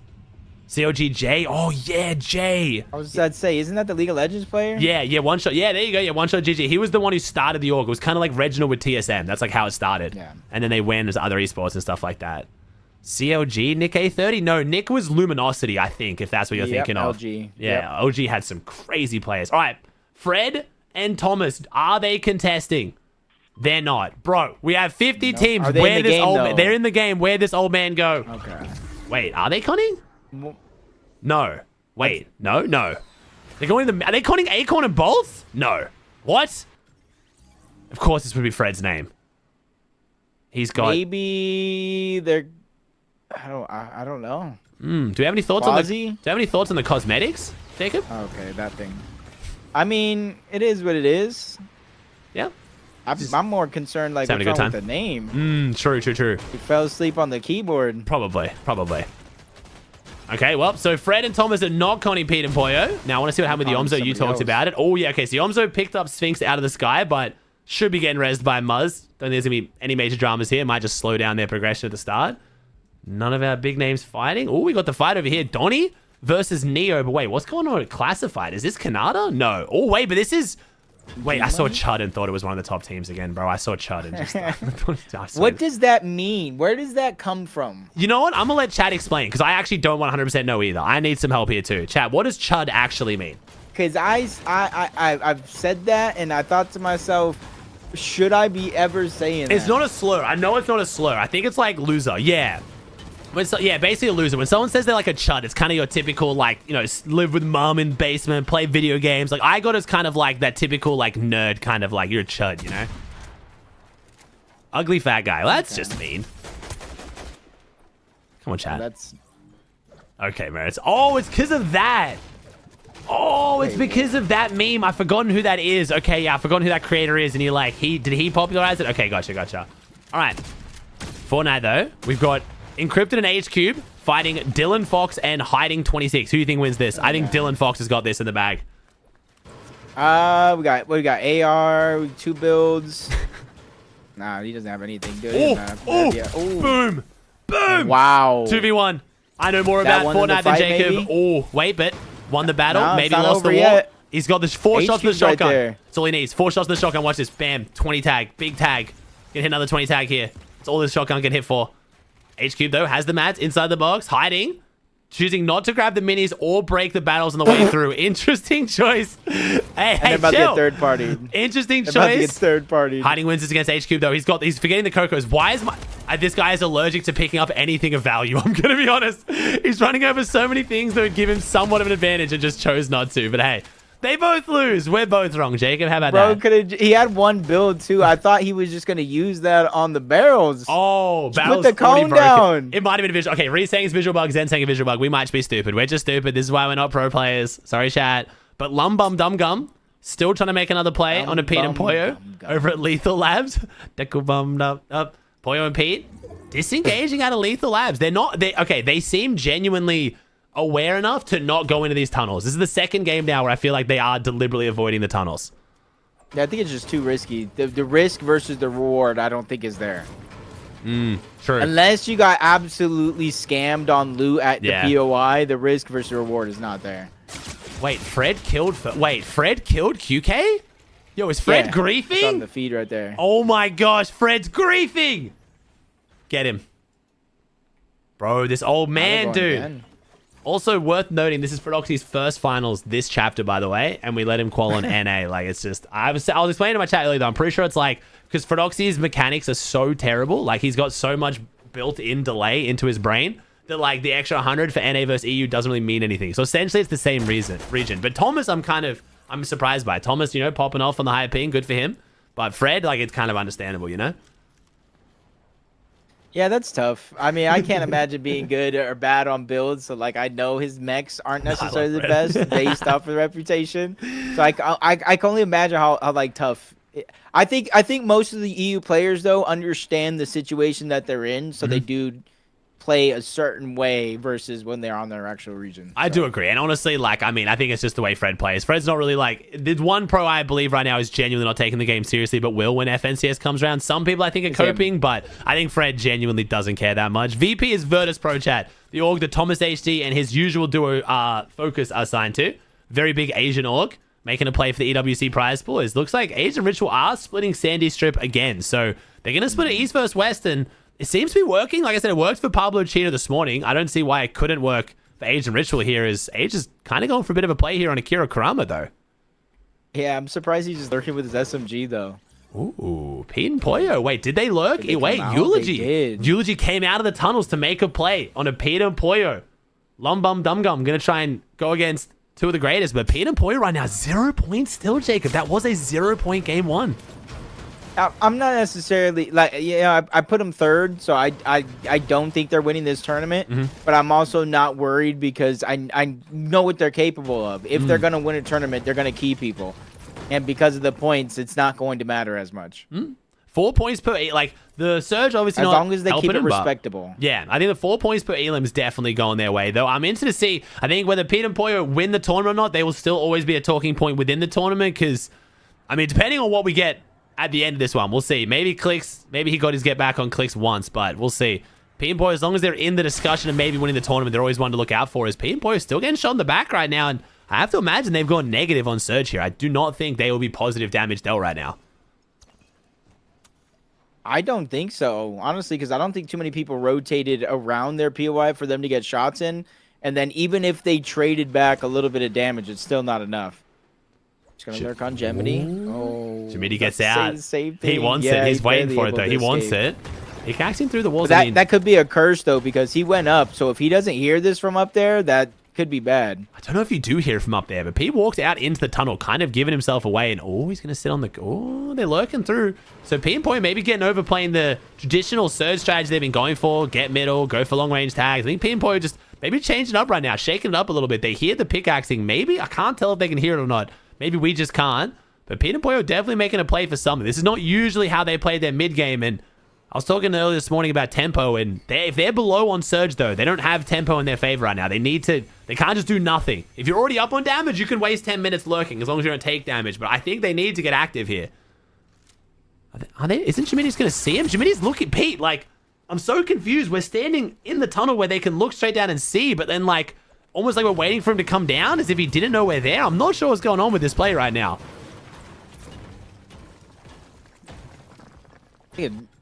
Good for them to keep farming, though, for Pete and Pollo. I think maybe they think they're okay when it comes to Surge. They might be. To where they can rotate in the tunnels. Yeah, they might have more damage than we think.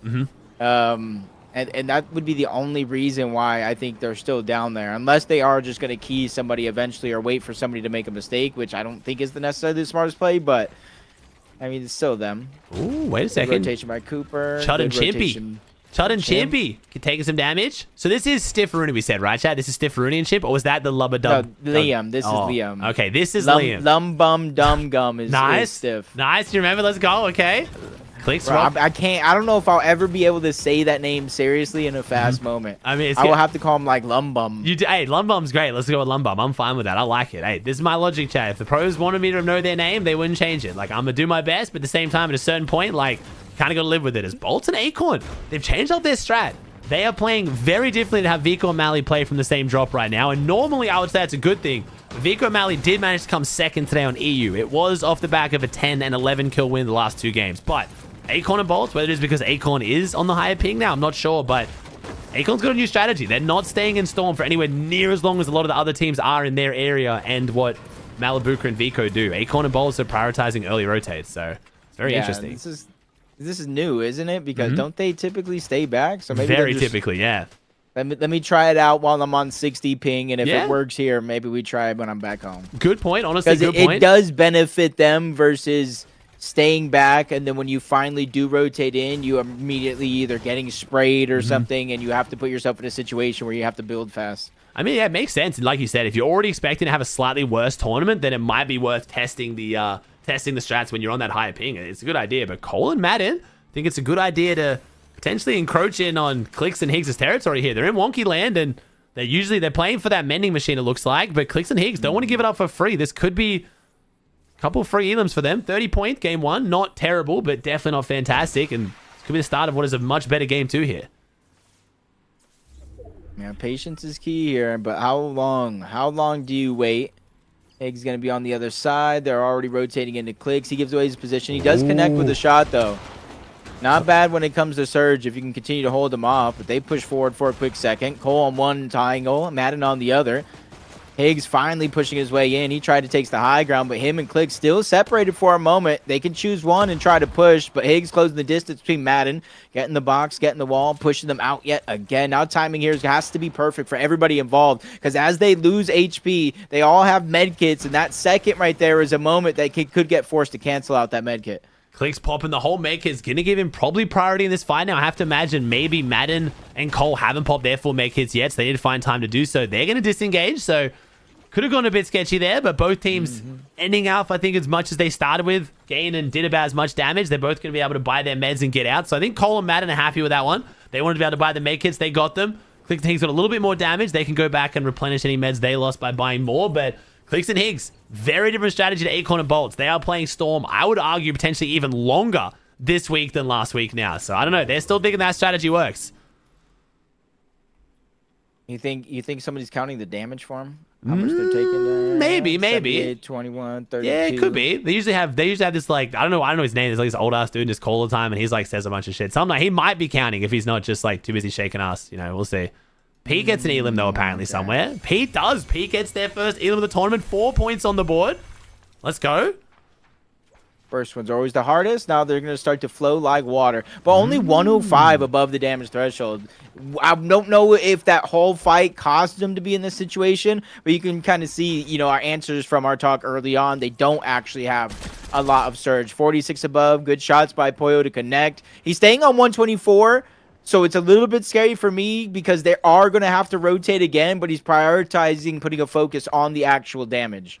Yeah, their med's not looking great for uncontested. Again, a bit of an asterisk. Yeah. InnoLoop Labs, their loadout is not looking good. The loot is not there. 2 med kits, 4 minis, 3 med kits, 1 Fizzberry jar. If that's 3 Fizzberry grenades, I feel much different. But Pollo getting good damage in. I'm noticing Pete running the TAC AR probably means he has enough confidence in Pollo's aim with the MK. If you do run the MK as your main weapon in these finals, it looks like most of the pros only do it if their teammate is carrying some kind of a light ammo weapon, because the one drawback of the MK is it will absolutely eat through any assault rifle ammo, especially in the end game. But so far working. Pollo saves the minis. I kind of want to see Pete give him one now, though. I don't know how I feel about sitting on 24A shield for this long. We're literally breaking through builds for a mending machine that has Venom on the other side of the wall, and we only have about 60 health total. I'm so confused. It almost looked like we were taking turns. You first, sir. You help yourself, and then I will take my turn. Maybe just they don't think they're going to be able to get much back. Venom gets the wall back. What? Gets the med kits. They have to know this is cold and Veno, or they're just that scared to fight because of their health. I have never seen Peterbot and Pollo play that passive in my entire life. That is insane.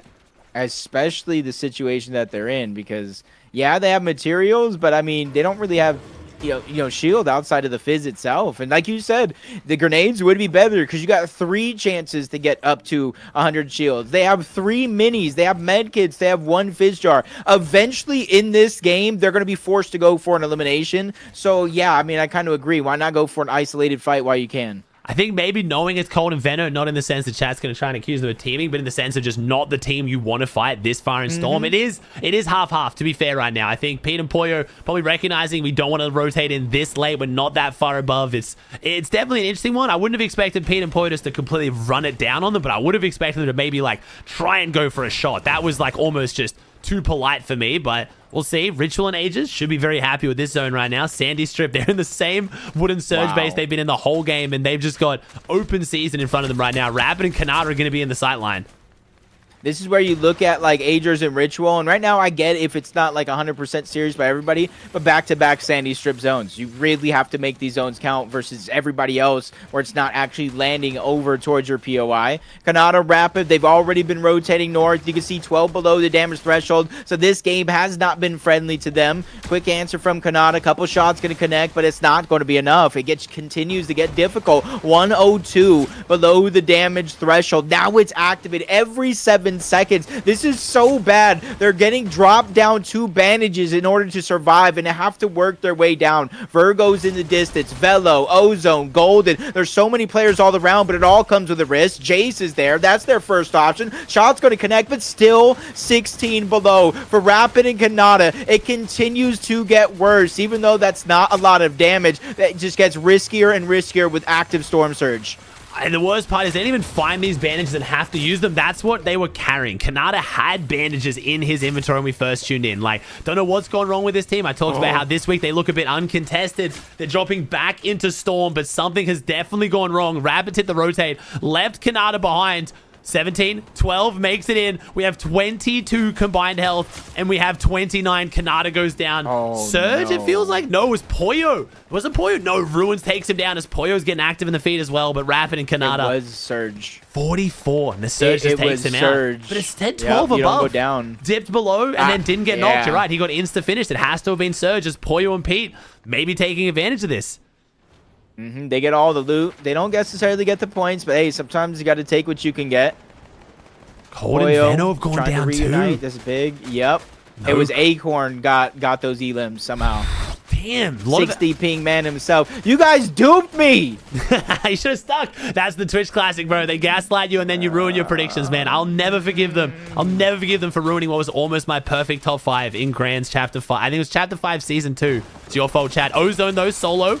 92 points. Madeline Klein's going down here. Golden back to the lobby. Ozone doing everything he can to keep this one going, but 166 below. No health. 1 single tick from Surge. And he's going to join Golden back in the lobby. First place down and out. It's up to Chimpy and Chud. We have Curly and Cooper as well. Almost 400 above. Cooper and Curly coming down and winning their first tournament together would be very awesome for the vibes. Ritual and Aegis looking pretty healthy too, as we expected with the Sandy Strip zone. Yeah, it's just going to get tough because you can kind of see it's going over open water. Anywhere this goes, it could get even worse depending on where the mountain ranges are at. High ground right now, seems like maybe Rapid and Kanata have a stake for it, but I say that loosely because I really don't see Kanata anywhere. No, Kanata went down to Surge. Taken down. Yep. That was when he went down to Surge. That was yeah. him. I know, it's so weird to see Kanata Rapid in such a bad spot. Rapid somehow salvages the game on high ground, but that's, yeah, very weird one. 1,000. These are the team right here that took out Veno and Cold. Acorn getting both of those eliminations. Only 375 above, so that can quickly drop. You see it already being changing around. 296. Another tag connecting on the bolt, so it's going to continue to fall. They do get to the front side of the zone, though, so that's going to be their first blessing. They're already in. They just got to go ahead and protect it and push these other teams out. CLIX and Higgs trying to do the same thing. They already rise up one layer, try to pre-piece on the one side, but they get surprised by Aloe on the other. They quickly retreat back into the same box. With them already having their position in the zone, they're making sure to play this one safe. CLIX and Higgs, 0 elims, but they're kind of making it work with the loadout. This is not the loadout you expect from a team with 0 kills. They've managed their mats very well. The Storm play, clearly super effective. They did have eyes on Cooper Curly there. I got a little bit worried there. I gassed them up. Maybe they're winning their first tournament if CLIX and Higgs can stop them, but CLIX and Higgs playing a lot more aggressive this week than last week. They're going for a lot of pre-edit plays right now, just trying to force some fights. They're not over-committing to them, but they're definitely looking for them. Ritual and Ages, 584 above. Where's Pete and Poyo? We're still going. This is their comeback game right now. 5 elims on the board. They might be getting some momentum going, Jacob, and we might not be able to count him out just yet. Yeah, 206. That's got to look good for the rest of the zone, unless you get pumped on this rotation with your wingsuit, but you can already see they're just biding their time. They're willing to take a 10 tick versus just getting beamed out of the sky, which I do think it's good decision making coming out of Pete and Poyo and some of the less players in the lobby doing that exact thing. But they get to the front side, they have the med kits and a chance to heal up. But it's going to be a 2-hop. That means you have to go again after this one. It's going to be a part of their journey. And right now, high ground somehow changes hand. Marius and I drop from EU. And hey, I got my questions here. EU on top right now. This is an interesting look for NA, but iDrop Marius, maybe you've gone for it a little bit too early. 32 builds on iDrop, 30 on Marius. Not a bad loadout. If someone tries to challenge, though, they should be able to have a mat superiority, but I mean, they're holding it for now. If they're on higher ping matters far less on high ground than pretty much any other layer, so I like it. But no, is Pete, is Poyo. They're looking up right now. The Kings of NA have something to say about EU being on top, and Pete, with the Fizzberry builds, goes for the high wall, jumps up, but doesn't take it off them. Poyo gets hit hard, has to drop back down. Pete and Poyo haven't given up. They've just given up for now. It's iDrop in the box. Pete's going to try and take it. He does. Big tag. Can he get the full refresh off this one without too much pressure coming out? And Poyo also still battling out with Marius, but he takes the height. And I think that's Aged and Richie. Aged and Richie now want to get on the front side. They're focusing back up. Ritual and Ages might be the last ones to laugh here as they probably get high ground here. Pete now pushing up and challenging. Pete gets hit hard by Ages. Two of the biggest teams on NA. A lot of history here going at it for the high ground. Richie with the 2 elims. Ages takes down Poyo, and now it's Peterbot as a solo. They took height, but only for a moment. Only for a second, Jacob. And unfortunately, this is disastrous for Pete now. Yeah, I said a Sandy Strip Zone, Aegis Ritual, you have to really make it count again. They performed well in that last game. Now they have to take it up a notch. Over 100 points, triple digits, 3 eliminations, but you can see they're running out of builds. They did so much just to go ahead and take the high ground. Hopefully nobody looks up and challenges them yet again, because that would be disastrous if that happened as CLIX and Higgs trying to go ahead and look for an opportunity of their own. Both sides, front and back, they have it covered, but Zelo on the bottom, that's Team EU. If they just knew it was them, they could try to play for a little bit of piece control as Ages and Ritual, at least one of them running fresh out. Higgs runs down Zynox. That's another elimination, but you could see even with the materials being picked up, it's not enough to make them feel confident. They go up a whole nother layer and they shut down King instantly. Siphon, and that is absolutely needed by both of these players, but it goes on over to Higgs. So CLIX with only 17 HP has to play it perfect, but neither of them get that chance. A huge shutdown from Rapid, and that's solo Rapid still making plays. Rapid is disgusting right now. My man is still doing it. Acorn and Bolts have their 5 elims on the low ground. Rapid, you cannot count him out. A lot of people saying that Rapid is one of the best players on NA right now. I have to believe them. Chimpy and Chud, though, remember, they're the highest team on the leaderboard right now, I think, in this game. 132 Void Talkiana's going up. Ritual solo, they lost the height. We saw their material. We knew it was going to take a big play to get enough to take it back. They've dropped off the high ground. It's Virgo and Harvey. Harvey has been a big high ground player over the last few weeks with 3 different duos. He is always up here, and honestly, he's making it work right now.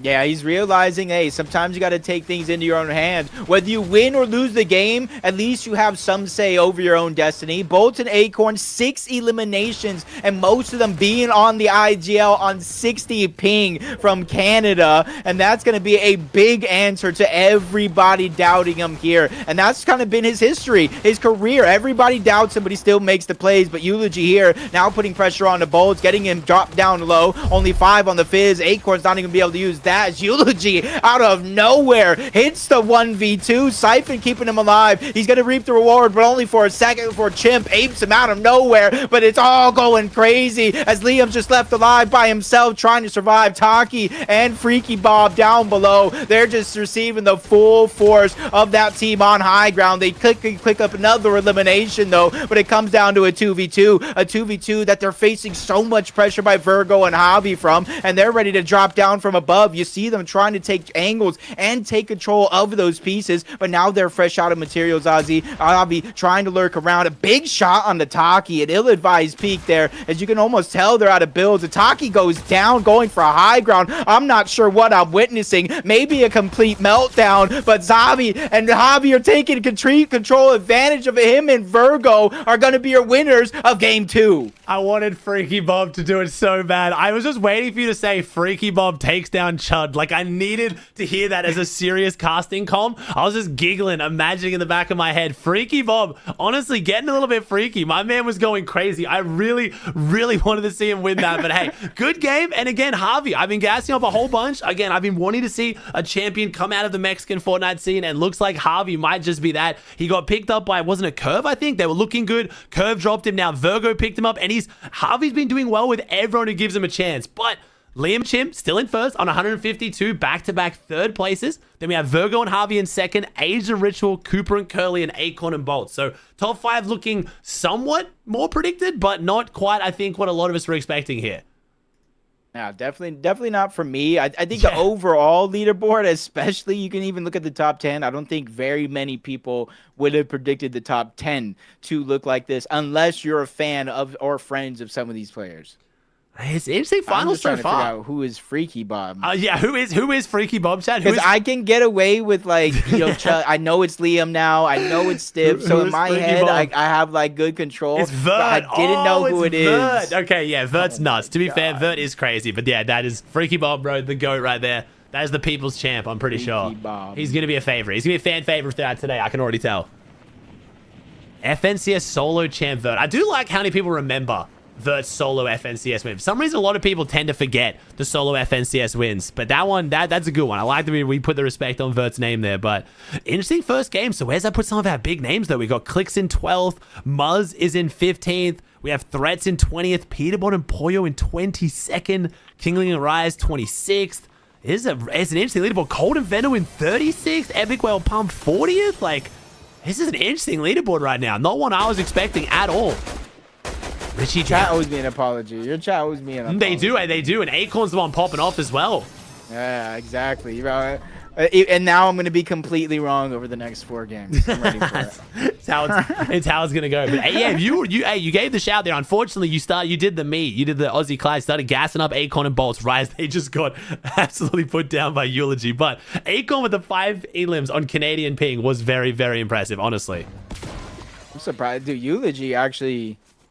That's what I like, I guess, about Fortnite too, is like, it's not always about like skill, because at the top level, everybody's good at Fortnite. True. Everybody can WQ. Everybody can. It's about the mindset, the mentality, the decision making. You go up instead of down, left instead of right.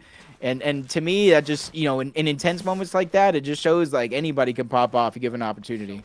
Eulogy's been doing well too. There's been I think it's that maybe again a lot of the pros aren't taking this seriously, so you can kind of say it's because the other teams aren't taking it serious that they look like they're doing better, but I think they just are doing better. And we also have to mention there has been nothing really for players to prove themselves in if they weren't in globals for like 4 months now. Like, there hasn't been a major tournament people have said is worth caring about since Globals, basically, where it's just been cash cups and stuff like that. So I think we're just seeing some of the new generation step up, because 6 months is a very long time in the Fortnite competitive scene. Like, you'll get entirely new names pop off in that time. Yep. I completely agree with that, because it's just tough. Like, what is it? Like, when was even global? September, right? September, yeah. And do you know it's gonna be 8 months between the last FNCS, not globals, the last FNCS, and then this one? 8. I'm hoping that's just a part of a bigger plan. I mean, I think it's just the timing. I think it's the timing. I'm hoping we never go this long until FNCS. It should never be in April. FNCS should always be in February at the latest, in my opinion. But it means that the end of this year, though, is going to be absolutely insane. It's like multiple months with an FNCS and a LAN, or like an Elite Series and a LAN. It's wild. Yeah, it's going to be this year in general. Fortnite is like stacked, because I feel like this is also we've already had third-party tournaments already with like Twitch Rivals, the Reddish Rumble and stuff. I think this is also an opportunity for third-party tournaments to pop up and actually be seen. Yeah. There's already the hype built around FNCS and the Reload Elite Series, so why not try to piggyback off of some of that hype? True. Definitely very true. I mean, Fortnite, like the Reddish Rumble, that was 100,000 in prizing. Like, Epic's obviously investing in the third-party scene at the moment as well. I think they recognize that this break in competitive was definitely not ideal. I think the Elite Series has done a great job of helping carry the hype, which has been nice, but I think seeing them put like prize pools like that out there for third-party tournaments, they know that like this is not ideal to have this long of a gap as well. So I'm not too worried. If they're putting all their resources right now into Season 2, I'm hoping it's good. But Age and Ritual, again, we got a bit of a sneak at this one in one of the streams. I didn't see it, but someone in my chat did. Apparently, Age or Ritual going down in the feed. I don't know if this is going to be like out of the sky, or if this is going to be a fight here, because we've talked about how this is possible to split. Age and Ritual, I think, are loving the split right now. But right now, Delay and Quasify on 0 points might start thinking otherwise. It's Rich. Fall damage. Fall damage. But how? Uh-oh. He tried to land on the blob. But this gives zero grav. It's meant to give zero grav. That's zero grav. It's meant to have zero grav. What just happened? That cube, the diamond, whatever, the Las Vegas sphere, whatever you want to call it, that has zero grav effect. He just got totally screwed. Before people start slandering my goat Richie, I think it's because he slid off it though. I think the slide like cancels it. That is, I mean, maybe you should know that. I guess. Second time today. Is this POI? No. Okay, well. The blob, I guess. Reddish said the blob messed him up in the tournament today. Oh, too. Did she? She said that they died because of the blob? Oh. Yeah, I don't exactly know if he tried to land on the blob, but he got contested. This is good damage by Agers. Agers, good damage, but maybe it was bait. It was all a fantastic. Whole nother third party. 27 HP. I was about to try and gas up Ritual as some gigantic gigabrain, like insane play to like bait them out and get the free kills. Ages though can't shoot the fingers. He's trying to like, come on, how are we resing from that far away, by the way? Hello? What is the hitbox on this? Hello? Delay has the longest arms in Fortnite history. Hello? Quasify getting revived across the building. But Ages is still up in this one, so it's not fully over for Ages and Ritual here, but it's not looking great. 124. Oh, wait, might get the reboot. But as I was saying, forward flying in, outside of the fall damage death, we talked about it. Teams started to figure out what works and hey, why don't we split this? It's working. But when it only works for one team, that's when it gets a little bit sketchier for that one team. If Delay and Quasify don't start getting some points on the board, do they start thinking, hey, this situation is just not working for us? We are going to start trying to take that side of Sandy Strip. I don't know. I think it might depend on Buzzpath as well, and depending on like what they think they're contesting. Maybe it wasn't even trying to necessarily fight them, but to try to just take more loot, and it just went wrong. True. I mean, they delivered the free elim there. He slid off the cube and died, so I don't think they were super aggressive. They just took a free elim presented to them. CLIX got some kills on the feed. I think this bus path, pretty sure we know what happened here. I'm guessing CLIX just got down first and just beamed out of wonky land. Man, certain bus paths are just absolutely brutal for those edge mat drops. As Marius and iDrop going to try and 1v2 their way in on Listen. They don't have a ping advantage, but Listen has 0 builds, so ping's not going to matter if no one can hold it. And this wall is not there, by the way. That is lovely replay bug. Marius and iDrop win that fight. I don't understand that. I don't understand that either. It annoys me, but it's fine. As Higgs and CLIX don't even get the finish, though. They just get the knock. So they get their surge, and they get Bigfoot. The SMG, are they going to carry it? I feel like they have to. It's such a good gun, but this means whoever carries that, the teammate's going to have to carry the surge as Cold goes down to Epic Whale and gets finished by Epic Whale. What is happening to Cold and Veno today? Wow, that's Maybe Wait a it's just, second. you know, they're just not rolling over. Let's see what actually happened, though. Maybe they lurked. I think a lurk. Yep, it's a lurk. Oh, no. Cold Whale on the wall. Cold just gets caught unaware. And the beautiful piece from Epic Whale, though. Not hard to piece up a player who wasn't ready for it, but Whale puts him in the full box. Cold, unfortunately, even if he gets rebooted here from Venno, has a bit of a concussion there. Venno with 20 bills, though, stuck up on top of the zip line. And this is a rough spot to be in. There's a lot of people in Battlewood. And Venno and Cold on 12 points. This is not looking good for him. Yeah, what a tough tournament. Honestly, I thought they were just progressively like getting better here on the day, but and maybe you just got to chalk it up and go next type thing. You know what I mean? It just not working out for you, but I just know this is not a team that's going to give up, and this is a team that I know when it comes to eliminations and 4-point per eliminations, they're one of the few I think that can close the gap as well as Peterbot and Poyo. CLIX finding himself in a weird situation right now with Higgs nowhere to be seen. CLIX in a 1v2 against Bolt and Acorn. What has led to this situation? Makes me think CLIX has maybe tried to chase down an aggressive fight onto Cole and Madden, because Higgs is a Narnia. He's nowhere to be seen, and Higgs is going to hit the instant reboot onto CLIX. I guess that's the value of having so much extra gold at your POI. You can probably just buy a full loadout again. It just feels like a metaphor for CLIX's life at this point. But Bolts and Acorn pick up the 4 points and the free surge. But I just don't know how CLIX was there. Oh, they're resetting the surge?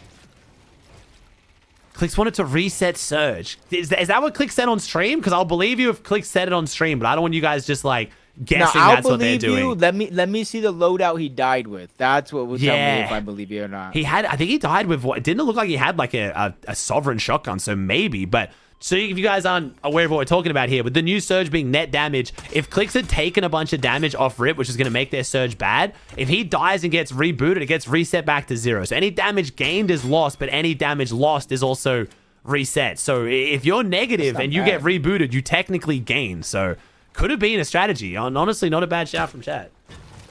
That's not a bad strategy at all, especially when you have so much gold and you know it's uncontested. Peterbot with the first shot. Ooh, QK with the answer back, forcing Peterbot to slow things down, but Poyo's there on the heels, trying to put pressure on the box, landing a shot on the QK, but he does it again. QK is hitting haymakers right now on both Peterbot and Poyo, getting both of them to rethink their situation. Like, hey, maybe you shouldn't have taken this fight. Maybe you shouldn't be pressuring onto us, as he opens up on a Peterbot yet again. QK with 3 back-to-back shots on the Pete and Poyo to slow their roll. I mean, yeah, he's stepping up to the plate and he's hitting. I mean, if you told me which one of these teams was on 101 points and which one was on 31, I think my answer would be very different. But this technically means more for QK and Exoff right now. They're higher on the leaderboard than Pete and Poyo are, but QK is fighting like it too. He's holding off Pete and Poyo with honestly what looks like ease. A lot of people commenting on the new surge not being very favorable for Pete and Poyo's playstyle. And while I do agree, it's also Pete and Poyo just not closing out fights in the same dominant fashion it feels like they have for the last 2 years. Like surge, regardless, I think Pete and Poyo just not finding as easy of a time walking through teams as what they have, whether that's because of surge, whether that's because of mythics, whether that's because of people saying Pete's washed. I mean, it's just the fights aren't these steamrolls we're used to. Normally, I would just be like, oh, they're fighting. That team's dead. 10 seconds, start the clock. But not anymore. Yeah, I think teams are good at least playing good defense against him now. Holding on, hitting one good, like one pump. Yeah, to drop the shields. And then in this situation, they try to go back. And this is where Peterbot and Poyo are going to be forced into like a W key situation because of surge. You got Stiff, Eulogy on one side, QK, Expo on the other. So even though I'm talking about them forced to like W key, at least they're in a situation over towards Lethal Labs. It is kind of closed off, so you can, in a way, W key. But right now, they don't like what they see. They're going over towards the mending machine, maybe to recuperate anything, because Poyo is going to have to heal.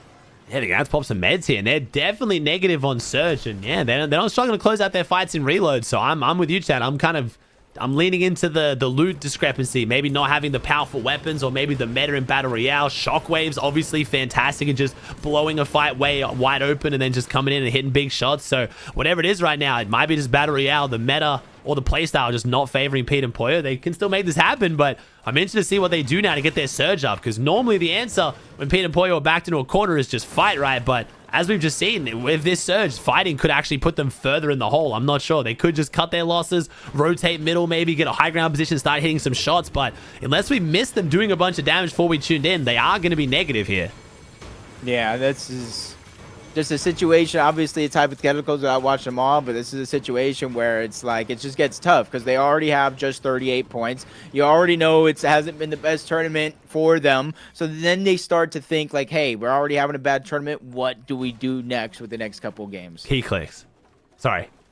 Sorry, my intrusive thoughts there. I mean, I'm speaking from inside Pete's But head that's here. exactly what I'm saying, though. That's exactly it. I know where you're Who going. else is in first? I don't care about him. I don't have beef with him. Agers, maybe. Ritual, maybe, but, yeah. maybe not. Maybe not. We got to prove that Richie was carried. The whole, we got to go back to that one as well. So Age Richie though in Sandy Strip, they're looking solid.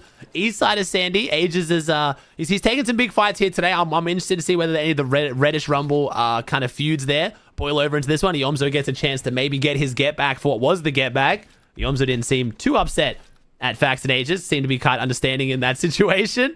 But Ages and Richie inside Sandy Strip, another favorable zone for them. These zones of the Sandy Strip zones have been nice right now. Bolts and Acorn on the far edge of the map after taking down CLIX. It seems like they're happy to play Storm more here. So maybe something when the zones are pulling central to south, they start to rotate early because they're pretty comfortable sitting in Storm at this point. Yeah, especially since I think it's because of the elimination on CLIX.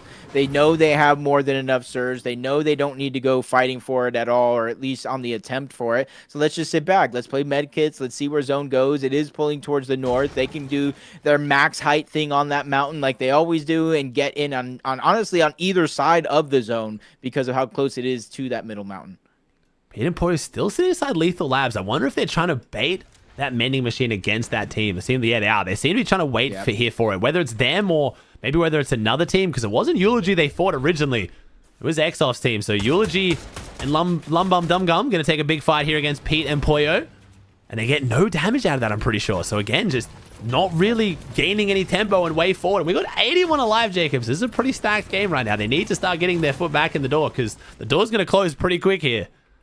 Yeah, and even if they're barely above the damage threshold, like you said, 82 people alive at this point in time, that means it's honestly going to take some damage. Like if they're like 120 above, that's okay for this zone. They're not going to be above in the next zone unless people do get eliminated.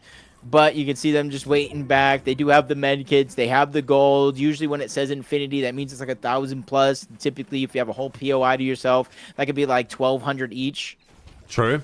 It's a lot of extra gold. It's enough to buy some med kits. Not enough to buy any Surge, though. So Cold and Veno, despite that weird start from Cold, are actually 400 above. Probably one of the best positions we've seen them in, which is not what I was expecting. Pete and Poyo, let's see. I'm saying 80 above.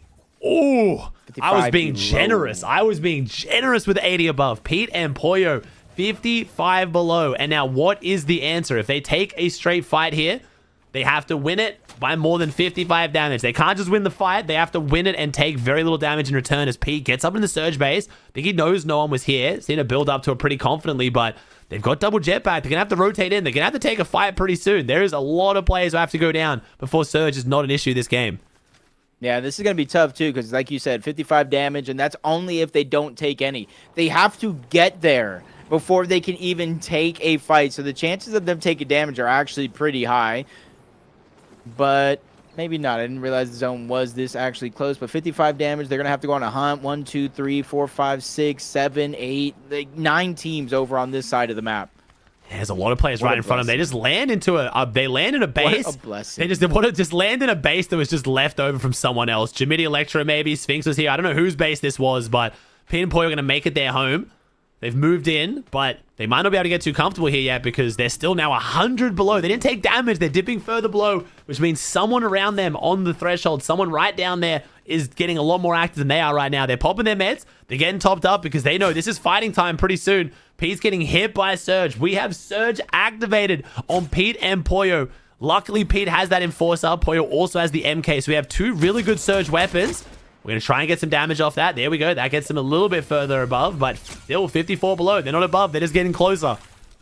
Yeah, every 7 seconds, there's going to be damage now. And they're using the Flowberry Fizz to try to get double heals. Poyo now forced to use the minis. Peterbot already closing the distance. They fall further below just because of that damage. Now they're getting sprayed. Active Surge getting sprayed. Big pods coming out. Peterbot is definitely on a clock, and that time is limited. 96 damage. He's basically has to hit a headshot of 1 pup. Even if they get the elimination onto Josh, which they don't, neither him or Yamzo, that's not even going to be enough. rough. Now he's getting cracked yet again, trying to break into the box. Electro is going to be the one right in front, his teammate on the left. That's Gemini. They have a chance to try to get the angle, but now the zone closing in again. 8 below the damage threshold. One shot's going to be able to connect. Another one to get them above. One less worry with not active surge, but it continues to get rough. Peterbot figures out a way to save the day. They get the medkits, they get the shield, and they get the damage, but they have 26 seconds here to make things work and get to zone before it gets to a 5-tick.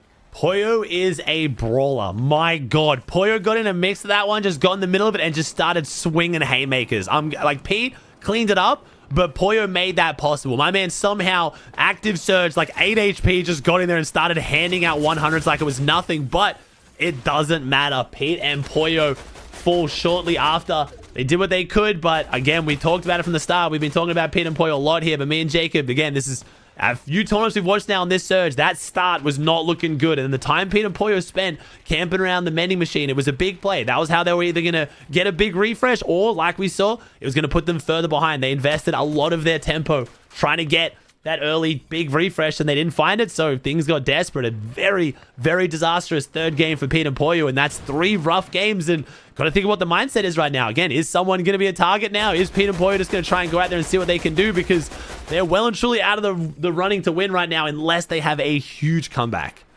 Yeah, and I honestly think in Pete's head, it would be justifiable in the next game of landing on somebody in the top 5. It doesn't necessarily have to be first. That's how you start the slowing progress. In Pete's head specifically, in his own mind. Yeah, no, I agree. Because, I mean, in order to stop, the point gain, what are you going to do? Let them play the game out the way they have, getting top 3s, top 5s, or are you going to maybe figure it out? No, I do agree. And then the difference I'm making there is, Chad, there's usually very different mindsets when it comes to pros on who they're going to fight and why, and different kind of mindsets when it comes to the community, what people think is and isn't okay, morally right and wrong for the game. We know Pete's line of, I need to fight someone at the top of the leaderboard, it doesn't take much. It really doesn't take much to get him moving. I agree with Jacob's take there perfectly. In his mind, he will definitely be able to justify going for a top 5 team here. So eyes on some of the big names that have been in the crosshairs in the past, or we might see Pete just say, hey, today's not my day, man. Like, I'm just not playing well. I'm just going to I'm going to go out there and give it my best shot. We'll see. It's very rare we see that mindset from Peterbot, but even with him down the leaderboard, still a very relevant team, as I'm going to say for Cold and Veno. Not for the same reason, but Cold and Veno have a chance to have a big game here, put themselves back up on the leaderboard. Kanata gets an Elim in the feed as well. A lot of our top teams still surviving here. CLIX and Higgs trying to have another good game. 2 eliminations, 76 points on the board. That mythic SMG from Higgs, and maybe CLIX going down early was strategic, Jacob. They're looking good. Yeah, they're 300 above the damage threshold this late in the game. Pretty good. And you can kind of see this late in the game, you do want an SMG. And why not have the mythic one at that? CLIX still having that Enforcer AR. So if they do figure out a way to get that high ground, they could put down a ton of pressure from above. But now to see Higgs clicking through the cone, is getting some information about where they need to go. How different is this terrain? How many players are built? You got a full mountain that you don't really have to worry about. That one's going to be behind you. It's going to go off the edge. But now you start to think to yourself, if it does go off the edge, what are the odds it cuts back? Because any direction other than north, even further in the water, which we know it won't go, or maybe east, it's going to go right back up that mountain here. So where you position yourself here, whether it's early or late, plays a huge impact on the rest of the game. A lot of teams rotating in right now. You just see the mass migration. You can see it on your screen. You can see the little arrows in the minimap on the bottom right. Everyone has to hit this rotate, which honestly is not the worst spot to be in, because if everyone's rotating, then no one's there to be able to hold you, as Cold and Veno might be our last team to rotate and take in the high ground. Veno trying to make a splash here. His second finals on NA last week went really well. This week so far not doing too great, but on the high ground here, this is his chance to make a big game to jump up the leaderboard, because 16 points, that is a very rough position, but Cold also has that mythic pump. Agent Richie, meanwhile, down below, 67 and 67 builds. They've done their match split, and they've got a pretty good loadout. See if they try and go for height again here. Now, this is going to be tough for Cold and Venom, though, because 7th zone going into 8th zone. This to me, I usually tell Monster, even on the broadcast, it might be a little bit too early, but it does pull back towards the south, towards the west. We're going up the mountains, but we're going back to potentially recycled builds. Higgs and CLIX down below. That could be a threat to the high ground. You've got Rise and King. Rise, I think, was winning games in at least one game in the eval by being able to take height and steal it away. So you have at least 3 teams here that have the potential to threaten threaten your high ground, especially if the zone is opening up towards you in that favor. Lawrence, Batman, Joe, there goes a team I didn't even mention somehow landing on top. Cold going for a quick chop, doesn't really find success there, but Veno is just continuing what he started. They go down below, the chop comes in, their chance to get the one pump onto Lawrence, and they do. That one's going to connect. The elimination, well, it's not going to go to them, so they don't have a chance to reap the rewards just yet. Yeah, I don't know if that was a desperation surge play from Lawrence and Batman Joe. It was a bold high take. They could fly straight onto it. They caught Cold off guard. But again, Veno, smart, cool, calm, collected. One of our most experienced high ground players in all regions, in Fortnite in general, drops down, chops it out, gets the elim, but like you said, didn't get the refresh. So the damage done by Lawrence and Batman Joe, Veno fended them off, but it cost them a fair bit. They're down to 90 builds, which isn't bad though. CLIX and Higgs on that second height with 160. They're looking very healthy, but Higgs gets dropped down now. But CLIX and Higgs are usually that team I have last eyes on to take high ground. They seem to love their mid and low, but you talked about it. Rise and Kingling. They've got double Fizzberry Jar. They have the grenades. They have the low grab. They could make a play up on a height if they wanted to. Yeah, just a blink is all it really takes with all that utility. Mason, Noxie, literally 5 HP probably combined between the two. Less than 100 overall with even shield mixed in, so they really have to figure out a way to not only be precise but make a play. Ritual, Agers break it too. That's the tick on the other side. They're just tunnel visioning a little bit too hard. Agers goes down. Noxie, Mason, they made the play, and it's Agers on the receiving end, but it only lasts for so long. Mason goes down, and Mason was the one who got the elim, so it just continues to get worse. Noxie with 1 HP. At least he has a chance to survive and is picking up some placement points inside of the top 21. Cam Dash doing the same thing. He accidentally runs into the wrong box. That's Epic and Pump on the other side. This is pandemonium at its finest because the action continues. Neo and Noisy try to pre-edit into a box. Luckily for Scare and his teammate, they are able to get out. CLIX and Higgs still running up that low ground. 7 builds and 0 builds. We talked about how many mats they have, but they've burned through them unbelievably quickly. That's going to be Fronoxy that goes down there as Thomas HD versus CLIX. EU versus NA, and Higgs has gone down just inside top 20. We've gained some placement. Definitely haven't gained a lot, though. CLIX needs a big refresh. Gets the med kit, drops the big pod for it. He's 100, but material's what he needs right now, and I don't even know how this building works. Can he even farm his way out of this? We're in like a movie set. No, CLIX has to rotate all the way around the outside, using that low grab to get a bit of a distance, but right now things are looking disastrous for CLIX. 2 builds, popping the med kit, trying to find his way back into this game. Epic Whale Pump, still looking good. Ritual hasn't gone down yet, though. 162 points, one of our top teams. Ritual is holding on right now. Yeah, consistency is key here over the next 6 games, and right now he's got it. Cold, Veno, they're trying to make up for it through eliminations. Veno has picked up 2 since we last saw him. Cold, him have a high ground, but you can see that 7th zone hold. They've been holding it for 4 zones so far. Cold down to 2 builds. You can only imagine what Veno has as they come crashing down for a short moment. Now they're completely fresh out. They have to be careful here because if they get battled for the high ground, it will get the tables turned. Epic Whale Pump, they're down below. They're in the front side of the zone. Most of the players in this lobby do have a duo, but there's a couple solos running around looking to cause some chaos. Richie's been causing chaos. 6 elims now, 4 for himself. He's going up against Cold and Veno. He's going to try and solo take the high, gets big damage on the way down. Ritual can't be taken down, but he does in the end. Cold takes down Curly. Veno takes down Ritual. That's a bit of a refresh for them, but not a lot. They've got about 12 builds between them now. Need to try and find some time to pop these meds, but no, Cold goes down. It's up to Veno versus Osid. Veno has no builds,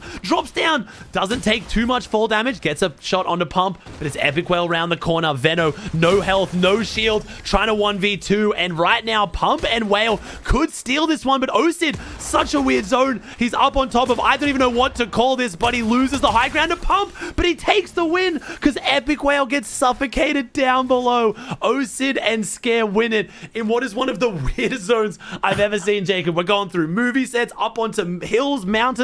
What the fuck is this? What are we even on top of right now? It's a giant rock. This is such a weird area of the map. Who would have thought them staying to fight Veno was the same reason it cost them, because they weren't able to get out. Epic Whale ended up going down to the zone because of him trading a shot with Veno there in that moment. And then Pump, he just made a mad dash. I think Epic Whale might have known, hey, I'm dead. I'm getting eliminated here. And that's why we saw Pump try to push as hard as he did. But if he just had a few more seconds or anything there, Pump, I know could have gotten the win. Such a strange game, but a little bit less of a strange leaderboard, I feel like. Maybe it leads to the top anyway. We've got A's and Richie with a very, Very solid clutch there from Richie. A 6 elim 6. He was solo for a very long time. Takes first, 188 points. Cooper and Curly in second on 180. The brand new duo already finding their stride here. Virgo and Harvey, also a brand new duo. Eulogy and Stiff, and then Liam and Chimp. So, bit of, again, more of an underrated top 5, but Cooper, Curly, Age of Ritual, not as much of a surprise on most people's leaderboard. No, not at all. Aegis and Ritual actually, I mean, they're getting the zones. They're getting the sandy zones. Even that one wasn't necessarily a sandy zone, but it did pull, towards the north, where they were able to kind of rotate in their favor for the most part. So I think right now I challenge them when it does, any team for that matter, when the zone does pull in your favor, to really play to it. And right now I think they're actually playing pretty consistent. 6-6, 8th. Nothing like surprising, but that just means it's going to be a good game 6. Some big teams down there. Pete Poyo. We talked about what are they going to do next. 29th for Pete and Poyo. Not looking too hot right now. Thomas HD and Fredoxy in 2 games. By the way, almost double the points of Pete and Poyo. Like, it's just, we're having a rough day. I mean, Cold and Veno on 17th. Not as unfortunate, but still not doing too great here. Muzz and Sphinx. We got Kingling and Rise. It's not just Pete and Poyo that's struggling. Obviously, when they're doing well, all eyes are on them. When they're doing poorly, it's going to be a lot of discussion as well. It goes both ways, but I feel like they're going to have to make some big plays soon. I'm grabbing some water.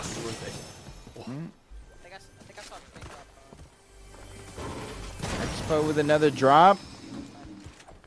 This one's different, no? It doesn't look like they really got any points in that last game, too.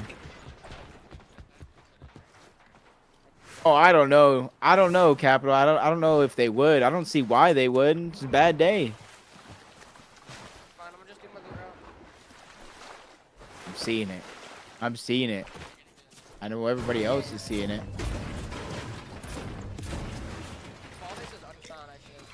Sometimes a bad tournament. Sometimes things happen. Can't really complain. I mean, you can. But should you? That's a different story, He's low-key washed. That's what? I don't think so. Maybe, I don't know. I don't think anything. Oh, okay. Woo, okay. See how it goes. Let's see. Actually, hold up. I'll be right back. No, you're good, bro. Go for it, man. Now you made me want to get water. Oh, dude, my voice. I just want to leave everybody quiet, even though your stream probably, you said sometimes mine is. You're chilling, bro. You're chilling. All right, let's back. see. What do we got here, chat? What have we got here? What am I looking at here? Oh, Pete. Pete and Poyo switching drops. Okay, looks like Labs, apparently according to Peterbot, might be the issue. So we're going to leave Labs and we're going to contest Acorn and Bolts. That is Acorn and Bolts' drop spot right now. So we'll see how we go. Pete and Poyo not deciding to take Wonky Land. I'm not surprised to see Pete switching drops, but I am a little bit surprised by that choice. Fuck, they're all realizing. Vico. So Vico, like, that's why you've been deliberately selling tournaments the last few weeks, right? Because you've been deliberately trying to make people not realize the POI is crazy. And then now you have the pop-off. You kind of like, played properly in game 5 and 6. Now everyone knows, like, damn. No, that drop is crazy, Reed. It genuinely is nuts. Yeah, it's nuts. Okay, we'll see how we go. Acorn takes Lethal. Maybe? I don't know. Maybe Acorn switches to Lethal. He might. I don't think Acorn is going to want to fight Pete, but we'll see. He did say rest of the tourneys this season. Does that mean this game? We might see Pete and Poyo. We might see Pete and Poyo drop there right now. We'll see. Usually, I would imagine with Peterbot, that means now. Like, from starting right now, this game. We'll see. Thank you, Daxy. Thank you, Oya, Flunksies. Thank you, Champ, Zerky, Milk, Psycho, Big Zach, Mixed, Cash Out, Vladucho, Bruno, Blakes, Perquins, Ravage, Ben. Thanks for the sub chat. I appreciate you all. Really, really thank you. I'm sorry I can't read them out when I'm live. I hope you guys are enjoying the casting vibes. Again, please show some love to Jacob. Mr. Jacob MVPR, my co-caster, the main caster. I'm the co-caster right now. Let's be real. The GOAT. But I hope you guys are enjoying it. Having a lot of fun with it. All right. Let's see. Is Pete and Poyo switching up their drop literally this game? Are they going to drop on Acorn and Bolts now, or is it going to start at the end of this tournament? All right, let's see it. Let's see it. Somehow he's going to next to CLIX. Yeah, Pete just happens to want to land right next to CLIX. I'm with you. Oh, wait. Whoa, they're going there. Wait a second. Oh, here we go. I don't know. Okay, you've missed some development. Jacob, we found the issue with Peterbot. Apparently, it is the drop spot. Pete and Poyo are switching drops starting right now. They're contesting Acorn and Bolt. They're trying to claim the mountain. We back, baby. We got some big off spawns to watch. Pete and Poyo, with I'm presuming no practice, have jumped straight into Acorn and Bolt. Now, I don't know how well this is going to go for them. I respect the attempt, but this is going to be interesting. Presuming they have a drop map, Poyo doesn't get... No, he does get the gun. The Poyo scroll wheel, the enhanced scroll wheel comes out on top. But wait a second. Acorn covering fire. Bolt gets inside the building. Acorn survives for now. Pete and Poyo pushing up, but Poyo's not too healthy. That heal grenade going to be giving a lot of value right now. Pete getting shot in the back. Pete stuck out in the open. Acorn, this is their drop spot. This is their turf. Pete and Poyo are the invaders right now. And unfortunately, I don't think this is going as well as what Pete and Poyo expected. Yeah, they didn't realize how messy it actually was, where the team's at, how to utilize it, and right now it's working well for Acorn and Bolts. They're able to defend their drop. It might have a little help of the third party, but Peterbot probably regretting this decision just a little bit in a 1v2 situation. Chance to use 2 minis, and they have not gotten the cleanup just yet. I'm not sure if it was Acorn and Bolts who actually got the down, but if Bolts does, it's very important. He tries to drop in the shotgun. It doesn't work. They jump on Peterbot, and Poyo go down. I mean, I wonder how long Acorn's been holding on to this one for. We all know last time Pete and Acorn went at it on spawn, unfortunately, it was not Acorn's day. Probably, I'm pretty sure it'd be safe to say, I think Acorn would say the worst day in his career. But Acorn and Bolts, hold it down now. This is Pete and Poyo's first time taking the spawn fight. Poyo got the gun too, had the advantage, but Acorn and Bolts, they bring it home. They defend the drop. This is their home territory, and Pete and Poyo back to the lobby, but I don't think that's going to make Peterbot and Poyo change their decision. If I know anything about Pete, it's going to make him all the hungrier to want to keep dropping here for the rest of the season.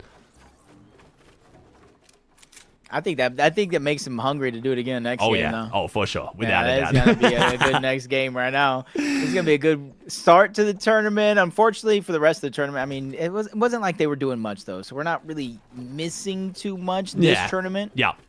I think this tournament, like, unless they were going to win that spawn fight 3 games in a row, win 3 games from a drop spot they don't even know. I mean, I wasn't expecting too much shake up on the leaderboard for Pete and Poyo. It's just kind of cool to see. Maybe they do a little bit better from that drop, but I guess we'll see. Interesting, though. Again, I was talking about with my chat, Jacob. Pete having issues with his drop spot, deciding to contest the tier 1 team, and it isn't CLIX and Higgs at arguably the better drop spot. Reads in my chat claiming that Vico's drop is the best on the map, the mountain.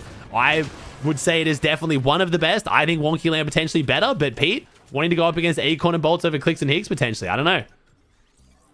Man, I don't know. I like that drop spot on the top of the mountain, but I think because of the teams that tend to be around it, that makes Wonky Land a little better. Reed is saying Reed is saying he thinks Wonky Land's a little bit better, but the mountain is still really good. Okay, I can definitely agree with that take, Reed. 100% I'm with you there. I think it's, I think the mountain's been in my top 3 drops this season. I actually don't think Labs is in my top 3. The TPs just get camped way too hard. Being center map actually seems to be almost a disadvantage right now. I don't actually think it is top 3 drop on the map. So I'm not surprised to see Pete leaving Labs, but going mountain is an interesting one. We'll see. I almost think, and this could be dumb, I almost think Surge makes drop center map not as strong because you're almost always having to rotate. Yeah, you have to rotate all the time, and just sitting in Storm, it just feels easier. I also think it might be an attention span thing. I'm going to be honest, dropping mid-map is fine, but you literally have to stare at a wall. Like, you have to just get your 200 tags, like all the other teams are doing in Storm, and then instead of sitting in Storm, you have to just sit in a box and stare at a wall. You have to just not look at anyone because you have your Surge, and it's just, it's hard. I can agree with that. Especially in this game to where some people try to predict zones and they'll rotate and then they pull zone back and then it's just... It's a good point chat's making as well. The mountain fight is a lot more of a 50-50. Wonky Land can drag out. I do also think by virtue of the 50-50 being on the mountain, the third party potential isn't as high at this drop, which might be appealing to Peterbot, and I might be looking at this a couple levels too far ahead. I don't want to make this every single time I talk about Pete, it's a story of CLIX, but I don't think it is a complete coincidence that Pete is picking the drop spot that is directly next to CLIX's and also has the high ground priority above CLIX's POI. I mean, because at that point, he doesn't even have to fight him. Exactly. And you might say I'm crazy and I'm trying to, create things that aren't there, but Pete has literally openly said last week, every single time CLIX is at the POI next to him, I will grief him every chance I can get. So it's not insane for me to think that might actually be a factor of him choosing his drop too. It's just a bonus, the cherry on top. What's Fred doing? Hey, they're making things happen. excuse me, Fred and Thomas have currently almost double the points of Pete and Poyo with one less game. Chill on my man's here. I'm the first one to flame Don't Fred. question Yeah, them. I'm the first one to flame Fred given the opportunity. But whatever we're doing, it's actually kind of working somehow. They have no drop spot, one less game than everyone else, and they still have almost 80 points on the board. They're not looking too bad. This game, yeah, this game was not the greatest showing. But hey, Thomas got this. Watch this. Ready? He was just kind of give Thomas his moment. He gives up the siphon, puts him in a bad position. Thomas comes out here now. One pump because Thomas classic. I mean, he can do it. That's why I love you, Jacob. Especially since they're not aggressively pushing in. I think my strange delusion. things happen in Fortnite. I think strange things happen all the time in Fortnite. People win fights they shouldn't, and then lose fights they shouldn't. Look at that. Boom! I told you. The reposition. He lulled HQ into a false sense of security. You guys don't understand the mega brain plays here from Fredoxy. The giga brain plays. He baited him around the building, went down, baited him inside for the finish, knowing Thomas would camp the building. He's just the big brain. What can you do? That's why he's so old. It's experience, chat. It's experience. Who needs shields anyway, you know? Exactly. That was overhyped. Fred played that like absolute ass. He played that terribly. But hey, Thomas saves it. Let's go. Right, everybody saw the tweet. Look at this. Everybody's like, you know what? Pete Poyo ain't here anymore. Let's go see what that noise is about at Lethal Labs. Apparently. Cold and Veno are here. What? Cold and Veno made their way over here very quickly. Are they giving up Battlewood or are they just rotated in here, I guess? I'm hoping it's a quick rotation because their drop spot's not that bad. I think it's better. I think North Boulevard Unconned is better than Labs as well, honestly. Chad, thoughts? I mean, this is kind of... get everything you need, right? Yeah. I think, I mean, again, the placements we've seen on both regions from each drop, respectively. Again, it's hard to judge NA because P and Poyo haven't been locked in, blah, blah, blah. But on EU, Labs has not been that crazy. Is that someone behind the... I was about to say, yep, is that someone behind the wall? Until you gassed, I was like, I swear I must have misseen that. Electro and Jamidi try to pull the lurk play on Cold and Veno. I mean, Cold's going to need a new pair of underwear by the end of this tournament. My man's been jump scared like 3 times. Like, this is the 3rd time, I think. Definitely the 2nd where Cold has just been completely jump scared.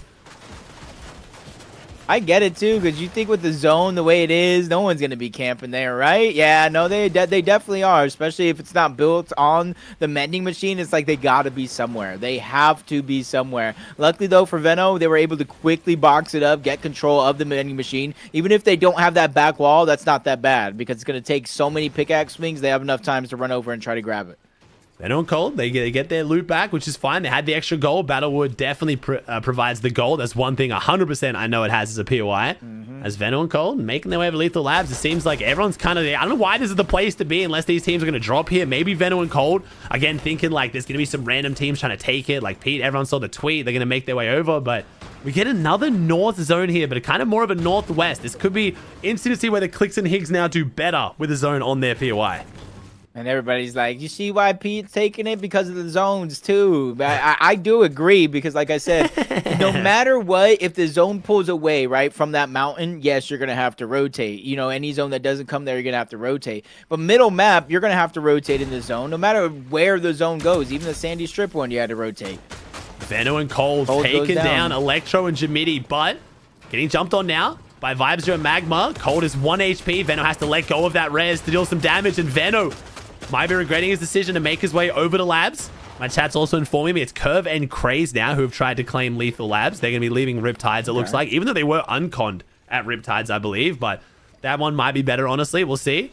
And Veno and Cold, 92 points. Last game was by far their best game. Kind of jumped them back up, but unfortunately still a fair bit down that leaderboard. Watching all this side of the map, all the chaos, everything going on. Meanwhile, Age Richie, first place, just vibing.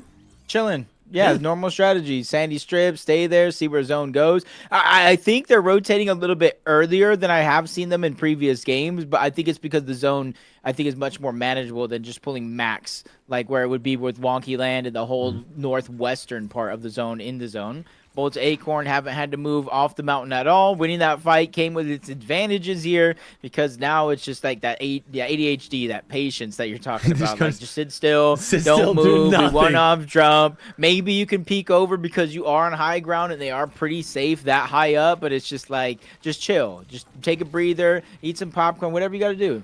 TikTok, it's definitely TikTok. Cooper and Curly, though. Cooper with the Sovereign shotgun. Blue Sovereign. It's not the worst. Cooper, again, you know, he loves giving the best loot to his fragger. He gasses up his teammate more than almost any pro I know. Curly getting the blue pump here. Looking phenomenal, though. Brand new duo. First time playing duos together. Obviously, known trio. Made globals together alongside Reed. one of the misfit trios to kind of make it through and did really well, honestly. So a lot of people were confused when Cooper split with Muzz. I was like, look, Muzz is looking good, but, you know, Cooper took Curly to his first ever globals. You got to respect that. Can definitely see why Curly was so down to play with Cooper given the opportunity. Meanwhile, Harvey and Virgo back inside Bumpy Bay in third place, 177 points on the board. Looks like their game is progressing pretty well so far. There's quite a few teams on a similar rotate, though, right behind them. Got to be careful. Canada Rapid a little bit further down the leaderboard, but maybe this zone plays a little bit more into their favor. It's a much further zone, so you'd think not, but Canada Rapid, max material in a great spot of zone. Only thing really lacking right now, I guess, is the shotguns. Rapid's got Sovereign, and Canada's got Grey Pump. Yeah, and you know, you could probably get a little bit more resource, only one of those med grenades. But all things considered, I think I saw Kanata go down in the early game, well, through this before the replays even started. So, I mean, you could tell that, hey, maybe this hasn't been the best game. They've had to fight for Surge, and maybe they're not as high up when it comes to Surge as they thought, and so they're constantly on the lookout. Jojo, Aoxy. Oh, Cold. I think Cold got rebooted. I was just thinking what happened to Cold and Veno. I saw Veno go down, but I think maybe Veno hit a reboot onto Cold, it looks like, based on Cold falling. And then Veno's still in these builds. So Veno now trying to make his way back through. It looks like it might have been just the kill feed bugging out as Magma and Vibes are, and Veno tries to take a 1v2 against them, peeks on their wall. I'm liking the confidence from Veno, but we weren't close to winning that. I think at this point, the game might just be over. I think Veno is just, the mental might be crumbling. We have new drop spots breaking down today. Is there a world we see new duos? It just feels like one of those days, Jacob. It feels like it's building. Kids are always going to say, I'm like trying to make it happen. Oh, you're just trying to drink drama.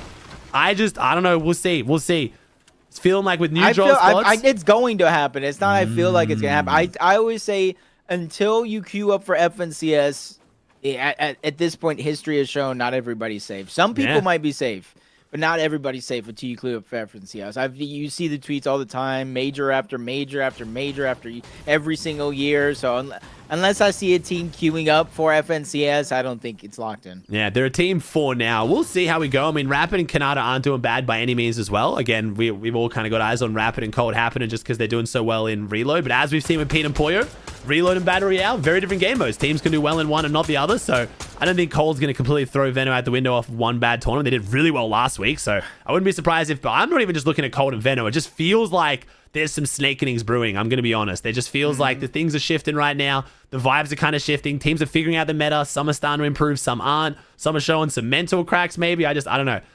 I think Pete and Pollo switching drop spots as well just throws an extra little bit of, you know, maybe some gunpowder into the mix there. We'll see. I can kind of agree with that just because it's just, I mean, EWC is one thing, FNCS is another. So Vitally, I mean, Chug, as long Ghosty, as people Jay realize, Movin, like, Waffle, hey, it's just Greyhound, business. Stars, Daxi. It is what it is. You move on to the next. I do think teams are going to change though. I think we're gonna at least, and it only takes one. It takes one major change to start the domino effect, and then everything kind of breaks loose from there. Jargu gets an Elim. Ritual down out of nowhere. Fredoxy lurking somewhere, I bet. My man is the villain right now. Fredoxy. He's making plays. He takes down one half of our first place duo here. Fredoxy making no friends on NA. I mean, jeez. My man's used to doing it. Jargu, though. Wait. Jargu maybe makes it out of here. 115 builds for Aegis, but Ritual's down. I'm trying to think if Aegis can even pull off a reboot here. We're going into half-half now. The zones are going to start hitting some pretty hefty damage. And it looks like Ritual is going to stay down. Aegis is going to have to try and reboot him in zone if he pulls it off. Or going to have to commit to the solo play. Takes down Aegis. That's Siphon for Aegis. He might try and use that to save one of his mate kids. He's only got 2. But he's going to start getting focused. They recognize he's a solo. And Fred's the villain right now. Reed, I like that out of you, though. I do like that out of Reed. That's a good point. Reed just said if Pecon's Acorn and FNCS, it's going to be Bolts Rapid. Reed thinking the same line as me, but in a different sort of way. Ooh. Thinking that Bolts is going to take a chance to play with Rapid, uncon potentially, instead of Acorn wanting to stay conning against Pete, which that's going to put pressure on Acorn to maybe leave the draw, but then where does he go? They could do worse, which creates friction. Like Reed's on the same mindset as me. Pete switching drops might have a much bigger domino effect than what we originally think. We'll see. We'll see. And it just takes one. And then you start to think, if you're one of those players, I'm not going to mention any names, it's like, now, do you do the snaking before you get snaked? Oh, wait a second. Sorry, we have a potential flag on the field. We have Amin, the Fortnite player manager at Twisted Minds, saying very firmly that won't happen. That sounds like contractual confidence to me. I'm not going to lie. Twisted Minds might have been the org locked in enough to understand how these pros can be sometimes and got them to put it on paper that they're staying as a duo. We'll see. Maybe. I'm hearing a lot of confidence. I like that out of Amin. My man came in with big confidence on that duo, not splitting. I love it. I like that. Just set the facts straight. There's going to be nothing going on. Bolts and Acorns, the duo. The only thing that's going to switch up is maybe their drop spot. Okay, Amin said not locked in, just super stupid. Okay, I like that. But I mean, I love you, bro. This is no disrespect to you or your prestigious org. Fortnite pros are pretty fucking stupid sometimes. I'm going to be honest. We'll see. I'm not ruling it out based on intellect alone, but I hope you're right. I agree. I'm just, yeah. We'll see, man. Aegis Richie, I should say just Aegis in their box solo right now. 309 above. Enough for Aegis to maybe pull off a solo clutch here. We saw Richie do very well last game. It's now Aegis' chance. Curly Cooper looking much better at things, but as a duo, 132 builds, 104. Cooper still got that blue sovereign, but looking very healthy right now. If they play passive, they can definitely get their way deep into this game. Harvey and Virgo, maybe a bit more of an underdog pick up there. 76 above, though. Not super healthy. Yeah, this is where if you're one of those teams, I'm not going to say they're inexperienced, but if you do have that inexperience, maybe you get a little nervous. You look at 76 damage, and especially this rotation, you start to make plays that you don't even necessarily have to make. So I'm hoping looking here at Javi with how better he's been getting and how consistent he's actually been looking, especially with Virgo, that they don't make any rash decisions. They hear the reboot going off for the backside of the zone. Not sure who that is exactly, but such a daring play. But hey, sometimes you just got to make a play. You gotta try something. I was hoping it was Aegis. I was like, that's not. I was like, oh, it's Fred? No way, it's Fred. It is Fredoxy bringing Thomas HT back into the game. And honestly, I think it works though. It's a good little dead side reboot. He needs to get the res now. Might get it off in time, but what is Thomas H gonna do with the gray pistol and 10 builds? How are we gonna make this next rotate after this one? As Replays doesn't want to show me the greatness. There we go. 46 below. Oh no. Wait, we just went further below because of this. This was a horrific play by Fredoxy. It not only delayed his rotate, got everyone looking at him. The damage taken by Thomas HT was what put him below. That play could not have been worse. And then he's gonna be like, "What had happened was we were going for the reboot, right?" Yup. And just all that damage because all it was lost too. And then he obviously took 100 damage going down. Ager's getting pressured. He just absolutely gets deleted on the other side of that. Sphinx and Muzz. Again. That's a rough one for Sphinx, but Aegis gets a bit of the loot at least. Keep it going. I mean, 289 above, 124 builds. Aegis looking okay as Acorn and Bolts rotating right ahead of him. I said Aegis looking okay. Never mind. It was a no-fly zone. Acorn and Bolts right ahead of him. Takes 0 damage. Meanwhile, Aegis, the sacrifice, has the 2 makers, has the minis, but 1 bullet bleeds through and he's going to go down. He's getting pressured. Acorn and Bolts above him. Aegis trying to create some space. This is first place right now, 196 points. If he goes down, this leaderboard is going to be broken wide open, but Harvey and Virgo also go down in third. So Cooper and Curly, as a healthy duo, are in a very commanding position, Jacob. Yeah, this is their chance to really take control of the tournament. Not just this game, the tournament. Because placement points haven't even set in. 65 points on the board. And most of them coming into the top 8, into the top 9. Where it's a long way to go. Especially for Agers as a solo. But he's peeking through. 14 above the damage threshold. He doesn't have to make any quick moves now. Especially when you see that number increase. 26. That means the team right below might be taking damage. And there's an opportunity to get a shot. But he misses that one. But Agers is somebody where he stays calm, cool, collected, patient. Many players using that wingsuit. He's going to have to rotate himself, but at least he's giving himself chances here right before he makes that rotation. Veno has chosen Lethal Labs as his drop spot going forward. Veno has decided to leave Battlewood to go Lethal Labs, but Aegis right now, focus back on this game, get some good damage on the Light and Flex, takes down Light actually. Not sure how. I don't think Storm's there. How did my man just die? And then now the teammate. Probably. Oh, it is Storm Surge. You're right. Good comms on that one. It was a straight down. It wasn't a knock. And Aegis gets the double elim off that. 137 builds. Has the wingsuit. Has the medkit. Has the mini. And Aegis is holding on right now. He's trying to do his best to repay Ritual from the solo clutch last game. Meanwhile, though, Curly and Cooper. Gold pump for Curly. Cooper picking up Curly's shotgun from earlier. That Sovereign shotgun was my only concern. And right now, Cooper and Curly looking very good. I don't have too many concerns. Yeah, they even almost have maximum mats for the most part, especially probably compared to everybody else in this lobby. JoJo's going to go down top 21. This is where you've played most of the game so far, and if you get eliminated, you almost have nothing to show for it. Epic Whale is going to fall, but Ager is still staying alive. The longer he stays alive, the better off it's going to be. Makes it a little bit more of a cushion for later on in the tournament if anything drastic continues to happen before elims. You can see the situation has changed. Much better off than he was before. 4 has a ton of materials, over 800 mats, a couple of other players rotating in front, and he continues to land shot after shot. Ager staying proactive, changes layers as well, and this is why we call him one of the best players in the game. I mean, sadly for Aegis, not many people have called him that as much as what I think they should anyway. Aegis, phenomenal. 47 builds, proving he's holding on right now. He didn't do as well in the solo series, if I remember correctly, but Aegis, something about solo duo clutches seems to really be where his strength shines as CLIX takes down Freaky Bob, but CLIX and Higgs go down as well. Cooper ends up getting the last laugh with Freaky Bob, so second place, surging up the leaderboard. They're getting very close. 214, 2 elims with a really good loadout. Aegis is holding on, but how much longer can he hold on for? He's got a solid duo behind him with a much better loadout, much better position, and Aegis goes down. Honestly, I think a very good performance given the position he was in, but Cooper and Curly, they got eyes on first.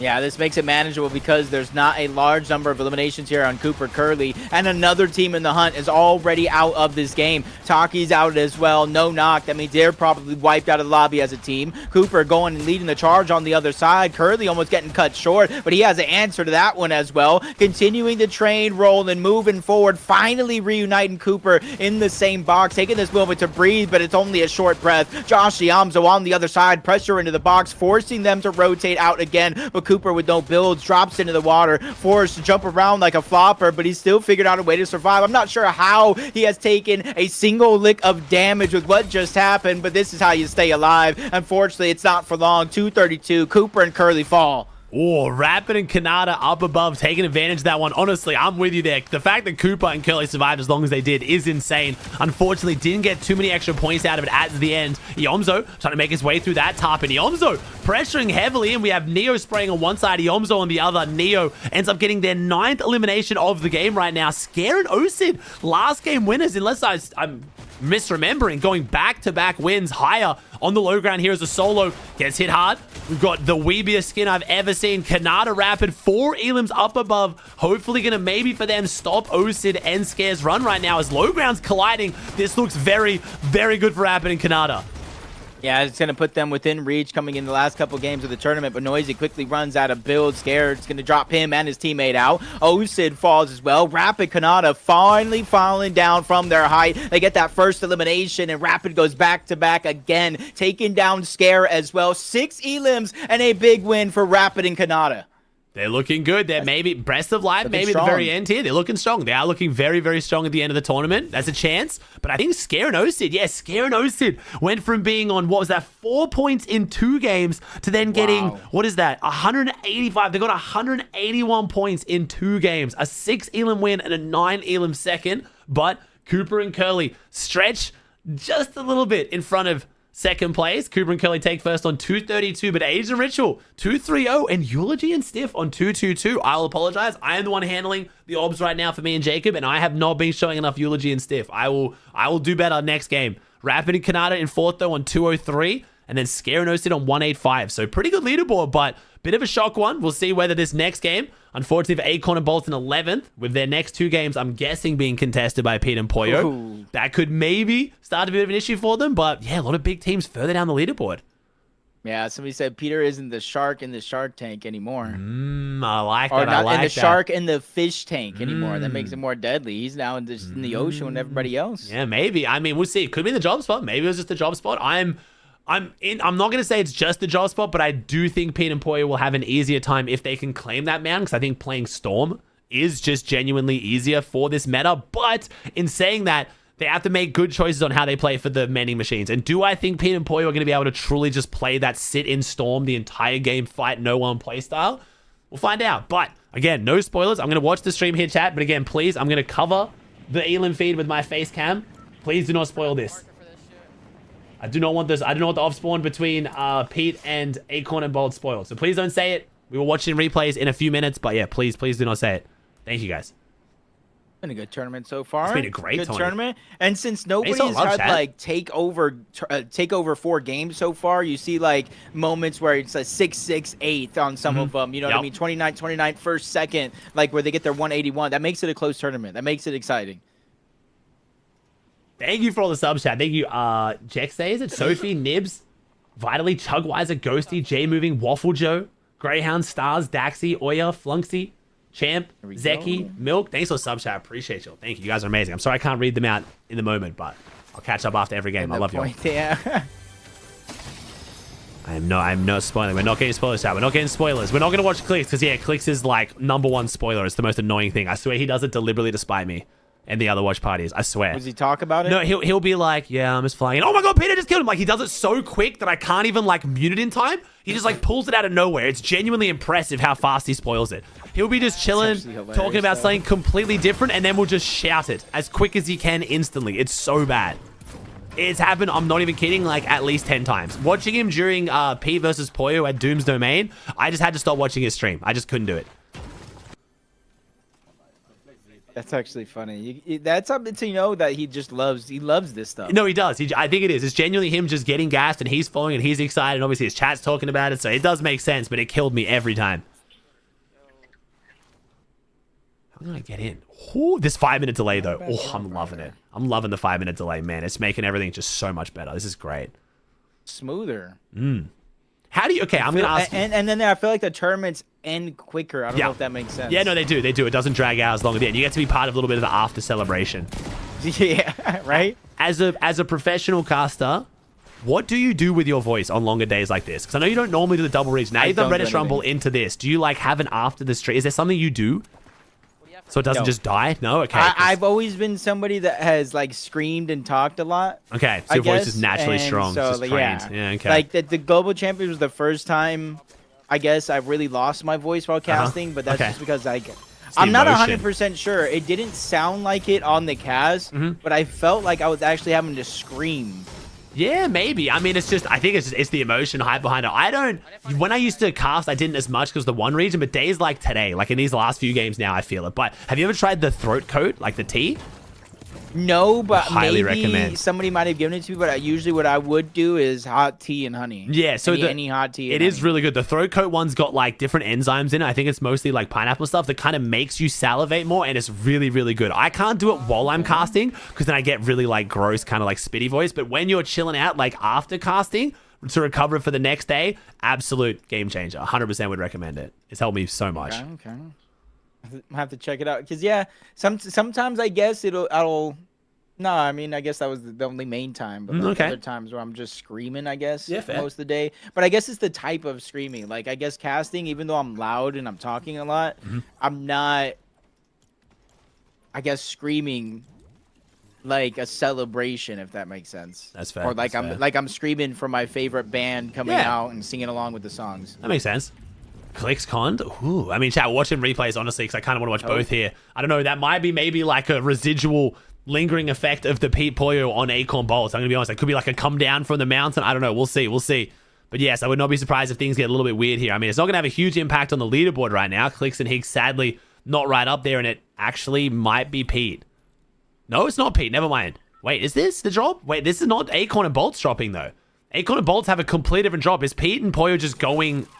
They're just going wonky. Why not? Why not? Let's just try it out. You know not even the. That's what the wheel landed on today. It's not even the drop that they have claimed. They haven't even claimed to be going wonky land. They're just the tournament's over, and he's like, "Yo, how can we ruin CLIX's tournament here?" So Pete getting some tags out of the sky though. CLIX and Higgs getting a bit of an assist potentially. Pete going down to 51 HP. That's going to start them off on a bit of a back foot, but CLIX and Higgs recognizing they're contested.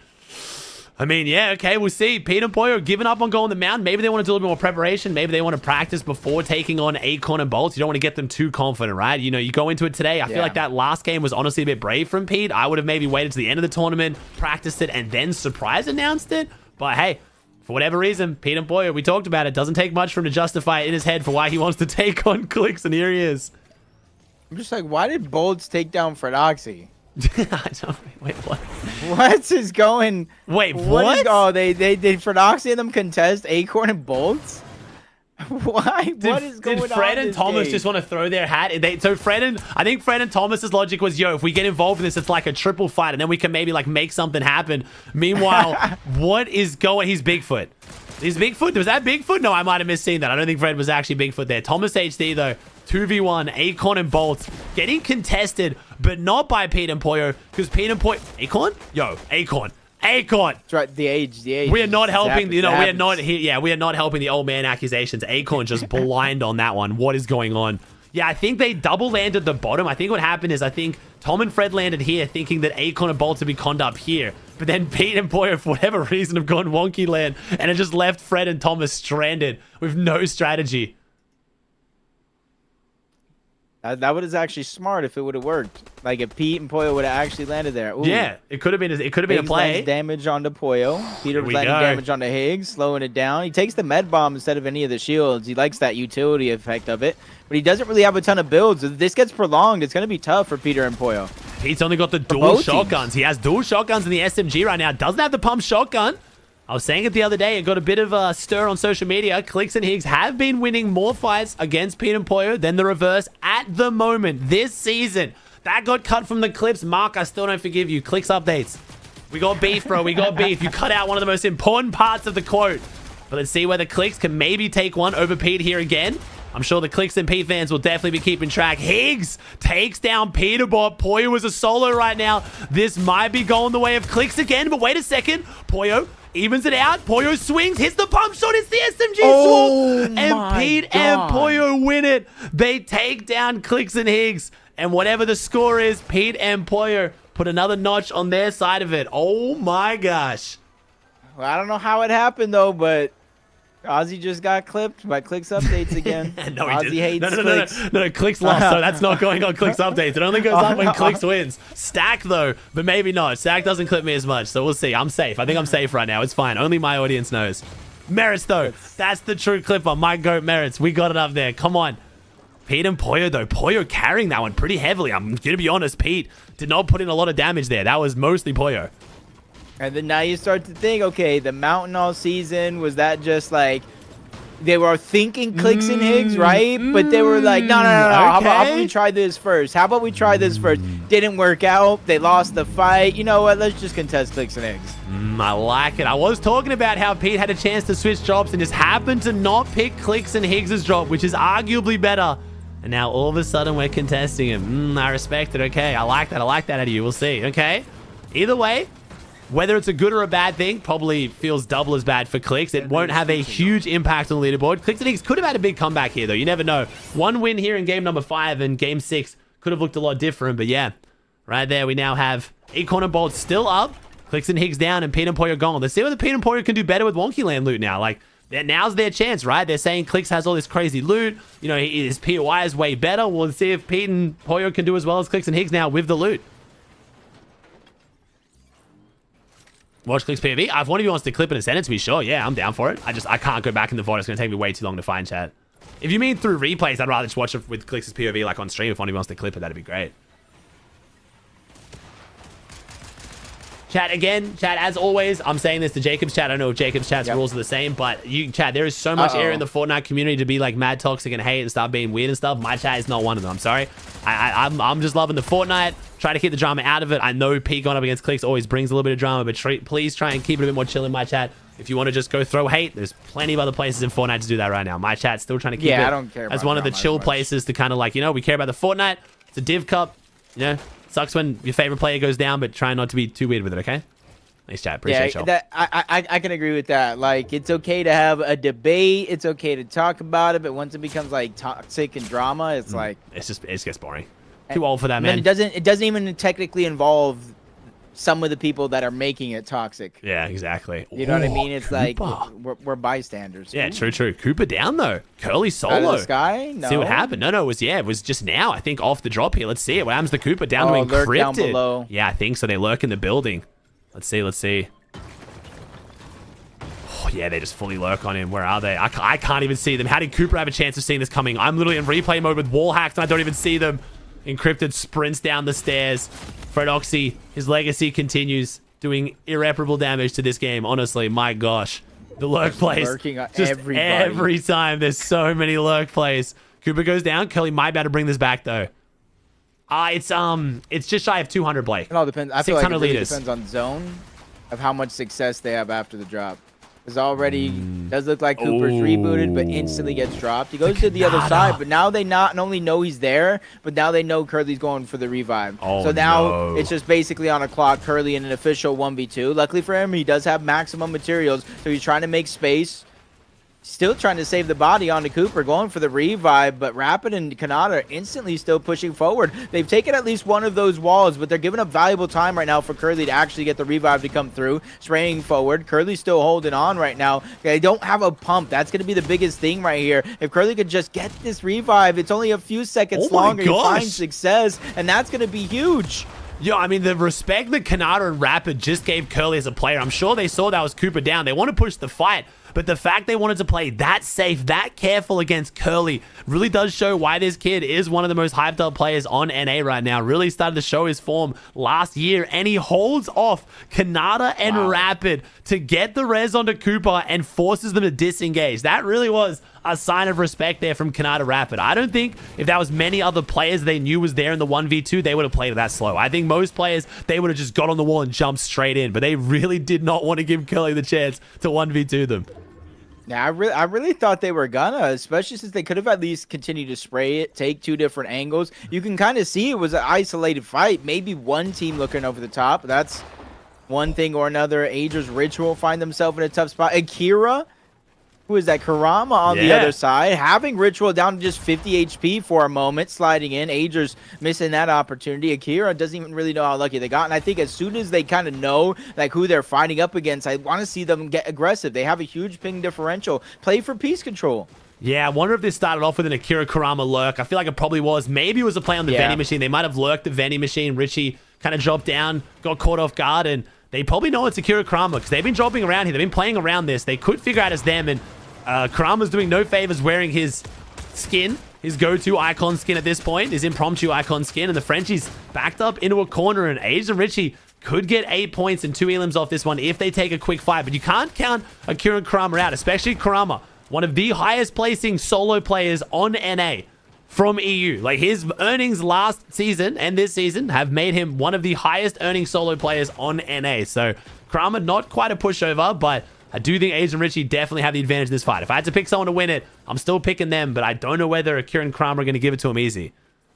Yeah, I think they just know how to play, play the lurks. I think they know how to play patient. You talked about like having to stare at a wall. I think they're willing to stare at that wall versus some of the other teams in this lobby. So even though they did take some damage, a little bit more than they would have thought, Ager's Ritual, they're not willing to take the risk to go in that building and look for him. So it is going to be a disengage here. It's just a matter of when do you rotate out? Do you go back to the mending machine? The zone is pulling further and further away, so there could be more and more mending machines that either one of these teams to try to access, but for Ages and Ritual, this is your mending machine. There's plenty like it, but that one's yours. This one's mine. It's extra shiny. I saved it for myself, and I do agree. Ages and Richie, though, look at the fighting loadout, too, though. Mythic dual pumps in the hands of Richie is actually quite solid. Ages with the gold pistol purple pump. I would not want to be fighting Ages and Richie with this one, and get a few tags in the distance, too. I wonder if they ended up kind of going even or maybe just not too below with that surge damage. There's a lot of teams on this edge out here. There are so many teams out in Storm on this one.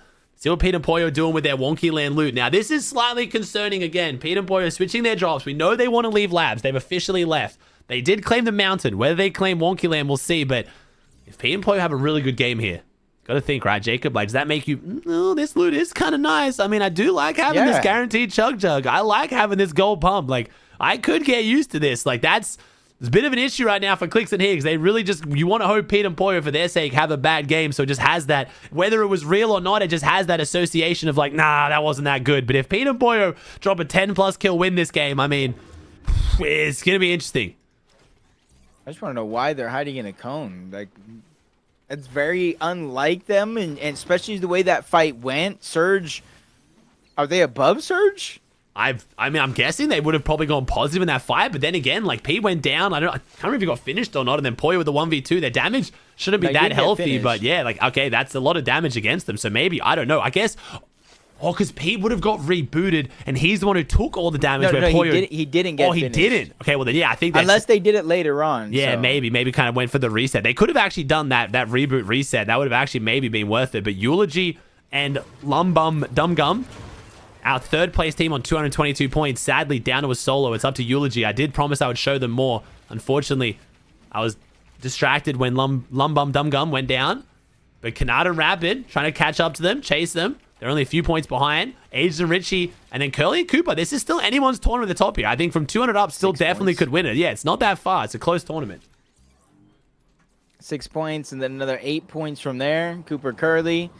And they have like clear rotations here. They might not be able to get like super high ground on top of the mountain with Acorn and Bolts, but hey, they could sit down below 374 above. You see them going to 390, back down to 357. That's just the teams right next to them on the Storm Surge leaderboard, landing just a couple of shots here and there. But they realistically don't have anything to worry about for this zone. It's just about kind of what they want to achieve. They find an extra fizz grenade, so that's going to be a plus. But they can see one team up above them. So they don't think they want to make the risk too early with the wingsuit where they're at now. Aegis Richie, you got to start thinking about what risk they want to take with their rotate. Only 148 above. So again, Akira and Kramer might have caused them some issues. The French team getting into another fight over here, it looks like maybe. Oh no, they're trying to get tags ahead of them. But Richie and Aegis, they're in Storm. Normally a safe place to be, but that map shot shows you we got a lot of teams. We've got at least about 8 teams in between us and Zone, and that's not even including the teams that will then start to pile up on this congested edge they have to rotate into. They could maybe cut south, come in more on that dead side, but that's going to take them past even more people. Storm is not the safe place it used to be. There is just as many teams out here right now as in Zone currently. But Aegis and Richie, I trust that Richie can hit these rotates. He'll be able to pull it off. He knows no one's in this tower, otherwise they would have started taking shots by now. Probably watched them scout it out. Cooper and Curly on a much, much easier rotate path. They'll be able to go up the mountain, get the high ground. There's a couple teams ahead of them, but Cooper and Curly, at least right now, you would think, are the team to probably hold on to their lead potentially. Anything can happen, though. Yeah, they got a better position in towards Zone. Aegis and Ritual, I mean, they're pretty well off. I think they have, 2 med kits on Aegis. Not sure what they have on Ritual. Typically, teams will take 2, but they also have the Chug Jug. So 400 potential HP if it needs it, if it gets drastic. Obviously, you can see Ritual is healing up, so they have a ton. The biggest worry for me for Aegis and Ritual is Storm Surge at 241. You got to start to look confident, but with them being this far back of Zone, that's where my only worry is at. Yeah, 3 or 4 AR tags, which is not unreasonable, but Richie doing a good job, maybe recognizing when this map was opening up, there'd be a lot of this elevation shift, could break the line of sight, and Richie makes the cleanest, easy rotate straight alongside Aegis. Me and Jacob worrying here as if this isn't 2 of the most experienced players on NA, 2 of the biggest names over the last few years, and Aegis Richie identifying that is a solo, I believe, right now. This is Stifferoony and Eulogy, though, not a solo, but we know that Stifferoony got rebooted very late in this one. It is Stiff, right? That's Lum Bum Dum Gum? Yeah, okay, Stifferoony and Eulogy here getting rebooted. So Aegis and Ritual have a chance to not only take down a team and get their loot back up, that would have been the team right below them on the leaderboard. That's a tough situation for UG and Stiff because how well they've actually been playing. And for a team that, I wouldn't call them like the young team, an experienced team by any means, but sometimes it just takes one bad thing to happen. One bad moment leads into another bad moment, and then you start to get mentally down on yourself. So for UG and Stiff, they're still alive. They have everything to play for here still. Yes, it's tough, especially with Aegis and Ritual rotating right in front, but they too have to rotate. It's just all about timing. Peterbot, Poyo, they're 53 below the damage threshold with active surge. No extra shield in Peterbot's inventory. And top of that, he goes down 97 to 200 below. Poyo had to save the day once, but can lightning strike twice? Pressure coming from not only that team that took Peterbot down, but a whole nother one on the side. Then you add in the still active storm surge, and you can see the max pull on the zone for Poyo. This is really becoming a nightmare because now he has to land a full elim worth of damage here. 2 players going to move on out, and he takes even more shots, 200 to 255, probably even more as he continues to fight it out. Luckily for him, he does get a 1v1 on the Dozier, getting some damage, knocking that down to 117, but now he has the 5 tick, he has no HP, and he has to figure out a way in now. I mean, 337 below, I think there's not much even Poyo can do right now. My man really putting up a fight every time. He goes down swinging, but he will go down. And potentially a good thing for CLIX and Hicks, like we talked about. Maybe that association now, Pete, this shitty-ass drop. Like, I don't know, maybe he just doesn't want it anymore. I don't know. We'll see. Choosing not to potentially play the way we expected. We both questioned why we were sitting in a cone. I didn't think their surge was that comfortable, and looks like we were correct. But Cooper and Curly, I thought their surge was comfortable, and now they're 133 below. Not the position to be in first place. As Aegis and Richie have flipped it on their head. Their surge is looking good, but the material's 70 builds. So no one right now in that driving seat position to run away with this tournament. EU had a bit of a runaway this morning. NA was exciting right down to the last game last week, and I think we might be getting the same thing here. 133 below. Cooper's not panicking, though. Gonna throw down that med miss grenade. Double value out of this one. Not only is it the double healing for you and your teammate, it also lets you still shoot, though. You can still get active if you can see through it, which, Jacob, I'm gonna be honest, I cannot. I can barely even see zones sometimes. I'm over here looking like I'm looking 20 plus years over my old age already when that thing is out in the end game. But luckily for Cooper and Curly right now, they have patience on their side. Only 23 below. Now with no extra heals in Cooper, you start to press that panic button. Other teams rotating in, barely above, but now it just gets worse. Other teams notice you. So as you landed that shot to try to get ahead, you fall drastically below. Storm Church was already active in that moment, and it looks to continue to get worse. 134, and I think it might have deactivated for the next 13 seconds here, so they're definitely on the clock. They're trying to use the Fizzberry smoke to try to get a shot on to Scare. The only opportunity there, can he get the shot to connect? It did, but it's still not enough. 68 below. It continues to get worse because now Storm Surge reactivated.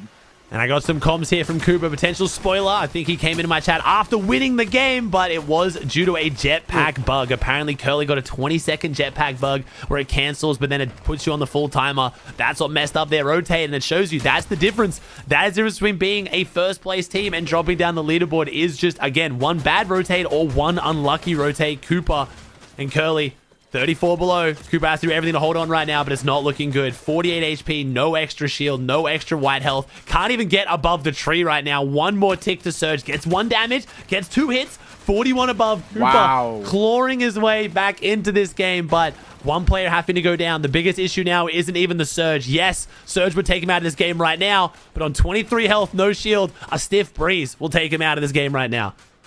Now, this is just a tough situation to be in for Cooper because you have to fight to get out of the situation, but it's also put you in a riskier situation. They fall. Now we got to wonder, is first place up for grabs for Ritual and Agers, and they already have that one secured, and now it's them just kind of putting a cushion between them and anybody else that might have a chance. 2 eliminations already secured, 21 teams still left alive. Agers gets that elimination on the cold, and it's not a knock, Aussie, so that means him and Veno are officially out of this game, I do believe. I think so, and Ritual and Agers, 3 limbs on the board. The sad thing about that for them is they did not get the refresh. This team is 60 builds between them. They're jumping in. They're desperate. Can they make it count, though? We've got those mythic dual shotguns in the hand of Richie. He wants to get in that box, but Threats maybe not the player you want to get in the box with. We'll probably at least hit one big shot on the way out if you do manage to take him down. Canada Rapid look like they're in a much healthier, better position, those mid-ground layers. Age is leading the tops right now, trying to lead Ritual in a little bit. They do still have that Chug Jug. They have something to work with, but this team needs a refresh. They need it very, very soon. They've only just gotten a few placement points. They are not in a comfortable position. And Canada Rapid on the other side of things looking much more comfortable. Yeah, if Canada Rapid can figure out a way to either pick up eliminations or just take down Ritual Agers or help them go down overall, this would be the perfect chance. But right now, it's a 40-plus point gap. There's that and more points on the board, but right now, Ritual Agers looking to get a few more eliminations. 7 builds left, so they know the inevitable is about to happen. They have to clash. It's just about when and where. Good opportunity slipping through their fingers, or players slipping right underneath, getting to the front side of zone. You're seeing them halving builds, but how do you have something that almost doesn't exist as they finally break into the box? Agers gets 1 elimination. Sypha keeping him alive, but only for seconds longer because Ritual falls as well. First place is out, and now it's Canada and Rapid's chance. Rapid's been on such a hot streak in Fortnite tournaments week after week after week. Could this be another example of that? It could. I mean, in solo clutch earlier from Rapid, now he's got Canada by his side. He has those dual shotguns, and I know Rapid loves these shotguns. He's not just picking them up because they're mythic. One of his favorite shotguns in the game. He likes getting close, likes hitting those big damage shots. 233 below, though. They're still roughly 30 points behind Agers here. Agers did have a bit of a buffer. This is not our last game of the tournament, but it's shaping up to be another extremely exciting finish on NA Central. As I just saw Bolt and Acorn getting some elims in the feed. They're still going. They might have Pete landing on them next game. Potentially. I would probably guess Pete's going back to Wonky Land. You never know, though. It is Pete. You can't predict it, but Rapid and Canada creating great space here. Just give them the position they need to find something, but nothing's really coming their way until potentially was Eddie Yomzo or maybe Eulogy. Couldn't read the name. Moving too fast. Rapid sees Chud right in front of him. That's a solo. They're going to jump in and chase that one for as long as they can. And wait, maybe we go for high ground, Jacob. Yeah, they're looking up. They're teasing possibility here, and they know they didn't chase that player down below, so they want to stay elevated. Kanata finds another elimination on the Prez. This is where they take that chance to drop down low. We got the siphon. We got what we need. Now we just don't need to make any big, risky decisions, but they're still not giving it up, so maybe it's still a possibility, especially with curving praise. They're now into the mix. High ground has been overtaken by somebody else, and it wasn't Kanata and Rapid yet, and they maybe bit off just a little bit more than they could chew here. Kanata, 36 HP. No shield, forced to go ahead and wait with Rapid, who has to split his shields. You can see they have 3 builds combined, and that's immediately going out the window, but it's worthwhile because they found the elimination. Muzz tries to roll to the backside of the zone, cause a little bit of destruction for the player that just got that elimination, and it worked. They forced him a whole nother way. Kanata late to drop down. He's gonna fall, and now all the pressure is on Rapid to try to survive. Yamzo breaks into the box once. He tries to do it again, but Rapid slipping and sliding his way to safety time and time again, but it only lasts for so long because he runs out of builds and he runs out of time. Sphinx jumping on Yomzo right now. We've got a who's who of NA, but Sphinx is going to take down Yomzo. 8 eliminations for this duo. I have to think the most he's going to get. Surely this is not a 1v2 onto a very healthy Curve and Craze. It's not. And I'm wondering, Jacob, was that Curve and Craze from their new drop spot or their old drop spot? Is that the Labs drop or was that still Riptides? I actually don't know. But a 7 elim win regardless. And NA is getting spicy. We got the biggest teams in NA switching drops midway through a tournament, conning each other, not conning. Like, dude, why is this region just produce storylines? Like, it actually is just too scripted, I swear. I mean, what can you say? NA is just better than EU overall. You know, it just happens. Yep. It just happens. Agreed. And, you know, NA can play like EU and play calculated and slow, but it's just not exciting. It's not what we're known for. Cringe, America! exactly. Hell yeah, freedom, brother. Hell yeah. Rapid and Kanata. Well, one Canadian, but we'll still claim it. In the first place position, 271. Then we have Asian Ritual in second on 264. Cooper Curly on 248. Eulogy Stiff still holding on. And then Scare and OSID. So we'll see. I mean, this is close. 7 points. That's less than 2 eliminations. 2 elims. If Asian Richie get 2 elims off spawn, they are back up in a first. This is an unbelievably close leaderboard for game number 6. It's going to matter about who gets contested. Who is P going to drop on? I have my guess, but I mean, I don't know. We'll see. Luckily, you know, whoever he could test for the most part, even if it's Acorn, Bolt, CLIX, or Higgs, it's not ruining somebody's chances to win. Yeah, I think so. We'll see. I think so. I mean, Acorn and Bolt's now in 10th. I agree. It's not going to have a huge impact on the leaderboard. Definitely going to have a huge impact on the timeline. I'm sure right now, Chad, everyone's having very calm, respectable, understanding takes. Everyone's being really, like, you know, understanding, right? Yeah? That's what we're seeing across the board on social media right now in the Fortnite scene. I'm not reading chat as much. I'm casting, but that's just what I'm guessing is going on right now. Possibly. Of course, possibly. You just to me, it's so flip floppy. Sometimes people would, you know, defend certain things, and then they get mad at the same things they used to defend. So. Really? Okay. You got an example then? I mean, the contesting? Yeah, no, I know. I'm not 100% know where you're going with this one. No, I know what you're talking about. The contesting. The rules change, yes. The rules on when it's griefing and when it isn't is very different for Pete and other people. But I think it's fair to say, when Pete does this, he's griefing. He just doesn't care. Like, I just think it's just genuinely like so what are you going to do about it? Like, this isn't to win my tournament. I am just getting inside people's heads. I am just being the gremlin. What do you want from me? It's like, okay. And I think Pete's fans just don't really care at this point. All right, let's see it. I think honestly, we maybe just go for it this game on stream with CLIX and then we jump in replays. Have we got? Are they muted audio? Is this for you guys too, chat, or just me? Guessing he's muted. He's discussing. Oh, they're having the team talk right now. Oh, never mind. We can't hear him. His voices. I heard Higgs. Yeah, I heard Higgs there. Though. He might be muting himself to talk to BloodX. Here we go. Yo. All right, chat. Here's the last pred. Last game of the day. It's gonna be a spicy one. Well. Thank you for all the subs as well. Let me go through those really quickly. One say Jacob. Thank you, Esther. Thank you, Bake, Jar, Coolboy, Vision, Luna, Kale, Rice Music, Echo, Queen, Gexay, Sophie, Nibs. Remember, chat, click subscribe. See if you've got a free Prime available. It costs you nothing. You don't want to get any ads during this last game, trust me. And if you're on YouTube, you're not getting any ads anyway. But if you have a Prime, I would happily take it. I love you. It's money that you can give me instead of Jeff Bezos. So thoughts? You can click that link. Costs you nothing. Hee. All right, let's get a chat. Oh my gosh. I saw another person drop. I saw 2 people drop at the exact same time. I heard it. Yeah, I heard instant pop pop. All right, here we go. They gonna land temple though if they contest them? I don't even know. We're about to find. Oh, we are 50-50. So many kids. Is Fred getting? Is that Fredoxy? Fred, if Fred's put on the ski mask to get involved in this, I'm not gonna lie. I would not be surprised if it's Fred just purely just be a shit stirrer. If Fred was in this, I would not be surprised. Is it Fred? Yep. Oh no, it is Pete. Pete with the ski mask. Where was it going? Behind? The second floor spawn. Yeah. There was 4. It's unfortunate. It happens. Yeah. All right, we're gonna watch that back in replays, chat. I want to see that a little bit better in the replays. There, we didn't get the front row seat to that one because it was kind of like, CLIX went underneath and then didn't get the gun. I need to see that like right from Pete and Higgs' POV. I need to see what happened at the top. Skin's crazy. I mean, okay. I've said this multiple times. This happens not with Pete. It's happened with other pros. So you can't just say I'm doing it to defend CLIX here.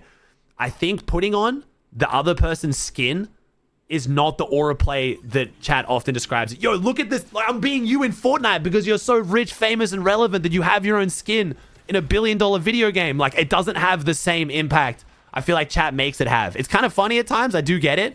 But especially when random kids try to do it to pros, I'm like, I don't think this means what you think it means. At least to me. As someone who doesn't have one and never will. I don't know. We'll see. Bro, I'll take a back bling. Just put me as a back bling, bro. Yeah, you want to be the back bling? So you can carry me around, bro. Just put me as a back bling somewhere. All right. But like, to me, at the end of the day, I mean, they purchased the skin, so. All right, let's see, Pete. Oh, Pete did rock the skin to Poyo. Oh, Poyo put on the icon skin, but the female version. Okay. Yo, I kind of like the ski mask version. I think this should have been a little bit more popular, but we'll see here. All right, let's see what happened. Pete getting the best drop is a little bit, I'm going to be honest, that's a bit concerning here. I think Pete did have the best drop, gets the far gun. Higgs maybe did have the better drop for the first gun if it spawned. I think that's what Higgs and CLIX were discussing there. Higgs had the best drop for the first floor spawn, which was ammo. But I feel like Pete could have maybe grabbed on the way through as well. Pete proving that, again, he's a good spawn fighter. You got to give him that. He really is. You can call it luck if you want, but even not at his own POI, my man has good drop. It was Fred and Thomas. I called it. I knew they would get amongst it. I knew Fred and Tom were going to be the other team here. At least I called that why not? Look at the skin, bro. What am I looking at? We're a giant purple dinosaur, and we are Ice Spice with the Ninja Turtles pizza bag bling, bro. Fred's such a dumbass. Bro, that pizza looks so sloppy, dude. Yuck. That's right. Thomas and Fred going to hold it down. For CLIX and Higgs, they got this. You will not take down CLIX and get away with it. Oh, no. Pete's going to run right into him. No. Does Pete know he's there? Pete always knows people are there. I don't know how. Oh, wait. Fred's trying to phase in. You got to remember the irony that this is one of the very few times Fred's actually taken off CLIX's skin. And Fred gets absolutely steamrolled. Thomas HD deciding he wants none of that smoke. My man's going to sit inside the kitchen. He's going to go back to going for the lurk play because going for the actual fight clearly did not work. Get the reboot, lose the surge, you'll be fine. Oh, I was about to say, how does he know? But Pete didn't actually know. W acting, though. I like that pretend, like, kind of jump past, but, like, pretend that he didn't know he was there, you know? Like, I like that. That was smart. Ooh, he has a chance. It was a slight chance. You know, 1 in a million still a chance. It's a very small chance. Boy, it was still up with a shotgun to the back of his head. But yes, Pete hitting the double aura emote. He's got both elims, by the way. Both sets of elims. Pete walking out with the 4 eliminations from Wonky Land. I mean, what is even happening anymore in Fortnite? Like, what is this video game at this point? This is the biggest tournament of the week. This is our esport. And what are we watching? People just not caring. Yeah, this is not caring. You're right. This is what the end of the year usually feels like, not the start of the year. It's very odd to have these vibes at the start of a year. That's what creates some good storylines, I guess, coming into the actual, tournaments. Something to build off of. Veno Cold playing aggressive here, but again, third party is literally all around the map. You think it's safe, but it never is. But the Fizzberry grenade going down means Veno's really not going to look like he's taking any damage at all. Instantly tries to jump up a whole nother layer. Gemini with another big shot. Veno almost biting off more than he could chew in that situation. Back to back as Electro goes in as well. Cold almost getting flanked by that whole second team, so he's trying to be precise here. Electro's just getting a lot of that damage taken onto him. Gemini's down to just maybe 120 HP and shield combined overall. If Cold find a situation here to continue to push forward, he might be able to get the E-limbs, but they dropped the Fizzberry grenade, so that chance is coming gone. Cold got to dip out of here. Veno and Cold having a rough one right now. 132 points. They've switched their drop, which might give them a little bit of something to rest on. Like, keep the vibes up. Like, yo, we got a new drop spot. We'll focus on next week. This week was like a go next. But for a team that a lot of people obviously have had, you know, some concerns about whether they're going to stick, this is definitely not a great performance. But I still think they'll be fine. I know I've been one of the ones predicting Veno and Cold to split. I think they will be fine here. I think they'll give it at least a try next week at the new POI. And this wasn't a terrible, terrible play where, man, Veno is awful. He proved last week what he's capable of. Just a rough day. We saw Shark and Teeny have one today. We saw Sky and Scroll kind of have one today. Some of the best teams across both regions, for some reason, just struggling this week. There's something in the water. I don't know. Hey, sometimes you can have two great players on the same team and it just not work out. Oh, I'm getting comms here potentially. Let me check something really quickly. We're pulling up the Peterbot Twitter here. Now, this is not for the purpose... Oh, no, we didn't delete it. Someone told me this tweet was deleted, and I was like, oh, no, never mind. Okay, we've kept the tweet. We've kept the tweet. I thought maybe if we had deleted the tweet, that would have, like... No, I don't think so. I don't think so, because I loaded that, so we should be good. So, Pete, I don't even know at this point. Is he going to go to the mountain? Is he not? I guess we'll wait and see. At this point, Chad, I'm focusing on who can win this tournament, though. Kanata Rapid, 271 points, extremely close with Aegis and Ritual. And Aegis and Richie got some teams moving their way again. It's the Frenchies, man. It's the Frenchies. But maybe this time they're actually going to gift Aegis rather than take it away. I mean, I was about to say, if they get those two elims right there, they'll be in first place. They'll be the new first place team by 1. The 8 points, they're only down 7, but that third party literally just slows things down. And you can see no wingsuit so far on Aegis. He has the launch pad. I'm hoping there's still something left over. But by Ritual already grabbing it, I'm not sure what this is. Maybe they're split on this side of the map, didn't yield as much as they thought they would. And this is like the one downfall. POI can have enough loot to split, but the probability sometimes may not always be in the favor. 6 invis splashes is very scary. That's not... That shows we've looted a lot. We just haven't, like you said, gotten the luck we normally would. But I don't think they've spent their gold yet either. I'm seeing, you know, a few big pots, but I'm not seeing a lot of meds that I would expect from them going to the mending machine. But I think they're also scared too for good reason. This is not the mending machine. Okay, so we have Quasify and Delay. Potentially maybe trying to get a bit of a get back. They're on 12 points after 5 games. Have had nowhere near the performance Ritual and Aegis have, but they could have the last laugh here. If they camp this chest hard enough, maybe the play here is expecting the team to come for the mending machine and then hear the chest, because it is really close by as they walk past it. It's one building over, but it's enough where they could maybe... It's on the same building, sorry, on the other side of it. So this could be absolutely disastrous for Aegis and Richie here. I'm going to have to keep my eyes on this one, because this might be the tournament right here. Oh, no way. No way. Oh, no. Hey, buddy. No. It worked, though. Oh, it did. It did. Drop down shot. Get the elim. Rituals down. Aegis now by himself. Hey, he already separated. He already left. Has that launch pad he can go back to. It's just a wingsuit. Doesn't really have the wingsuit, and he's already in zone. It's creating distance that's going to be the issue here with no mobility. Aegis can buy the reboot. There's a 770 gold. It's going to cost a fair bit, though, and they need that gold for their loadout. Aegis has the minis and the bigs, but there goes 500 gold. Could have spent that on other things, as Quasify and Delay, I think, realize that this is going to be the play. They're going to go for the reboot. They're building up. They're getting set up for it right now. It's a firing squad. We might be about to get Ali 8, unfortunately. We'll see. He could go straight back down into the box, but we have Akira and Kurama lurking behind, and Bolt and Acorn coming in. Richie with an interesting play, maybe? But now that means the reboot card does slide off and goes back down to Aegis. So Aegis can grab that if he wants to stall this out. But with them not being that far in the lead, they've only got a bit of a lead over third, and they're behind first. This is not the play for Aegis Richie right now. Yeah, and he doesn't have any more gold to repurchase the reboot card, so he has to go for it. or figure out where he's going to get some extra gold. Big shot on Karama, though.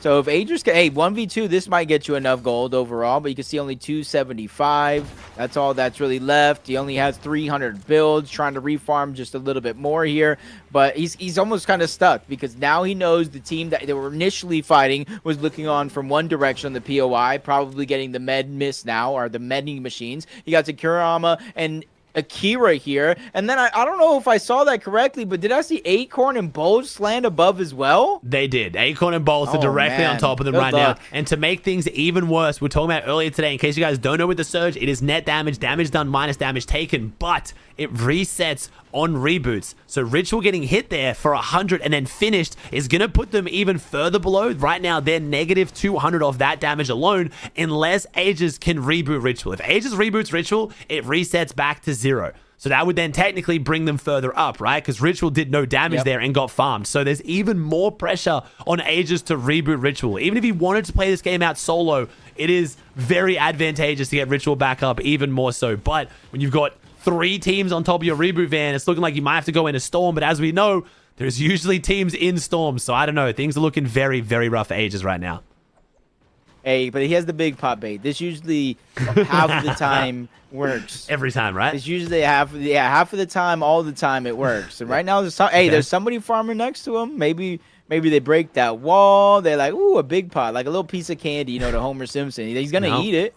Yeah, piece of candy, maybe. Ooh, piece of candy strat has worked in the past. I mean, with the amount of lurk players we get now, I would not be surprised. Rapid and Kanata, early rotate, looking healthy, 555, good meds. Don't have the best weapons, though. Double gray shotgun.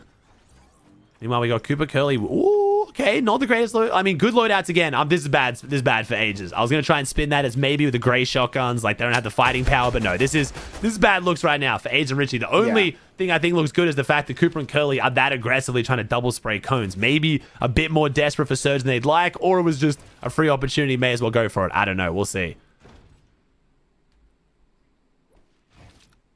I'm only going to focus on Pete and Poyo as much as they might key someone. I mean, they've keyed QK here, They've been fighting a little bit. Yeah, unless Pete and Poyo actually fight one of these top 3 teams, though, I'm really focused on the top of the leaderboard. We'll see. Pete and Poyo look like they might be getting 2 more elims on the board. I would hope they don't lose this. They don't. Pete gets his 6th elimination of the game, 7 total. But again, I am much more focused on who wins the tournament. You don't like that? I'm sorry, but definitely a bigger priority for me. There's no chance here. What is it, like 50 elim win? Yeah, you're telling me there's a chance. You don't think it's possible? It's Pete. I mean, actually, genuinely, what is it? What is the win right now? Where is Pete? Yeah, where is it? I'm going past him. Points. Oh, yeah, okay. It's like 80 something. 86 to... Okay, 200 points right now. Elims are 4. Yeah, I think, if they drop if they drop a 50 bomb, they could maybe get this. No, realistically, though, I think it's a 30 bomb. Realistically, though. Really, hear me out, though. Realistically, though.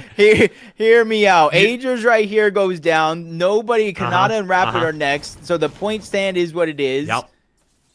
30 elims, so they already got 6. So they only need 24 more. You should have heard me trying to cook at the end of EU, bro. I was watching Chap and Flix needed a 10-kill win, and then when they went down, Vico and Mally needed a 17-kill win. But in my defense, Vico and Mally got an 11-kill win. So it was like, it was enough where it wasn't like fake hype, but I definitely was trying to stretch the realms of possibility a bit there for the exciting Game 6. Where this one, don't have to stretch anything. This is a very exciting Game 6 as Aegis is having to go all the way over to the golf course.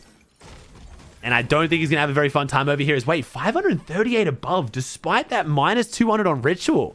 Wow. I'm interested by that. It looks like Aegis has just done all their damage this game, and Ritual's taken it all, I guess. But maybe that reboot reset it at first, because that would have reset Ritual's first Surge, and then now this will reset it even more. So Aegis and Richie actually good on Surge. Sorry, Chad, it's gone away now, but it was 500 above. Sorry, I was hiding out with my face cam. They were 500 above before it disappeared. So looking better than we thought by a lot.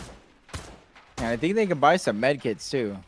So no teams around them. As long as there's a mending machine there, I think they can buy some medkits. So it's a shield really the worry. Builds because they only have 700 split between the two. That's where it gets rough. So Aegis of Ritual might find themselves where they need an elimination here throughout the course of this game. Let's see what's left over. I did see a jetpack, so rotation, good mobility, maybe a shotgun. I thought I saw 2 stacks of minis. I mean, okay, not a full stack, a bit of med kit. Get a shotgun here and we're looking okay. We're actually looking all right. We're throwing the bigs. Age is going to keep looting. He's got the bandages, the increased spawn rate of bandages. Okay. One of the major features of this week update, already changing things here in the NAC Finals W update, in my opinion, from Epic Games. Love to see them change up the meta in such drastic ways ahead of major tournaments. Rapid and Kanata still got that lead, though.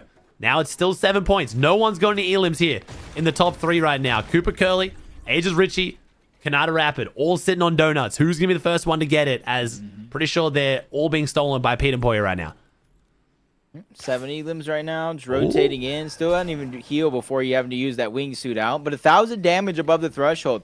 Him compared to maybe some of the other players outside of the zone right now, they've got to be faring well. Both of them a stack of medkits, so they can still last an eternity. The hard part is going to be in the next zone. It's going to go to a 5-tick. So as long as they were waiting to zone up until this point, that can no longer be a possibility. Josh Giamzo, they're looking back. I'm not sure if they're able to see Pete and Poyo where they're actually at, but they would be one of the few teams that actually do have a line of sight, but they're going to have to rotate as well. A good chunk of the teams here still have to rotate to the zone. Now, I was going to check on them. I feel a bit bad. Josh and Zoe made such a big splash last week. Managed to win Central and West back-to-back, which was kind of insane. And Ages and Richie are really getting topped back up, showing the value of the gold from the big POIs. Has the exact amount Ages there to be able to buy the 3 med kits. Richie going to cop 1. But they're actually not looking too bad right now. 535 above. I am shocked. And Zone pulls towards the south. Doesn't pull straight onto them, but that's a decent spot where they can rotate down along this edge. And that's actually good. Yeah, honestly, I think it's better. Yeah, I think it's better pulling down to the south. People have to rotate. They can have a bit more of a dead side. They're going to invest. Well, little mats they have building the big ramps up here to try and get that jetpack rotate in. They need to try to get in quicker. They're going to unfortunately get in a little bit poorer, though. The mats are not going to be looking too great here. We are skybasing, essentially. Yeah, they got 30 seconds before it turns into a 5-tick. Even with the medkits, you don't want to be caught too far out of the zone in that 5-tick. And luckily for them, since they did build so high up, most of this will be out of render distance up until now, where they start to nosedive down. They get in towards the edge. They did spot out, or at least I hope they did, Neko down below. And since they are still 200 above the damage threshold, I don't necessarily disagree with taking the position underneath that ledge instead of on top. Yeah, I like that. Honestly, Ritual's been hitting some fantastic rotates. Few rotates we've talked about being difficult with the surge they have. Are they going to get tagged? And Richie's been hitting, honestly, beautiful rotates right now. Making up for getting lurked on earlier, even though I wouldn't really deem that as his fault. Pretty hard to predict that one. As Rapid and Kanata look like they're in a good spot, but they do have a pretty bad zone pool. Curly Cooper have an even worse zone pool. They're 231 above, trying to get maybe their first elim on the board. 4 points could be the difference. This tournament is going to come down to a very, very close margin, it feels like, at least right now. And everyone in the top 3 could take this. Ages and Richie, though, they need that refresh. 80 builds, double gray shotgun, 1 being a sovereign. It's not great, but their position in zone is. Yeah, they don't really have ARM on a spray for too long, so they got to start to think, what is the answer to the equation right in front of them? Stiff Eulogy, 226. Another team in the hunt, 114 above. So not as better, or not as good as everybody else, but still above the threshold. That's what really matters. Cold Veno, 5 eliminations, 152. I was going to talk about how far they were above the damage threshold, but Cold and Veno just getting struck out of the sky. So this is going to have to be a 2-hop zone for them. They're going to have to let their wingsuit recharge, heal up in this moment before they go again. Pete Poyo, 86 points throughout the tournament. Not the best days so far, but hey, it leads to some drama. It leads to some excitement in the region, so I'm here for it. Pete and Poyo, again, showing why fighting in this meta is not as rewarded. You know, both Cold and Pete's teams racking up insane elims, but now one bad rotate, a little bit slow on that one, and all of a sudden things start to slip away from them very quickly. We haven't even got any placement points yet. 7 teams still having to go down. Age and Ritual have been chilling in this zone. They're not jumping the gun just yet. They haven't gone for any super aggressive plays, but this next zone is going to be the make or break one for them. They're going to have to land on someone, maybe hit a pre-edit play, something to try to get a big refresh to get them back in the game. As Curly and Cooper, with 20 players having to go down for Surge to turn off completely, they're only 59 above. Ooh, this is where you start to really think, because once you drop below that damage threshold, or even for some cases of some teams, once you're like 59 above, you start to think, how am I going to get the damage? Do I have to push? Do I have to go for piece control? Luckily, he's with a global champion on his team, Cooper, so they can play a little patient. I think the dust will settle. They will take their time, but Veno takes down Poyo. Veno has just taken down Poyo. Cold was the sacrifice. Rapid and Kanata are trying to break their way into the box, and for Rapid and Kanata, this could be a risky decision. Their 7th place or 7 points in first place right now, 149 above the damage threshold. And you can see what the effect that's trickling down the rest of the lobby, where one team is getting a lot of the damage, getting a lot of the elimination. It's making that Storm Surge leaderboard that much more tight. And I mean, Cold and Venom right now, playing like they got nothing to lose. That is not the team I'd want to try and go for my refresh on right now. Looks like they decide otherwise. Rotate out. Get the jetpack, rotate here. As long as they make this clean, they'll be sitting pretty. They're rotating last, which can be good, but can also be bad once some of these teams set up. And there it is. Rapid, one of the last people still in the sky now, gets hit pretty hard. Kanata makes it in behind him. Rapid was the target, but they'll drop down that heal grenade. They'll start healing. They're looking pretty good. Richie and Aegis, look at they get their refresh. Ritual on 140 builds. Aegis up to 50. That might have been the big refresh they needed. They both got pumps, and Richie and Aegis are back in the driver's seat, but maybe the time spent going for that refresh staggers their rotate, and now they're getting held. Yeah, but now they have to be careful too. If Kanata Rapid start getting eliminations, that's just open and winding up the lead, but they're just getting sprayed from all over. Aegis finally able to make it back, but you can see how smushed they are against the mountain, forced to dig deep into their materials to try to find that spot of safety on the side of the mountain. You can see nobody's on the south side of the zone currently, so if it pulls down there, that would be great for the lobby, but somebody's going to have an advantage here. It pulls up towards the north, mostly towards the west, and this is where you think teams like Flex, teams like Lights, Curve, and Craze even are being the ones that are making a claim for the high ground. I thought 7th zone was too soon. I was proven wrong, so definitely taking in the 8th zone might be the play. Rapid Kanata getting hit by Surge? Is this? They are getting hit by Surge. I saw the double damage, the double health bars go down simultaneously, and it got me a little bit worried. Only 20 below, but that is still bad. We are taking ticks. We are rotating with active Surge, and if we take damage on this rotate, it's only going to get worse. So far, no damage taken from players. One tag, Kanata, all he has to hit, 40 above, just lands it. They are looking not too great right now, but 100 above. They're jumping up further and further. The mats are fine. The meds honestly don't look that bad, but they need to stay above that threshold. 5 players have to go down. Ritual and Aegis somehow have put themselves in a position where I think out of our top 3 teams, they almost look the best, especially if they get another refresh on a Velo and Xenox. That's an EU team. We have quite a few playing here today. If they can get a double refresh, that'd be really big. But right now, the top of the leaderboard, this is anyone's tournament. Yeah, 23 below. This is where you got to start to think and act fast. Dreams can quickly turn into nightmares. If a Rapid Kanata, they're below the damage threshold. Active Surge, and you can see Rapid's all out of extra heals. He's trying to spray into the box. On the other side, Neko, Pure, Cooper, Curly, even Havoc and Unk is down below, but they're only able to connect with barely enough, and they quickly make the decision to turn around, quickly 180 and try to get towards the front. Aegis and Ritual probably going through the same thing. Only one elimination, 276 points. They realize there's a little bit of a gap to overcome, but as long as they play perfect, they can be the team to hoist that first place at the end of the day. Curly, Cooper, they want to continue to have their name in the conversation. They waterfall down from above. Curly taking some shots, but that's no worry. Cooper and him, they will reunite, and as long as they have the time to heal, they will be okay, but it's the material. And a lot of our duos that we're watching right now, almost fresh out. Kanata down to 5, gets dropped down into a whole nother box. He gets the elimination, but he falls as well. Rapid has now been left by himself. He's trying to get the elimination onto Liam as well. He doesn't find it, but at least he's able to survive. 58 builds, Aussie. That's all he has left in his first place stand.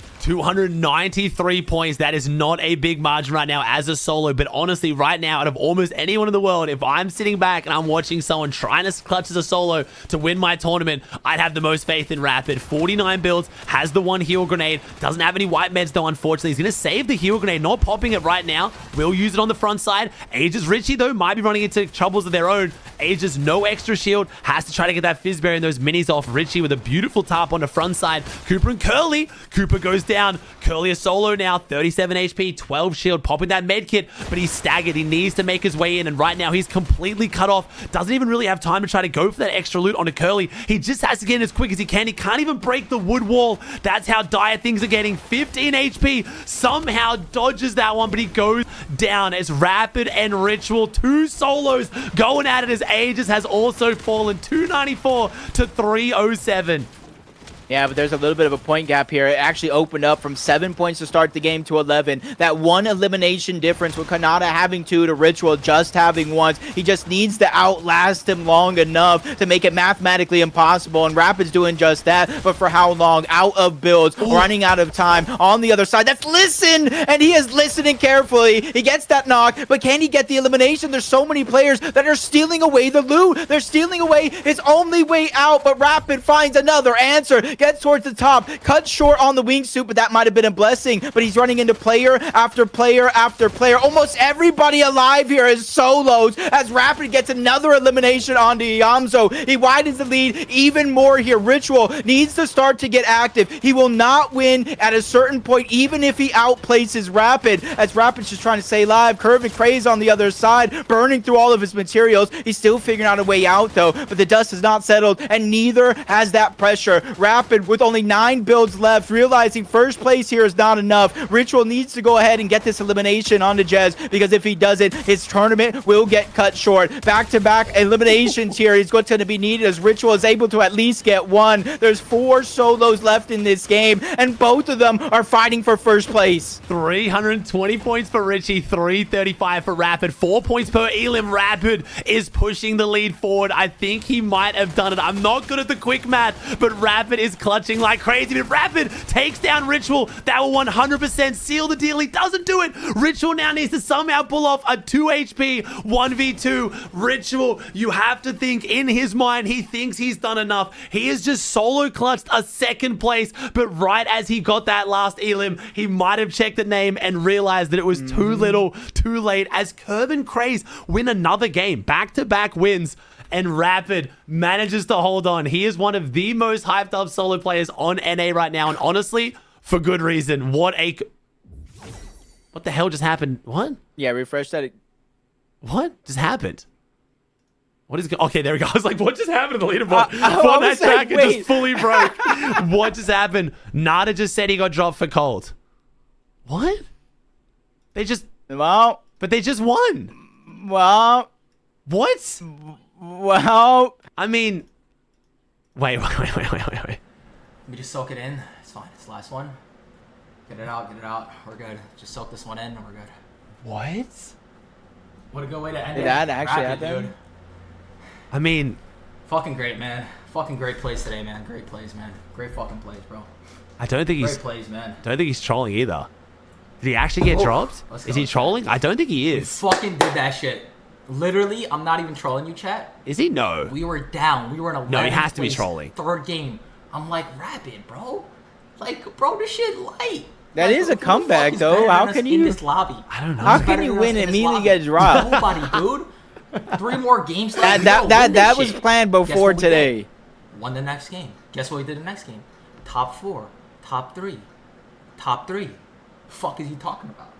Rapid, I guess, said in Kanata's chat. Wait, what a good way to end it. Wait, did he actually say that? He said that in his chat. What a good way to end it. Wait, did I win, chat? Wait, chat, did I win or did you win? Good luck finding it now. Wait, yeah, who won? I don't know if we gotta find it Who now. won? Who got carried? Chad, who won? What a good way to end it. I don't give a fuck. Yep. I don't give a fuck. Who cares? Wow. Who cares? I won, dude. Doesn't matter. Doesn't matter. So then I'm who gonna does... sit there? Rapid? This roster mania is gonna, you nice know... Rapid, 200. Nice. I'm thinking then who does Veno play with? I mean, does I Veno did play call with this. Kanata instantly? You just had a feeling. There's just something in the air today. You just felt it, you know? Like, you just knew. But everyone keeps being like, you're the biggest cold Veno hater ever. It doesn't matter to me. I'll be emotional Suck it, support. chat. I was right from the Bros just start. gonna Again, I solo didn't want to clutch see every this game, go for happen, it. but you can't hate on me for predicting it. Come on, dude. Sorry for being right. Rapid, nice. I was like, is there a world where Veno tries to steal Josh? Nice, 200. Like, it doesn't matter, bro. I don't know what this ends up I'll with. be carried any day of the week. Any day of the week. No, this could get like extra wicked. This could go absurd. These vibes, bro. What do you mean? Getting rage baited by chat? Veno bolts most likely? No. You think I'm getting rage baited by chat? I just won. Who cares? I'm gonna take that any day of the week, boy. Hold on, let me. all available. Rapid said that. Let me pull up one of my VODs real quick, chat. Hold on, chill. Okay, wait. Here we go. Let me see. Here comes the juice. Hold on, the chill. juice. Chill. Everyone chill. Let me put this audio on. About like me dropping. Wait, what? Give me a second. Where's he going? Wait, what? Second, right below us. Or the third. This one thing broke out. I don't know. Well, so Kanata just one chat and then got immediately dropped by Rapid for Colt. You just stare at that kid. He's gonna go up. Only one's up there. He's gonna. One of them has to come back. A little bit scared right now. Uh-oh.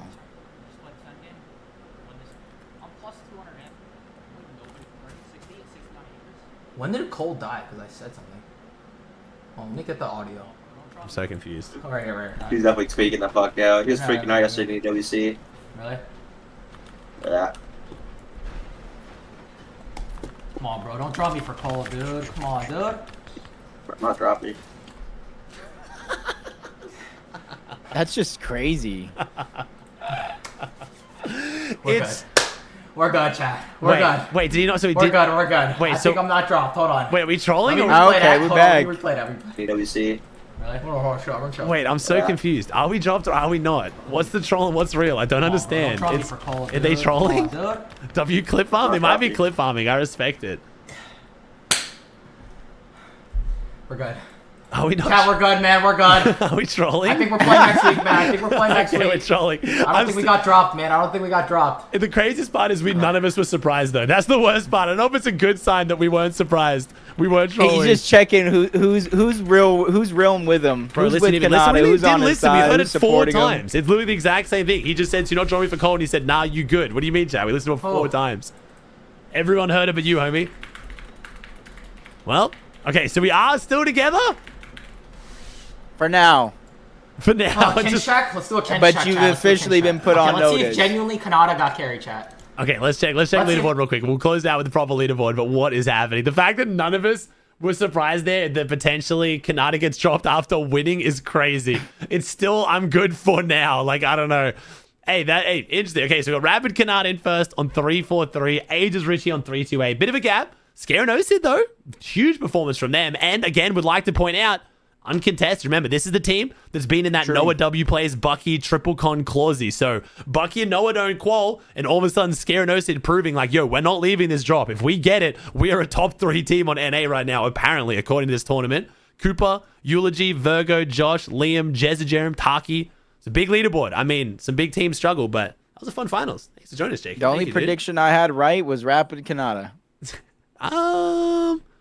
I had Ages Ritual. I didn't have Ages Ritual, but I did have Cooper Curly. So I get to claim that. Ages Ritual, I was like, they're con. If I knew they were going to split, I would have maybe had them like 6th. I would not have had them 2nd. Split, they did well. What does Pete's tweet In my even defense, mean? I would have predicted this exact top 5 if I knew everything was going to happen the way it was going to happen. You know what I'm That's saying? a good point. That is a good point. I do agree with that. In my defense. Okay, what if does I this... knew the future, I would have told you it. Can someone even figure out what this means?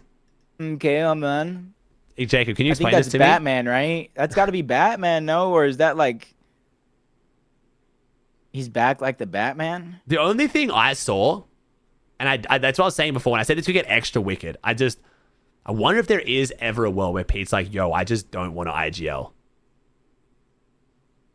Like, is there? Does it get to a point? There'll be a few people he would listen to. Does it get to a point where Pete's like, yo, fuck this shit. I just don't want to IGL in this shitty ass surge. Like, we'll see. But it's Poyo. If it was literally anyone but Poyo, I would think he'd potentially make that play. But because he's got Poyo, that's the only reason why I think he won't. I think if they do bad for Major 1, I think there's... Oh yeah. If they do bad Major 1, 1000%. P won't handle a single bad FNCS placement. That I'm 100% sure of. But if before that, we'll see. Because there is just like this surge does not favor his playstyle, what he enjoys in the game whatsoever. Like, he clearly just does not enjoy Battle Royale. Like, he's literally just dropping on CLIX. I think it's the only thing that he fucking looks forward to at this point. Reload, different story. Obviously, they're crazy in Reload. But IGLing in this surge, in this meta, he just seems to hate it. Like, he just seems fucking To me, it's the jetpacks. Have you replaced jetpacks with, like, crash pads? Maybe it looks different. Like it looks a little different. I'm not saying he's going to take it serious or even he's going to be placing first. I just think the meta overall is just definitely much better and much more forgiving. And any mobility that would just not have you getting tagged on max pulls. Any, like, the cape, any of the, like, void mask. Like, this was a very tough mobility meta for the new surge to try and, like, actually test it out. Watch Kanara, is he just full farming? Oh my god, it's gonna be a full farm. All right, Jacob, I'm piecing out because I'll watch the full farming. Same. But appreciate you, bro. Thank you so much for joining chat. Can we spam W, Jacob? That's my go. You watching West? No, I'm gonna go ahead and eat. Yeah, fair. Yeah, you've had a long day. You've had a very long day. Enjoy, Yeah. my dude. Thank you for joining us. You free next weekend? Not to put you on the spot on stream. As of now, yes. Sweet. Okay, cool. Let me know if something comes up, but I'm down, bro. This has been super fun. Thank you. Thank you. Thank you as well. See you, dude. Yeah. I love Jacob. What a go. Yeah, he's done Reddish Rumble into this today. Why are we VOD reviewing? We were VOD reviewing. I'm fizzing as well. Okay, I didn't catch all my subs. Sorry, I'm so much worse with the subs during this chat. There's so many face cams. What is happening? Thank you, We're dying Cup. to search here, chat. Thank you, Axtro. Taki, what's up, Taki? Never been so excited to go on vacation and miss Div Cups. Thank you, Pico. Thank you, Junior, Yasho, Owasco, Bona. Thank you, chat. For damage. 30. We're good. Get me. We're good. Thank you, Zombie with the Prime for 17. Hey, entertaining though, chat. Entertaining to say the least, right? Yeah, hold on. I'm gonna tap us first. I'm enjoying taking the Div Cup super serious, honestly. This is so much more fun than sitting back, kind of casting, kind of not really sure what we're doing. This was fun. That was great, man. Fully chilling. You good? Yeah. Yeah, I won. Thank you, Justin, with the Prime 14. You do? Thank you, Zombie. Thank you for keeping chat. I obviously can't read chat as much. I hope you guys were representing well. I know that the vibes are a bit toxic in the Fortnite scene with the meta and everything right now, especially with the drama, but hopefully you guys are keeping it somewhat cordial. See you, V. Have a good one, bro. Chilling. Okay. I have fizz as well. Alright, Buzzer. I need fizz. I have no hearts, bro. I have no fizz, bro. Alright. That's it. I have a 5 fizz, that's it. On my way. Alright, have it. Have 5. Okay. Tapping. This is the last, okay? Alright, let's go. Your box 100. Ooh. Your box 1 HP 100. Kanash just gassed himself up. Look what I did to this kid, chat. Give me all your hearts. Give me all your hearts. Full box 100. Look what I did to this guy. One dead, come. Coming. This was such a good finish to Tony, man. Poor Richie, bro. What a solo clutch to not win it. I got fucking dropped down. 100, gotta kill them. Kill the kid right below you. He got all the mats, and then he solo clutched here. I got the finish. This was a crazy solo clutch. He got max mats basically off, not max mats, but like 500 mats. Oh, I mean, for sure, Zeus. Is anyone not? I mean, Pete's obviously griefing clicks. Like, there's no, like, what? By every definition of it, yeah, it's just... I sacrificed myself. I just don't think Pete cares. And I think the Pete fans love it, bro. I mean, it's just... Literally sacrificed myself. There's not really much you can do about it. It's not against TOS. There's not really much you can do about it. It's usually like griefing versus not griefing is usually just like kind of a moral code the Fortnite community agrees upon and kind of like chooses to hold down. That's what I'm saying, Oliver. Thank you, Oliver. If you just don't care, you just That's what I'm saying. What if Code has sacrificed himself right there, chat? Would Code have sacrificed that? No.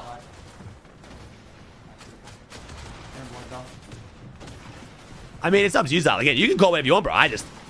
Grieving for me doesn't matter on the outcome. It matters on the intention. The intention's what matters, not the outcome. Literally sacrificed him, boy. Leader's dead as well. You got dropped down? Yeah, went for the extra loot, whatever he had. And then I got dropped down. Sacrificed me, though. Got a kill for brothers. You got it, 50. You got it? I don't know if he goes wonky land now, bro. Whether he goes mountain. I can't tell. We'll have to wait and see. Bro, making this video is going to be tough. I cannot speak. I have to probably take a coffee, go to the gym, rest my voice, and then come back and record it, maybe. Just sit here. Everyone's dying below you. Did Rapid sell his soul, be honest, chat? I mean, like, what, to be the greatest? To be this good right now, you mean? He's too good? He is fucking insane right now. Rapid is genuinely primed If he up. went for that, he was dead in that box. I agree with you, man. He is nuts. I feel a bit bad that it's like, again, it's a non-FNCS season. I hope Rapid stays this primed, you know? One duo. All solos. You can hide in here. Nice, get the kill. Gold pump. So many mats for Rapid. You didn't get the gold pump. You didn't get the gold pump. It's on your left. Nice, Scully. Hell yeah, bro. Everyone on solos. He's gonna chase you. I thought he was gonna get chased here because they knew it was first major? April, bro. First week in April. Unless it got delayed.